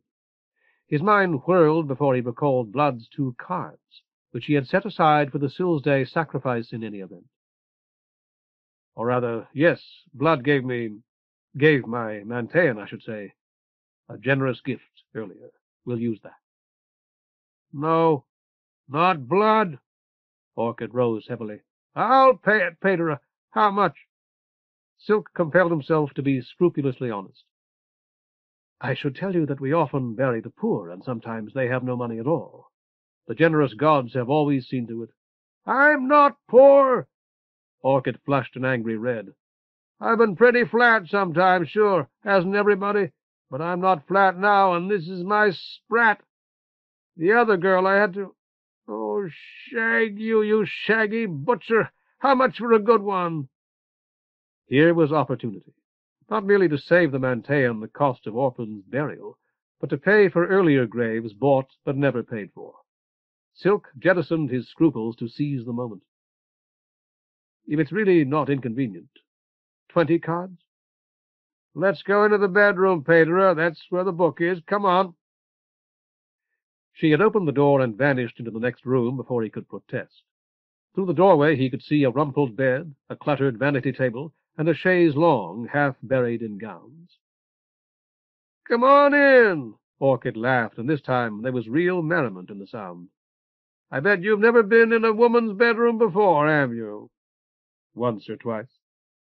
Hesitantly, Silk stepped through the doorway, looking twice at the bed to assure himself that no one lay dying there. Presumably Orchid thought of it as a place for rest and lust, and possibly even for love. Silk could only too easily imagine his next visit in 10 years or 20. All beds became deathbeds at last. Your mamma's. You've gone into your mamma's bedroom, I bet. Orchid plumped herself down before the vanity table, swept a dozen colored bottles and jars aside, and elevated an ormolu inkstand to the place of honor before her. Oh, yes, many times. And looked through her things when she was out of the house. I know how you young bucks do. There were 20 bedraggled peacock quills at least wilting in the rings of the ormolu inkstand. Orchid selected one, then wrinkled her nose at it. I can sharpen that for you if you like. Silk got out his pen case. Would you? Thanks. Revolving on the vanity stool, she handed the peacock quill to him. Did you ever try on her underwear? Silk looked up from the quill, surprised. No, I never even thought of it. I did open a drawer once and peep into it, though. I felt so bad about it that I told him the next day.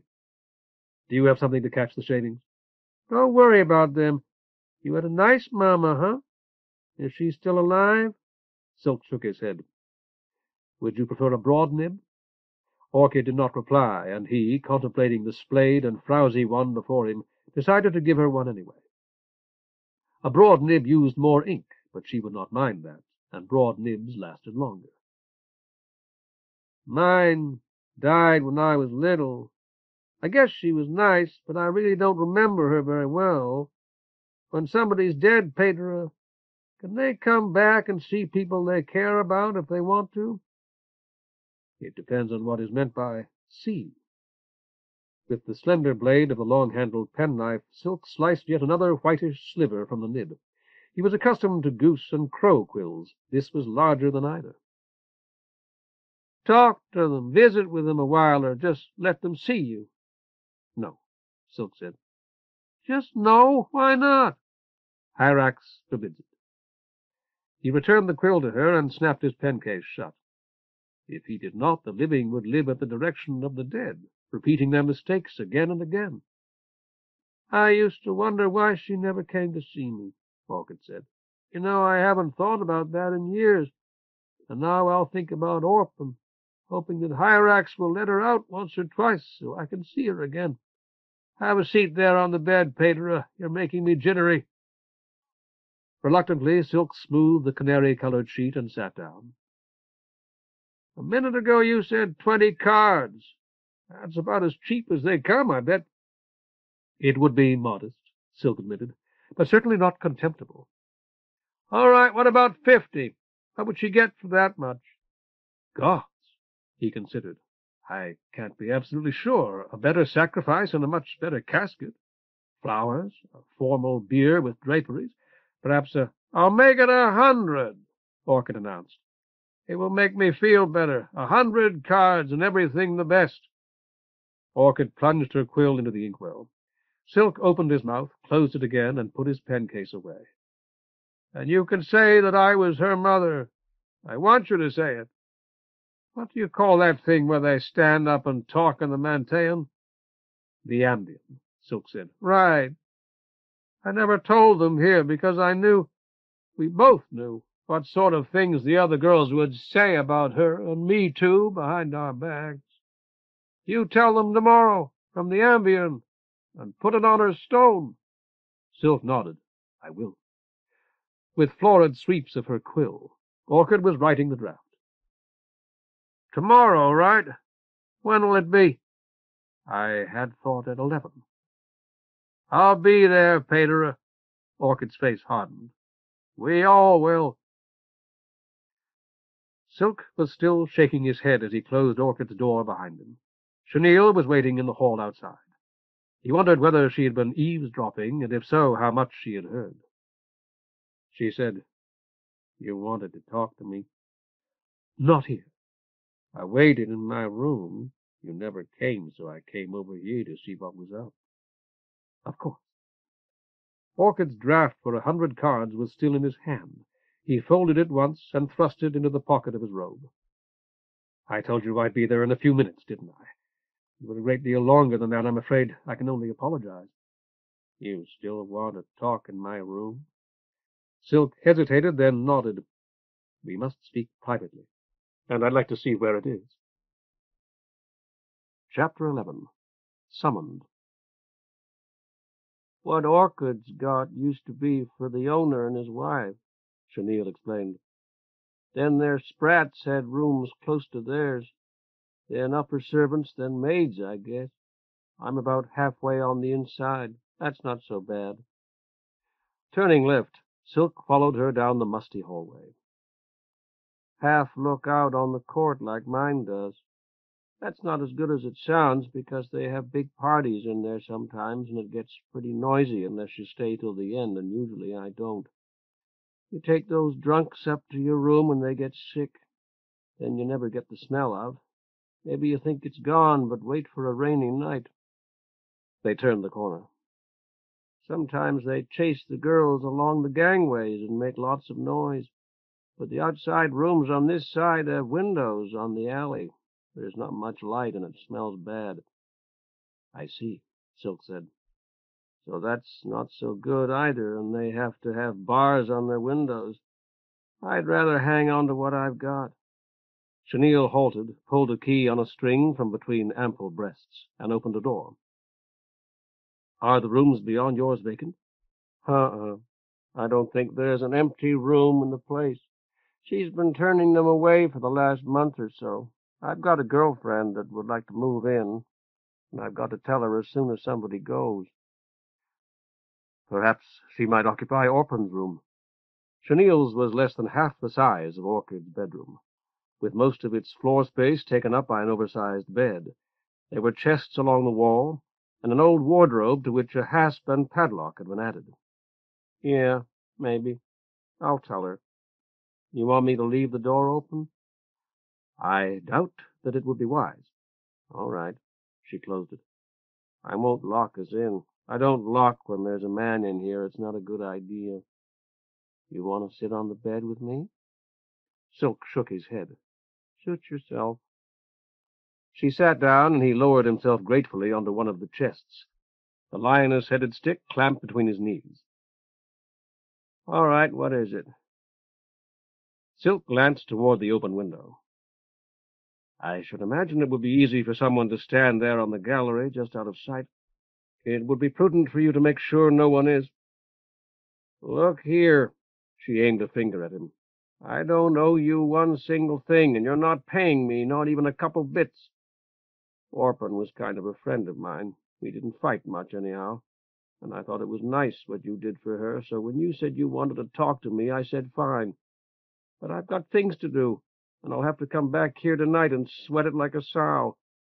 So talk, and I better like what you're going to say. What would you do if you didn't, Chenille? Silk asked mildly. Stab me? I don't think so. You've no dagger now. Her brightly painted mouth fell open then, clamped shut again. Silk leaned back against the wall. It wasn't terribly obscure. If the civil guard had been notified, as I suppose it should have been, I'm certain they would have understood what happened at once. It took me a minute or two, but then I know very little about such things. Her eyes blazed. She did it herself. You saw it. She stabbed herself. Chenille gestured toward her own waist. I saw her hand on the hilt of your dagger, certainly. Did you put it there? Or was it only that she was trying to pull it out when she died? You can't prove anything. Silk sighed. Please don't be foolish. How old are you? Honestly now. What does that have to do with anything? Nothing, I suppose. It's only that you make me feel very old and wise, just as the children at our palestra do. You're not much older than some of them, I believe. For several seconds, Chenille gnawed her lip. At last, she said, 19. That's the Lily word, too, or anyhow I think it is. As well as I can figure, I'm about 19.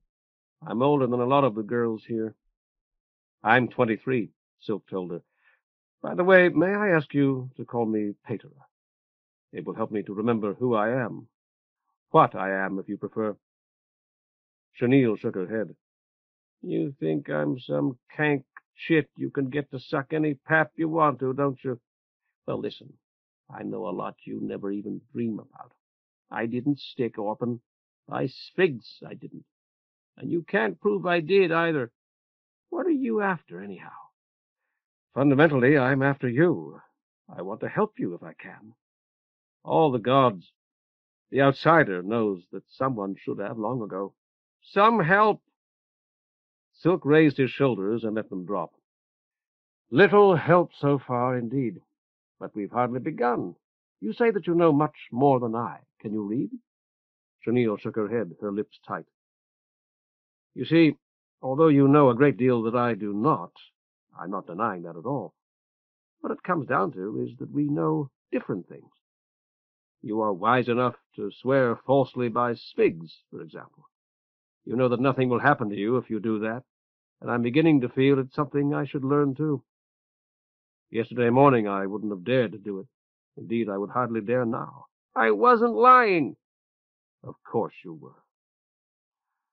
Silk laid Blood's stick across his knees and studied the lioness's head for a moment. You said that I couldn't prove what I say. In one sense, you're quite correct. I couldn't prove my accusation in a court of law, assuming that you were a woman of wealth and position. You're not. But then I have no intention of making my case in any such court. I could convict you to Orchid or Blood easily, however. I'd add that you've admitted your guilt to me, as in fact you have now. Orchid would have the bald man who seems to live here beat you, I suppose, and force you to leave. I won't try to guess what Blood might do. Nothing, perhaps. The raspberry-haired girl, still seated on the bed, would not meet his eyes. I could convince the civil guard also, if I had to. It would be easy, Chenille, because no one cares about you. Very likely no one ever has, and that's why you're here now, living as you do in this house. I'm here because the money's good, she said. It wouldn't be, not any longer. The big, bald man, I never learned his name, would knock out a tooth or two, I imagine. What Musk might do if Blood allowed him a free hand, I prefer not to speculate on. I don't like him. And it may be that I'm prejudiced. You know him much better, I'm sure. The girl on the bed made a slight, almost inaudible sound. You don't cry easily, do you? She shook her head. I do. Silk smiled and shrugged again. Another of my all too numerous faults. I've been close to tears since I first set foot in this place, and the pain in my ankle is no help, I'm afraid. Will you excuse me? He pushed down his black stocking and took off Crane's wrapping. It was warm still to his touch, but he lashed the floor with it and replaced it. Shall I explain to you what happened, or would you prefer to tell me? I'm not going to tell you anything. I hope to change your mind about that. It's necessary that you tell me a great deal eventually. Silk paused to collect his thoughts. Very well, then. This unhappy house has been plagued by a certain devil. We'll call her that for the present at least, though I believe that I could name her. As I understand it, several people have been possessed at one time or another. Did they all live here, by the way? Or were patrons involved as well? Nobody's talked about that, if some were. Only girls. I see. What about Orchid? Has she been possessed? She didn't mention it. Chenille shook her head again. Orphan? Was she one of them? There was no reply. Silk asked again, with slightly more emphasis. Orphan? The door opened, and Crane looked in. There you are. They said you were still around somewhere. How's your ankle? Quite painful, Silk told him. The wrapping you lent me helped a great deal at first, but Crane had crouched to touch it. Good and hot. You're walking too much. Didn't I tell you to stay off your feet? I have, Silk said stiffly, insofar as possible. Well, try harder. As the pain gets worse, you will anyhow. How's the exorcism coming? I haven't begun. I'm going to shrive Chenille, and that's far more important. Looking at Crane, Chenille shook her head. She doesn't know it yet, but I am, Silk declared. I see. Well, I'd better leave you alone and let you do it. The little physician left, closing the door behind him.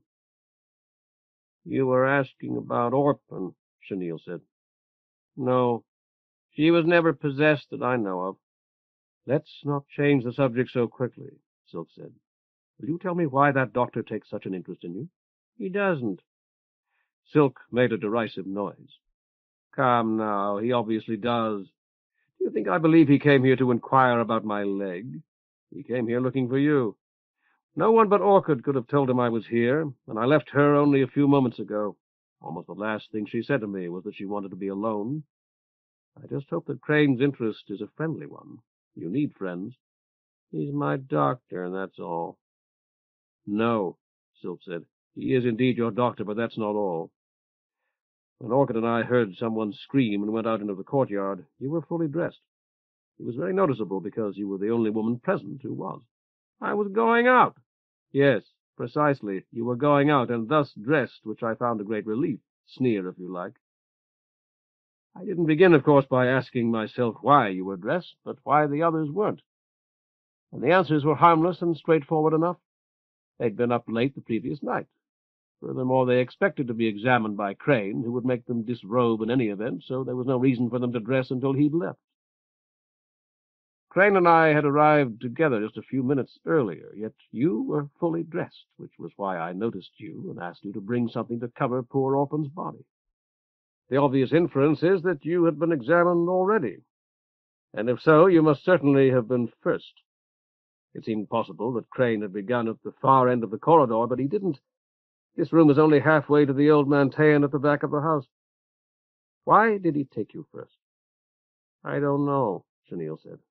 I didn't even know I was. I was waiting for him, and he came in. If nothing's wrong, it only takes a second or two. He sells you rust, doesn't he? Surprised, Chenille laughed. I see I'm wrong. So much for logic. But Crane has rust. He mentioned it to me this morning as something that he could have given me to make me feel better. Orchid and a friend who knows you have both told me you use it, and neither has reason to lie. Furthermore, your behavior when you encountered Orphan confirms it. Chenille appeared about to speak, and Silk waited for her to do so, while silence collected in the stuffy room. At last she said, I'll level with you, Paterer. If I give you the lily word, will you believe me? If you tell me the truth? Yes, certainly. All right. Crane doesn't sell me or anybody rust. Blood would have his stripes if he did. If you want it, you're supposed to buy it from Orchid.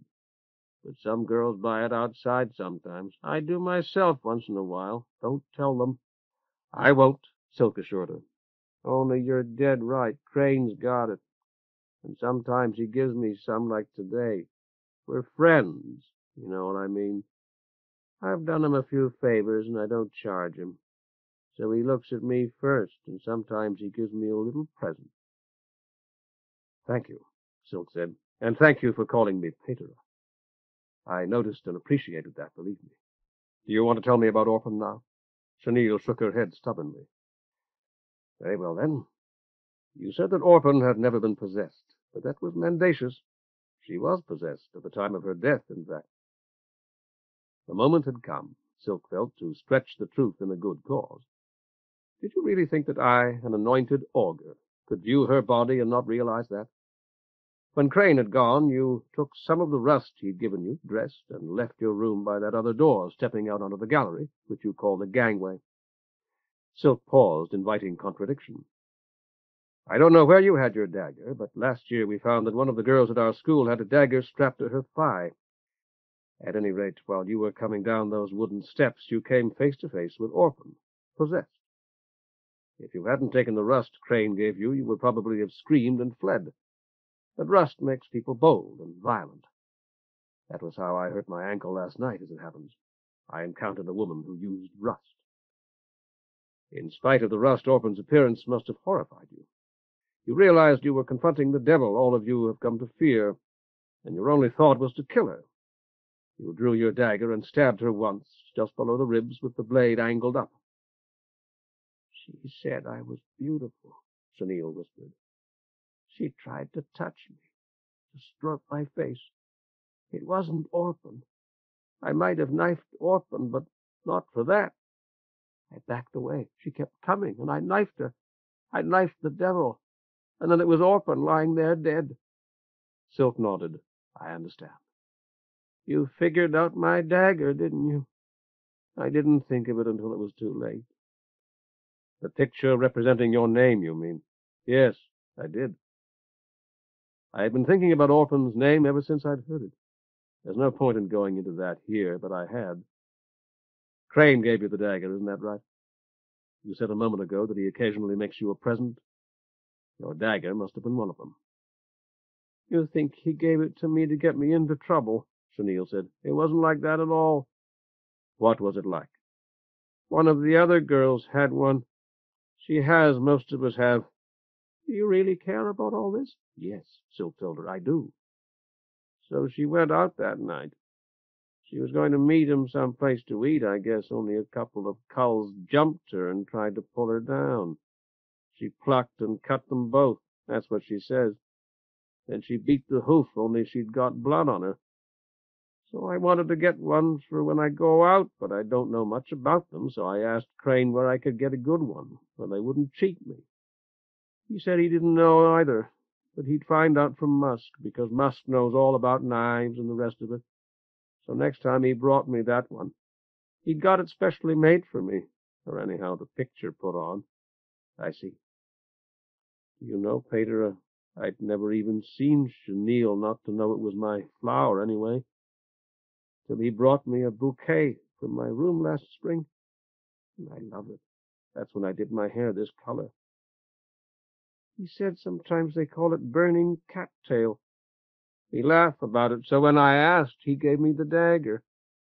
Buck spy dells things like that pretty often to show they trust her not to do anything. Is Dr. Crane the friend you mentioned? No, that's somebody younger. Don't make me tell you who unless you want to get me hurt. Chenille fell silent, tight-lipped. That's Abram. This is going to hurt me a lot more, isn't it? But if I don't tell, he might help me if he can. Then I won't ask you again, Silk said. And I'm not going to tell Orchid or Blood unless I must to save someone else. If the guard were investigating, I suppose I'd have to tell the officer in charge. But I believe it might be a far worse injustice to turn you over to Blood than to permit you to go unpunished. Since that's the case, I'll let you go unpunished, or almost unpunished, if you'll do as I ask. Orphan's service will take place at 11 tomorrow at my Manteion on Sun Street. Orchid's going to demand that all of you attend it, and doubtless many of you will. I want you to be among those who do. Chenille nodded. Yeah, sure, Pater. And while the service is in progress, I want you to pray for Orphan and Orchid, as well as for yourself. Will you do that as well? To Hyrax? All right, Pater, if you'll tell me what to say. Silk gripped Blood's walking stick, flexing it absently between his hands. Hyrax is indeed the god of death and the Caldé of the dead, and as such is the most appropriate object of worship at any such service. It will be Syl's day, however, and thus our sacrifice cannot be his alone. Uh-huh. That's about the only prayer I know. What they call her short litany. Will that be all right? Silk laid aside the stick and leaned toward Chenille, his decision made. There is one more god to whom I wish you to pray, a very powerful one who may be able to help you, as well as Orchid and poor Orphan. He is called the Outsider. Do you know anything about him? She shook her head. Except for Pos and Echidna and the days and months, I don't even know their names. Then you must open your heart to him tomorrow, Silk told her, praying as you've never prayed before. Praise him for his kindness toward me, and tell him how badly all of us in this quarter need his help. If you do that, and your prayers are heartfelt and truthful, it won't matter what you say. The Outsider. All right. Now I'm going to shrive you, removing your guilt in the matter of Orphan's death, and any other wrongs that you have done. Kneel here. You don't have to look at me. Half the abandoned Manteion had been converted into a small theater. The old window's still back there, Chenille explained, pointing. It's the back of the stage, sort of, only we always keep a drop in front of it. There's 4 or 5 drops, I think. Anyhow, we go in back of the window to towel off and powder, and there's a lot of hoses on the floor and hanging down back there. Silk was momentarily puzzled until he realized that the hoses were in actuality sacred cables. I understand, he said, but what you describe could be dangerous. Has anyone been hurt? Adele fell off the stage and broke her arm once, for she was pretty full. The powers of Pos must indeed have departed from this place, and no wonder. Very well. He put his bag and the triptych on seats. Thank you, Chenille. You may go out now if you wish, although I would prefer that you remain to take part in the exorcism. If you want me, I'll stay, Pater. All right if I grab something to eat? Certainly. He watched her go, then shut the door to the courtyard behind her. Her mention of food had reminded him not only that he had given the cheese he had intended for his lunch to the bird, but of his fried tomatoes. No doubt Chenille would go to the pastry shop across the street. He shrugged and opened his bag, resolved to divert his mind from food. There seemed to be a kitchen in the house, however. If Blood had not yet eaten, it was quite possible that he would invite him to lunch when the exorcism had been concluded. How long it had been since he had sat beneath the fig tree, watching Mater Rose consume fresh rolls. Several hours, surely, but he had failed to share his breakfast with her. He was justly punished. I will not eat, he muttered to himself as he unpacked the glass lamps and the little flask of oil, until someone invites me to a meal. Then and only then shall I be free of this vow. Strong Svigs, hardship is yours. Hear me now. Perhaps Orchid would wish to speak to him again about the arrangements for tomorrow. Judging from her appearance, and thus, as he reminded himself very possibly unfairly, Orchid ate often and well. She might easily fancy a bowl of grapes or a platter of peach fritters. Largely to take his mind off food, he called, "Are you here, Mucor? Can you hear me?" There was no reply. "I know it was you, you see. You've been following me, as you said you would last night. I recognized your face in Teasel's father's face this morning. Was it you that drank her blood? This afternoon I saw your face again in poor Orphan's." He waited, but there was no whisper at his ear, no voice except his own echoing from the bare shiprock walls. "Say something." A gravid silence filled the deserted Manteion. "That woman screaming in this house last night while I was outside in the floater. It was too apposite for mere chance. The devil was there because I was, and you're that devil, Mucor. I don't understand how you do the things you do, but I know it's you that do them." He had packed the glass lamps in rags. As he unwrapped one, he caught sight of what might almost have been Mucor's death's head grin. Carrying a lamp in each hand, he limped to the stage to look more closely at the painted canvas. It was presumably what Chenille had called a drop behind it. The scene was a crude mockery of Campion's celebrated painting of Pos enthroned. As depicted here, Pos had two erections as well as two heads. He nursed one in each hand. Before him, worshipful humanity engaged in every perversion that Silk had ever heard of, and several that were entirely new to him. In the original painting, two of Pos's taluses, mighty machines of a peculiarly lovely butter yellow, were still at work upon the Whorl, planting a sacred golden shower in back of Pos's throne. Here the taluses were furnished with obscene war rams, while Pos's blossom-freighted holy tree had been replaced by a gigantic phallus. Overhead, the vast, dim faces of the spiritual Pos leered and slavered. After carefully setting the blue lamps on the edge of the stage, Silk extracted Hyacinth's Azoth from beneath his tunic. He wanted to slash the hateful thing before him to ribbons, but to do so would certainly destroy whatever might remain of the window behind it. He pressed the demon, and with one surgical stroke slit the top of the painted canvas from side to side. The detestable painting vanished with a thump in a cloud of dust. Blood came in while he was setting up his triptych in front of the blank, dark face of the window. Votive lamps burned again before that abandoned window now, their bright flames stabbing upward from the blue glass as straight as swords. Thuribles lifted slender, pale columns of sweet smoke from the four corners of the stage. "What did you do that for?" Blood demanded. Silk glanced up. "Do what?" "Destroy the scenery." Blood mounted the 3 steps at one side of the stage. Don't you know what that stuff costs? No, Silk told him, and I don't care. You're going to make a profit of 13,000 cards on my Manteion. You can use a fraction of it to replace what I've destroyed if you choose. I don't advise it. Blood kicked the pile of canvas. None of the others did anything like this. Nor were their exorcisms effective. Mine will be, or so I have reason to believe. With the triptych centered between the lamps to his satisfaction, Silk turned to face Blood. You are afflicted by devils, or one devil at least.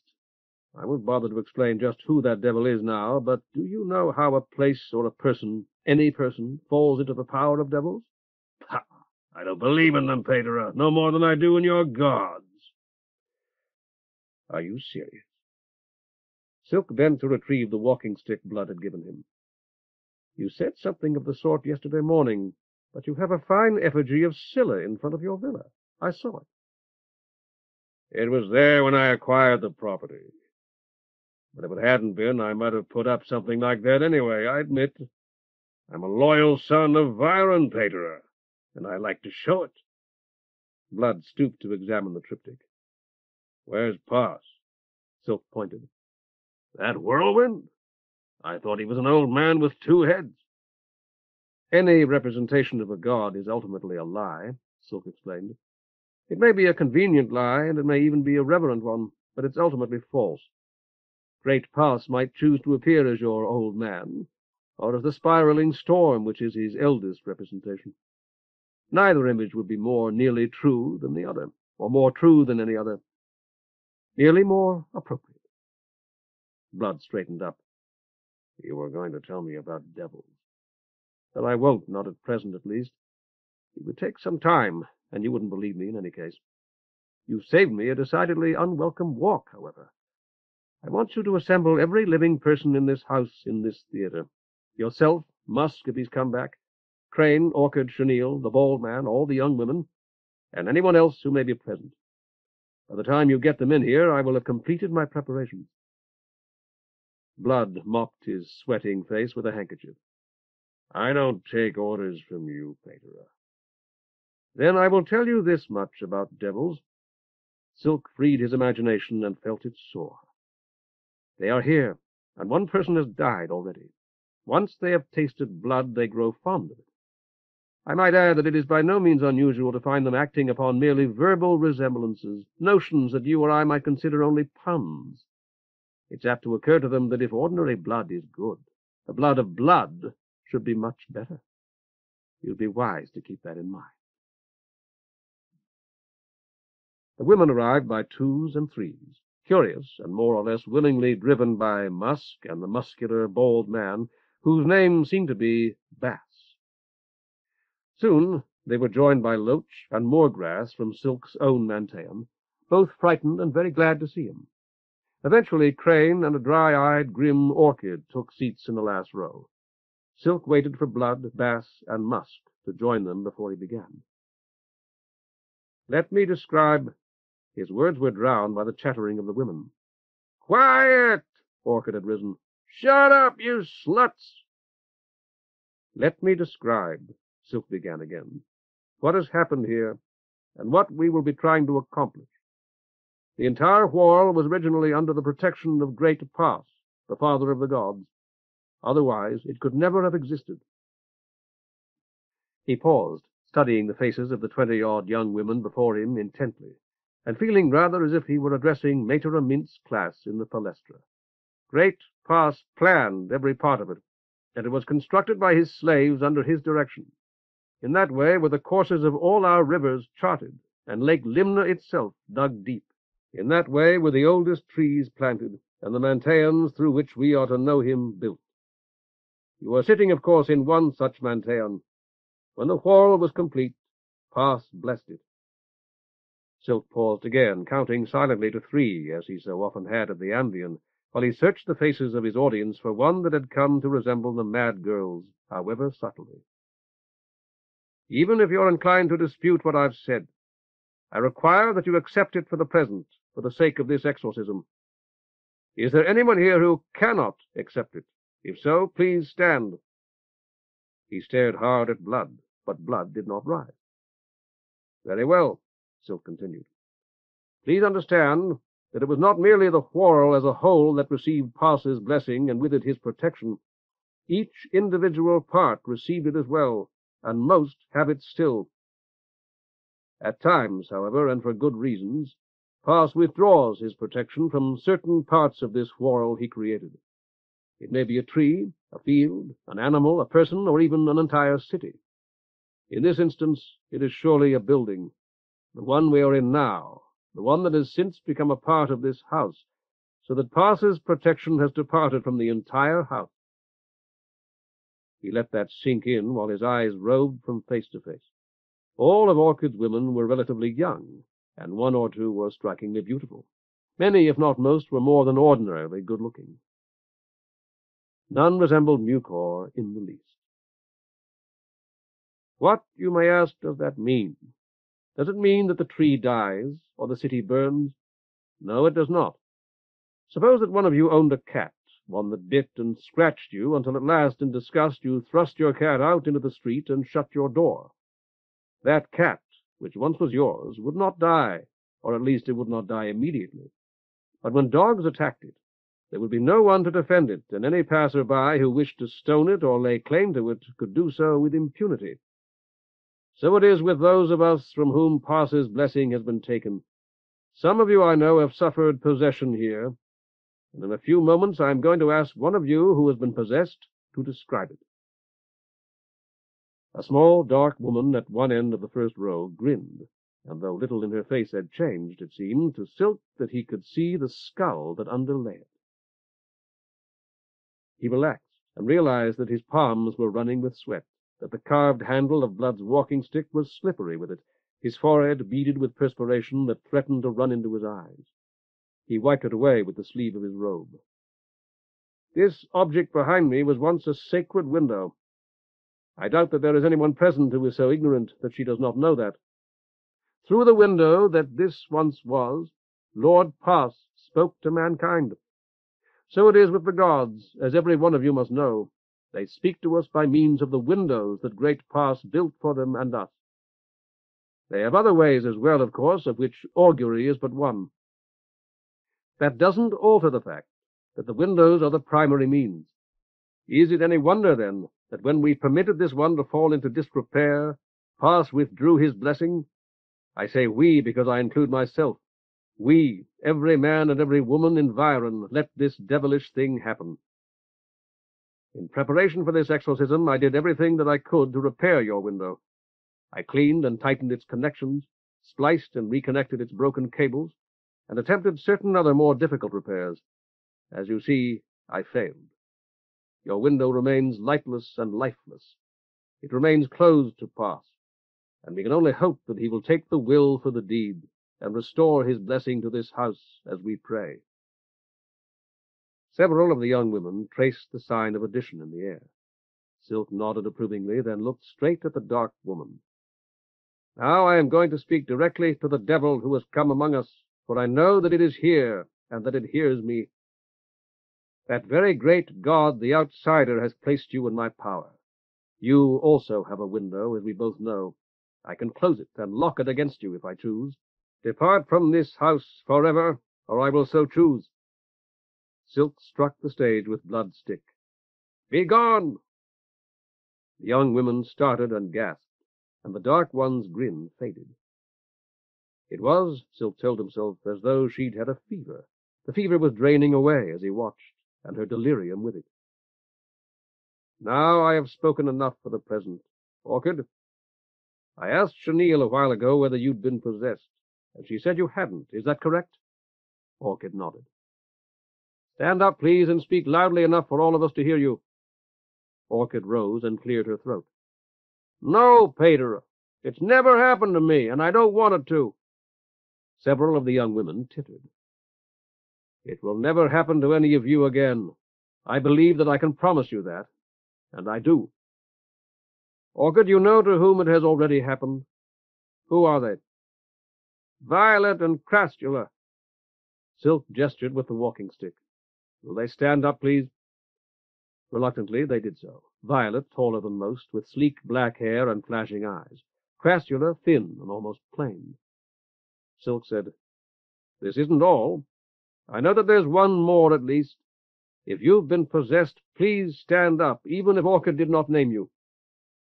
Blood was smiling in the back row. He nudged Musk, who smiled in return as he cleaned his nails with a long-bladed knife. The women stared at one another. A few whispered. Slowly, the small, dark woman rose. "Thank you, my daughter," Silk said. "Yes, you're the one. Has the devil gone now?" "I think so." "So do I. What's your name, my daughter?" "Poppy, Pater. Only I still don't feel quite like I did before." "I see.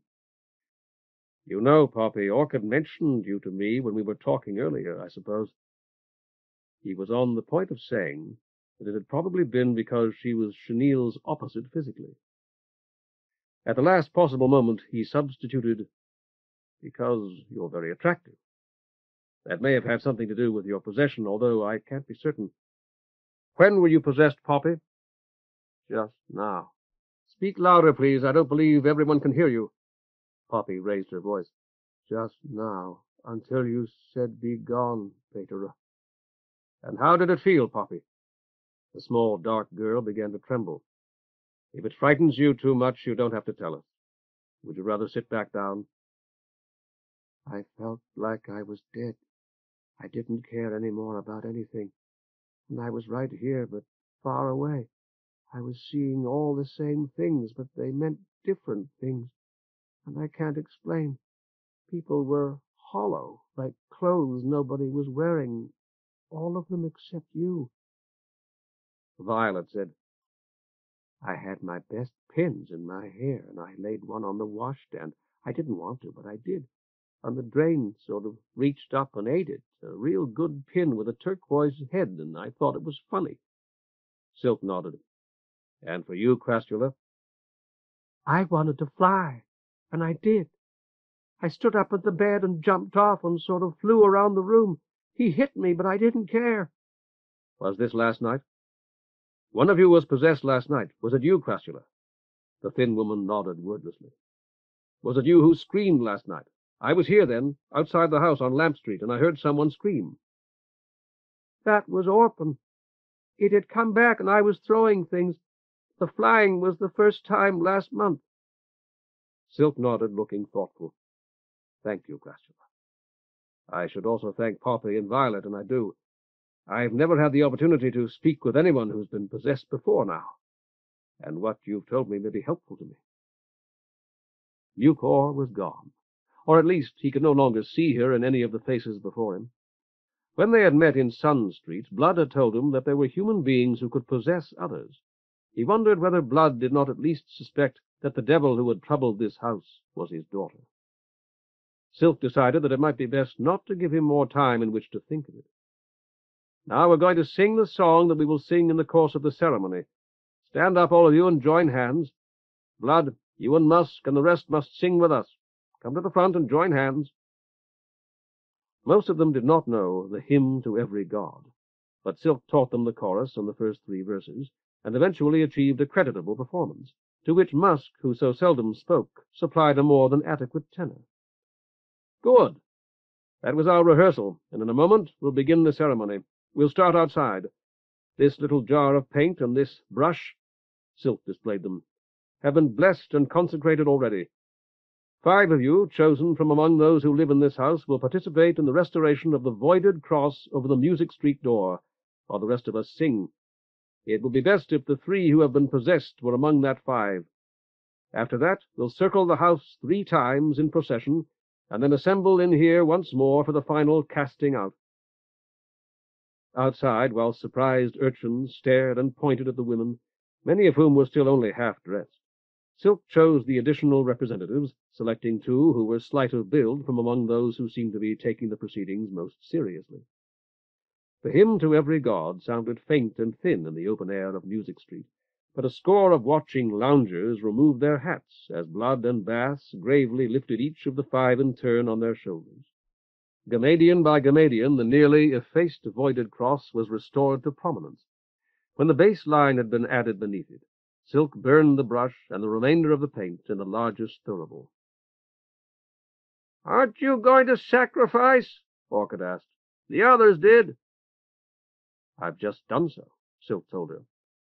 "A sacrifice need not be of a living beast, and you've just witnessed one that wasn't.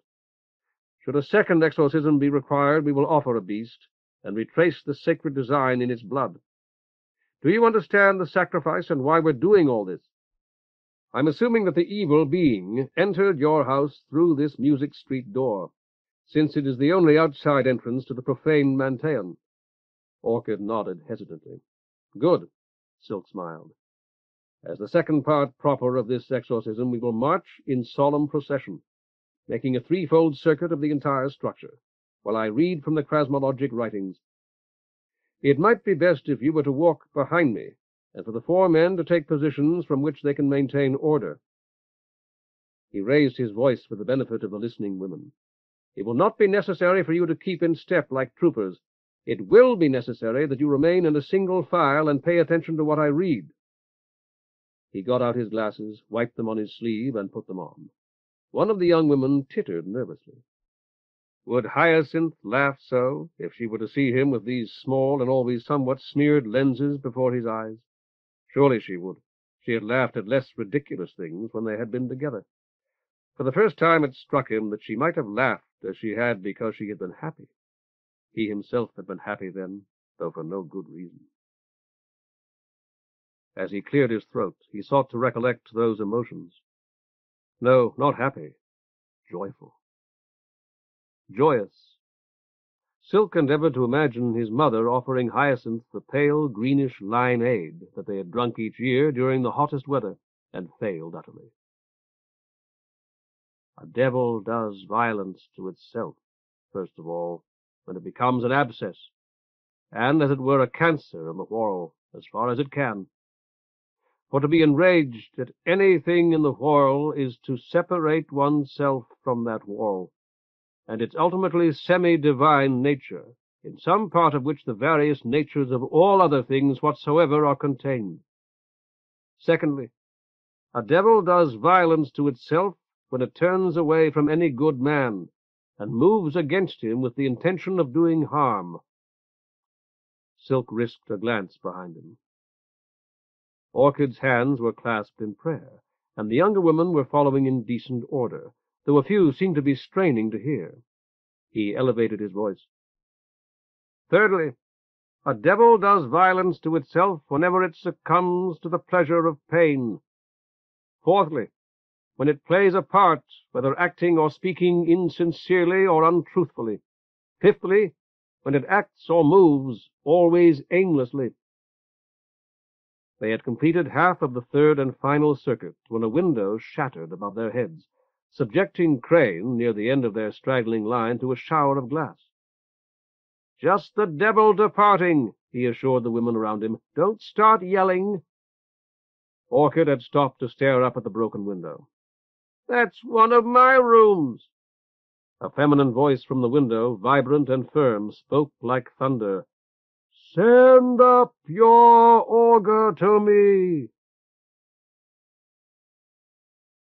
Chapter 12. Dinner on Orc. Hers was the most beautiful face that Silk had ever seen.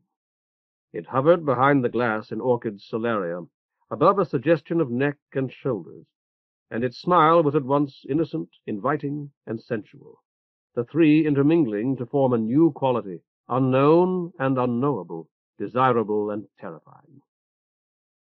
"I've been watching you, watching for you. Silk, Silk, what a lovely name. I've always loved Silk. Silk, come to me and sit down. You're limping. I've seen you. Draw up a chair to the glass. You mended our broken window, mended it a little bit anyway. And that's part of this house now, you said, Silk." He had knelt, head bowed.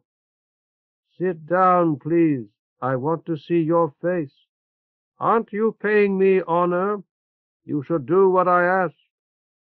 Yes, O great goddess, he said, and rose. This wasn't Echidna, surely. This goddess was too beautiful and seemed almost too kind. Scylla had 8 or 10 or 12 arms, but he could not see her arms. Sphinx. It was Sphinx Day. Sit down.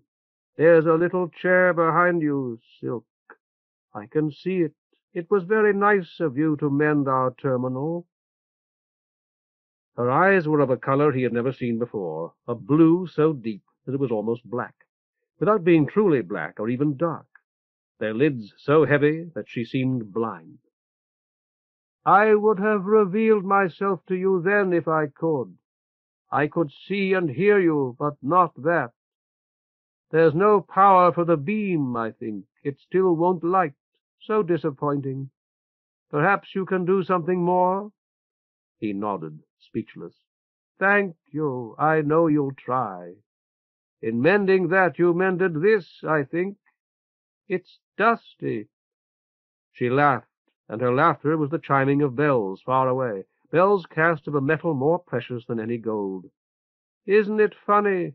I could break that window by making the right sound and holding it until the glass broke, because I could hear you outside reading something. You didn't stop the first time I called. I suppose you didn't hear me? He wanted to run, but shook his head instead.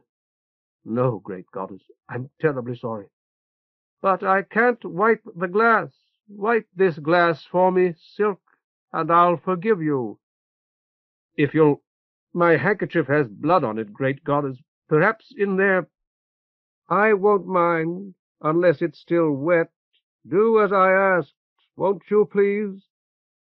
Silk got out his handkerchief, stained with Orphan's blood. At each step he took toward the glass, he felt that he was about to burst into flames or dissolve into the air like smoke. I watched him kill 1,000 once, men mostly. It was in the square. I watched from my balcony. They made them kneel facing him, and some still knelt when they were dead. It seemed the depth of blasphemy to whisk his ragged, blood-stained handkerchief up and down those lovely features, which, when the dust was gone, seemed more real than he. Not Mulpy. Mulpy's hair fell across her face. Not. I wanted to faint, but he was watching me from his balcony. Much higher up, with a flag over the thing there, the little wall. I was staying at his friend's house then. I saw so much then. It doesn't bother me any more. Have you sacrificed to me today, or yesterday, some of those big white bunnies, or a white bird? The victims identified her. No, Keepress, Silk said. The fault is mine, and I will as soon as I can. She laughed again, more thrilling than before. Don't bother, or let those women do it. I want other services from you. You're lame. Won't you sit down now, for me? There's a chair behind you. Silk nodded and gulped, finding it very difficult to think of words in the presence of a goddess, harder still when his eyes strayed to her face. He struggled to recall her attributes. I hurt my ankle, O great goddess Keepress, last night. Bouncing out of Hyacinth's window. Her smile grew minutely wider. You looked like a big black rabbit. You really shouldn't have, you know, Silk. I wouldn't have hurt you, not with that big sword or any other way. She liked you, Silk. I was in her, so I know. He took a deep breath. I had to, gentle Keepress, in order to preserve the omnipotence by which I behold you. Because Echidna lets you see us in our sacred windows, then, like a child. Yes, gentle Keepress, by her very great kindness to us she does. And am I the first, Silk? Have you never seen a god before? No, gentle Keepress, not like this. I had hoped to, perhaps, when I was old, like Pater a Pike, then yesterday in the ball court, and last night. I went into that woman's dressing room without knocking and saw colors in the glass there, colors that looked like the holy hues. I've still never seen them, but they told us we had to memorize the descriptions, actually, and recite them. Silk paused for breath, and it has always seemed to me, ever since I used the glass at the Schola, that a god might use a glass. May I tell them about this at the Schola? Keepress was silent for a moment, her face pensive. I don't think... No, Silk, don't tell anybody. He made a seated bow. I was there last night. Yes, but not for you. Only because I play with High sometimes. Now she reminds me of the way I used to be, but all that will be over soon. She's 23. And you, Silk, how old are you? 23, gentle Keepress. There, you see, I prompted you. I know I did. She shook her head almost imperceptibly. All that abstinence. And now you've seen a goddess, me. Was it worth it? Yes, loving Keepress. She laughed again, delighted. Why? The question hung in the silence of the baking solaria while Silk tried to kick his intellect awake. At length he said haltingly, We are so much like beasts, Keepress. We eat and we breed, then we spawn and die. The most humble share in a higher existence is worth any sacrifice. He waited for her to speak, but she did not. What Echidna asks isn't actually much of a sacrifice, even for men. I've always thought of it as a token, a small sacrifice to show all of you that we are serious. We are spared 1,000 quarrels and humiliations, and because we have no children of our own, all children are ours. The smile faded from her lovely face, and the sorrow that displaced it made his heart sink. I won't talk to you again, Silk, or at least not very soon. No, soon. I am hunted. Her perfect features faded to dancing colors. He rose and found that he was cold in his sweat-soaked tunic and robe, despite the heat of the room. Vacantly, he stared at the shattered window. It was the one he had opened when he had spoken with Orchid. The gods, Keepress herself, had prompted him to throw it open, perhaps. But Orchid had closed it again as soon as he left, as he should have known she would. He trembled and felt that he was waking from a dream. An awful silence seemed to fill the empty house, and he remembered vaguely that it was said that haunted houses were the quietest of all until a ghost walked. Everyone was outside, of course, waiting on Lamp Street, where he had left them, and he would be able to tell them nothing. He visualized them standing in their silent, straggling line and looking at one another or at no one. How much had they overheard through the window?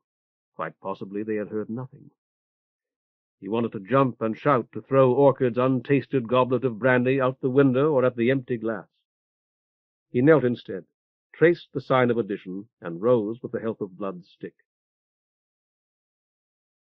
Outside, Blood demanded to know who had summoned him. Silk shook his head. You won't tell me? You don't believe in the gods or in devils either. Why should I tell you something at which you would only scoff? A woman whose hair had been bleached until it was as yellow as Silk's own exclaimed, That was no devil! You must keep silent about anything you heard, Silk told her. You should have heard nothing. Blood said, Musk and Bass were supposed to have found every woman in the place and made them come to this ceremony of yours. If they missed any of them, I want to know about it. He turned to Orchid. You know your girls? Are they all here? She nodded, her face set. All but Orpen. Musk was staring at Silk as though he wanted to murder him. Silk met his eyes, then turned away. Speaking loudly to the group at large, he said, We've never completed our third circuit. It is necessary that we do so. Return to your places, please. He tapped Blood's shoulder. Go back to your place in the procession. Orchid had kept the writings for him, her finger at the point at which he had stopped reading. He opened the heavy volume there and began to pace and read again, a step for each word, as the ritual prescribed. Man himself creates the conditions necessary for advance by struggling with and yielding to his animal desires. Yet nature, the experiences of the spirit, and materiality need never be. His torment depends upon himself, yet the effects of that torment are always sufficient. You must consider this. The words signified nothing. The preternaturally lovely face of Kypros interposed itself. She had seemed completely different from the outsider, and yet he felt that they were one, that the outsider who had spoken in so many voices had now spoken in another. The outsider had cautioned him to expect no help, Silk reminded himself, as he had so many times since that infinite instant in the ball court. He felt that he had received it nevertheless, and was about to receive more. His hand shook, and his voice broke like a boy's. As of all merely whorly intellectual ambition and aspiration. Here was the door of the derelict Manteion, with Passes voided cross, fresh and bright above it in black paint that had not yet dried. He closed the writings with a bang and opened the door, led the way in, and limped up the steps to the stage that had once been a sanctuary. Sit down, please. It doesn't matter whom you sit with, because we won't be long. We're almost finished. Leaning on Blood's walking stick, he waited for them to get settled. I am about to order the devil forth. I see that the last person in our procession, Bass, I suppose, shut the door behind him. For this part of the ceremony, it should be open. Providentially, he remembered the thin woman's name. Crassula, you're sitting closest. Will you open it for us, please? Thank you. Since you were one of the possessed, it might be well to begin this final act of exorcism with you. Do you have a good memory? Crassula shook her head emphatically. All right, who does? Chenille stood up. I do, Pater. Pretty good, and I haven't had a drop since last night. Silk hesitated. Please? Slowly, Silk nodded. This was to be a meritorious act, of course. He could only hope that she was capable. Here's the formula all of us will use. Go in the names of these gods, never to return. Perhaps you'd better repeat it. Go in the names of these gods, never to return. Very good. I hope that everyone heard you. When I've finished, I'll point to you. Pronounce your own name loudly, then recite the formula. Go in the names of these gods, never to return. Then I'll point out the next person, the woman beside you, and she is to say her own name and repeat the formula she'll have just heard you use. Is there anyone who doesn't understand? He scanned their faces as he had earlier, but found no trace of mucor. Very well. Silk forced himself to stand very straight. If there is anything in this house that does not come in the name of the gods, may it be gone. I speak here for Great Pass, for strong Svigs, for scalding Scylla. The sounding names seemed mere words, empty and futile as the sighings of the hot wind that had blown intermittently since spring, and he had not been able to make himself pronounce that of Echidna.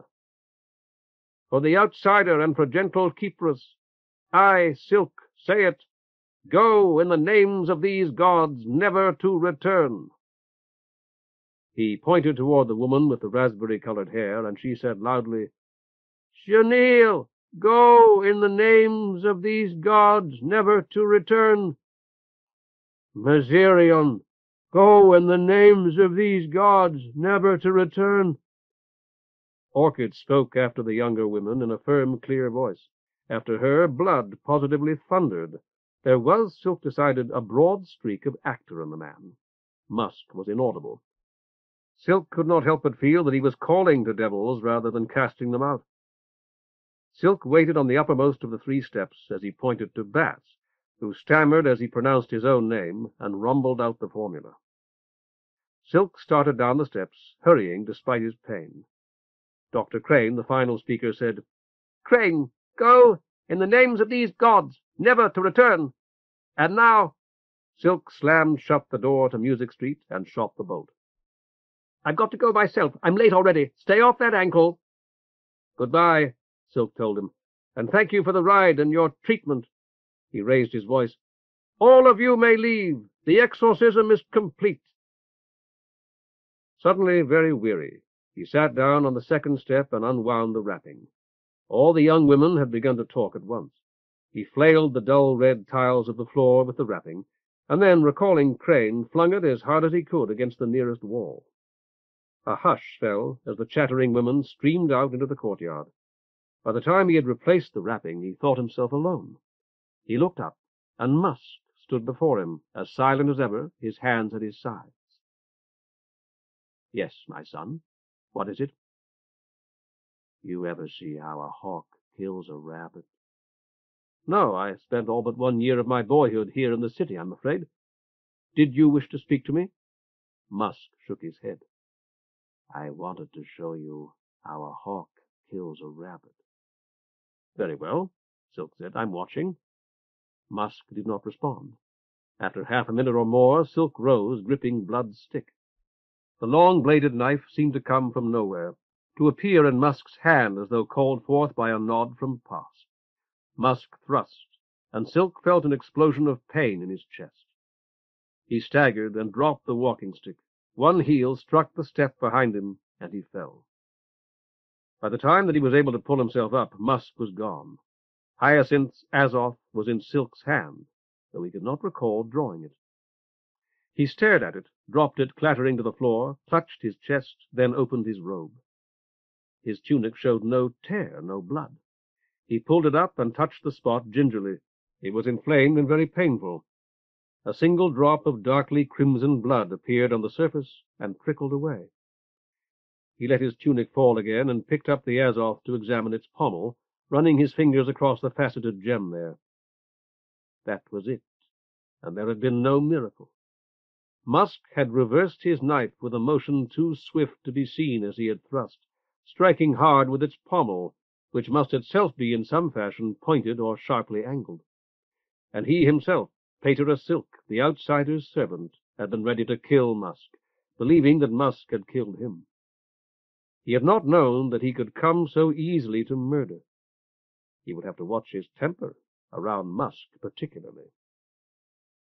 The gem, which he had supposed colorless, caught a ray of sunlight from the guard gates in the roof and flashed a watery green. For some reason it reminded him of her eyes. He put it to his lips, his thoughts full of things that could never be.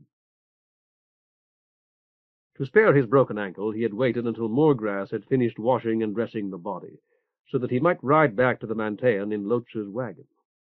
They would need a coffin and ice. Ice was very costly, but having accepted 100 cards from Orchid, he could not refuse her daughter ice. Mutes could be engaged easily and cheaply. On the other hand, Loach's wagon lurched to a stop, and Silk looked up in surprise at the weather-stained facade of his own Manteion. Loach inquired, "Lay her on the altar for now, Pater?" He nodded. It was what they always did. "Let me help you down, Pater. About my pay—" The Fisk was closed, of course, and would not open at all on Sil's Day. "See me after sacrifice tomorrow," Silk said. "No, on Molp's Day. Not before then." The icemongers might cash Orchid's draft for him if he bought enough ice, but there was no point in relying on that. Orc came out of the Manteion, waved, and wedged the door open. The sight of him snapped Silk out of his calculations. "I'm sorry I'm late," he called. "There was a death." Orc's heavy, brutal face took on what seemed intended as an expression of concern. "Friend of yours, Pater?" "No," Silk said. "I didn't know her." Orc smiled. He helped Loach carry Orphan's shrouded body inside, where a new coffin, plain but sturdy-looking, waited on a catafalque. Mater Marble rose from the shadows, the silver gleam of her face almost ghostly. "I arranged for these, Pater. The man you sent said that we'd require them. They can be returned if they're not suitable." "We'll need a better casket tomorrow." Silk fumbled in his pockets and at length produced Orchid's draft. "Take this, please. It's payable to bearer. Get ice, half a load of ice, and see if they'll cash it for you. Flowers, too. Arrange for a grave if it's not too late." A tiny but abrupt and uncoordinated movement of her head as she glanced at the draft betrayed Mater Marble's surprise. "You're right," Silk nodded as she looked up at him. "It's a great deal. I'll get the victims in the morning, a white heifer, if I can find one, and a rabbit for Keeprus. Several, I ought to say. And a black lamb and a black cock for Tartarus. I pledged those last night. But we must have the ice tonight, and if you could take care of it, Mater, I would be exceedingly grateful. For Keepress the... All right, Pater, I'll try. She hurried away, the rapid taps of her footfalls like the soft rattle of a snare drum. Silk shook his head and looked about for Loach, but Loach had already left, unobserved. Orc said, If there's ice left in Viren, she'll find it. She teach you, Pater? No, I wish now that she had. She and Mater mint. But I should have asked her to arrange for mutes. Well, it can be taken care of tomorrow. Can we talk here, Orc, or would you prefer to go to the manse? Have you eaten yet, Pater? I was hoping you'd have a bite of supper with me while you told me what happened last night. I couldn't pay my share, I'm afraid. I asked you, Pater. I wouldn't let you pay if you wanted to. But you listen here. Orc's voice dropped to a whisper. I'm in this as much as you are. It was me that helped you. I got a right to know. Of course, of course.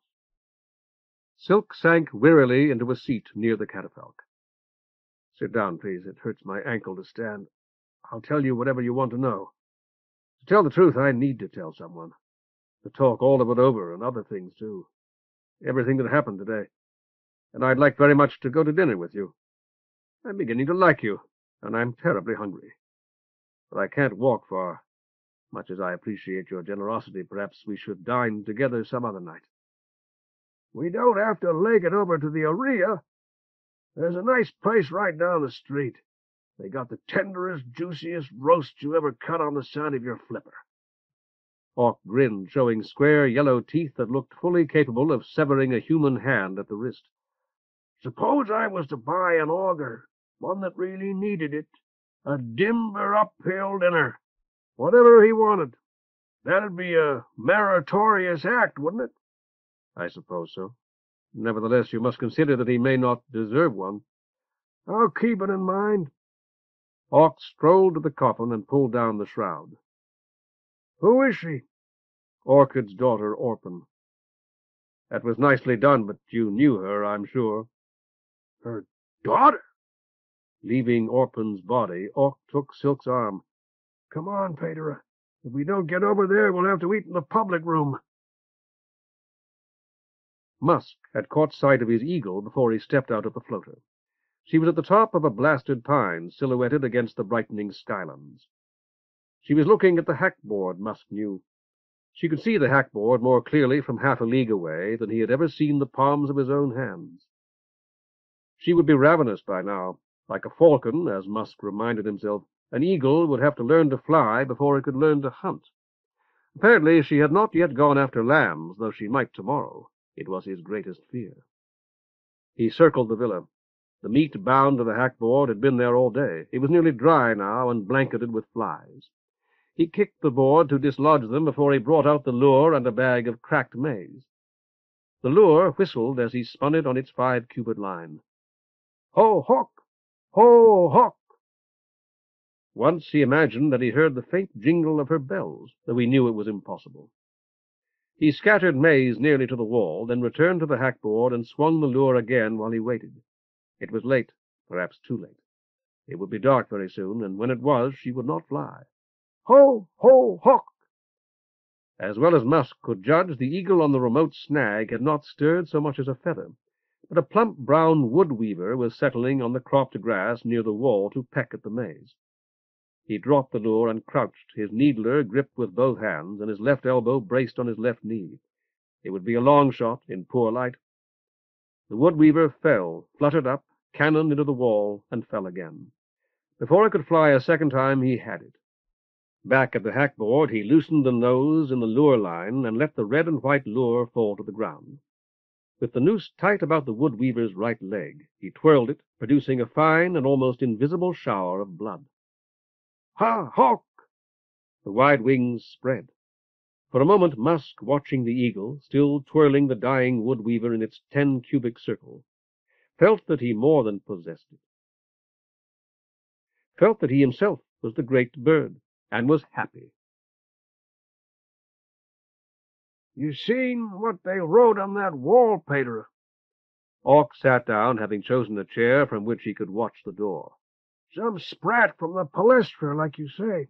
But I'd talk to them about it if I was you. Could be trouble. I'm not responsible for every boy who finds a piece of chalk. This eating-house had seemed remote indeed to Silk, though it was almost in sight of his Manteion. He lowered himself into the capacious armchair the host was holding for him, and looked around him at the whitewashed shiprock walls. Their private dining-room was smaller even than his bedroom in the manse, still crowded after a waiter had removed 2 superfluous chairs. All of them good and thick, Orc said, answering the question Silk had not asked. and so's the door. This was the Alhambra back in the old days. What do you like? Silk scanned the neatly lettered slate. I'll have the chops, I think. At 18 card bits, the chops were the least expensive meal, and even if there were in fact only a single chop, this dinner would be his most bountiful meal of the week. How'd you get over the wall? Orc asked when the host had gone. Have any trouble? And so Silk told the whole story, from the cutting of his horsehair rope by a spike to his ride back to the city in Blood's floater. Orc was roaring with laughter when the waiter brought their dinners, but he had grown very serious by the time Silk reached his interview with Blood. You didn't happen to mention me any time while you were talking to him? Silk swallowed a luscious mouthful of chop. No, but I very foolishly tried to speak with you through the glass in Hyacinth's boudoir, as I told you. He may not find out about that. Orc scratched his chin thoughtfully. The monitors lose track after a while. But he may, Silk said. You'll have to be on guard. Not as much as you will, Paterer. He'll want to know what you wanted to talk to me about, and since you didn't, he can't get it from me. What are you going to tell him? If I tell him anything at all, I'll tell him the truth. Orc laid down his fork. That I helped you? That I knew you were concerned about my safety. That you had warned me about going out so late at night, and that I wanted to let you know I had not come to harm. Orc considered the matter while Silk ate. It might go, Paterer, if he thinks you're crazy enough. If he thinks I'm honest enough, you mean? The best way to be thought honest is to be honest. Or at any rate, that's the best that I've ever found. I try to be. But you're going to try to steal 26,000 for him, too. If that's what I must do to save our Manteion, and I can get it in no other way, yes. I'll be forced to choose between evils, exactly as I was last night. I'll try to see that no one is hurt, of course, and to take the money only from those who can well afford to lose it. Blood will take your money, Paterer, and have a good laugh over it. I won't let him take it until he furnishes safeguards. But there's something else I ought to tell you about. Did I mention that Blood wanted me to exorcise the Yellow House? Orchard's place? Sure. That's where that girl Orphan lived. Only I never knew she was Orchard's daughter. She was. There was butter and soft, fresh bread in the middle of the table. Silk took a slice and buttered it, wishing that he might take the whole loaf home to the manse. I'm going to tell you about that, too. And about Orphan, who died possessed. Orc grunted. That's your lay, Paterer, not mine. Possession? It's really no one's now. Perhaps there was a time when most augurs believed in devils, as Paterer Pike certainly did. But I may be the only augur alive who believes in them now, and even now I'm not certain that I believe in them in the same sense he did, as spirits who crept into the Whorl without Parsa's permission and seek to destroy it. What about Orphan? Was she really Orchid's daughter? Yes, Silk said. I spoke to Orchid about her, and she admitted it. Practically boasted of it, in fact. How was Orphan like? Good looking. Orc hesitated. I don't feel right talking about this stuff to you, Paterer. She could be a lot of fun because she didn't care what she did or what anybody thought about it. You know what I mean? She would have made more money if she'd been better at making people think she liked them. Silk chewed and swallowed. I understand. I wanted to know because I've been wondering about personalities and so on. Whether there's a particular type of person who's more prone to be possessed than another. And I never saw Orphan alive. I'd been talking to her mother. We heard a scream and hurried outside and found her lying there on the stair. She had been stabbed. Someone suggested that she might have stabbed herself, her face. Have you ever seen a possessed person? Orc shook his head. Neither had I until this morning, shortly before I saw Orphan's body. Silk patted his lips with his napkin. At any rate, she was dead. But even in death, it seemed that her face was not quite her own. I remember thinking that there was something horrible about it, and a good deal that was familiar as well. At first, the familiar part seemed quite easy. After I'd thought about it for a moment, the eyes and the shape of her nose and lips and so on, I realized that she looked rather like Orchid, the woman I'd just been speaking to. I asked her about it afterward, and she told me that Orphan had been her daughter, as I said. Maybe I should have known, too, Orc said, but I never guessed Orphan was a lot younger. Silk shrugged. You know a great deal more about women than I do, I'm sure. Perhaps I saw as much as I did, mostly because I know so little about them.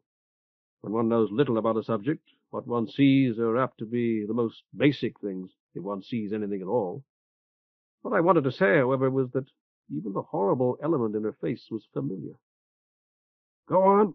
Orc refilled his wineglass. Let's hear it. I'm hesitating because I'm fairly certain you won't believe me. Orphan reminded me of someone else I'd been talking with not long before, of Mucor, the mad girl in Blood's villa. Orc laid aside his fork, the steaming beef on its tines still untasted. You mean the same devil that taken 'em both over, Pedro? Silk shook his head. I don't know, but I felt that I ought to tell you. I believe that Mucor has been following me in spirit, and I am coming to believe that she can, in some fashion, possess others, just as devils, and the gods, for that matter, are said to do at times. This morning I felt sure that I had glimpsed her in the face of an honest working man, and I think that she was possessing Orphan when Orphan died. Later I recognized her in another woman. If I'm correct, if she can really do such things, and if she has been following me, you're running a substantial risk just by sitting with me at this table. I am very grateful for this truly remarkable dinner, and even more grateful for your help last night. Furthermore, I'm hoping to ask you a few questions before we separate, and all of that puts me heavily in debt to you. I was too tired, and too hungry, I suppose, to consider the danger to which I was subjecting you when we spoke in the Manteion. Now that I have, I feel obliged to warn you that you, too, may suffer possession if you remain in my company. Orc grinned. You're an ogre, Pedro. If she was to grab hold of me while we're sitting here, couldn't you make her beat the hoof? I could try, but I have only one threat to use against her, and I've used it. You're not leaving. Not me.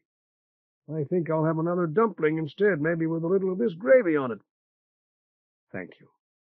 I hope you won't regret it. You haven't yet commented on my somewhat uneven performance last night.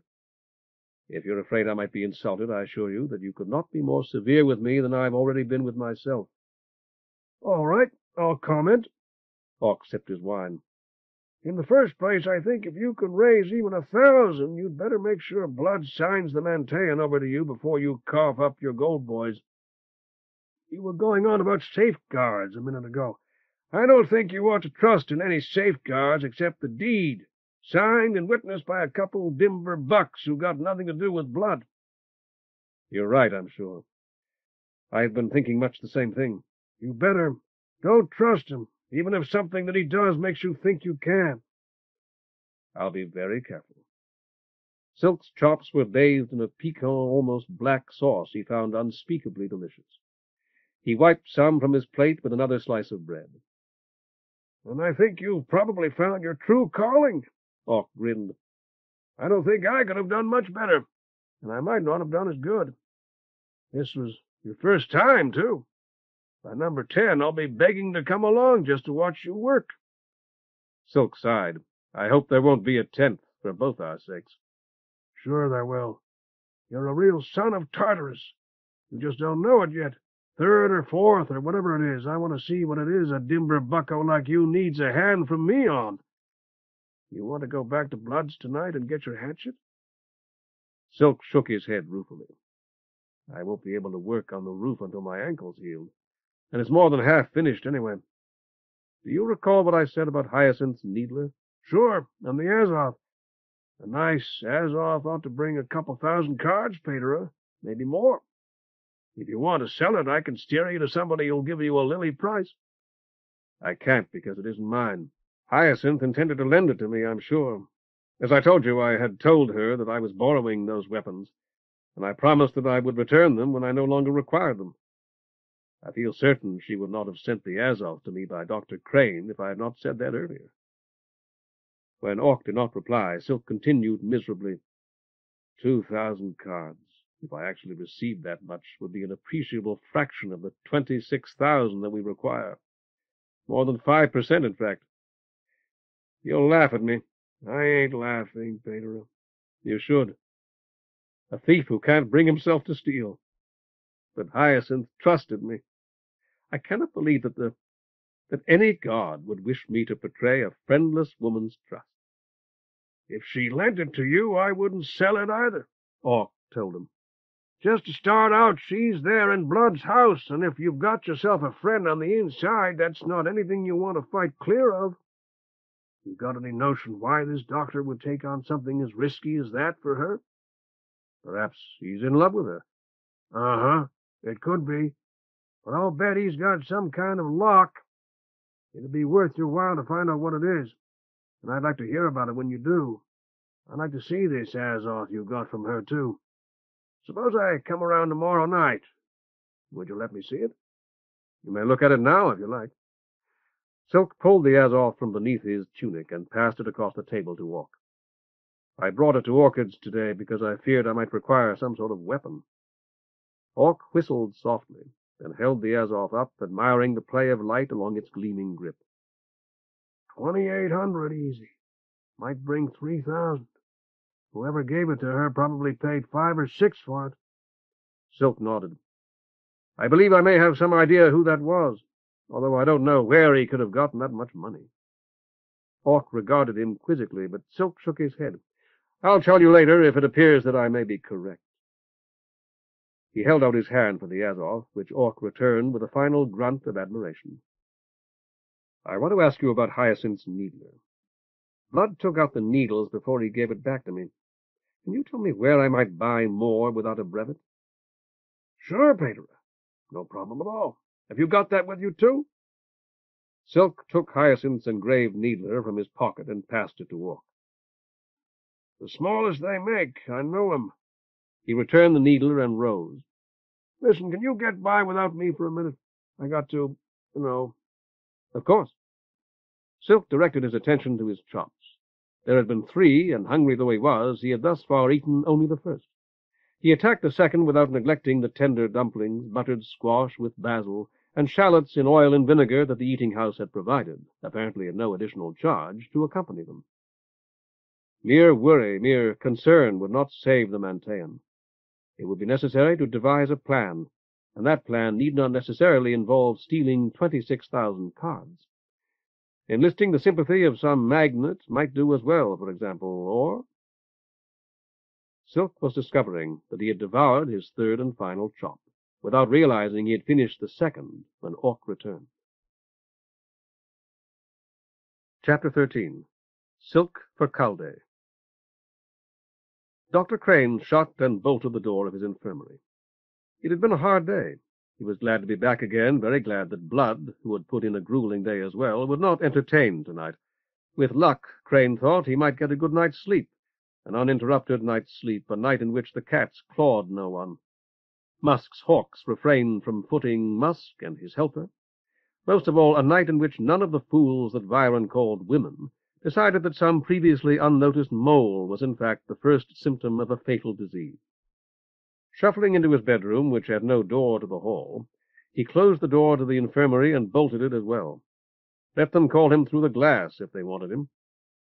He removed his shoes and flung his stockings onto the pile of soiled clothing in a corner, reminding himself again that he must take those clothes to the laundry in the other wing.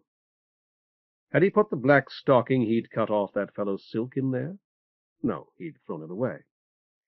In bare feet he padded to the window and stood staring out through the grill at the shadowy grounds. The weather had been fine all summer, glowing with the hot, dry heat of home. But it would be autumn soon. The sun would dim, and the winds bring chill, drenching rains. The calendar called it autumn already. He hated rain and cold, snow and coughs and runny noses. For a month or more, the thermometer would fluctuate between 10 and 10 below, as if chained to the freezing point. Human beings were never intended for such a climate. When he had pulled down the shade, he glanced at the calendar, his eyes following his thought. Tomorrow would be Sill's Day. The market would be closed, officially at least, and nearly empty. That was the best time for turning in a report, and the trader would be leaving on Hyrax Day. There were still 5 of the little carved sphinxes left. He squared his shoulders, reminding himself that he, too, was a trooper of a sort, brought out his pen-case, the black ink, and several sheets of very thin paper. As always, it would be necessary to write in a way that would not reveal his identity, should his report be intercepted, and to report sufficient progress to prevent his being withdrawn. Tonight, that would not be difficult. Not that he would not like to go home, he told himself, and particularly to go home before the rains arrived, though they said that home had once been as wet as this place, or rather as wet as this place normally was. He chose a crow quill and meticulously touched up its point. There is a movement to restore the charter. It is centered upon one Silk, a young augur of no family. He is said to have been the object of miracles, attributed to Pas or Scylla. Thus far it seems confined to the lower orders. The watchword Silk for Caldé is written on walls, although not, it was a guess, but Crane felt confident of his ground, on the Palatine. I am in contact with him and am gaining his trust. I've seen to it that he has an Azoth. This can be reported if it proves necessary to destroy him. Crane grinned to himself. That had been pure luck, but it would open their eyes. The Civil Guard is being expanded again. All units are at or over full strength. There is talk of forming a reserve brigade officered by veterans. For nearly half a minute he sat staring at what he had written. Better to say too little than too much. He dipped the crow quill for the 20th time. The bird has been freed. Its trainer says this is necessary. He will try to lure it back within the next few days. Lemur and Loris are reported to have observed its release, and to have emerged from the sub-cellar, as upon several previous occasions, Crane reminded himself. Unquestionably, the Ayuntamiento was making extensive use of the half-flooded construction tunnels, though its headquarters was not there, or could not be located if it was, although so many had perished there searching for it.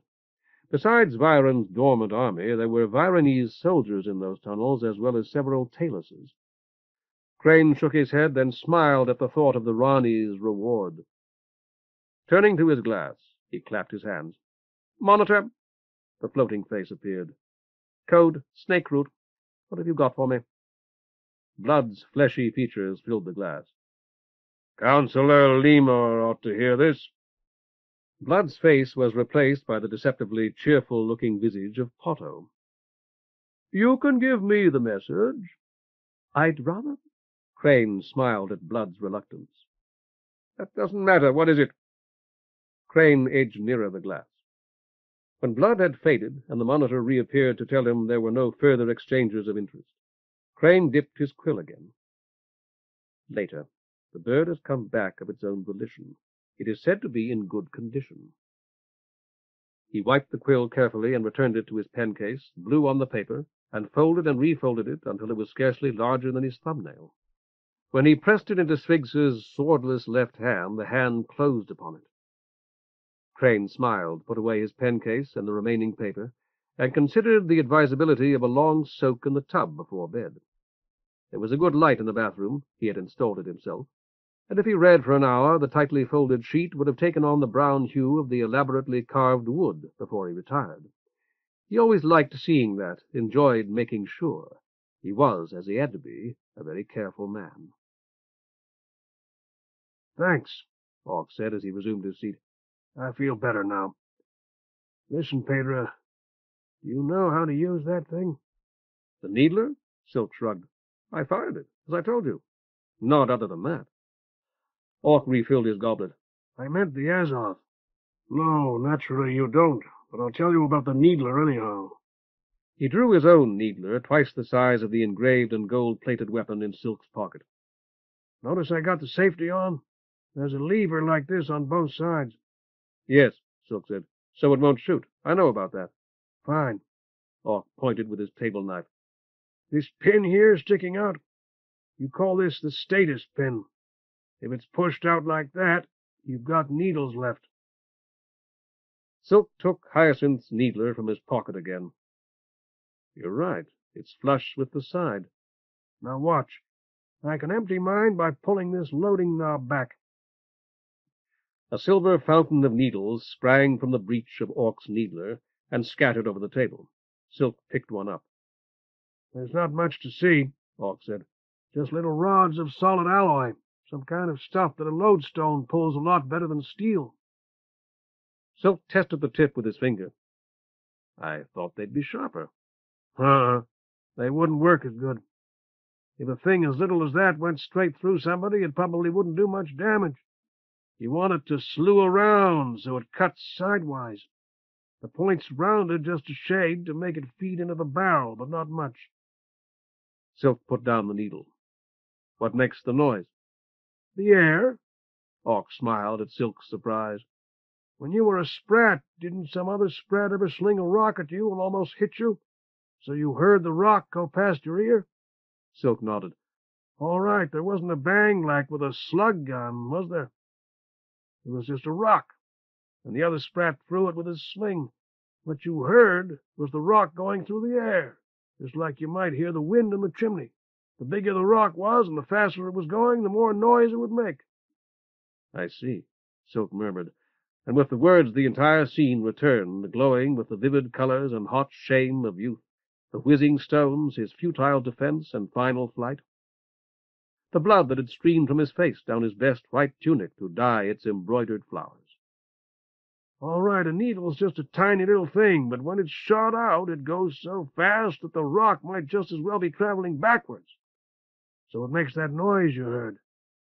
If it had got slewed around before it hit that jug you shot, it would have screeched like a tomcat. Orc swept his needles into a pile with his hands. They dropped out inside the handle, see? All right.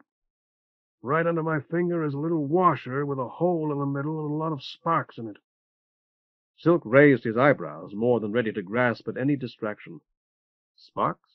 Just like you see if you pet a cat in the dark.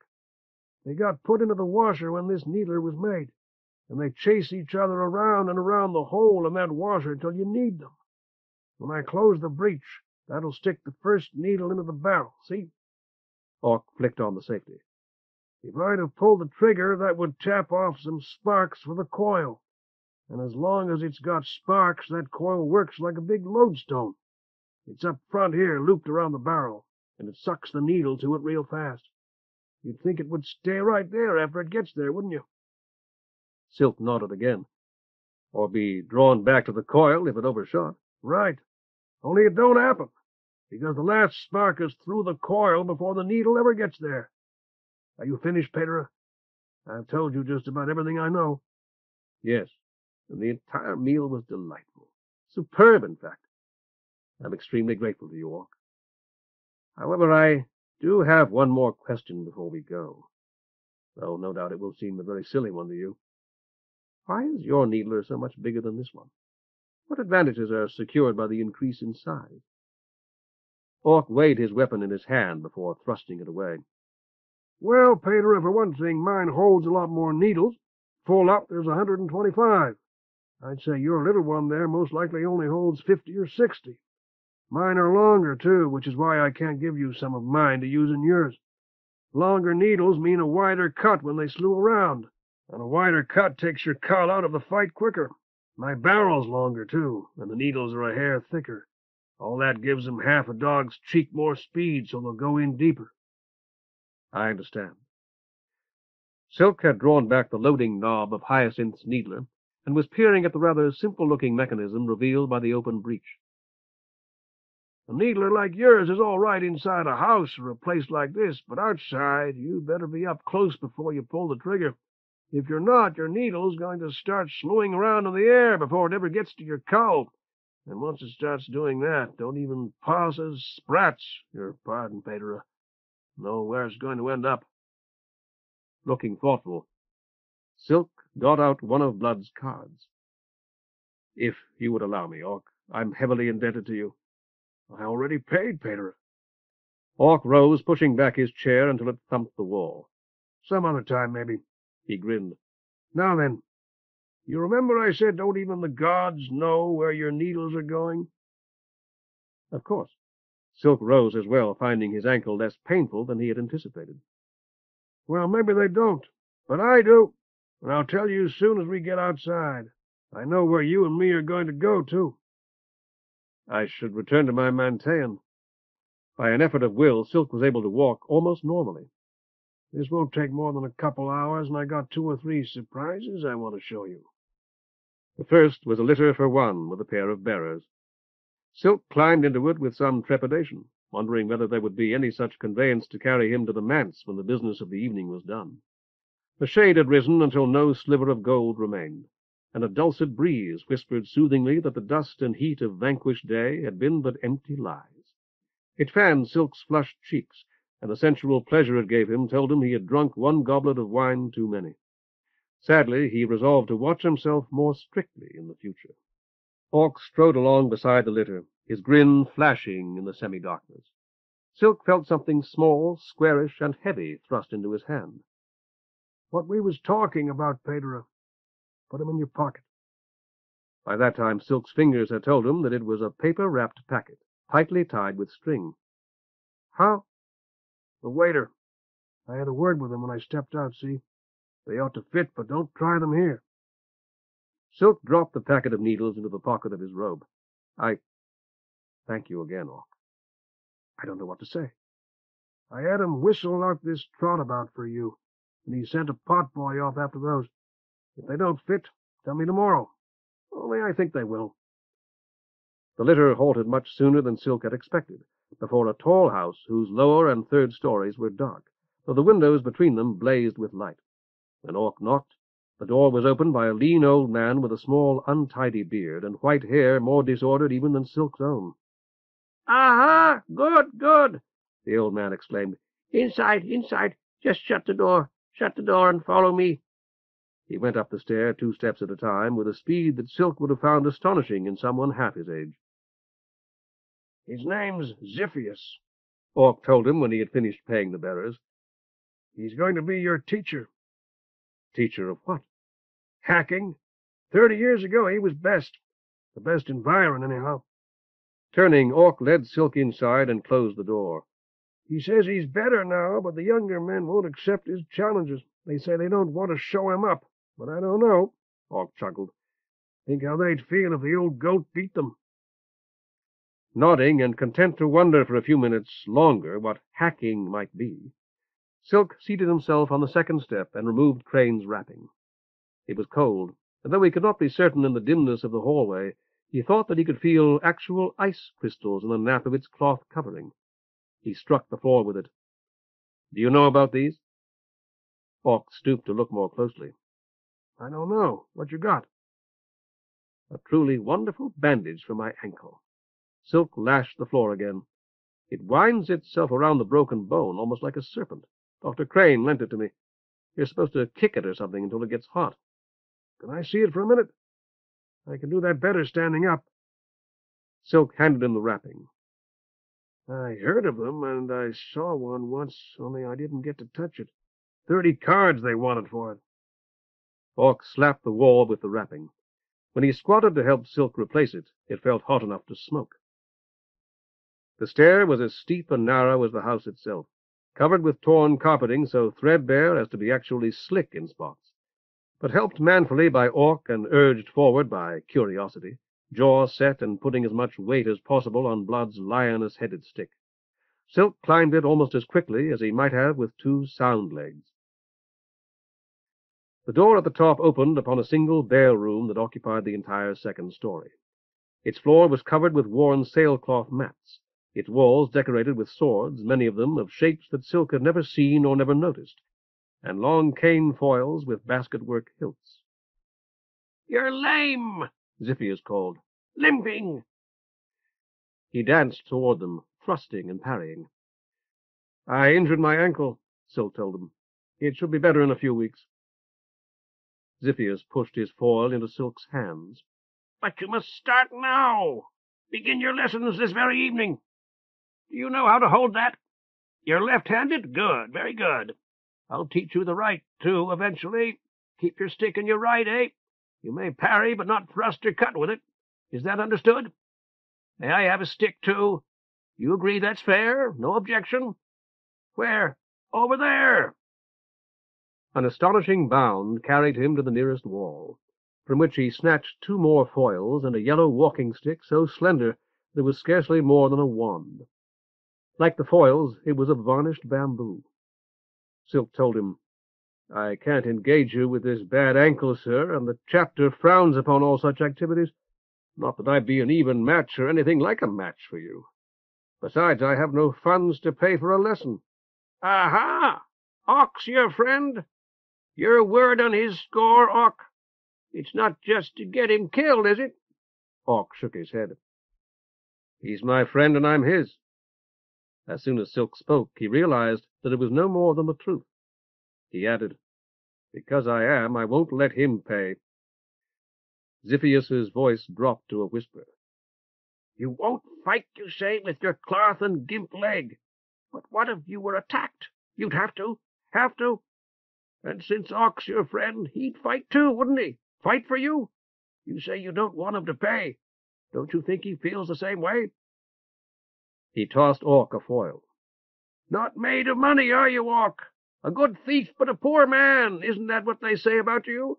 Wouldn't you both like to save Ock all that money? Yes, oh yes, I know you would.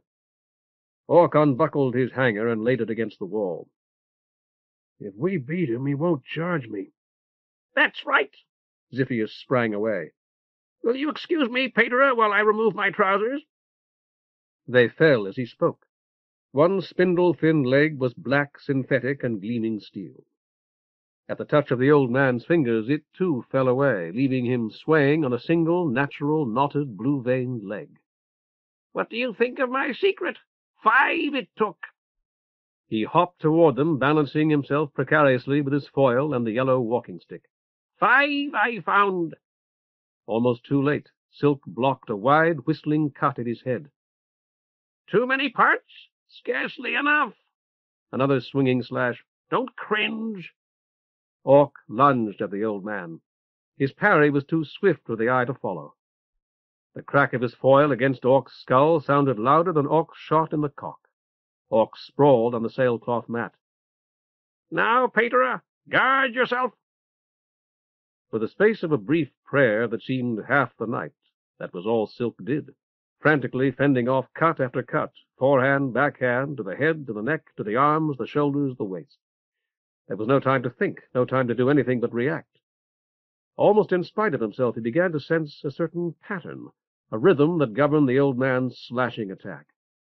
Despite his ankle, he could move faster, turn faster than the old man on his one leg. Good! After me! Good! Xiphias was on the defensive now, parrying the murderous cuts Silk launched at his head and shoulders. Use the point! Watch this! The old man lunged, his slender stick the leg he lacked, the end of his foil between Silk's legs, then under his left arm. Silk himself thrust desperately. Xiphias's parry sent his point awry. Silk cut at his head and lunged when he backed away. Where'd you study, lad? Ock was on his feet once more, grinning and rubbing his head. Feeling that he had been betrayed, Silk thrust and parried, cut and parried the old man's cuts. There was no time to speak, no time to think, no time to do anything but fight. He had dropped the lioness-headed stick, but it did not matter. The pain in his ankle was remote, the pain of somebody else far off, of some body that he hardly knew. Good! Oh, very nice! The clack, clack, clack of the foils was the beating of the Sphinx drum that called men to war. The rattle of Crotalor that led the dance, a dance in which every movement had to be as quick as possible. I'll take him, Ock, I'll teach him, he's mine.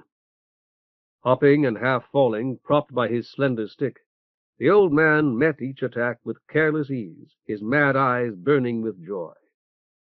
Maddened, too, Silk thrust at them. His bamboo blade flew wide, and the slender walking-stick struck a single paralyzing blow to his wrist. His foil dropped to the mat, and Xiphias's point thumped his breastbone. You're dead, Paterer. Silk stared at him, rubbed his wrist, and at last spat at the old man's feet. You cheated. You said I couldn't hit with my stick, but you hit me with yours. I did. Oh, yes. The old man flung it into the air and parried it as it fell. But aren't I sorry? Isn't my heart torn, overflowing with remorse? Oh, it is. I weep. Where would you like to be buried? Orc said quietly, There ain't any rules, Paterer. Not when we fight. Somebody lives, somebody dies. That's all there is. Silk started to speak, thought better of it, swallowed, and said, I understand.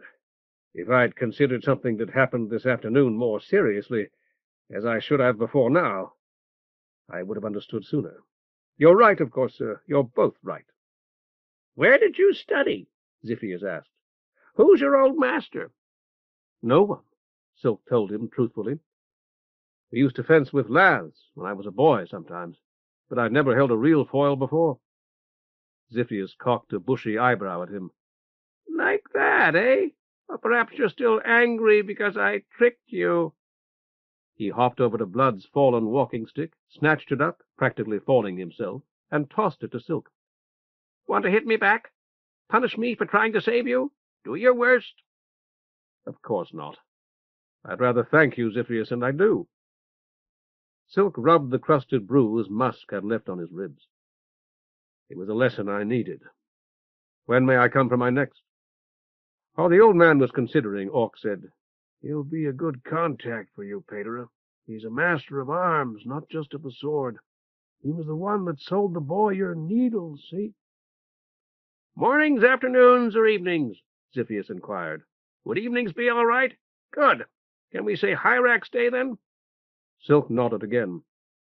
Hyrax Day after Shadeglow, Master Ziphius.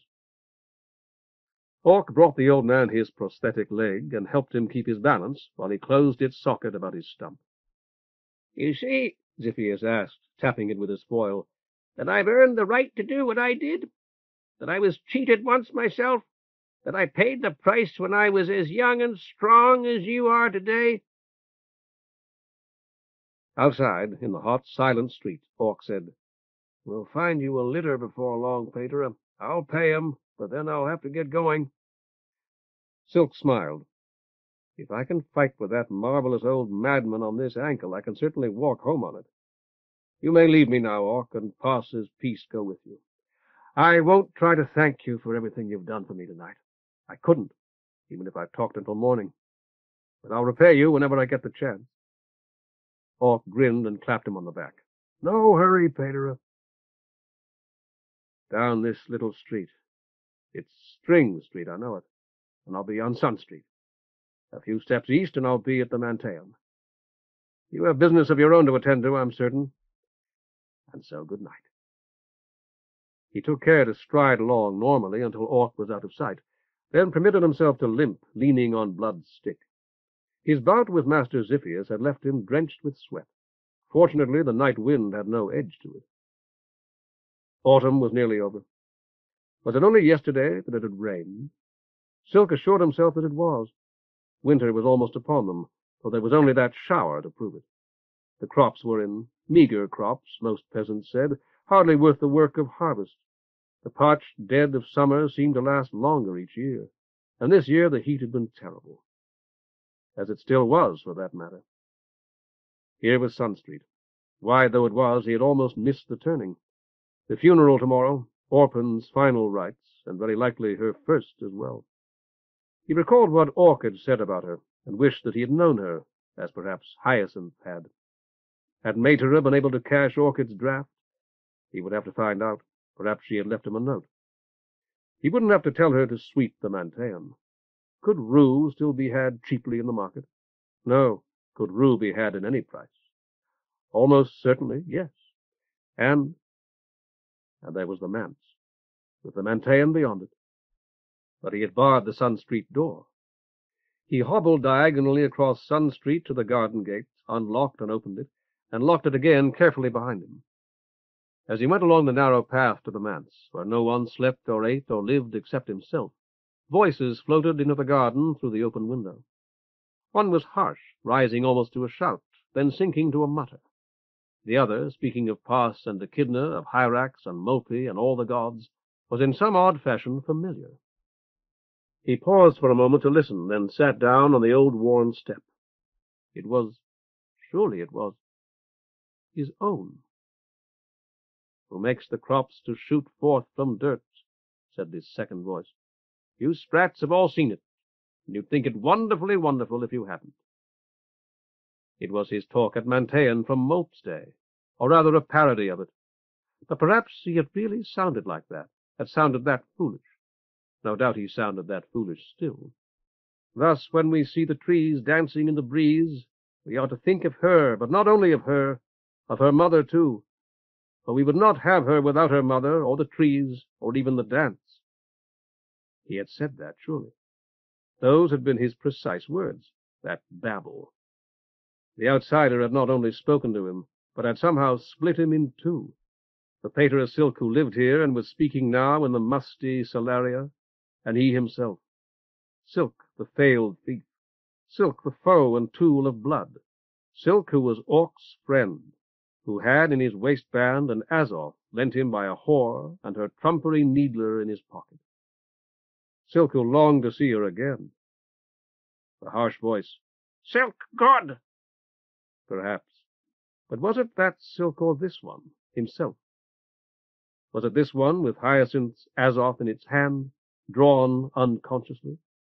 This Silk who feared and hated Musk and ached to kill him. Of whom was he afraid? That other Silk would not have harmed a mouse, had postponed getting the rat snake he needed again and again, visualizing the suffering of rats. And yet it would be a fearful thing to meet that Silk whom he had been, and was a fearful thing to meet him now in voice and memory. Had he truly become someone else? He tore open the heavy paper-wrapped packet Orc had put into his hand, dropping several needles. More filled the open breech of the needler like water. He released the loading knob and the breech closed. The needler would fire now, if he needed it. Or perhaps would not. Pater Silk and Silk Nightside. He found that he, the latter, was contemptuous of the former, though envious too. His own voice echoed from the manse, "In the names of all the immortal gods who give us all we have." Strange gifts at times. He had saved this Manteion, or had at least postponed its destruction. Now, hearing the voice of its augur, he knew that it had never really been worth saving, though he had been sent to save it. Grim-faced, he rose, thrust the Azoth back into his waistband, and dropped the needler into his pocket again with what remained of the packet of needles, and dusted the back of his robe. Everything had changed because he himself was changed. How had it happened? When he climbed Blood's wall? When he had entered the Manteion to get the hatchet? Long ago, when he had helped force the window with the other boys? Or had Mucor laid some spell on him, there in her filthy, lightless room? Mucor was one who might lay spells, if any did. Mucor was a devil, insofar as devils were. Was it she who had drunk poor Teasel's blood? "Mucor," Silk whispered. "Are you here? Are you still following me?" For a moment he seemed to hear an answering whisper as the night wind stirred the dry leaves of the fig tree. Gabbling now, his voice from the window, Hear what the writings here have to say, ilk. Hear the high hopes of horrible Hyrax." "Here, axe," repeated the harsh voice, as though mocking his finding the hatchet, and Silk recognized it. No, it had not been Mucor, or his deciding to take the hatchet, or any such thing. All gods were good, but might not the unfathomable outsider be good in a dark way, as Orc was, or as Orc might be? Suddenly Silk remembered the Whorl outside the Whorl, the outsider's immeasurable Whorl beneath his feet, so dark, yet lit by scattered motes. With one hand on the needler in his pocket, he opened the door of the manse and stepped inside. End of Nightside, the Long Sum, The Book of the Long Sun, Volume 1, by Gene Wolfe. Read by John Horton in the studios of American Foundation for the Blind, Incorporated, for the Library of Congress, September 1994. For special distribution as authorized by Act of Congress under Public Law 89-522, with the permission of the copyright holder and the publisher, Tom Doherty Associates, Incorporated, 175 Fifth Avenue, New York, New York, 10010. End of book.